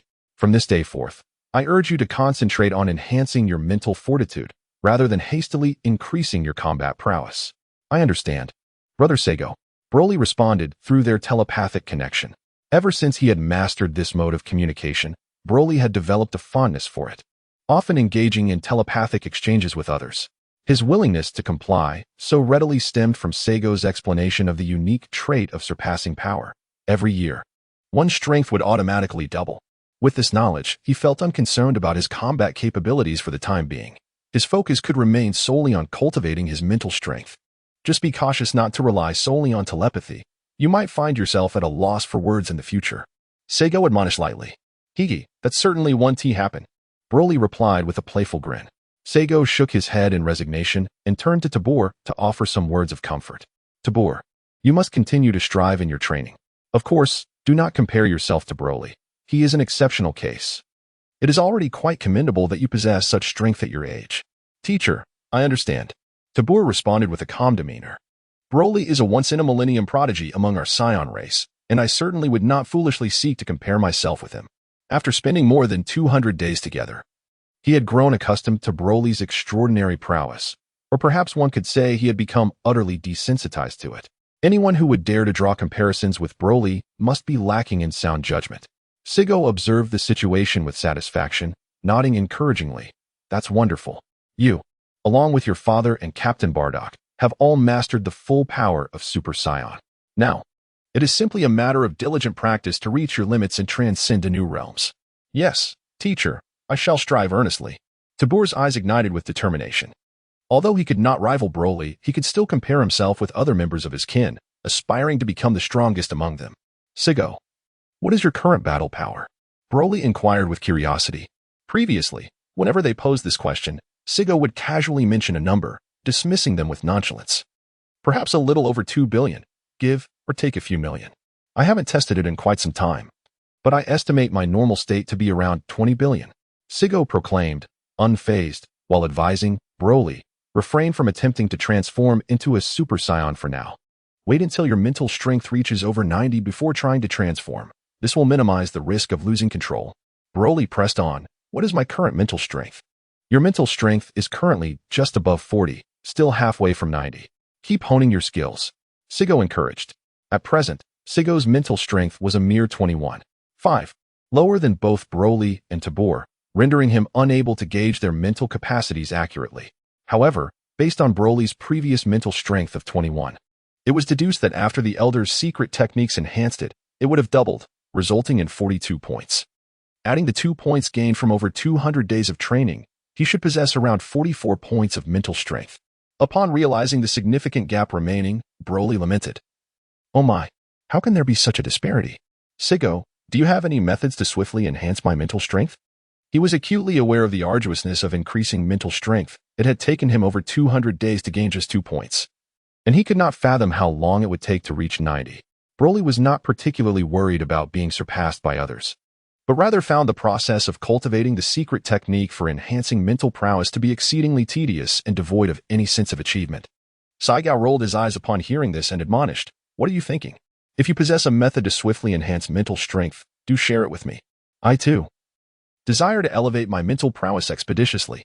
With a sheepish grin, Broly scratched his head and replied playfully, I was merely inquiring. You two continue your training here. I shall make a brief visit to planet Saya.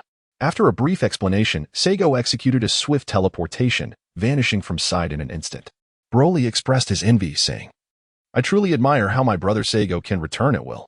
If only I could master such a technique, it would be incredibly convenient. Alas, it is far too difficult to learn. I simply cannot grasp it.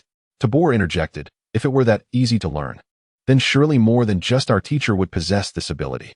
Have you seen anyone else perform it? I think not. Indeed, the inability to learn it is simply a fact that cannot be forced. Still, I can't help but feel envious.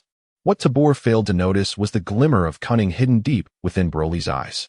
Chapter 59, The Timeless Trick of Vegeta 4. Planet Vegeta, the residence of the Saiyans. Whoosh. The figure of Saigo suddenly materialized, startling the golden-haired Vegeta 3, who exclaimed in surprise, who? Once he discerned the identity of the visitor, he exhaled in relief. His face instantly adorned with a smile as he respectfully proclaimed, My Lord Saigo, I pay my respects. Saigo responded with a slight flare of his nostrils and promptly commanded, Vegeta 3, go find Frieza and instruct him to prepare the spacecraft. I require an outing shortly. At that moment, Saigo noticed that Vegeta 3 was still maintaining his Super Saiyan form and inquired, haven't you already mastered the full power of the Super Saiyan form? Why continue training in the Super Saiyan state? Vegeta 3 earnestly replied, in response, My Lord Saigo, I believe that if training in the Super Saiyan state can lead to achieving the full power form, then maintaining the full power state over an extended period may facilitate a breakthrough to a new realm. His reasoning was indeed coherent and presented with conviction. Preposterous. Saigo retorted with a stern expression. To transcend to the next level, you must first refine your current state to its utmost limit before attempting a breakthrough. Otherwise, no matter how long you sustain the Super Saiyan form, it will amount to nothing but futile efforts, wasting precious time. Quickly revert to your normal state. Yes. Vegeta 3 chuckled awkwardly as he returned to his standard form. To mask his embarrassment, he promptly stated, "My Lord Seigo, please rest. I shall find Captain Frieza at once. I take my leave." Without waiting for Seigo's response, he turned and exited. He even recognizes his own awkwardness. There's finally a hint of humanity. Further refinement is necessary. In his heart, Seigo mocked. Just as he was preparing to depart for the royal palace, he sensed the rapidly approaching presence of Vegeta 4. Previously, when Seigo returned to planet Saiyan, he had encountered Vegeta 4, allowing him to recognize the unique aura that surrounded him. However, Vegeta 4 had yet to meet Seigo. Fortuitously, Seigo halted his steps, seeking a suitable spot to observe this hastening Vegeta as he sought out Vegeta 3. It was indeed time for a meeting, for he had heard that Vegeta 4 had been clamoring to see him. What could possibly be the matter? As for that so-called destiny, it remained to be seen. "Father, will you teach me how to transform into a Super Saiyan or not?" Before his arrival, his voice echoed in advance. Vegeta 4 returned to planet Saiyan on July 10, 740. Initially, his team, the Vegeta Squad, comprised 5 members, but 2 had perished in battle, leaving only 3 survivors. When Vegeta 4 learned that the Saiyan King was no longer his father, Vegeta 3, and that he was no longer the Saiyan Prince, it was akin to a thunderclap. He caused a considerable uproar at the spacecraft docking center, which resulted in the staff easily subduing him. Ultimately, it was Vegeta 3 himself who intervened to escort him back. As for the other 2 troublemakers, their parents retrieved them as well. Unsurprisingly, the 3 surviving members of Vegeta IV's squad received the affection of their biological fathers and were compelled to apologize to the staff. They were subsequently forced to pay their respects to the family of their deceased comrade. Initially, the 3 stubborn ones were reluctant, but after receiving their father's affection once more, they acquiesced. After 200 days of training, the trio transformed significantly, shedding their previous arrogance. Most importantly, they realized that they could not match any warrior on planet Saiyan. They had no choice but to concede. Ultimately, they became sincerely devoted and resolved to enhance their strength. "Father!" With a resounding cry, the diminutive figure of Vegeta 4 burst through the entrance. Upon spotting Seigo leisurely seated in a chair, a flicker of determination ignited in his eyes. In the next instant, he lunged forward. With a thud, he knelt on both knees, his forehead touching the ground. In a place unseen by Seigo, an inexplicable light shimmered in his eyes. Simultaneously, he proclaimed loudly, "Disciple Vegeta 4 pays his respects to the master." Seigo reclined leisurely in his chair, his gaze fixated with amusement on the ground where Vegeta 4 lay. Is that not our Saiyan prodigy, Prince Vegeta? What brings you to seek my tutelage?" I recall someone returning, proclaiming they would demand my throne. In their previous encounters, Seigo had simply vanished when Vegeta 4 approached, never engaging in any formal discourse. Vegeta 4, propped on his hands, lifted his head, his eyes gleaming with intensity as he earnestly defended himself. "Master, I was unaware of your contributions to the Saiyan race. You are our savior, our guiding light. I beseech you to overlook my ignorance." If his gaze were even a shade clearer, Seigo might have genuinely believed him. "Stop. No need for such grand proclamations." Seigo languidly raised a hand to halt any further elaboration. He was all too aware of Vegeta's true nature. This was not someone who easily yielded. If he could easily submit to another, he would not be the formidable Vegeta. "Let me clarify.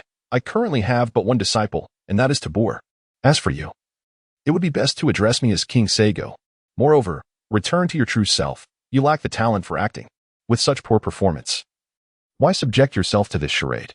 Reveal your authentic self, and as long as you refrain from unjustly oppressing the weak or ruthlessly slaughtering your kin, I might just regard you with a modicum of respect." At present, Vegeta 4 had yet to formally join Seigo's ranks, thus retaining his original disposition. He indeed possessed the greatest innate talent of the royal lineage of Vegeta, not to mention Gyur, who is unrecognized in this tale. Simultaneously, he was the most competitive, bloodthirsty, and prideful warrior among the royal family. According to the words of Vegeta 3, one could witness echoes of the ancient Saiyan kings within him. Indeed, Vegeta scoffed, rising from the ground with a concealed determination in his eyes, which narrowed ominously, radiating a murderous intent. With defiance etched across his face, he declared, "Humph.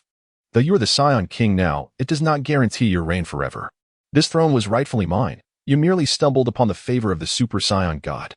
In terms of innate talent, I was born with a battle power of 1,000, which soared to 1,800 after training.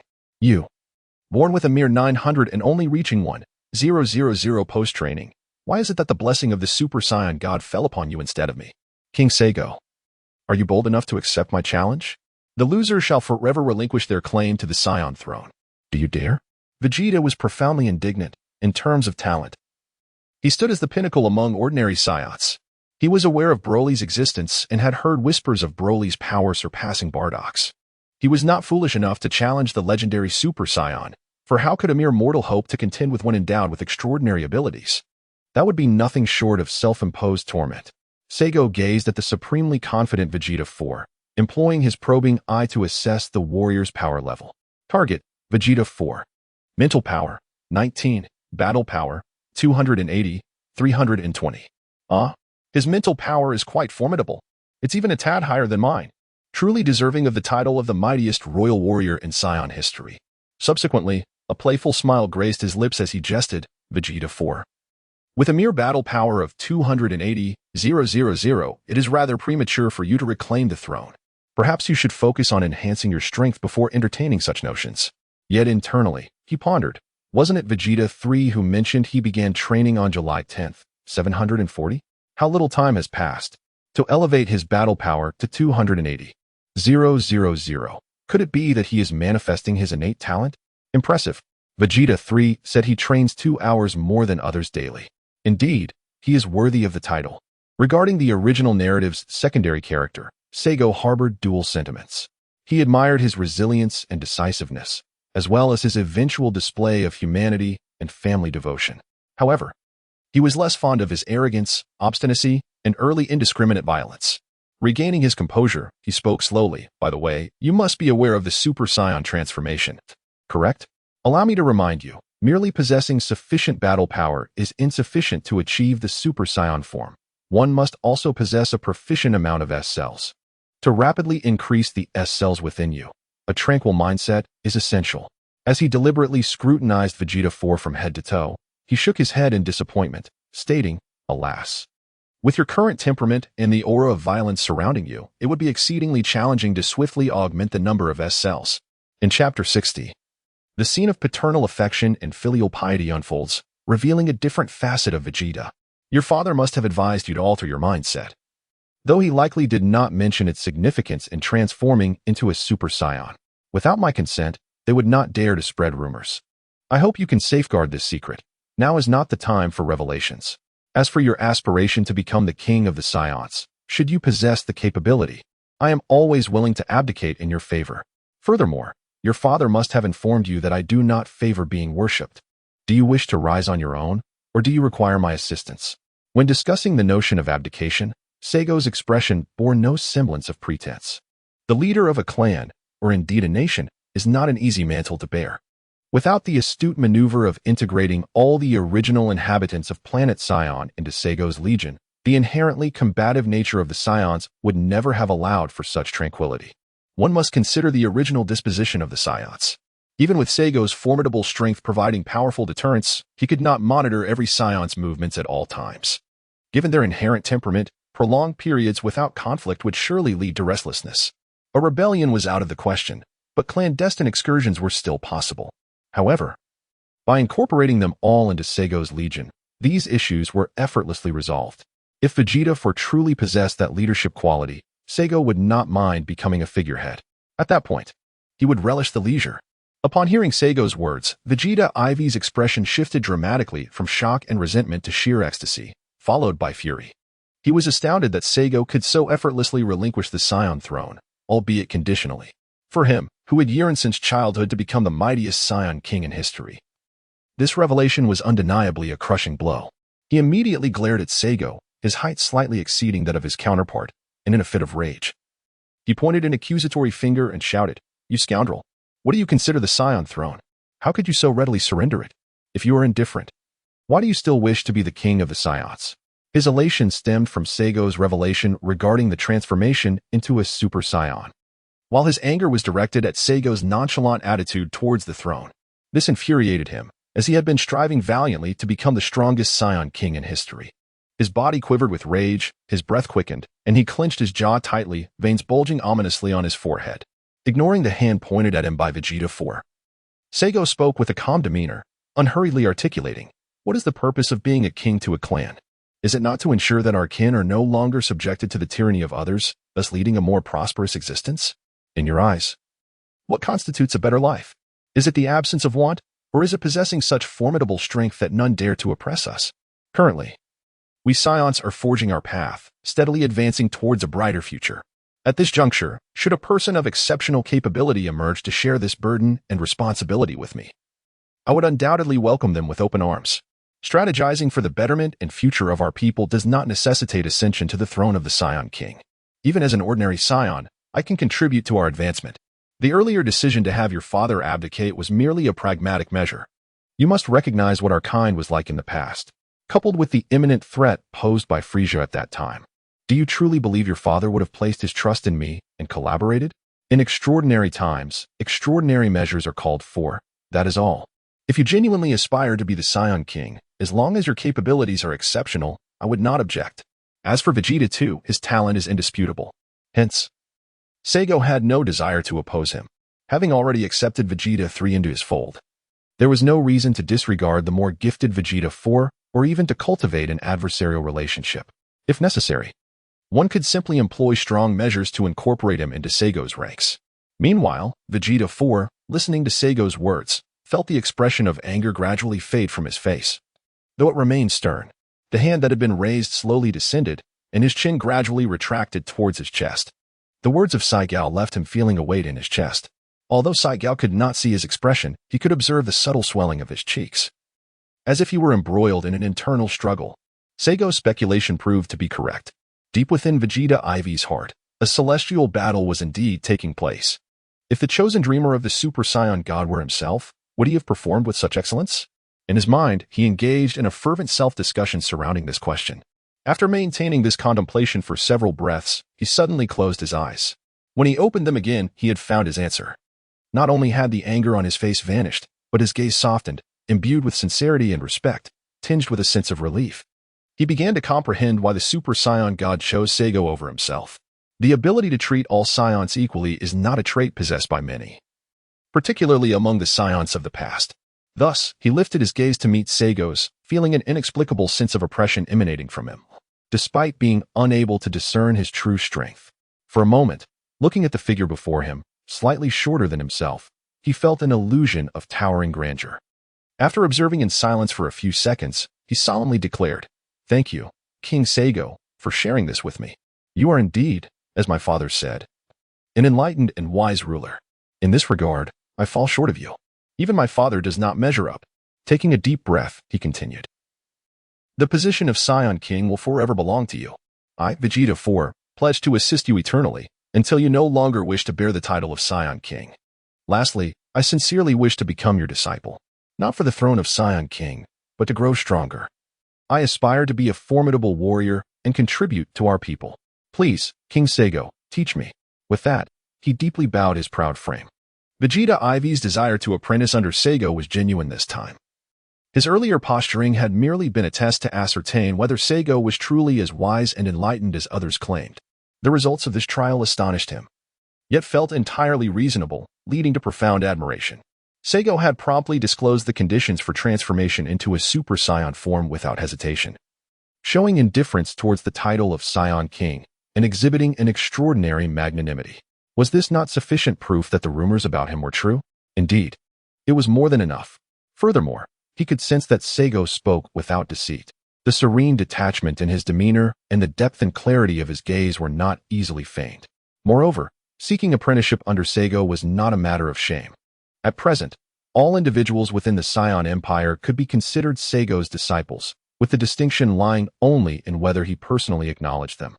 Akin to the difference between named and formal disciples, the former would receive only basic teachings, while the latter might be granted comprehensive knowledge.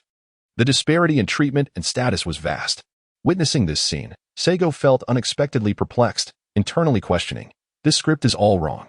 Vegeta, where is your pride, your spirit? How can you so easily submit? I had prepared a narrative for you to endure trials and tribulations before officially accepting you as my disciple and imparting my wisdom. How dare you, seek to learn from me, the one who usurped your throne? Is it because you are still young, your character yet unformed and easily swayed?" With a sense of curiosity, Seigo scrutinized Vegeta 4, contemplating how to proceed appropriately. Throughout this time, Vegeta 4 maintained his bowed posture. Just then, the previously fleeing Vegeta 3 returned, accompanied by Frieza. "Son, King Seigo, has my rebellious child caused you any trouble?" Upon entering, Vegeta 3 saw his son bent low, seemingly an apology, and his heart sank with concern as he rushed over. Before Seigo could speak, he delivered a swift kick to Vegeta IV's hamstring, scolding, "Kneel, you wretched child. Not only did you defy my summons, but now you dare to disrespect King Seigo.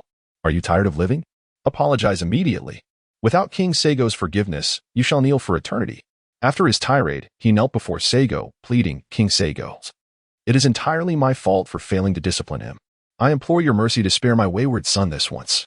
I assure you, I will enforce strict discipline henceforth. Please show leniency." Though Vegeta 4 felt a surge of anger from the kick, witnessing his father kneeling in supplication for his sake filled him with an unprecedented sense of paternal love, instantly extinguishing his fury and rebellious feelings, replaced by a novel sensation of warmth. Turning his head in surprise, he gazed at this familiar yet unfamiliar figure who was his father. As if meeting him for the first time, opening his mouth but unable to utter a word. "You too, rise." Seigo, observing Vegeta 3's actions with a mix of exasperation and a hint of appreciation, spoke. Extending 2 fingers in a beckoning motion, he activated his extraordinary telekinetic abilities. In an instant, a mysterious force lifted both Vegeta 3 and his son from the ground, straightening their posture. The two exchanged glances, astonished and shaken, each recognizing the surprise in the other's eyes. They were certain that Seigo's method was not a technique derived from Ki, for they had sensed not a hint of energy fluctuation moments prior. Even Frieza, who stood by unnoticed, was taken aback by Seigo's remarkable ability. They could hardly fathom that Seigo possessed such an extraordinary skill, truly deserving of divine favor. Seigo paid no heed to their astonished and admiring gazes. He glanced back and forth between the two Vegetas, furrowing his brow slightly, and in a calm tone, remarked, "Captain Vegeta 3, you have misjudged Vegeta 4. Immediately, Vegeta 3 cast a questioning look in return. Seigo continued, "He merely wished to take me as his master. There was no intention of defiance or offense. In the future, when faced with matters, do not rush to conclusions. Wait until you comprehend the actual situation before drawing judgments. This approach can prevent a multitude of unnecessary misunderstandings." Upon hearing this, Vegeta 3 initially cast a look of admiration towards his son, nodding subtly in approval. He then turned back, a faint smile gracing his lips. His previously anxious heart now at ease, responding respectfully, "Yes, I shall certainly keep this in mind." His eyes then glimmered with anticipation as he inquired, "Might you agree to take my son as your disciple?" Listening to Vegeta 3's question, Seigo narrowed his eyes, his gaze settling on Vegeta 4 as he fell into contemplation. For a moment, the atmosphere became silent and oppressive, leaving Vegeta and his son, along with Frieza, feeling the weight of pressure. Fortunately, this stifling ambience did not last long. After merely 5 breaths, Seigo finally spoke. "Vegeta 4, I will accept him as a disciple, but it must be when the time is ripe." His tone was so unassuming, yet utterly undeniable. Upon hearing this, a flicker of joy danced in Vegeta 4's eyes as he eagerly asked, "When will that be?" However, before he could finish his question, his father interrupted harshly, "Enough. Seigo, that you are willing to take him as a disciple already places you leagues ahead of others. When to accept you as a disciple is entirely up to Seigo. Why concern yourself with such matters?" Vegeta 4, looking at his glaring father, could only grit his teeth and swallow the rest of his words. There was no way around it. He could not match his father in strength, and being his biological father, he could not retaliate. Otherwise, it would violate the regulations of the Saiyan Empire. Such actions would only invite all manner of scrutiny. What could he do? He simply had to endure. Although Vegeta 3 chided him, his heart was overflowing with joy. "Good son. Finally, you have accomplished something commendable. I was pondering how to persuade Seigo to take you as a disciple, yet you have inadvertently sparked his interest. Truly, you are my progeny." Chapter 61. Technology is a double-edged sword. Seigo gazed at the somewhat familiar scene before him, and in a moment of reverie, he seemed to glimpse the tender dynamics of familial affection from a past life, a gentle smile unconsciously gracing his lips. He pondered, when will the Saiyan cease to be wild and ferocious? What spectacle would unfold when thousands of Saiyans simultaneously transformed into Super Saiyan 4? Would the combat prowess of the 7th universe still languish at the bottom? If that were the case, Perhaps we should uplift other races to enhance the overall strength of the universe. Ah, how exhilarating. A grand tournament of universal power? Surely. I might be able to mingle among the audience and witness it firsthand. As Seigo indulged in his daydreams, the others remained silent, hesitant to disturb his thoughts. After a considerable time, Seigo's musings gradually returned to the present. His gaze shifted to the relatively distant Captain Frieza, inquiring, Captain Frieza, how are the preparations for the spaceship and accompanying personnel coming along? Reporting to King Seigo, the spaceship is fully prepared and ready for departure at any moment. The accompanying personnel, as per your previous arrangements, along with my subordinates, total 12 individuals. Captain Frieza straightened his posture and replied. Upon hearing this, Seigo slightly nodded and then rose to his feet. Vegeta 3, Vegeta 4, you two shall accompany me as well. This time, we are to engage in discussions regarding a highly advanced technological collaboration with individuals from other planets. If successful, we will be able to carry our spacecraft, gravity chambers, and medical pods with us wherever we go. By the way, do we have any negotiation experts among us? We must ensure that our journey is not in vain should we fail to reach an agreement. Frieza stepped forward, declaring, Your Majesty Seigo, I am willing to alleviate your concerns. He then proceeded to recount his credentials. During my service to the Frozen Demon Clan, I not only held the position of military strategist but also took on the roles of diplomatic and foreign trade supervisor, making me quite adept in business affairs. Ah, you possess knowledge of business matters? I hope it is not through the means of coercive tactics, for that would be utterly unacceptable. Seigo pondered to himself, his brow furrowing slightly as he cast a questioning glance toward his companion. Are you truly a master in the realm of commerce? He inquired. What I seek is a partnership forged through mutual willingness, not one acquired through base tactics. I desire a collaboration guaranteed to succeed. For this technology is beneficial beyond measure for us Saiyans, and indeed for all races throughout the universe. Should we secure mastery over this technology, or even obtain the universal rights to its distribution, we shall never lack for resources and sustenance. Frieza, upon hearing the weight Seigo placed on this business endeavor, which had reached a level of utmost importance, felt a mix of gravity and curiosity. What kind of technology could command such solemnity from Seigo? Recognizing Seigo's firm stance, he refrained from making any promises. In his previous business dealings, he had often resorted to coercive measures, including the use of force, to compel cooperation. Yet, he was acutely aware that those who lingered beside the king would soon be forgotten if they bore no utility. As it stood, the Breachins had yet to establish a formal connection with the Saiyans, and he was determined not to let any opportunity to serve Seigo slip away. After all, fortune favors the bold. Envisioning a future where the Breachins could fully align themselves with the formidable Saiyan race, Frieza resolutely pledged his allegiance, declaring to Seigo that he would stake his life on ensuring the collaboration would come to fruition. If I fail, I shall accept death as penance, he proclaimed.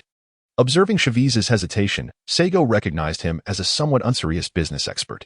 Ah, you are Saiyan Empire's foremost diplomat. How can you so lightly speak of life and death? Such words are ill-omened, he cautioned. Here is the plan. Since you wish to take a chance, do so. Success would be ideal, and if unforeseen circumstances arise, I shall consider alternative strategies. By the way, are you familiar with those contracts, those formal agreements or covenants signed by both parties? Noticing Frieza's puzzled expression, it seemed he was unfamiliar with the concept of contracts, prompting Seigo to rephrase. At that moment, Seigo had a contingency plan forming in his mind. He thought, let us take him along. If I can secure the deal myself, there will be no need for him to negotiate. Perhaps Dr. Briff is quite amenable? I hope he can comprehend the contract. Fortunately, Frieza's response did not disappoint him. A collaboration agreement? I can read it, he asserted, his confidence evident. It was clear he genuinely possessed that skill. Seigo nodded slightly upon hearing this, casting a glance of appreciation towards him. Indeed, at last, it proves to be of use. He then turned, flicking the edge of his cloak to the side, issuing a command, excellent, follow me. With that, he set forth, striding toward the grand entrance. Frieza and Vegeta the Third followed closely behind. Just as they stepped outside, Vegeta the Third could no longer suppress his curiosity and inquired, Seigo, what precisely do you mean by high technology? Vegeta the Fourth and Frieza had been equally intrigued by Seigo's mention of technology. Yet their patience had surpassed that of Vegeta the Third, keeping their questions at bay. Upon hearing Vegeta the Third finally voiced the inquiry that lingered in their minds, they both leaned in attentively. With a hint of encouragement, Seigo replied, let me share with you. It is a technology capable of condensing objects into the size of a capsule, making them conveniently portable. Would you not agree that this qualifies as high technology? The inventor of such a marvel is undoubtedly a rare genius among scientists. Thus, when I often remind you not to underestimate any scientist, there is a sound reason behind it. As he continued his leisurely pace, he elaborated, without scientists, we would not have a plethora of practical technological advancements such as gravity chambers, detectors, mechs, healing pods, and spaceships. Without scientists, even basic lighting devices would not exist in our world. However, one must reflect on this. Without scientists, perhaps we would not witness the numerous acts of oppression and genocide that plague our existence. Consider this. Without these spaceships, irrespective of one's malevolence or power, they would be confined to a single planet, limited in their capacity for destruction. Would this not result in a significant reduction in bloodshed? Therefore, regardless of the nature of any technology, it must be employed for righteous purposes, aimed at bettering our kin and humanity as a whole. This, indeed, is the true essence of its creation. When Saiga was with his subordinates, he seized every opportunity to instill in them the right ideas, encouraging them to pass these thoughts along to others. This exchange of knowledge spread from person to person, from generation to generation, ultimately leading to a rich legacy. Upon learning about a high-tech device capable of reducing objects to the size of a capsule, Vegeta 4, along with his son and Shiviga, were taken aback, astonished that such unfathomable technology existed in the world. The trio began to feel a sense of anticipation for their journey, even envisioning themselves carrying large items like the gravity chamber and food with ease. However, upon hearing subsequent information, they fell into a profound silence. Reflecting on the matter, they realized that the technology of spaceships had led to countless genocidal events throughout the universe, albeit not as the root cause. Without such advanced spacecraft, interstellar pirates would not be able to wreak havoc indiscriminately, and the bloodshed would be significantly less severe, confined to their home planets. In that moment, they understood that technology serves both the virtuous and the malevolent. It is indeed a double-edged sword. As they arrived at the spacecraft launch center, Vegeta 4, his son, and Shiviga shared a silence that Saiga found rather pleasant. Just as they were about to teleport to Namek, Paragus arrived at the launch center, prompting Saiga to call him over. Once everyone had gathered, Saiga promptly executed a technique of instant transmission. In the blink of an eye, they, along with a small spacecraft, found themselves near the location of Broly and on Namek. Is this Namek? Vegeta 4, his son, and Paragus, who were setting foot on Namek for the first time, gazed around in wonder. Their surroundings were enveloped in an endless expanse of green, verdant vegetation, emerald lakes, rolling green hills, and sprawling green plains. It seemed that everything on this planet was cloaked in green. In this lush backdrop, the dark hair of Vegeta 4 shimmered with a faint green glow. After surveying their surroundings, they turned their attention to the familiar structure of the gravity chamber not far away, sensing two powerful auras fluctuating within. Are those Namekians? Vegeta 4 pondered, registering the overwhelming energy. Initially thinking it belonged to the Namekians, he quickly corrected himself. No, this aura belongs to a Saiyans. His expression shifted to one of disbelief. Could it truly be Tabor and Broly? Such formidable energy. Chapter 62. Departure from Earth. Mischievous Broly since returning to planet Saya. Vegeta 4 had yet to meet Tabor and Broly. He had seen Tabor at birth but had deemed him a low-class warrior due to his weak battle power, a fact that filled him with disdain as the bearer of royal blood. To avoid the discomfort, he took his squad on missions far from Tabor. He had never seen Broly since his birth. Even with his newfound ability to sense energy, he could not immediately identify the two auras as belonging to Tabor and Broly. However, after careful consideration and piecing together various rumors, he confirmed that the individuals within the gravity chamber were indeed the long-unseen Tabor and Broly. Indeed, the ones inside are Broly and your brother Tabor. It's time for you to meet, Saigo affirmed. Just then, the door to the gravity chamber swung open, revealing Broly and Tabor rushing out excitedly. Saiga, you're finally back. Are we ready to depart? Huh? Father? What are you doing here? In contrast to the exuberance of Broly, Tabor maintained a steadier demeanor, greeting Saiga and the others with respect. Disciple Tabor, greetings to my teacher. Father, you've come. Only one individual caused him to pause momentarily, even as composed as Tabor was upon seeing his half-brother Vegeta 4. Who bore a striking resemblance to their father and was once hailed as the most gifted Saiyan in history. A flicker of melancholy crossed his eyes before it quickly vanished. He replaced it with a warm smile and slightly inclined forward. Greeting, Tabor, I meet you, brother Vegeta. Now, Tabor had come to terms with the previous practice of determining a Saiyan newborn's fate based on their battle power. While innate talent was undoubtedly important, it was not the sole determinant. Personal effort and willpower also played significant roles. Where there is a will, there is a way. This principle, instilled in him by Saiga, remained etched in his heart. After his training period ended, Vegeta 3 frequently spoke of his elder brother, praising his exceptional qualities, which led Tabor to harbor a sense of resentment towards this yet-to-be-met sibling.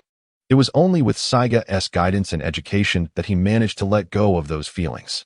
As for Vegeta 4, observing his half-brother before him stirred a complex mix of emotions.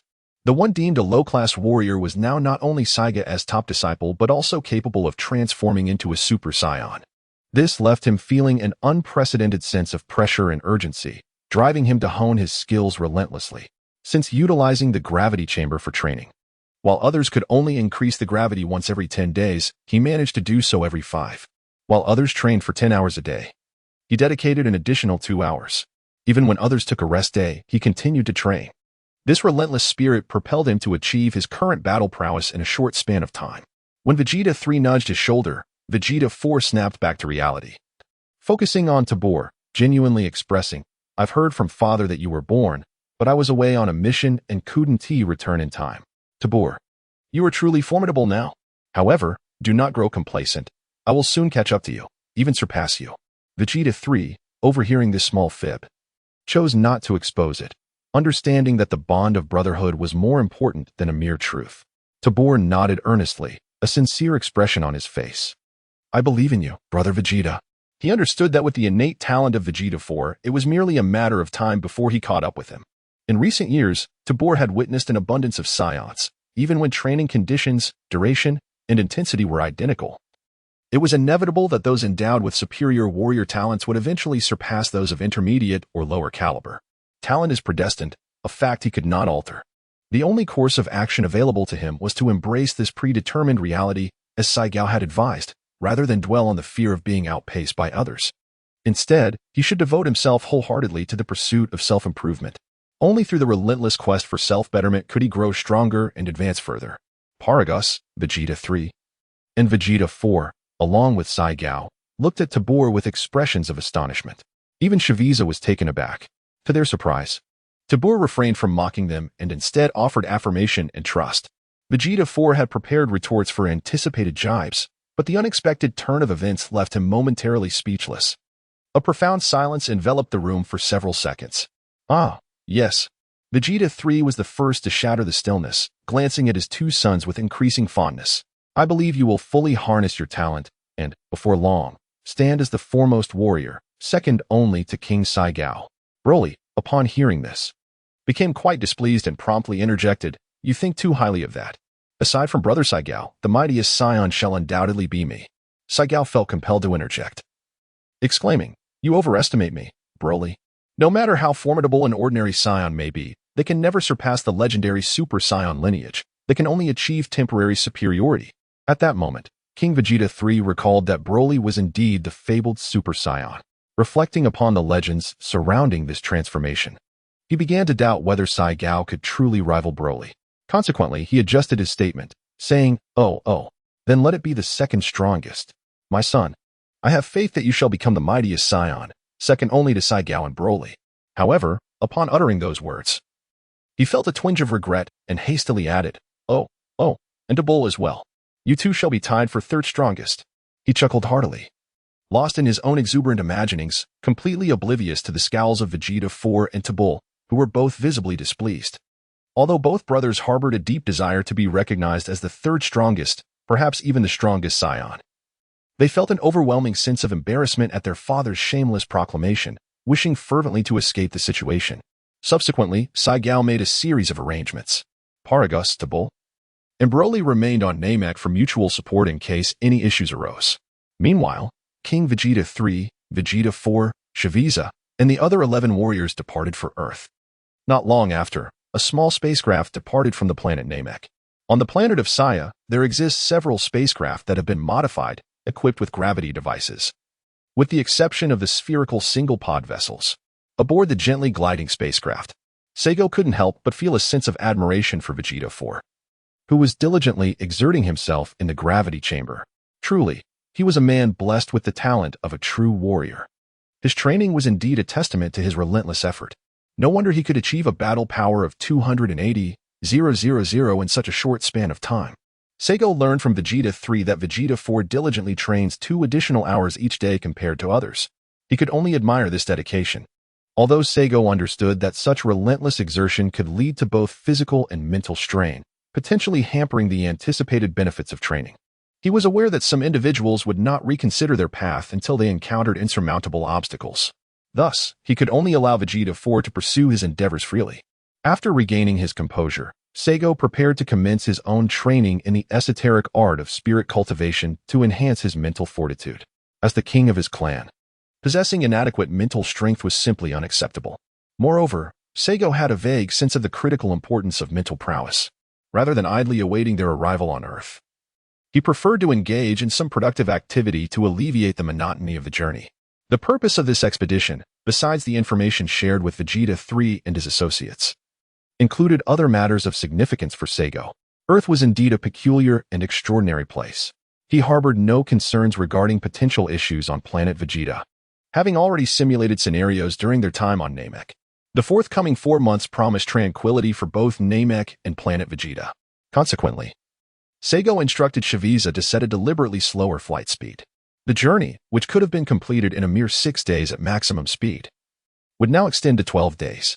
As he closed his eyes, preparing to delve into his spirit cultivation, a sudden knock at the door interrupted him.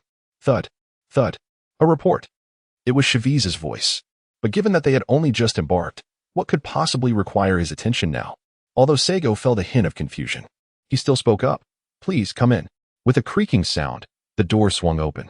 2 individuals entered. One was Frieza, while the other was someone who left him utterly astonished. His pupils dilated as he questioned, Broly? How did you manage to get here? Broly wore a playful grin, sidestepping the inquiry. Oh, I just came over. Hey, Seigo, big brother, can I join you as well? Upon closer inspection, it was evident that a slight air of pride adorned his expression. Witnessing this smug demeanor, Seigo suddenly contemplated a possibility. Could it be that he had mastered instant transmission? Goodness, such martial prowess. Even if he were to pilot a spaceship, he would have no hope of catching up. It was clear that he had never been formally taught, having merely demonstrated it in his presence. Surely, it couldn't have been more than 10 instances, right? And yet, he had already grasped it? Is the talent of a Super Saiyan truly this formidable? With this thought in mind, he pondered deeply. Seigo's previously constricted pupils suddenly widened as he fixed his gaze upon him, inquiring with a tone of cautious curiosity, You haven't possibly mastered the technique of teleportation, have you? Indeed, Broly readily admitted. I observed this convenient move of yours a few times and attempted it a few times myself, and lo and behold, I learned it. Changing the subject, he continued, Seigo, may I accompany you? I found training to be dreadfully monotonous. Please let me go. His expression was one of increased pride as he spoke, but he tempered it towards the end, fearful that Seigo might disallow his companionship. Upon receiving a definitive response, Seigo cast an envious glance at him, pondering, now that you have come, would I truly send you back? How enviable. Why am I not of the transcendent bloodline? Yet, he merely remarked nonchalantly, since you are here, let us go together. Turning to the side, he addressed the astonished Frieza, who was staring at Broly as if he were a curiosity. Frieza, do you have any other matters to attend to?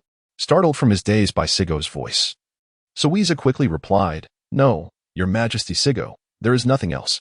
He tactfully suggested his departure, then, I shall take my leave. Should you require anything, do not hesitate to summon me. Once Frieza had exited, Seigo gestured towards a nearby chair, saying, Have a seat. You may accompany me, but upon our return, do not wander off again, understood? Focus on enhancing your mental prowess. You are well aware of your own circumstances. Additionally, he inquired, Did you inform your father and Tabor of your arrival? We wouldn't want them searching the world for you. Upon hearing Seigo's consent, Broly's face lit up with joy, and he swiftly moved to the chair. However, upon hearing Seigo's subsequent words, he displayed an embarrassed expression, scratching his head as he replied, No, I didn't. I was afraid they would disapprove of my coming. Seigo shot him a disapproving glance and said, Then why are you still here? While the distance is short, you should hasten back and inform them, especially since you have already mastered teleportation. If you cannot return shortly, it would only prove you ought not to have sneaked over here. Okay. I will return right away. Broly promptly responded, see you soon, Sigo. Then, in front of Sigo, he gracefully executed the teleportation technique, vanishing from sight. Sigo's gaze lingered on the now empty chair, and he sighed, what a monster. Chapter 63, Arrival on Earth, First Encounter with Dr. Brief. 12 days later, specifically on February 13th, 741, the Saiyan group finally arrived on Earth. Their arrival went largely unnoticed. Save for the green-skinned and black-skinned inhabitants atop a certain towering structure, it is worth noting the remarkable prowess of the ancient Gula Legion's spacecraft technology. The achievements in radar evading and sound-dampening techniques are merely minor feats, while the ability to halt and resume flight at will, along with cutting-edge synthetic material technologies, represents the pinnacle of advancement. The chosen landing site for the spacecraft was the wilderness of the Western continent. Present-day Earthlings are not yet prepared to comprehend the existence of extraordinarily powerful extraterrestrial beings. Is this truly Earth? The gravity here is somewhat akin to that of Namek. Yet the air quality and environment are vastly superior. Indeed, it feels even better than our Saiyan planet. However, why is there not a single formidable presence here? The combat power seems remarkably feeble. As Vegeta and his son, along with Frieza, disembarked from the spacecraft, they could not help but express their astonishment. Nowadays, they possess the ability to perceive the life forces of Earth's inhabitants without the aid of detectors, and they found no individuals of significant power. The detectors they carried were merely for communication purposes. This is Earth. Saigao gazed around at the lush greenery, feeling an inexplicable tranquility within. He closed his eyes, inhaling the long mist air of Earth, savoring the serenity. Although he held no emotional ties to this world, lacking friends, family, or a familiar homeland, the mere mention of Earth stirred a flicker of sentiment within him. The ability to hear the name Earth and once again set foot upon its soil felt like a stroke of fortune. Having resolved to elevate the overall standing of the universe, why not simultaneously uplift Earth? Moreover, the union of Earth's inhabitants with Scions could yield exceptionally gifted hybrid Scions, an endeavor that serves dual purposes, indeed a cause for delight. Witnessing this scene, others remained silent, uncertain of the reason behind Saigao's demeanor, yet respectful of his moment of contemplation. After a brief interval, Saigao opened his eyes, a gentle smile gracing his lips. He instructed, Broly, Frieza, Vegeta 3, and Vegeta 4, accompany me. I shall lead you to meet Dr. Brief, the founder of the Capsule Corporation. The rest of you, remain here. Understood. The group responded in unison, voicing no objections to Saigao's directives. Subsequently, Saigao soared towards the capital of the West Continent, West City, accompanied by the four. Along the way, he provided a brief introduction to Dr. Brief, the illustrious founder of the Capsule Corporation. The others were taken aback, astonished to learn of the corporation's immense wealth sufficient to purchase several Earths. They also felt a deep admiration for Dr. Brief's remarkable invention of the capsule technology. Saigo, guided by the future memories acquired from the simulations on Namek, effortlessly arrived at Dr. Brief's villa. The security personnel stationed outside remained utterly oblivious to his presence. It is common for ordinary individuals to schedule an appointment to meet Dr. Brief, a fact Saigo gleaned from his foresight. However, rather than adhering to conventional methods, Saigo chose a more unconventional approach to save time. Who are you? Dr. Brief inquired, momentarily startled by the unexpected visitor in his home. Despite a flicker of anxiety within, he maintained an outward composure, his high intelligence enabling him to remain calm in the face of unforeseen circumstances. Simultaneously, a thought arose in his mind to reconsider the current security personnel, recognizing that anyone capable of approaching him so silently was evidently no ordinary individual. If they harbored ill intentions, they would not simply stand there observing him. In an instant, Dr. Brief made a decisive choice, abandoning the idea of summoning security. He reasoned that their arrival could potentially exacerbate the situation. Greetings, Dr. Brief. I apologize for this unexpected encounter. Allow me to introduce myself. I am Saigo, a Scion. These individuals beside me are my kin. This is my brother Broly, this is Frieza, and these two are Vegeta 3 and his son, Vegeta 4. With a smile, Saigo commenced his introductions, candidly articulating their purpose for this unannounced visit, to seek collaboration. Might you have a moment to sit down and discuss this matter in detail? As soon as he finished speaking, Broly, Frieza, and the Vegetas hastily extended their greetings to Dr. Brief. Hello, Dr. Brief. They chimed in unison. Upon hearing that their visit was to negotiate a partnership, Dr. Brief felt a wave of relief wash over him. albeit mingled with astonishment and curiosity regarding the Saiyan identity of Seigo and his companions. Yet, his interest in the purported collaboration waned slightly. You are not from Earth? Indeed. Seigo nodded affirmatively. We are the fighting race of Saiyans. Meanwhile, atop the Korin Tower, an elderly Namekian, the current deity of Earth, was drenched in cold sweat. Nearly losing his balance with the support of his cane, his expression was one of sheer terror. The Saiyan race? It cannot be. This is the very lineage mentioned in the legacy of past deities, a race notorious for its mercilessness. Yet, they do not seem as brutal as the tales suggest. While some may exude a hint of malevolence, they predominantly embody righteousness, albeit with a wild aura. Moreover, they are remarkably courteous. What is the meaning of this? Could it all be an elaborate fade? The arrival of the Saiyans on Earth blessing or curse. Beside him, his anxious attendant, Mr. Bobo, glanced at the troubled deity and asked with concern, Deity, are you all right? He was unconcerned with the distinction of Saiyans. His primary focus was the deity's well-being. Fearing that the deity might pass before selecting a successor, if that were to occur, he too would face dire consequences. I am fine. No need to worry. The deity reassured. At Dr. Brief's villa, the conversation continued. A fighting race of Saiyans? I presume a race named fighting must excel in battle, Dr. Brief remarked, having regained his composure.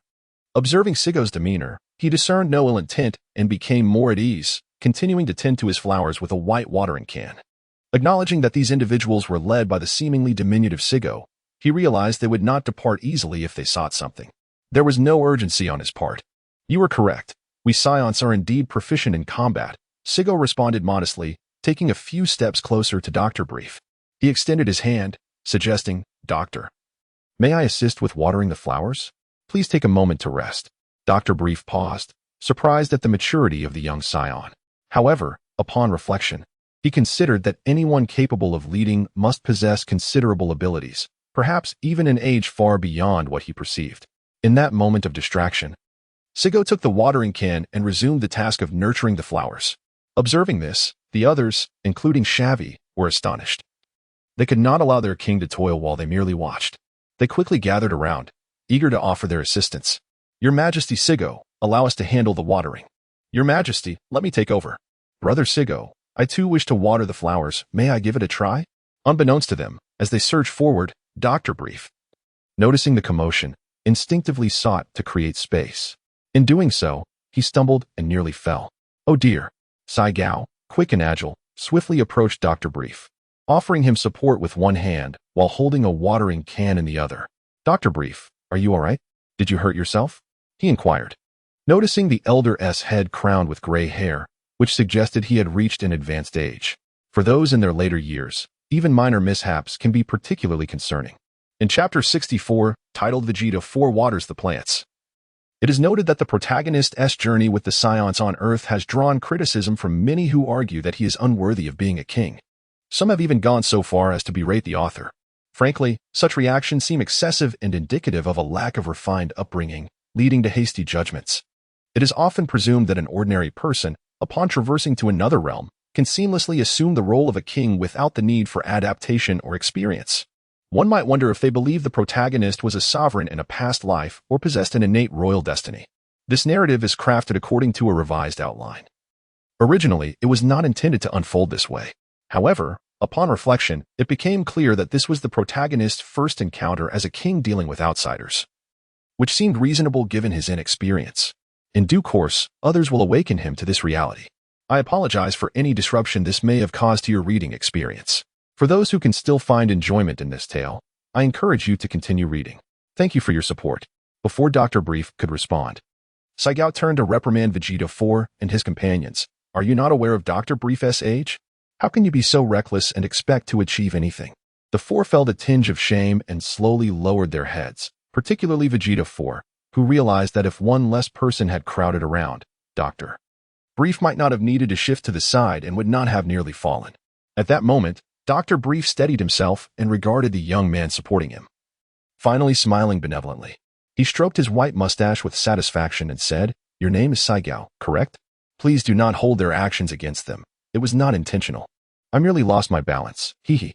His gaze lingered on Saigo, growing more appreciative. May I inquire about your age? You appear quite young. Yet they refer to you as King Saigo. Is your name indeed King Saigao rather than simply Saigao? My sincerest apologies for nearly causing you harm. Saigao quickly expressed his regret before addressing the question. My name is indeed Saigao. They call me King Saigao because I have been elected as the king by all the Saiyans. It is merely a customary title. As for my age, well, I am almost 6. Dr. Brief was astonished. He had speculated that Saigao might belong to a distinguished lineage among the Saiyans. Yet he had not anticipated that Saigao was the supreme ruler of all Saiyans at such a young age. To become a king at just over 5 years old indicated formidable strength and capability, perhaps even of a rather formidable type. Contemplating this, Dr. Brief decided to treat Saigao as a normal adult. Who would have thought you were the highest ruler of a race? He scrutinized Saigao closely, his satisfaction deepening. As a king, your humility and respect for others is truly remarkable. You need not stand on ceremony with me, just call me uncle. He chuckled, scratching his gray hair and laughing heartily. Despite my white hair and beard, I am only in my early 40s. It's merely the result of frequent intellectual exertion that has turned my hair gray, haha. After his words, he broke into laughter once more. Seigo was amused by his witty remarks. Really? Haha. To be honest, I didn't notice that at all. My apologies. Oh, you young lad. I asked you to call me uncle, yet you keep saying you incessantly. If you continue like this, you might as well go back. There's no need to discuss that so-called collaboration anymore, not that I am short on funds.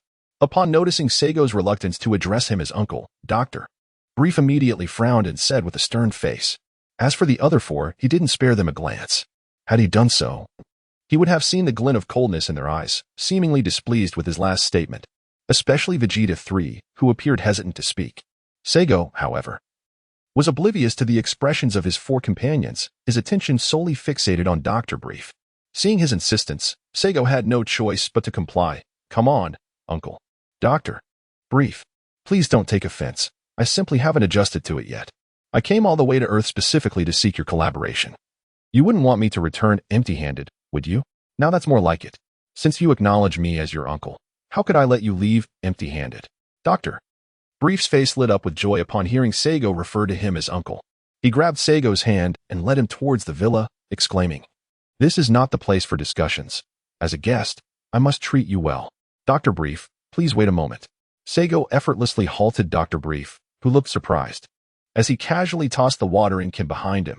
Oddly enough, the can floated directly towards Vegeta 4, ultimately hovering right in front of him. Vegeta 4. The task of watering plants is entrusted to you. Everyone else, follow me. This was not an intentional act against Vegeta 4, rather. It was fitting to assign him the task since Dr. Brief had nearly stumbled earlier while trying to make room for him. Understood. Vegeta 4 replied with a somewhat stiff voice as he accepted the watering can. Meanwhile, he was astonished, for he had sensed no fluctuations of energy from Seigo. It was strikingly similar to the technique Seigo had employed against him and his father on planet Saya. Wow. Seigo, what kind of ability is this? It's incredible. You clearly exerted no effort, yet the watering can floated right into my hands. Is this a superpower?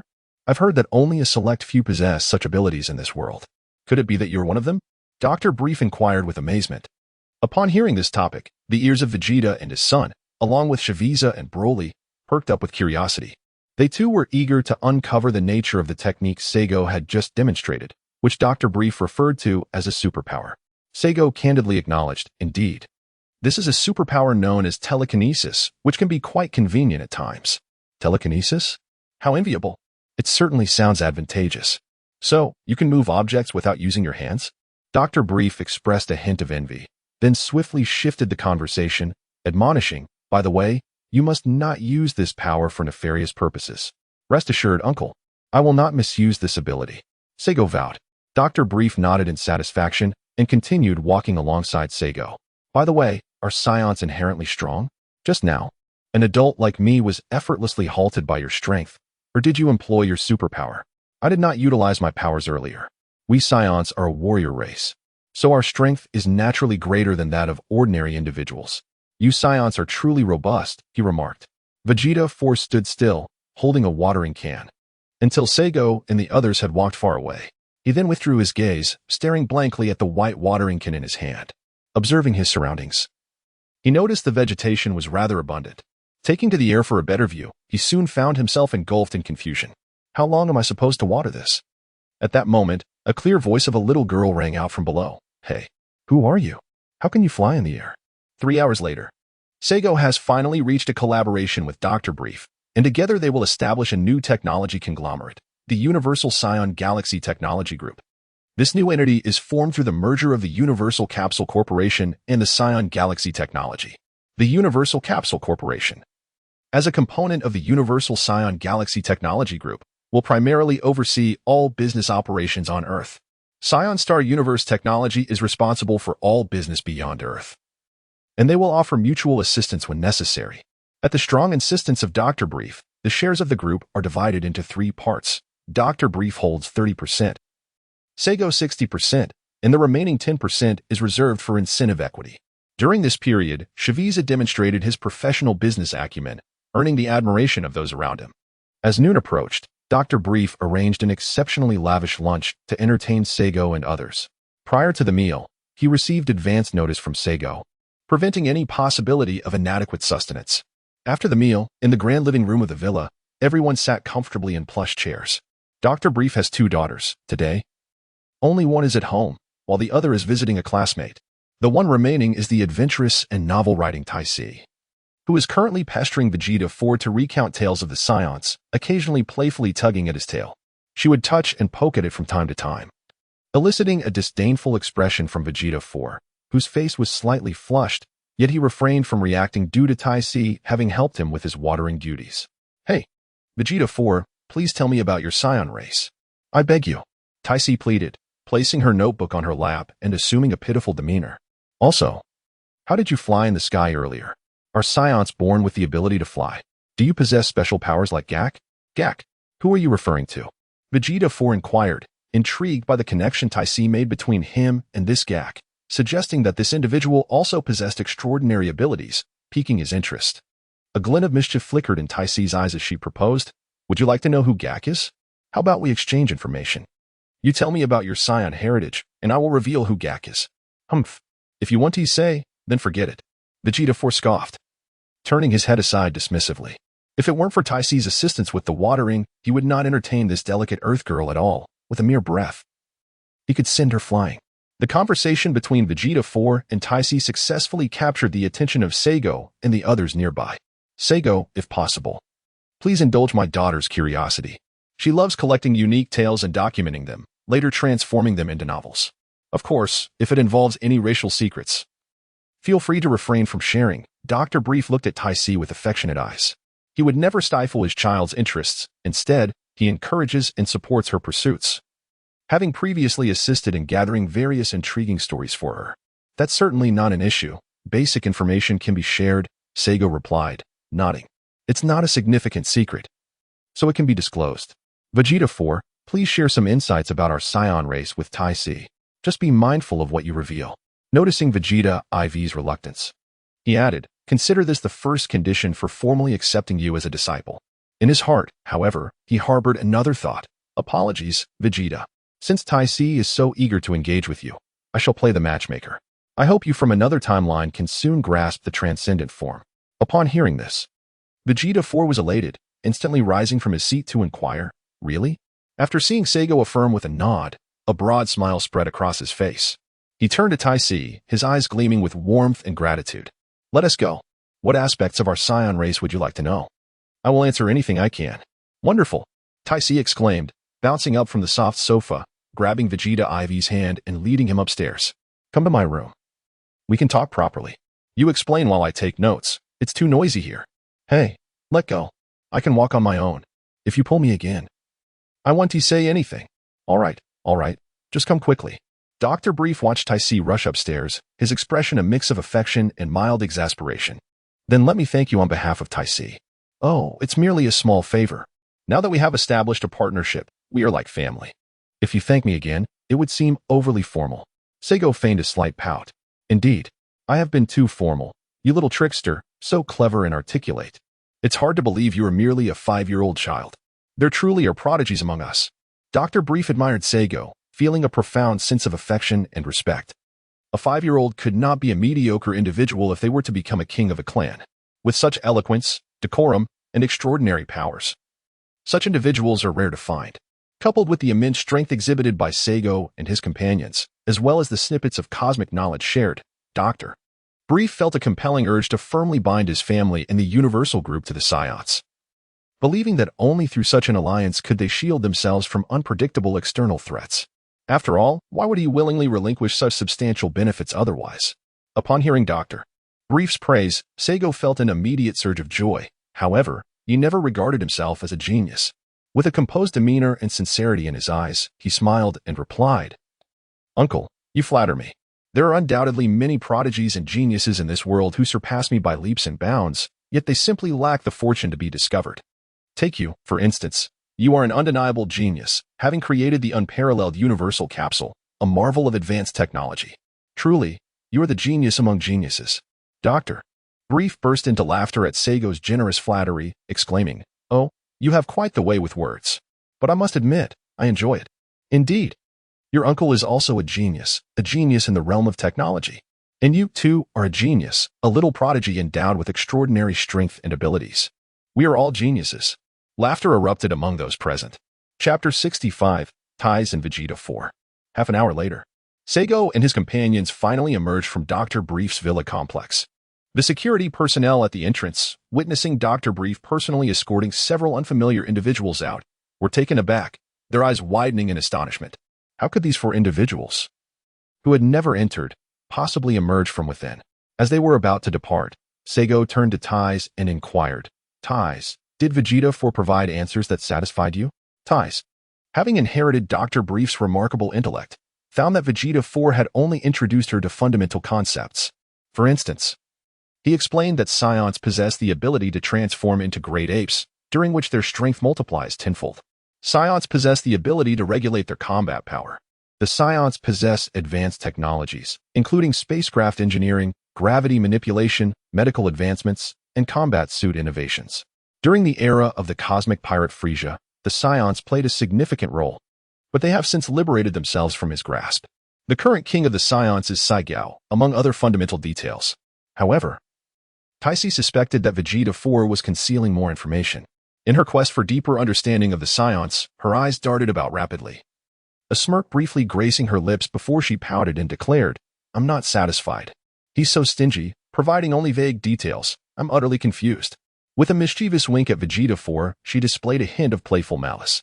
Vegeta 4, upon hearing her words, furrowed his brow, his sharp gaze fixated on Taisi. He couldn't comprehend why she deviated from their agreed-upon responses. Anticipating that Saiyan might inquire about her satisfaction with his explanations, he had previously arranged for her to affirm her contentment. In return, he intended to disclose more about the Saiyans at an opportune moment. To his astonishment, she had broken their pact. Taisi had never encountered such a cold and menacing stare, sending chills down her spine, prompting her to burst into tears and rush to Dr. Briefs. "Wow, how terrifying. Daddy." Dr. Briefs, bewildered, knelt and embraced Taisi, compassionately asking, "Oh dear, Taisi, what is the matter? Don't cry, you'll ruin your looks." Yet, Taisi remained silent, sobbing into his embrace.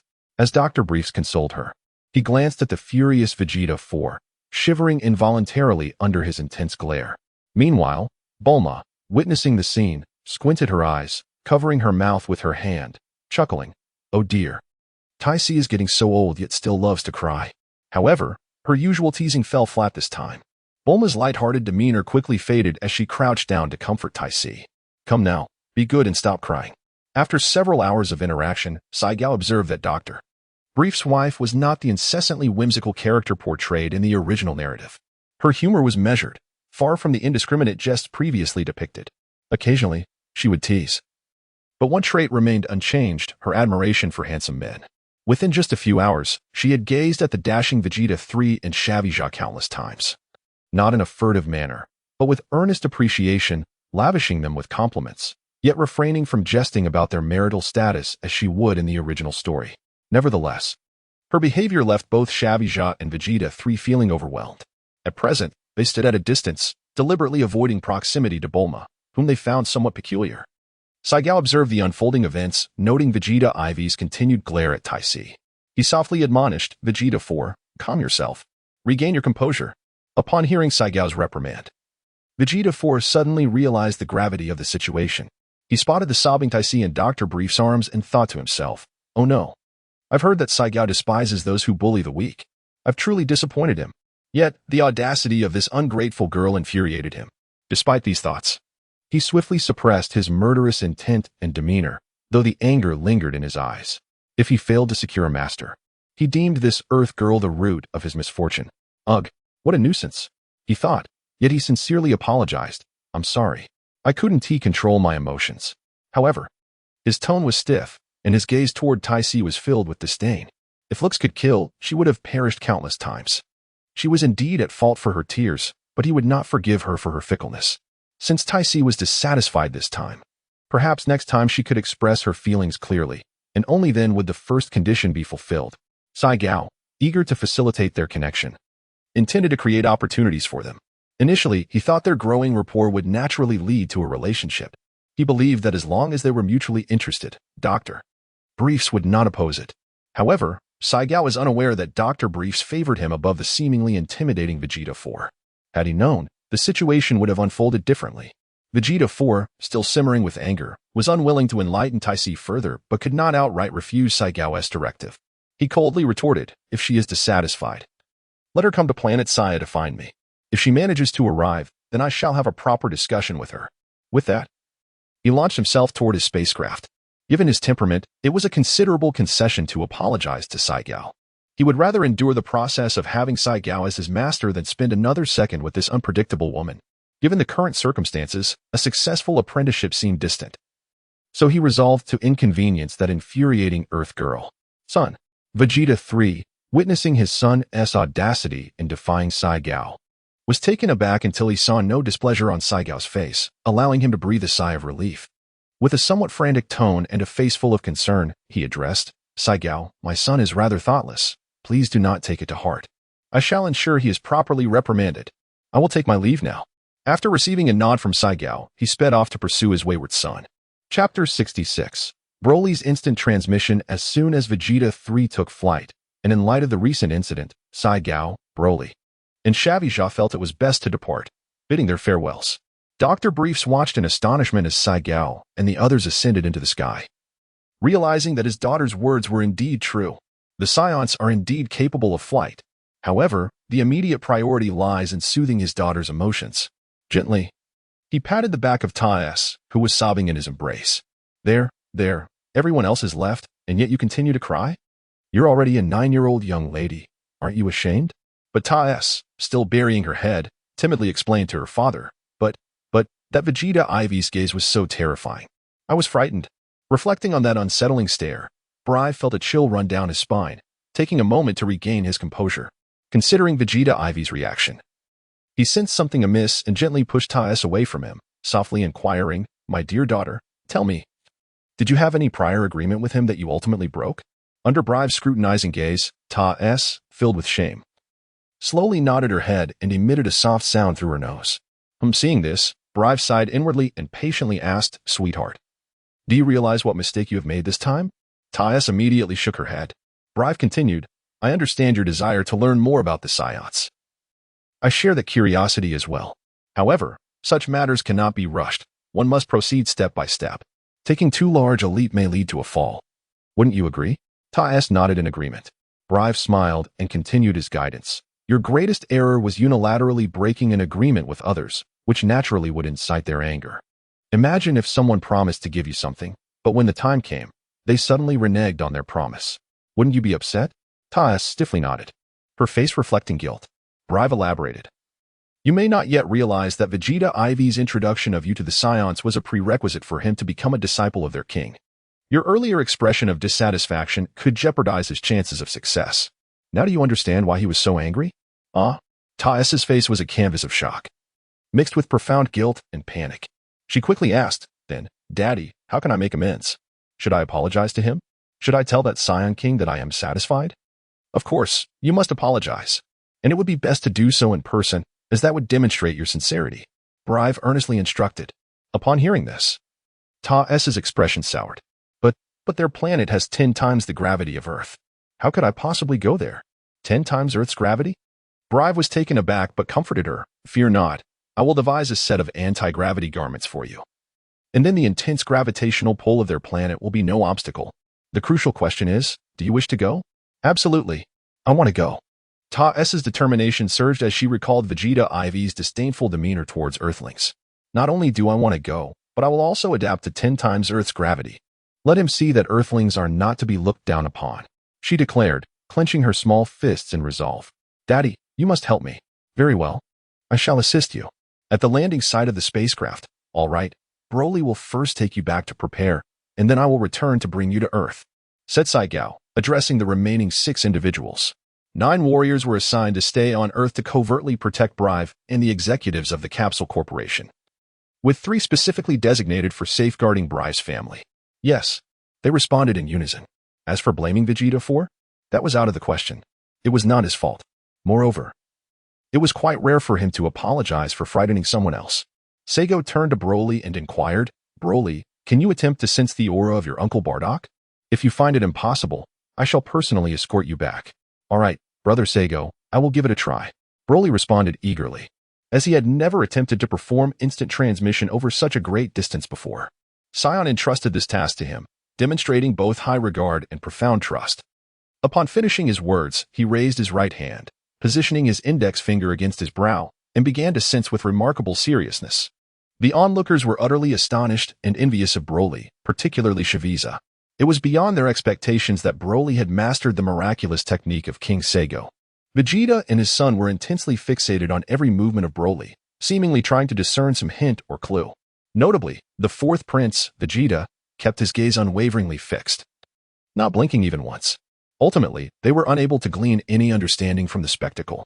Suddenly, Broly joyfully opened his eyes and called out to the crowd, I found it. Come quickly and touch me. Although the others were somewhat perplexed by his request, they complied nonetheless. Seeing the slight unease on their faces, Saigo swiftly dashed forward and made contact with the back of Vegeta 4. A collective sigh of relief swept through the group. Broly, observing this, felt a twinge of discontent but nevertheless activated his instant transmission. In the next moment, whoosh, the group abruptly vanished from their location. Fortunately, Broly successfully transported them back to planet Saiyan. As they stood firmly on the soil of their destination, each individual confirmed through their energy senses that they had indeed arrived, and unanimously raised their thumbs in silent admiration for him. What a true genius he was. They recalled that Broly had only trained alongside King Saigo for a brief period.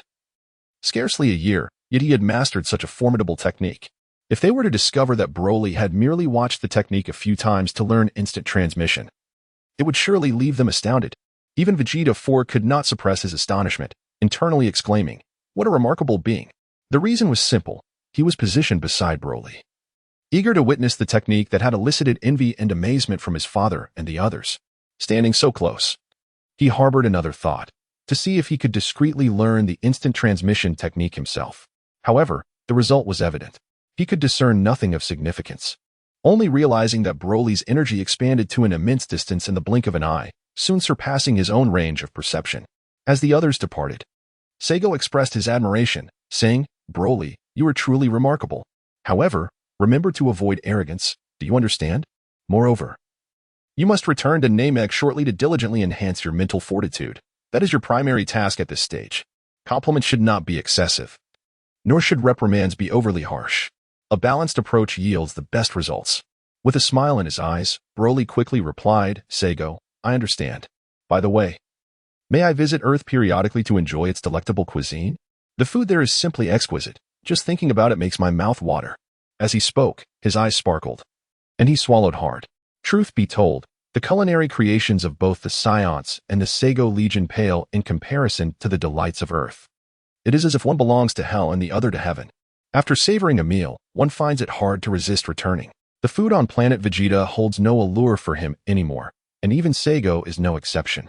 After some contemplation, Saigo nodded in agreement to Broly's request, saying, no problem.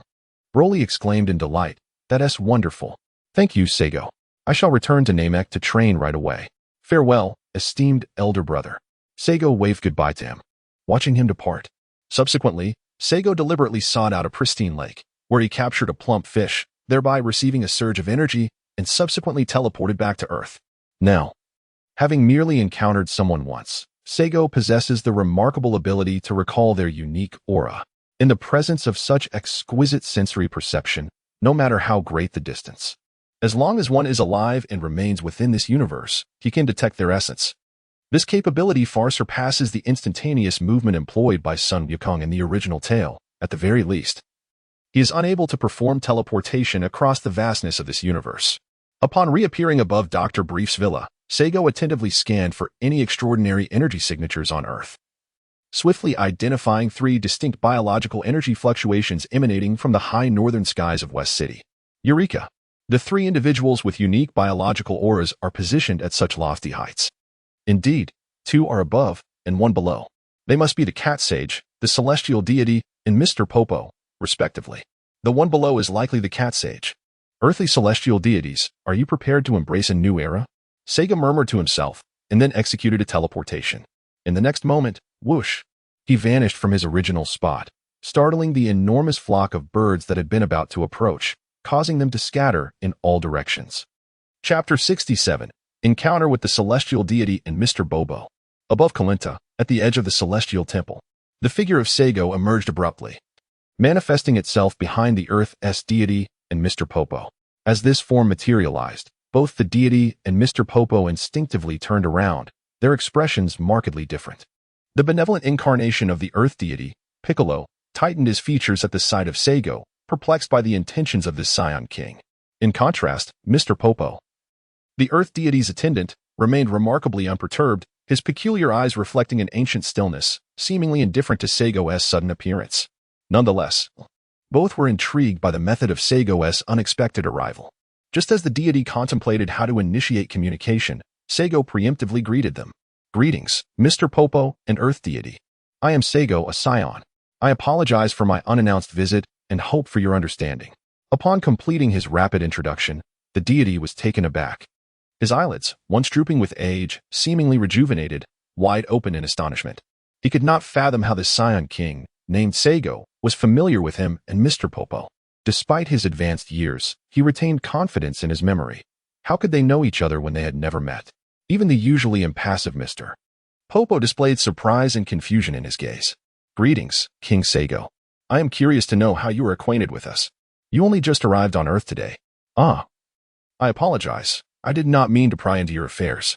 It is merely part of my duties as the Earth deity. I hope you can understand.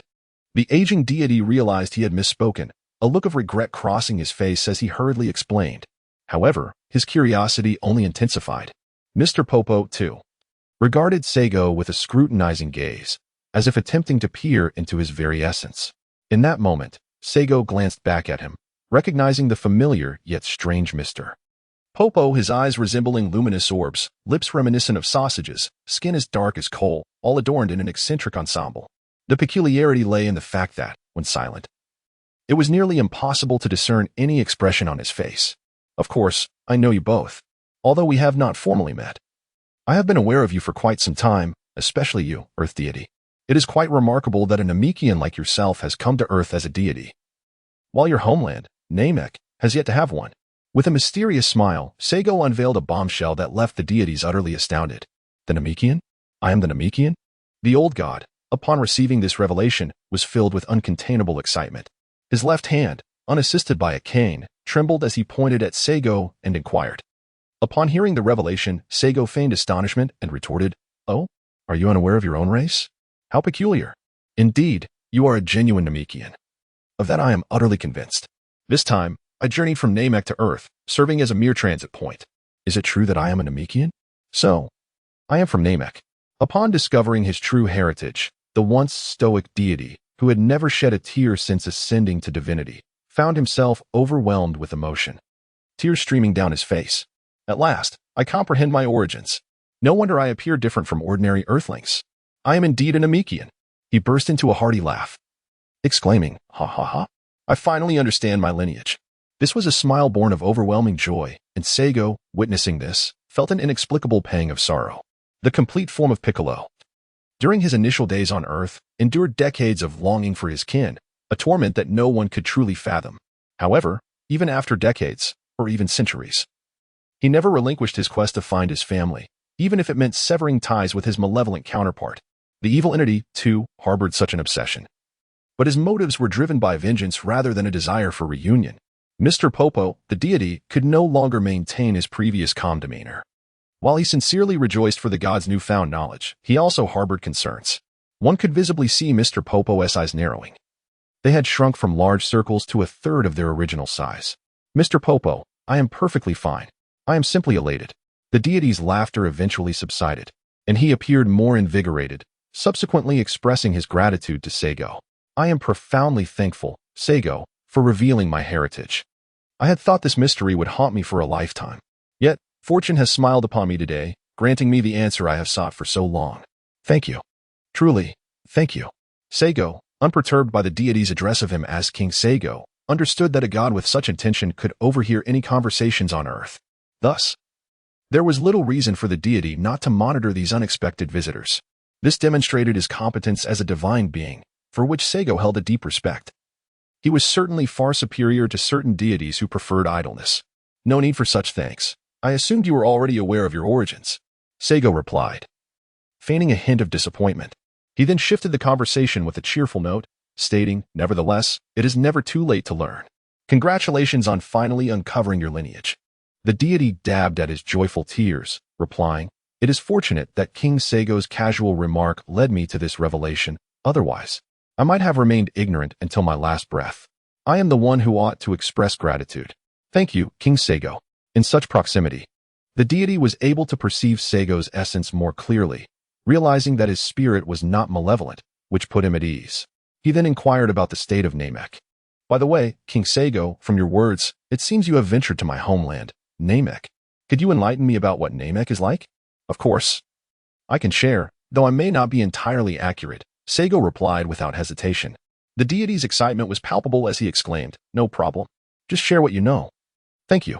In that moment, the benevolent Piccolo seemed less like a god of earth and more like a homesick elder, his face revealing the unmistakable signs of his profound excitement. Clearing his throat, Seigo began to recount the details of Namek. He shared all that he knew, the general location of Namek, the approximate population, the peculiar absence of night with a year lasting just 130 days, and the recent alliance formed between the Namekians and the Saiyans. He even mentioned the Namekian with the highest combat prowess. Yet he intentionally omitted any mention of the Dragon Balls. King Seigo, could you explain what combat power is? And what is my current level of power? The aged deity, after listening intently, could not restrain his curiosity about the concept of combat power and was eager to know his standing among his fellow Namekians. Saiga gazed directly into the eyes of the celestial being, easily discerning the longing within. He instinctively activated his special ability to probe the divine eye. Target, Earth Deity.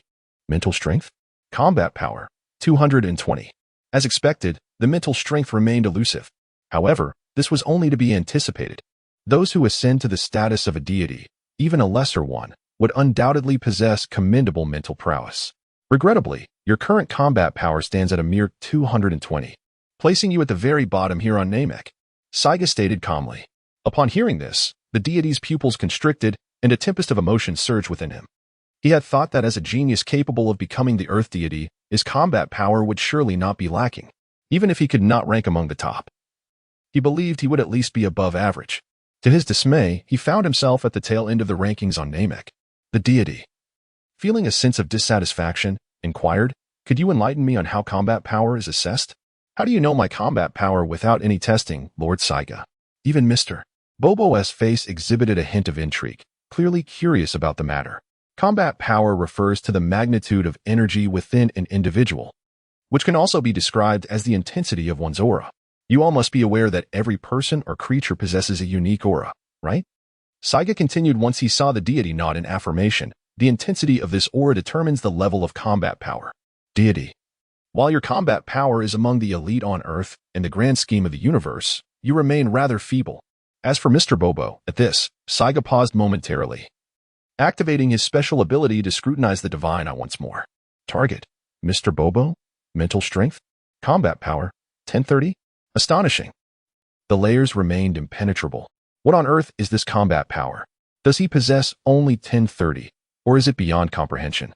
Saiga was inclined to believe the latter, his thoughts swirling in turmoil. It seemed that Bobo's identity was not merely that of a celestial attendant. He must possess other roles.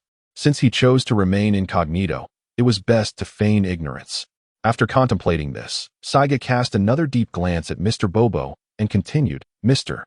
Bobo's combat power has reached 1030. Such a level of combat prowess would have been considered mid to high tier on both Planet Vegeta and Namek in the past. Mr. Bobo, your strength and potential are remarkable. It is truly impressive that you can attain 1030 combat power in such a low-gravity environment as Earth. Now aware that he was in the presence of a hidden powerhouse, Saiga dared not offend him lightly. Flattering words flowed effortlessly from his lips. Despite the double entendre that others might not grasp, who could refuse such compliments? Even though Mr. Bobo remained an enigmatic figure, upon hearing Saiga's praise, his pink lips involuntarily curved into a smile, only to revert to stoicism an instant later, perhaps recalling his own identity or for reasons unknown, regaining his composure. So, the so-called combat power is indeed the aura within each individual? The deity finally had an epiphany, astonished by Mr. Bobo's prowess, his aged visage reflecting profound respect, as if he were just now becoming acquainted with Mr. Bobo. Mr. Bobo, I had no idea you possessed such formidable combat power. No wonder you appear so composed and effortless during our sparring sessions. Deity, it is simply that Bobo has lived long enough to attain such strength. And I have never known of the term combat power until today. I did not intend to keep it hidden, Mr. Bobo replied with sincerity etched on his tranquil face, explaining his rationale. Indeed, since Mr. Bobo became the Earth deity's attendant, he had never left Earth and was unaware that strength could be gauged through combat power. Mr. Bobo, I understand. I am merely lamenting how weak I truly am. The deity's aged face bore traces of melancholy and regret. Had he known during his youth that there existed many powerful beings in the universe, perhaps with diligent training, he too could have achieved remarkable strength by now. The deity mused silently. Chapter 68. Meeting the deity and Mr. Bobo continued. Mr. Bobo wore a worried expression, concerned for the deity's physical and mental well-being. Deity, are you all right? The deity was jolted from his thoughts by Bobo's voice, quickly regaining his usual composure, though a faint trace of joy lingered on his face. I am well, Mr. Bobo. There is no need for concern. Afterward, he turned to the enigmatic Saiyan King, Saiga, and inquired with a depth of curiosity in his gaze. King Saiga, may I ask what brings you here? If I can be of assistance, I shall do my utmost. Despite being a celestial being, he understood the adage that one does not ascend to the sacred hall without reason. Since Saiga had come specifically, it was clear he sought something beyond merely revealing his lineage. Acknowledging this and confirming that Saiga was not malevolent, the deity was more than willing to offer help where possible. Let it be a fortuitous connection for Earth. Perhaps, in the days to come, Earth might require their aid. The deity thought to himself. Saiga had never anticipated that the deity would willingly offer assistance. Given this unexpected initiative, he decided to be forthright about his intentions. He had indeed come with a modest request for the deity's aid. He wished for the deity to enhance the combat capabilities of Earth's inhabitants. In other words, he sought the propagation of martial arts on Earth, not the diluted versions, but the genuine methods for cultivating chi. What is chi, one might wonder? Surely you are well acquainted with it. In the past, we referred to chi as energy, much like this. With that, he effortlessly conjured a small orb of energy between his index finger. Upon hearing this, the deity's expression shifted, revealing a hint of astonishment in his eyes. He had considered that Saiga might inquire about the Dragon Balls, for it was reasonable to assume that someone acquainted with them would be aware of their existence. However, he was taken aback by Saiga's request to enhance the combat prowess of Earth's denizens. It was perplexing. After all, Earthlings and Saiyans were seemingly unrelated. What could be Saiga's motive, and what significance did this hold? Furthermore, witnessing Saiga's ability to deftly manipulate the chi at his fingertips, effortlessly controlling the size of the energy sphere, left him profoundly shaken. It is worth noting that merely channeling chi from within was a remarkable feat, let alone executing it with such finesse as Saiga did. With a mix of curiosity and astonishment, the deity inquired, "Could you enlighten me as to your reasoning?" With a mysterious smile, Saiga responded, "From today onward, Earth shall be regarded as my homeland. I cannot bear to witness the inadequacy of Earth's inhabitants. Is that reason sufficient? In your homeland, the Namekians and we Saiyans have forged an alliance. Namek is also considered my homeland, and I have always been unreserved in my assistance to elevate their combat prowess. If you harbor doubts, you may verify this. I trust you possess the capability to do so." After a brief pause, he added, "Of course, we will provide assistance, such as gravity chambers and healing pots. However, these will not be offered free of charge." The god of Earth gazed intently at Saigo for several seconds, as if attempting to peer into his very essence. Ultimately, like Mr. Popo, he was unable to discern the truth. Yet a desire to validate Seigo's claims began to blossom within him. Naturally, that was a matter to be addressed after Seigo's departure. As the god of Earth, I express my gratitude to King Seigo on behalf of the people of Earth. Indeed, after hearing King Seigo's invaluable insights, I, too, found myself inspired to enhance the strength of Earth's inhabitants. In this regard, our thoughts align perfectly. However, what precisely do the gravity chambers and healing pods entail? In truth, the god of Earth had already contemplated such ideas upon the arrival of Seigo and his companions, yet had not found the opportunity to implement them. Upon listening to Seigo's further explanations, the god of Earth exclaimed, "I see. So, this healing pod is a miraculous device, capable of mending a critically injured individual in a short span of time, far surpassing my healing spells. And this gravity chamber can adjust the gravitational multiplier at will. When used correctly, it can indeed accelerate one's strength significantly." His face expressed admiration and gratitude. King Seigo, had you not taken the time to enlighten me with these cosmic fundamentals, I might never have discovered these advanced technologies in my lifetime. It seems that it is indeed time to embrace the novel and sophisticated aspects of the universe. The people of Earth must also keep pace with the grand trends of the cosmos. For this, I am deeply grateful to you, King Seigo, for extending your assistance. Regardless of Seigo's ultimate intentions, the god of Earth was determined not to let this opportunity slip away. Now, having learned from Seigo that the overall strength of Namek and planet Vegeta from days past far surpassed that of Earth's current capabilities, let alone other planets of even higher power levels, he realized that he had misjudged the situation. In the vast universe, few races could rival the Saiyans. Yet, if he were to solely advocate for martial arts, he would not be able to spread it widely in a short time. There is no need for gratitude. I merely wish to see Earth's inhabitants grow stronger. Aside from providing some advanced equipment, the specifics of implementation will require your further contemplation, dear God. After Saigo finished speaking, an expression of anticipation appeared on his face. He wondered if, with his intervention, humanity would no longer be deemed as the lowest of the low. But could there be one or two exceptional individuals who might rise to the pinnacle of the cosmos? Although he had resolved to influence the development of Earth, the specifics of implementation must be left to the deity. After all, he could not be involved in every single matter. It was only natural that Saigo could provide assistance, and for that, he was immensely grateful. The deity nodded solemnly and took over the conversation. However, he harbored reservations. Until he discerned the veracity of Saigo's claims, he could not afford to allow him to intervene directly. Ultimately, this planet was his domain. He could not simply take an outsider's word at face value. Wisdom comes with age. One does not ascend to the status of a deity without possessing a keen intellect. With matters clarified, Saigo bid farewell and, waving his hand, vanished in an instant. Initially, he had intended to remind the deity to assess character while promoting martial arts, but reconsidered, believing those who had lived through the era of the Demon King Piccolo would already understand this necessity without his prompting. What a remarkable skill, the deity exclaimed. Having witnessed Saigo's instantaneous movement, Mr. Bobo, what technique did this Saigo just employ? It felt somewhat akin to the teleportation ability I possess. A glimmer of intrigue sparkled in Mr. Bobo's eyes as he responded, "Deity, what Saigo utilized is indeed a form of teleportation. However, it appears to be a unique application of energy, achieving instantaneous movement in a manner not on par with your own abilities.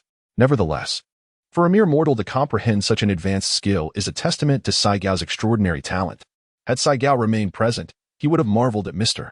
Bobo's extraordinary powers of observation, discerning the fundamental nature of instantaneous movement after merely witnessing it once. The deity, upon hearing this, could not help but express his astonishment. Who would have thought that humanity could master the art of teleportation? Such a talent is truly formidable. Yet, Mr. Bobo, this is the first time I've heard you speak so highly of someone. It seems that Saigo's abilities are indeed unparalleled. In response, Mr. Bobo chose silence. Reverting to his usual reticent demeanor, the deity had long since grown accustomed to this behavior. Mr. Bobo would not divulge information he chose to keep secret. Regardless of the inquisition from others, the deity was aware that Mr. Bobo's identity and background were shrouded in mystery. However, knowing this only raised further questions. Asking would yield no answers. As long as Mr. Bobo posed no threat to Earth, there was little cause for concern. Much like Saigo, who had just departed, the deity would harbor no doubts if he could ascertain that the other party bore no ill intent. How has Saiyan found himself at the home of the cat sage? The deity, regaining his focus, sensed that Saiyan was presently with the cat sage. Deciding that Saiyan likely meant no harm, he resolved to seek confirmation from someone. He already had two individuals in mind for verification and intended to visit them both. Mr. Bobo, I shall take my leave for a moment. Very well, deity. In the next instant, the deity's form vanished from sight. Mr. Bobo looked down, his eyes shimmering with an enigmatic light, as if he could see through the ground of the deity's palace directly to Saiyan at the pinnacle of the Korin Tower. Murmuring, could it be you? BGM, it is him. It is him. It is indeed him. Chapter 69, a permanent transaction with the cat sage. Directly beneath the deity's palace lies the Korin Tower. At its summit resides the cat sage, a locale rarely known on Earth and the terminus of the Korin Tower trials.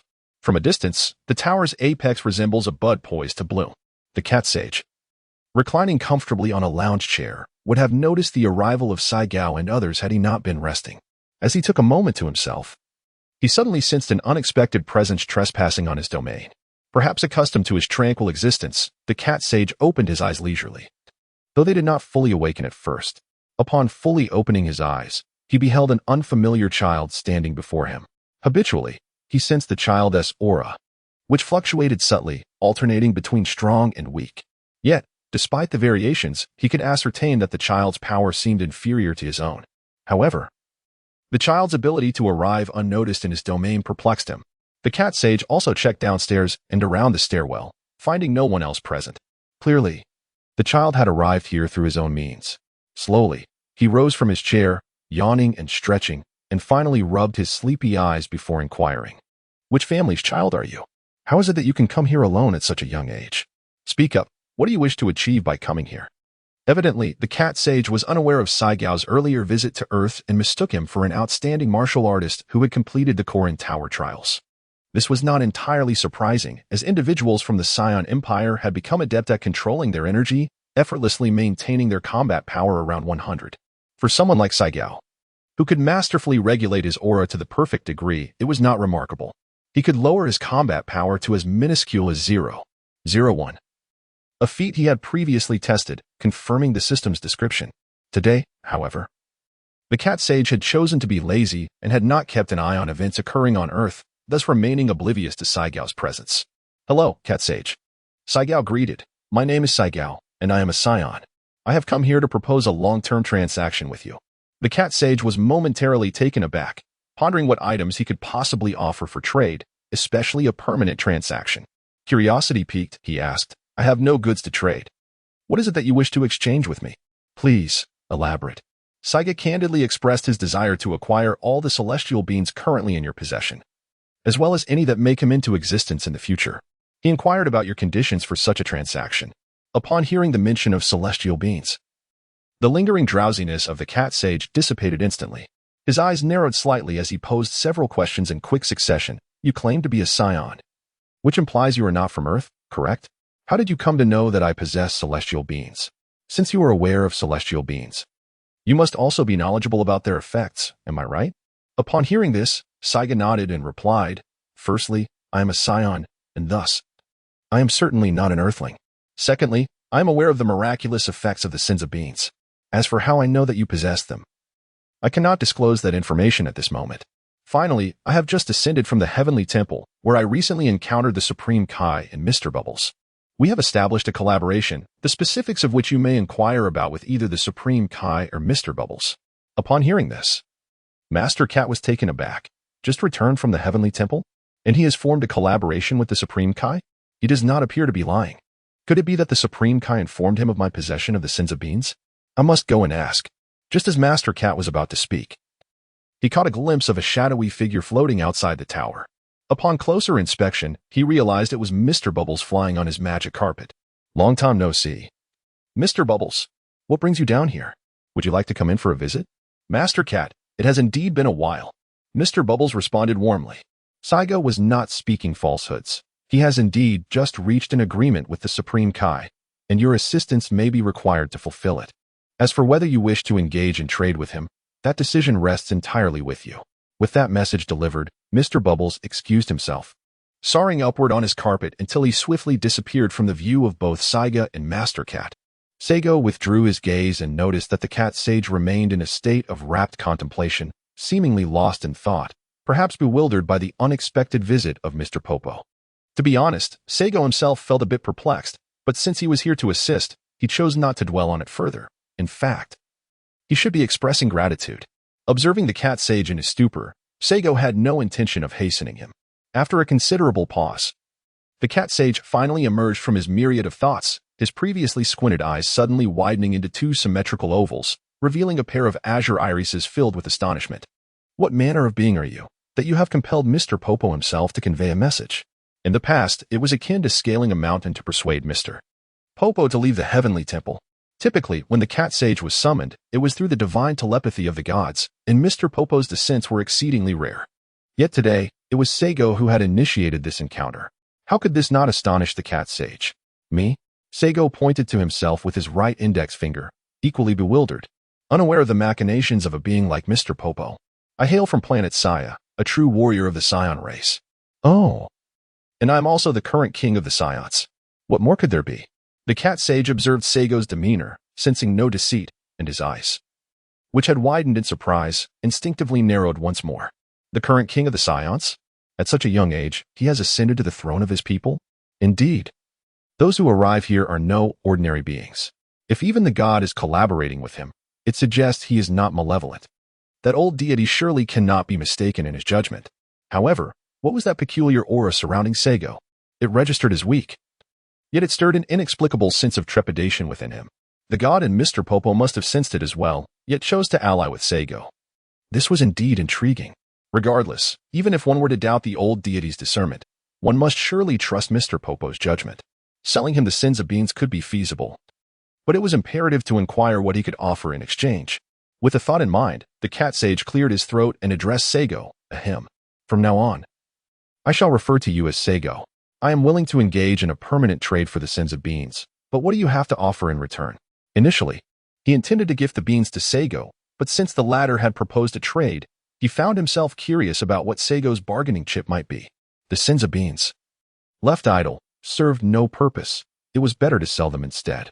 Little did he know, this decision would soon leave him with regrets beyond measure. Suddenly, a mysterious smile graced Seigo's lips as he remained silent, gesturing with a wave of his hand. Before them appeared an enormous blue fish, larger than both the cat sage and Seigo combined.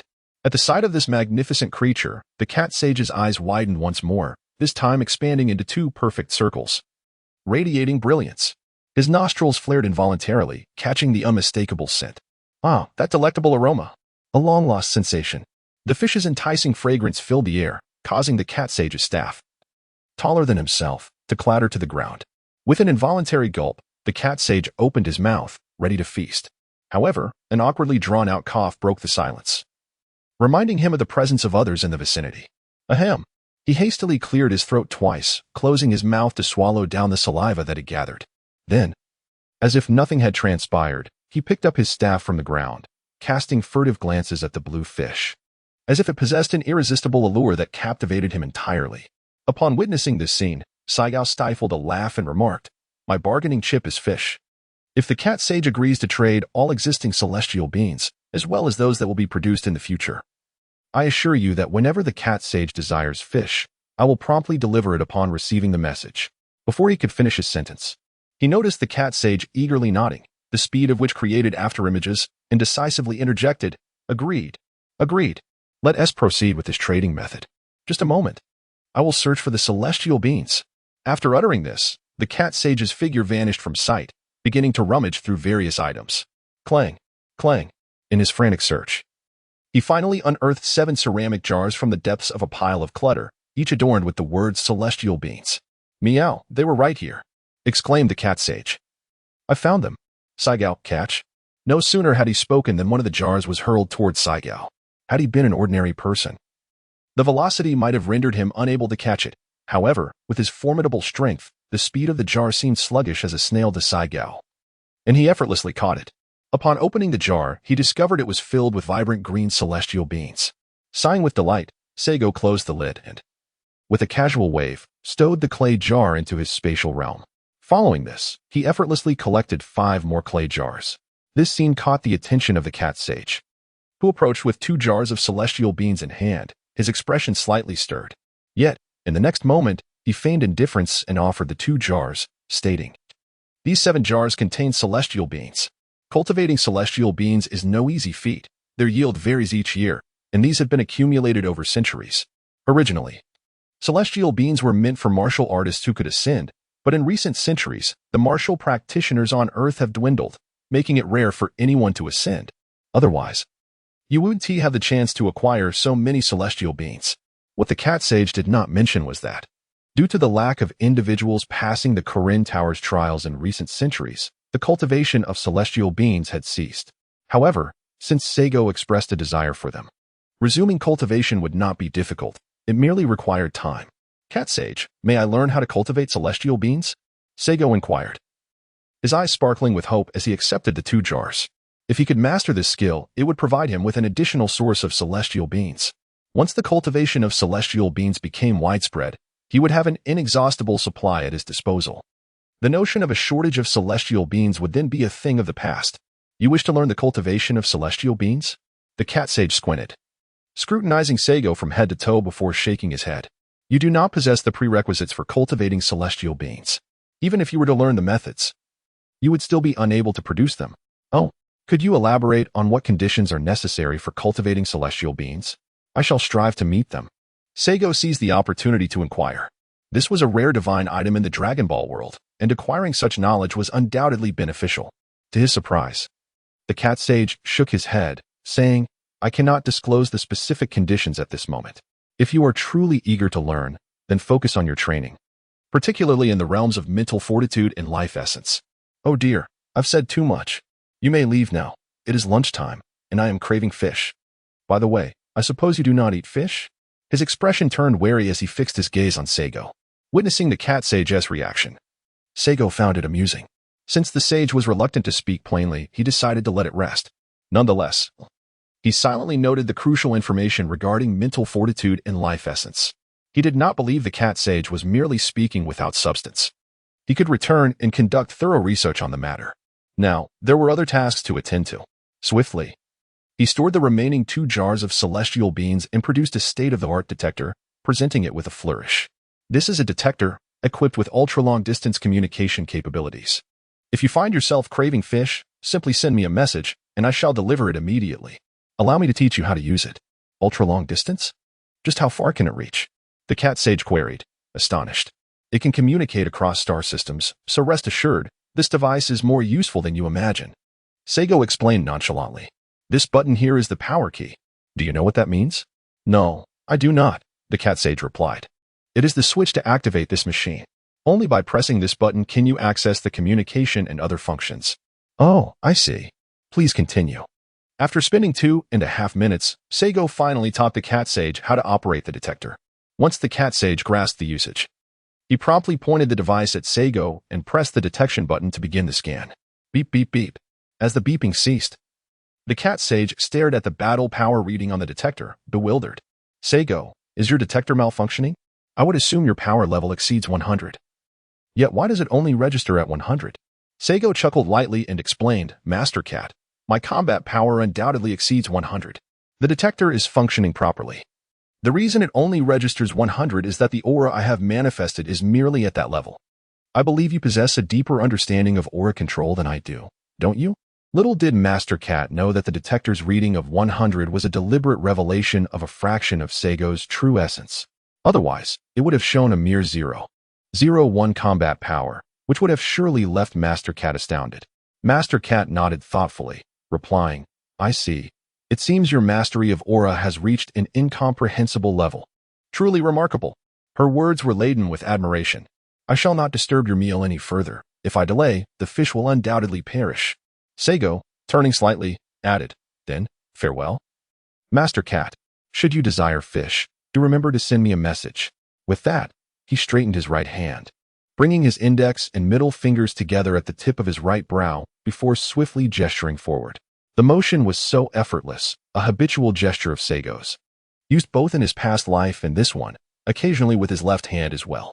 It seemed that in this world, the fated child of fortune, Sun Wukong, also had a penchant for this very gesture, a shared trait between them.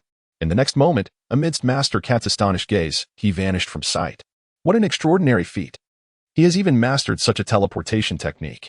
Could he be exceptionally suited for cultivating divine energy? Master Cat murmured in disbelief. Her nose twitched slightly as her gaze fell upon the large fish before her. Shaking her head, her eyes gleaming with anticipation, she thought, "Oh well? I shall first savor this seemingly delectable fish. Other matters can wait." Meanwhile, in a forest on Earth, Seigo's figure abruptly materialized. This time, in his instant movement. He had randomly selected a more primal essence as his target. Once he fully appeared and focused his gaze, he was astonished to discover the creature he had chosen. It was none other than a massive dinosaur, the Tyrannosaurus Rex, a creature he had only encountered in books and films in his previous life. Coincidentally, this fairy Tyrannosaurus was voraciously devouring another dinosaur that had yet to succumb to its wounds. Saigao exclaimed, "Oh my! At last, I have the privilege of encountering a dinosaur. And what a magnificent Tyrannosaurus Rex it is, or so I believe." Saigao was not entirely certain. After all, he had never truly encountered it. What was written in the books was not necessarily accurate. At that moment, his exclamation caught the attention of the Tyrannosaurus Rex, which abruptly lifted its blood-stained jaws, tilting its massive head to gaze at the diminutive figure before it with its enormous, captivating eyes. It seemed to convey a message: which blind creature dares to disturb my meal? Alas, it was merely a small being, hardly enough to fill the gaps between its teeth. What a letdown! The beast resumed its feast. Perhaps the creature was too insignificant to notice, or perhaps it was preoccupied with its food. The Tyrannosaurus Rex merely regarded Saigao for a fleeting moment before lowering its head to continue its dining endeavor. With a gaping maw, it bit down, producing a cacophony of crunching sounds. Am I to be considered ignored? Saigao chuckled softly. However, this utterance seemed to provoke the displeasure of the Tyrannosaurus Rex. The colossal creature suddenly lifted its massive head and let out a thunderous roar directed at Saigao. With that, it opened its jaws wide, revealing its enormous, razor-sharp fangs. Lunging toward Saigao. Given Saigao's prowess, evasion was unnecessary, yet the rancid breath, cultivated over decades without a proper cleanse, emanating from the Tyrannosaurus Rex, was truly unbearable. Saigao covered his mouth and nose, swiftly distancing himself and standing several meters away before finally releasing his grip. He took a deep breath of fresh air. How close that was! He nearly fell victim to the old affliction. Saigao was preparing to find a temporary refuge when, unexpectedly, a Tyrannosaurus Rex charged towards him with ferocity. Relying on its formidable size, the colossal creature covered the mere 10-meter distance in the blink of an eye, unleashing its massive jaws in an attempt to devour this intruder that dared to interrupt its meal. Seigo soared directly into the sky, evading the ferocious assault of the Tyrannosaurus Rex. "Are you not aware of your foul breath? Do not constantly thrust that stinking mouth in my face."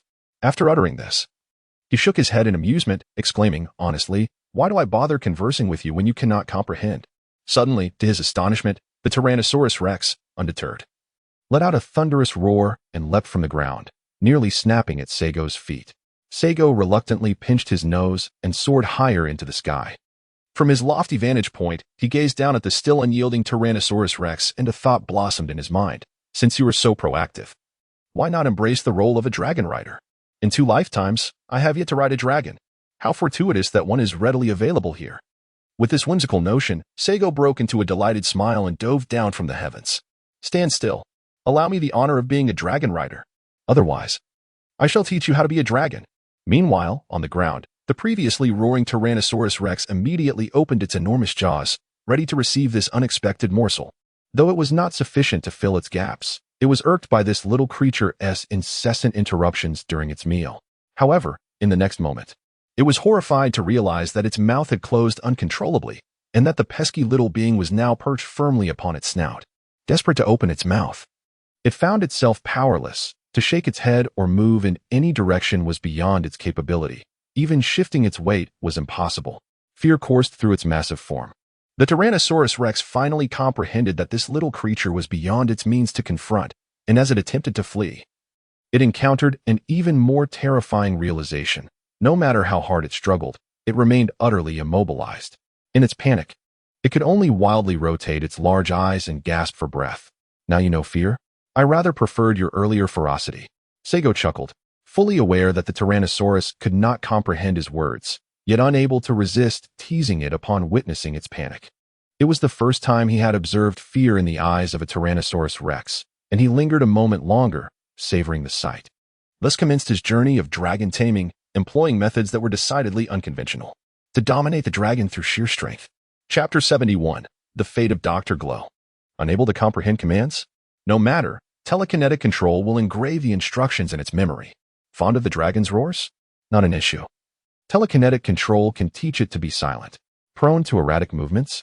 Fear not, for telekinetic control will instill steadiness in its gait, should it continue to disobey. A clenched fist shall serve as a reminder.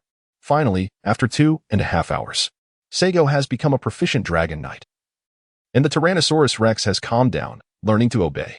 With a command from Saigo, the dinosaur halted in response, standing still and motionless. The atmosphere itself seemed to hold its breath in reverence. Saigo gazed at the natural cavern before him, unable to suppress the nostalgic memories of his life in the caves of planet Saiya. This shall be the place. Little tyrant, bow your head. The Tyrannosaurus obediently lowered its massive frame, its tail and hindquarters raised as it gradually inclined its head. Saigo landed gracefully on the ground, turned, and gently patted the Tyrannosaurus Rex's snout, saying, "From this moment forth, you are free. Go forth." The mighty dinosaur, of course, could not comprehend Saigo's words. Remaining still and silent as if awaiting the next command, it understood not the language of humans, retaining only a few commands from its training with Saigo. Beyond those directives, it remained oblivious. Saigo, utilizing his extraordinary abilities, deftly manipulated the Tyrannosaurus Rex to a distance of 200 meters. Upon realizing that Saigo was no longer within its sight, the creature emitted a thunderous roar that echoed into the heavens, and without a backward glance, it sprinted away from the very place that had instilled doubt in its existence. The swiftness of its flight was unparalleled, unmatched in its lifetime. Observing the receding figure of the Tyrannosaurus, Saigo chuckled softly after this encounter. Will this beast remember that humans are not to be trifled with? Hey, perhaps I should exhaust my simulation attempts first. Saigo contemplated this. After glancing at the natural cave a few times, he utilized instant teleportation to return to the palace of planet Saiya. After informing the guards stationed outside the palace, he entered the hall, his form flickering as he appeared before the throne. Once seated, he initiated his thoughts and summoned the system panel. This time, he would let his own abilities take center stage. Saigo murmured softly, his gaze fixed on the simulation button on the virtual screen. However, he refrained from hastily clicking it.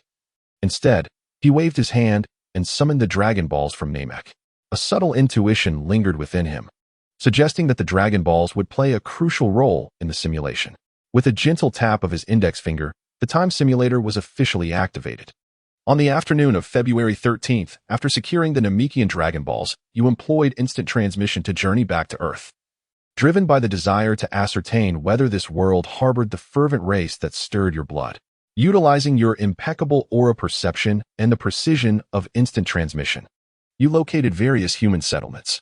After 2 hours of exploration, having visited 200 villages, you found no trace of your sought-after target. As you reviewed the simulation's content from the first day, Saigo found himself torn between joy and reproach. It seemed that certain animosities were deeply ingrained. Despite not having consciously influenced him prior to this commencement, he still chose to act in such a manner. With a heart laden with complexity, Saigo pressed onward. On February 14th, after an entire day of exploration, you visited 700 human villages, yet still encountered no sign of your elusive target. By February 18th, after a day of relentless searching, your efforts bore no fruit.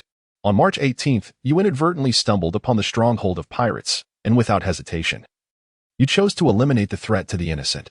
Subsequently, you continued your quest, yet after a full day, still found no indication of your goal. By April 18th, you tirelessly persevered in your search, yet no discoveries materialized. Strangely, your spirits remained remarkably high. Perhaps it was for the best, otherwise. In Saigo's eyes, a flicker of light appeared, and soon, he felt a considerable sense of ease. He continued to read. On May 18th, within the impoverished district of Shidu, he fortuitously encountered Dr. Gula, who was preparing to join the Red Ribbon Army. With the intention of winning Dr. Gula over, Saigo promised to fulfill his wish. Dr. Gula declared that if Saigo accomplished this task, he would willingly serve him. Saigo requested some time from Dr. Gula, explaining that he was preoccupied with another matter. Considering Dr. Gula's extensive knowledge, he inquired whether the doctor had encountered the elusive race he sought. Unfortunately, Dr. Gula admitted that he had never heard of it. Thus, Saigo instructed Dr. Gula to wait for a month in Shidu, assuring him that he would grant his wish after this period. Initially reluctant, Dr. Would agreed to wait a month or two after witnessing Saigao's prowess and experiencing instant teleportation. Upon reaching this point, Saigao's eyes brightened, and he mused to himself, at this time, Dr. Gua has not yet joined the Red Ribbon Army? Splendid. He must be brought under my command. However, what could his wish be? The details remain unspecified. Human beings are driven by myriad emotions. What, then, could be the motivation for Dr. Gua to join the Red Ribbon Army before he had done so? Saigo quietly etched this information in his heart. It seemed imperative to meet with Dr. Gero without delay, as such eminent scientists must not be allowed to drift towards opposition. Recollecting his thoughts, he proceeded to read on. On June 1st, you sought out Dr. Brief, only to be informed that he had never heard of the race you were inquiring about. Saigao remained silent, lost in introspection. He could not help but question the depth of his affection for the realm of his previous existence. On June 6th, he sought the assistance of a celestial being to ascertain whether the elusive race he sought existed on Earth. To his dismay, the deity informed him that such a race was absent from the planet. Yet, rather than despair, he felt a surge of joy and implored the divine being to assist him in gathering the 7 Dragon Balls, wishing to confirm the non-existence of that detestable race in this world. Although the deity was initially reluctant, Saigao's threat to endanger the lives of all humanity compelled the celestial being to acquiesce. Upon hearing this, Saigao's countenance darkened. Would he really threaten the lives of innocents so easily? Absurd. He was not that kind of person. This flawed system was simply simulating nonsense. It was clear that the loathsome race was highly unlikely to exist, so what was the point of searching? A sheer waste of time. If he truly held such patriotic sentiments, he should focus on finding a way back home instead. How frustrating. After venting his frustrations, he gritted his teeth and continued reading. On June 8th, the deity successfully returned with the 7 Dragon Balls. His wish was to verify with the eternal dragon the existence of the race he sought, and he was informed that such a despicable race did not inhabit this world. In the presence of the celestial being, he collected the 7 petrified Dragon Balls and expressed his gratitude before departing. Upon returning to the Saiyan royal palace, he summoned Shaviza to assist him in making a wish, fulfilling a desire for Dr. Gero, which consumed 2 wishes. For his third wish, he chose to enhance planet Vegeta. After securely hiding the petrified Namekian Dragon Balls, he teleported to Dr. Gero's residence in West City, successfully gaining the loyalty of the doctor. See? I knew the Namekian Dragon Balls would be useful. Truly, I am astute. At this moment, Saigao was in high spirits, not only due to the favorable outcome of the simulation but also because of his remarkable foresight and the unexpected boon of Dr. Gero's allegiance. On June 13th, the site for the headquarters of the Universal Saiyan Technology Group was finalized, and Dr. Brief invited him to the groundbreaking ceremony. The simulation concluded. He was presented with the following rewards. 1. The loyalty of Dr. Gero. 2. The location of the nefarious pirate headquarters. 3. An enhancement for planet Vegeta. 4. A wish from Dr. Brief. 5. Future memories excellent. Although there were no combat options this time, the outcome was still satisfactory. If he could widely implement the android technology, he need not worry about the battle prowess of the 7th universe. He would not fear their potential treachery. They could simply be incorporated into his legion when the time came. Indeed, he was a genius. As for certain elements that appeared within the simulator, it was better left unmentioned. Saigo nodded repeatedly, the gloom that had weighed on his heart dissipating in an instant. Without a hint of hesitation, he continued. I choose the first option. Selection successful. Congratulations, host. You have gained the allegiance of Dr. Gero. From this moment forth, Dr. Gero shall never betray you. Before the system's announcement could conclude, Saigo focused his thoughts and summoned his personal information panel. Name, Saigo. Age, 5. Qualification, superior talent, giant ape consumption, large appetite with robust digestion, void survival, mimetic super saiyan, full power super saiyan 2 abilities, telekinesis, perfect, confinement sphere, perfect, heavenly eye probe, special ability, mental strength, 21. 98 combat power, 16. For 9624 billion secret techniques, potential guidance, perfect, instantaneous movement, perfect, divine refinement method, proficient 45, 731. 000. Healing technique, perfect, new illusion technique, perfect, new skills, artificial moon, perfect, flight technique, perfect, aura control, perfect, martial arts, perfect, aura perception, perfect, super key wave, perfect. Key round / perfect, space, 7 Senza beans 2. 33 billion Sony simulation time. For month simulation attempts, 213 loyal subordinates. the Saiyan Legion, 456, 664 members. Dr. Gero. Supplementary information. The journey from planet Vegeta to Namek took 24 days. During these 24 days, 24 simulations were conducted to assess battle power, resulting in an increase of 720 million in combat strength.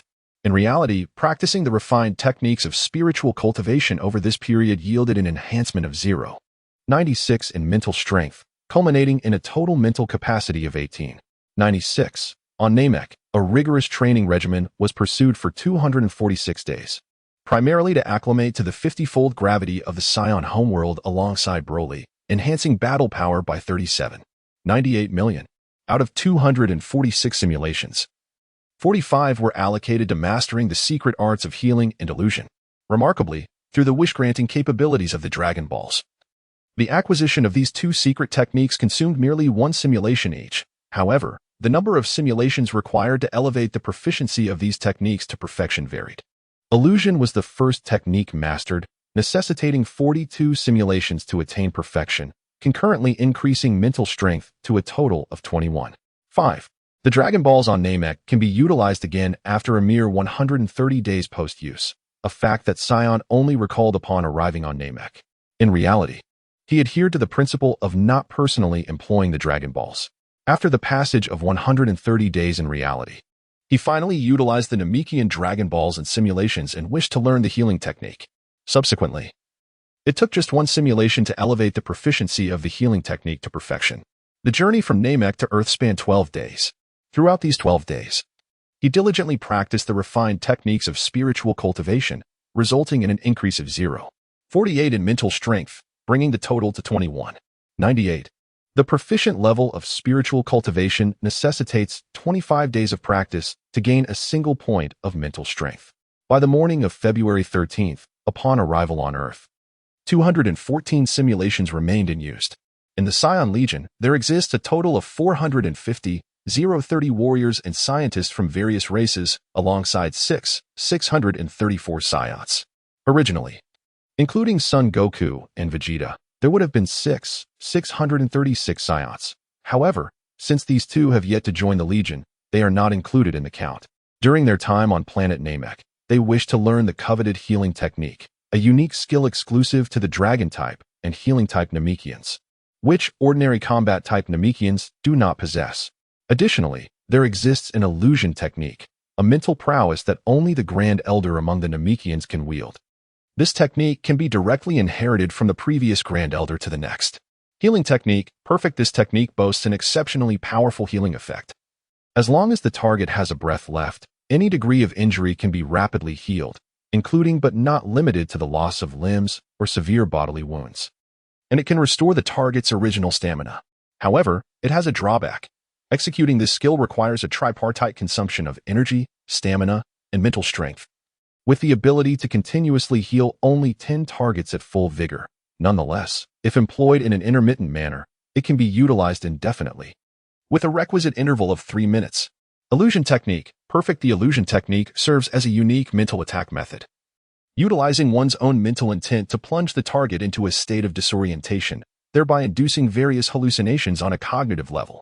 A perfect-grade illusion can effortlessly ensnare targets with mental strength not exceeding one's own by a factor of 1, while it can induce brief disorientation, confusion, or dizziness in targets whose mental strength exceeds one's own by a factor of 1 but does not surpass 2, though it will not elicit hallucinations.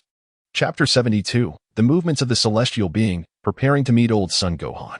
After reviewing the various data displayed on the personal information panel, Seigo had a sudden inspiration and retracted the simulation system. Without further delay, since the simulation revealed that Dr.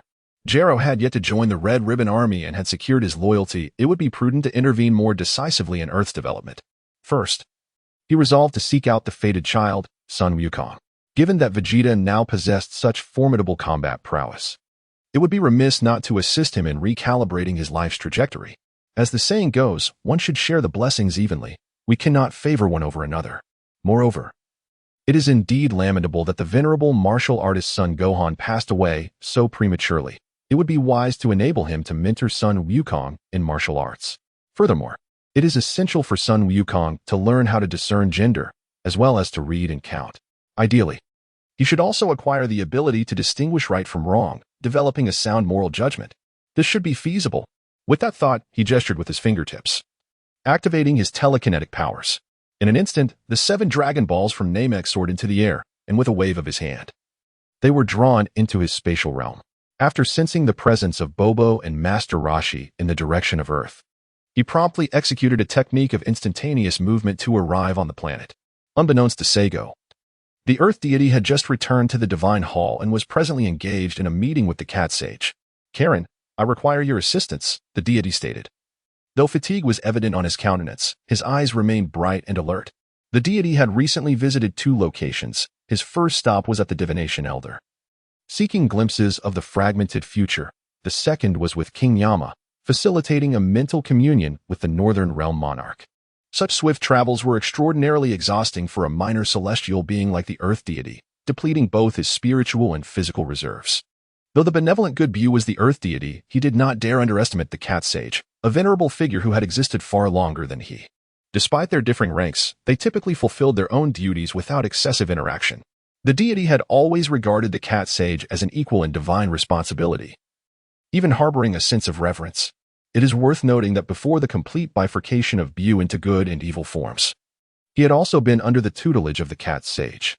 The gratitude for such guidance compelled even evil Bu to show respect to the Cat Sage.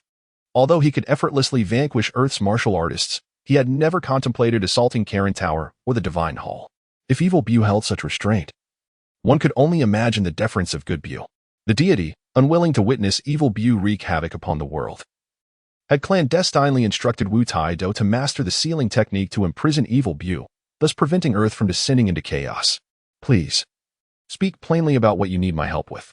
I shall not refuse any request that I am capable of fulfilling," the Cat Sage offered, stroking his slightly distended belly, nearly suppressing a belch, which he managed to stifle. "I wish to reinvigorate the promotion of martial arts on Earth. Do you possess any effective strategies?" The deity inquired directly. His role was to oversee the myriad occurrences of the world, intervening only in matters of great significance that humanity could not control. Generally, the deity would merely observe developments, intervening only when substantial harm threatened humanity or the planet. Upon hearing this, the Cat Sage paused in his caressing of his belly, then opened his squinted eyes slightly, saying, "What has prompted this sudden desire to revive martial arts? Is it due to that Saiyan named Seigo?" "Ah, I recall he is the Saiyan King." The deity nodded slightly, affirming, "Indeed, it is because of King Seigo. To be precise, Earth urgently requires the cultivation of formidable individuals. Otherwise, should a malevolent and powerful invader arise, there would be no one on Earth capable of withstanding the threat." As he spoke, the deity's expression turned grave, even breaking into a slight sweat, as he recalled the foreboding visions seen with the Divination Elder and the insights gained from his communion with King Yama. Regardless of the source, both scenarios filled him with dread, for he knew that time was of the essence for Earth, instilling within him a profound sense of urgency. The Cat Sage, after a moment of silence, finally spoke, his eyes slightly widening. "It seems you have verified the situation, and it is indeed dire. Having enjoyed tranquility for several centuries, it is high time we stretch our limbs. However, not everyone is worthy of being taught martial arts. They must undergo trials first." The deity concurred, naturally. "Even if I were to impart martial arts to those of questionable character, it would require several years before such an endeavor could be considered." The Cat Sage, taken aback by the deity's words, mused, "Even the deity, who typically tolerates no evil, can utter such sentiments. It appears the situation is far more severe than I had imagined. Given the urgency, we could first summon the surviving righteous martial artists who have passed the trials of Karen Tower. Their assistance would greatly expedite the promotion of martial arts," he suggested. "A splendid idea. I would appreciate your cooperation in this matter." The deity replied enthusiastically. "Very well, seeing as you are so fatigued, I shall undertake this task." The Cat Sage agreed. "By the way, that young lad Seigo, well, I shall refer to him as King Seigo from now on, mentioned he had established a collaboration with you. What is the nature of this partnership?" "It is to hasten the enhancement of Earth's overall martial prowess, or as they term it, combat capability," the deity explained. "Ah, I see. Fortunately, Seigo has chosen a teleportation point near the middle of Karen Tower, still a distance from the summit. Had he selected a location closer to the Cat Sage, he might have overheard the conversation between the deity and the Cat Sage. This time, Seigo's arrival went unnoticed by both the deity and the cat sage, raising the question of whether perfect energy control was merely a fade. Such mastery allows one to manipulate their aura to the finest degree, even suppressing it to a mere 0.01 combat level. However, one individual had detected Seigo's presence, Mr. Popo, who harbored a curiosity about him. In the past, he would only stand at the edge of the divine hall while accompanying the deity, showing little interest in the affairs of the world. Yet now, he had taken the initiative to observe Seigo's movements. Mr. Popo dispelled the glimmer in his eyes, murmuring to himself, "I hope it is you. I have waited long enough." Subsequently, he resumed his usual expressionless demeanor, quietly awaiting the deity's return. Seigo, employing his exquisite sense of aura, successfully detected two beings in the east with slightly more pronounced energies. Most notably, one of these beings emanated the distinctive wild aura characteristic of the Saiyans. Although the energy was faint, it was still easily discernible to Seigo. "Found it. This must be them. The Sun family, I shall alter your fate." With that, he immediately executed his instant transmission, transporting himself to their location. Chapter 73. The gears of fate begin to turn. Baozi Mountain. The silhouette of Seigo suddenly appeared 100 meters away from old Sun Wukong's humble abode. After concealing himself slightly, he released a faint aura, approximately at the level of 1 or 200 battle power, which he believed would successfully lure old Sun Wukong out. As for Sun Wukong, it was still premature to encounter him. From a distance, one could observe Sun Wukong eagerly trailing behind old Sun Wukong, his clingy demeanor suggesting he had already experienced a life-altering fall from grace. In the shadows of the Saigao, it is said that a protagonist's fall from a precipice often leads to extraordinary encounters. There is indeed a reason why many web novel authors from previous lives would pen such narratives. Truly, the realm of web literature does not deceive me. Subsequently, I patiently awaited the arrival of the venerable Sun Wukong. Just after a mere 5 breaths, I sensed the presence of Sun Wukong swiftly approaching me. With a slight smirk at the corner of his mouth, he immediately took the lead, maintaining a certain distance from him at all times. After leaping and bounding for half a minute, they finally came to a halt. One should not underestimate this brief span of time. For a formidable martial artist like Sun Gohan, whose prowess is unparalleled on Earth, such a duration of full-speed running in a straight line would cover a distance of 600 to 700 meters.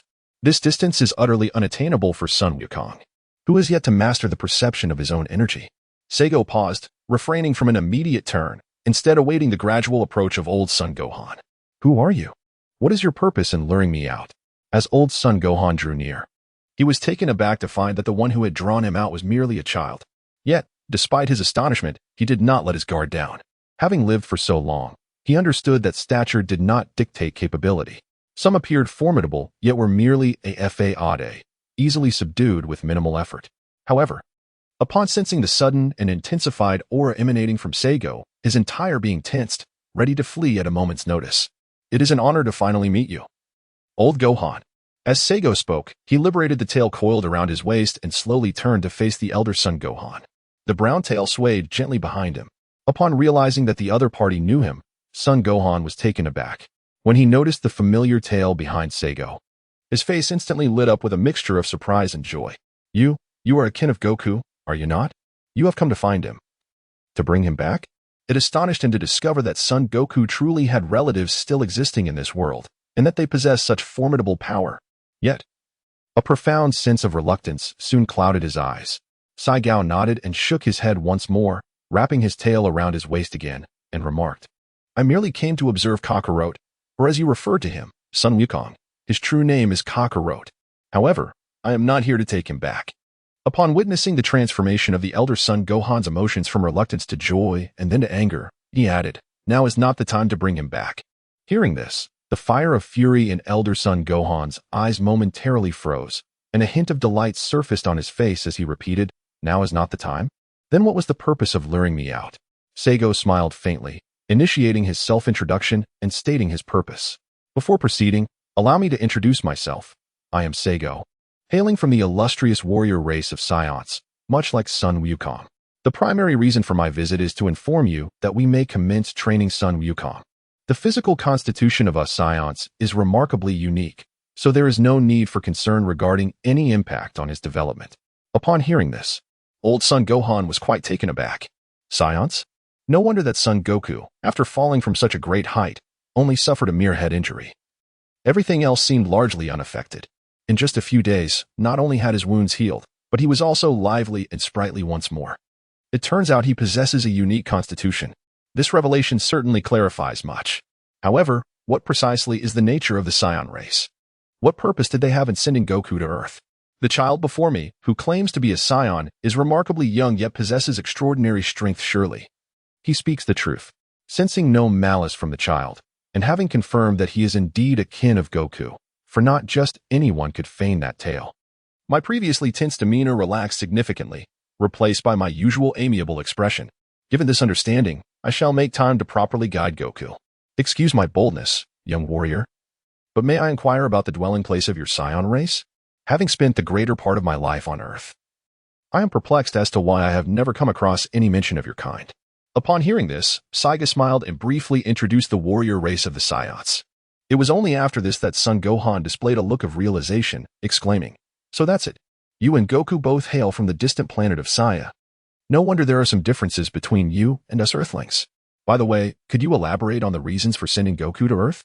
Saigo casually replied, "I sent him to Earth for training, but since so much time has passed without any news returning, I thought I would come and take a look."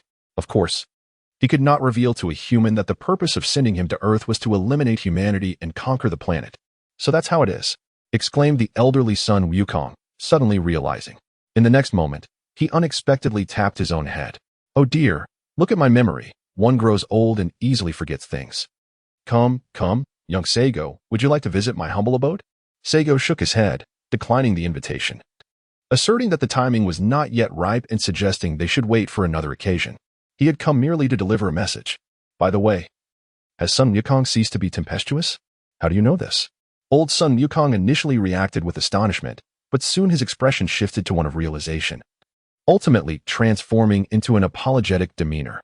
Indeed, Wukong's temperament had become notably gentle and obedient. He had been contemplating how to discuss Wukong's situation with Saigo, but now it seemed that others were likely already aware, making further concealment unnecessary. The only source of his trepidation was whether the person before him would seek retribution upon learning the truth. After a moment's hesitation, he decided to reveal the reality. However, Wukong had sustained a head injury several years ago, which might have rendered him incapable of recalling past events. Upon sharing this, his expression of regret deepened, and he braced himself for reprimand or some form of punishment. Nevertheless, the situation did not unfold as he had anticipated. This is Wukong's fate, and also his opportunity. "You need not be troubled by it," Saigo stated calmly. If Dog Wukong had not suffered that head injury, would he still be Dog Wukong?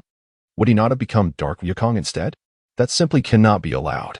They had interfered with the narrative, altering the destinies of others. Yet the character of the child of fate must remain unchanged. With the formalities concluded, it was time to seek out Dr. Gero.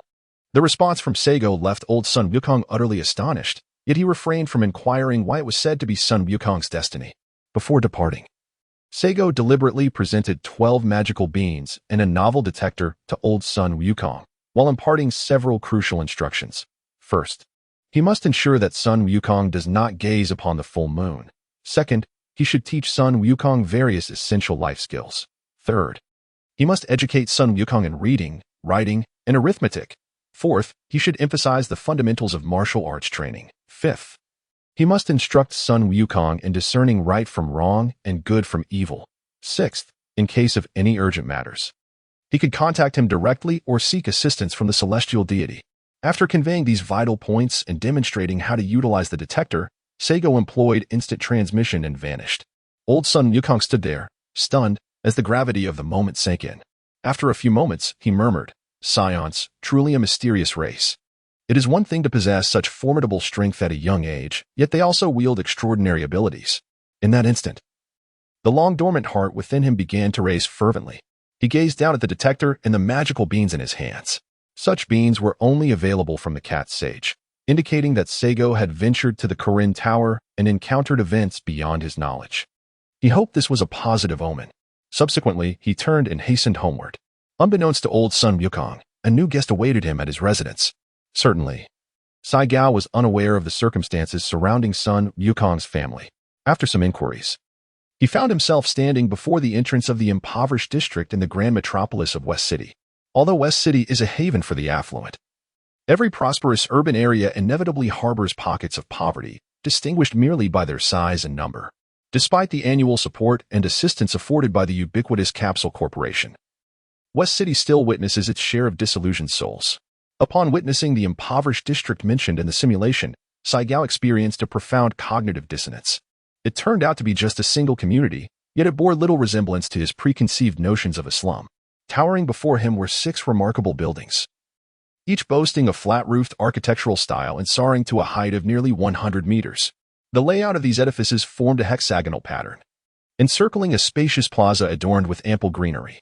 The very notion of such a living environment being labeled as a slum seemed utterly ludicrous. However, recalling Dr. Brief's opulent estate, Saigal found the juxtaposition entirely plausible. Sai lightly shook his head and proceeded towards the main entrance. As anticipated, he was intercepted by security personnel. However, taking advantage of his youth, he easily garnered their assistance and successfully summoned Dr. Groh. Although Dr. Groh resided there, he did not disclose his doctoral title. "Mr. Groh, this child is your relative, isn't he?" the security personnel inquired. Dr. Groh, with a face etched by the passage of time and crowned with white hair, became transfixed upon seeing Saigal, repeatedly nodding and exclaiming, "Yes, yes. Thank you, young man, for calling me over." He then led Saigal towards his residence. Upon reaching the entrance of his home, Dr. Groh slightly hunched over, his demeanor tinged with excitement, and in a hushed tone, he remarked, "My esteemed Saigal, I sincerely apologize for the earlier offense. However, how did you come to find me? I was just contemplating attending to my domestic matters before setting out to locate you." Domestic matters? Could it be that his family was in distress? Was the longing mentioned in the simulation related to his kin? With this thought, Saigo waved his hand and candidly inquired, "Doctor, have you encountered some troublesome matters at home? Do share with me. Perhaps I can be of assistance." Witnessing that Dr. Goro no longer exhibited the subservience of the ancient Gula Legion or the previous Saiyans, Saigo's spirits lifted considerably. However, Dr. Goro's countenance betrayed his hesitation. He felt unworthy to speak of his troubles, despite being deeply moved by Saigo's concern. He had scoured for medical help for his wife, depleting all his savings. Yet after several years, there remained no sign of her awakening. In desperation, he contemplated joining the Red Ribbon Army, not for the purpose of world domination, but to leverage their resources in pursuit of his lifelong study of robotics and androids, hoping to revive his beloved wife. Had it not been for Saigo's intervention, Dr. Goro's life trajectory would have remained largely unchanged, perhaps only impacted by the emergence of new technologies, possibly leading him to develop even more sophisticated and comprehensive androids than those depicted in the original narrative. Observing his prolonged silence, Saigo feigned displeasure and declared, "Since you are reluctant to speak, you shall no longer be my subordinate from this day forth." Saigo speaks with unwavering confidence, for the system's output is undoubtedly of exquisite quality. This assertion is not made lightly. Previously, Saigo had tested the system with the Saiyan Legion, and when instructed to lay down their arms, not a single warrior was willing to depart. This clearly demonstrates the system's formidable power. Simultaneously, Saigo, with his refined sense of aura, perceives an unusual biological energy emanating from within the room, a presence so tranquil that it is impossible for him to overlook. A typical human aura would not exude such stillness. It would exhibit a certain rhythmic fluctuation. As expected, upon hearing Saigo's words, Dr. Gero fell to his knees, his voice trembling with desperation, pleading, "Lord Saigo, please do not abandon your subordinate. I shall explain everything." Though his voice quivered with emotion, he felt even greater gratitude. How could one easily relinquish a leader who shows such compassion for his subordinates? Secured, this exceptional ally must be bound with iron chains. Rise. I dislike it when others kneel so readily. With that, Dr. Gero stood and laid bare the troubles he faced. It was his wife, Lisa, who had fallen into a vegetative state due to an unfortunate accident, which had led him, a revered and envied doctor, to such a plight. He had never given up on her, tirelessly seeking medical help over the years in hopes of restoring her to a normal life. Not only Dr. Gero, but even his 2 sons contributed in their own ways, yearning for their mother's swift recovery. His elder son, Goku, known for his combative spirit and sharp intellect, had unhesitatingly joined the Red Ribbon Army to secure additional financial resources. Recently, he had even recommended Dr. Gero to join, claiming that the higher-ups of the army welcomed him with open arms, promising generous rewards, which sparked Dr. Gero's desire to become part of the Red Ribbon Army. His younger son, Goten, inherited Dr. Gero's clever mind and was now attending university. Despite this, Goten refused any financial assistance from home. Instead, he participated in various competitions to earn prizes, sending the majority of his earnings back to support the family, a true representation of an exemplary child. Well done. You have not brought shame upon your manhood, Seigo thought, feeling genuine admiration for Dr. Gero. No wonder, in the original tale, Sun Wukong never attacked the Red Ribbon Army. The creation of artificial beings had already commenced, all stemming from this situation. With great appreciation, Seigo assured, "Rest assured, I will assist you with this matter. In less than a day, you shall witness a vibrant Lisa." "Really? Thank you, Lord Seigo," Dr. Gero exclaimed, his expression filled with excitement and his eyes moistening with hope. Though he harbored doubts about the possibility of healing Lisa, he felt that having hope was better than despair. What if, against all odds, she truly recovered? He would seize every opportunity to restore his wife. The depth of his gratitude swelled further. "Stay here and wait. I shall return shortly. Keep a close watch on Lisa. And if she shows signs of improvement, remember to temper your emotions," Seigo instructed. Dr. Gero opened his mouth to utter something, his eyes reflecting a tumult of hope, fear, and curiosity, yet he ultimately remained silent, managing only a single word: "Yes." Seigo tilted his head back, meeting his gaze with unwavering determination in both his eyes and tone, declaring, "Trust me, it will not take more than 10 minutes, and you shall witness Lisa in her most normal state. Do you not wish to see her restored to her former self?" Upon hearing this, Dr. Gero nodded fervently, his eyes gradually reflecting a newfound resolve and overwhelmed with emotion. He found himself momentarily at a loss for words. Seigo said nothing further, merely giving his hand a gentle pat before vanishing from sight, leaving Dr. Gero in a state of shock as he struggled to comprehend the extraordinary event that had just unfolded. His eyes widened in disbelief, and he took a large step to where Seigo had stood, searching the surroundings for any trace of him, yet finding nothing. Seigo had inexplicably disappeared. This was splendid news. Lisa finally had a glimmer of hope for her recovery.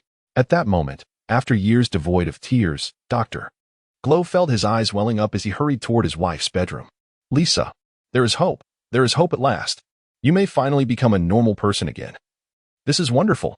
Despite the optimism ignited by Seigo's miraculous abilities, a twinge of apprehension lingered in Dr. Gero's heart. The destination of the instantaneous teleportation is undoubtedly Namek.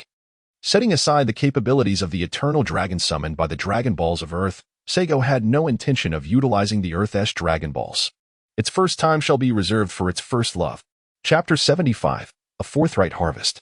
Namek, the residence of the Grand Elder. As Seigo made his appearance, the Grand Elder became aware of his presence. Although his eyelids seemed to be closed, he was still able to accurately orient his head towards Seigo's direction, as if equipped with an automatic locator. "Seigo Wang, your sudden arrival, could it be that there's something of importance? Without further ado, let us get straight to the point. Elder, I seek to borrow your Dragon Balls to fulfill several wishes. May I?" "Of course," the Elder replied slowly. "Saito has aided us greatly, so utilizing the Dragon Balls is certainly permissible. However, to ensure the success of your wishes, they must be articulated in the language of our Namekian people. Allow me to find someone to assist you in making your wishes." His tone conveyed a hint of surprise, albeit only a slight one. He believed that since Saito was aware of the Dragon Ball's existence, he must also be cognizant of their purpose. The fact that Saito had restrained himself until now before requesting to use the Dragon Balls filled him with admiration that far surpassed his astonishment.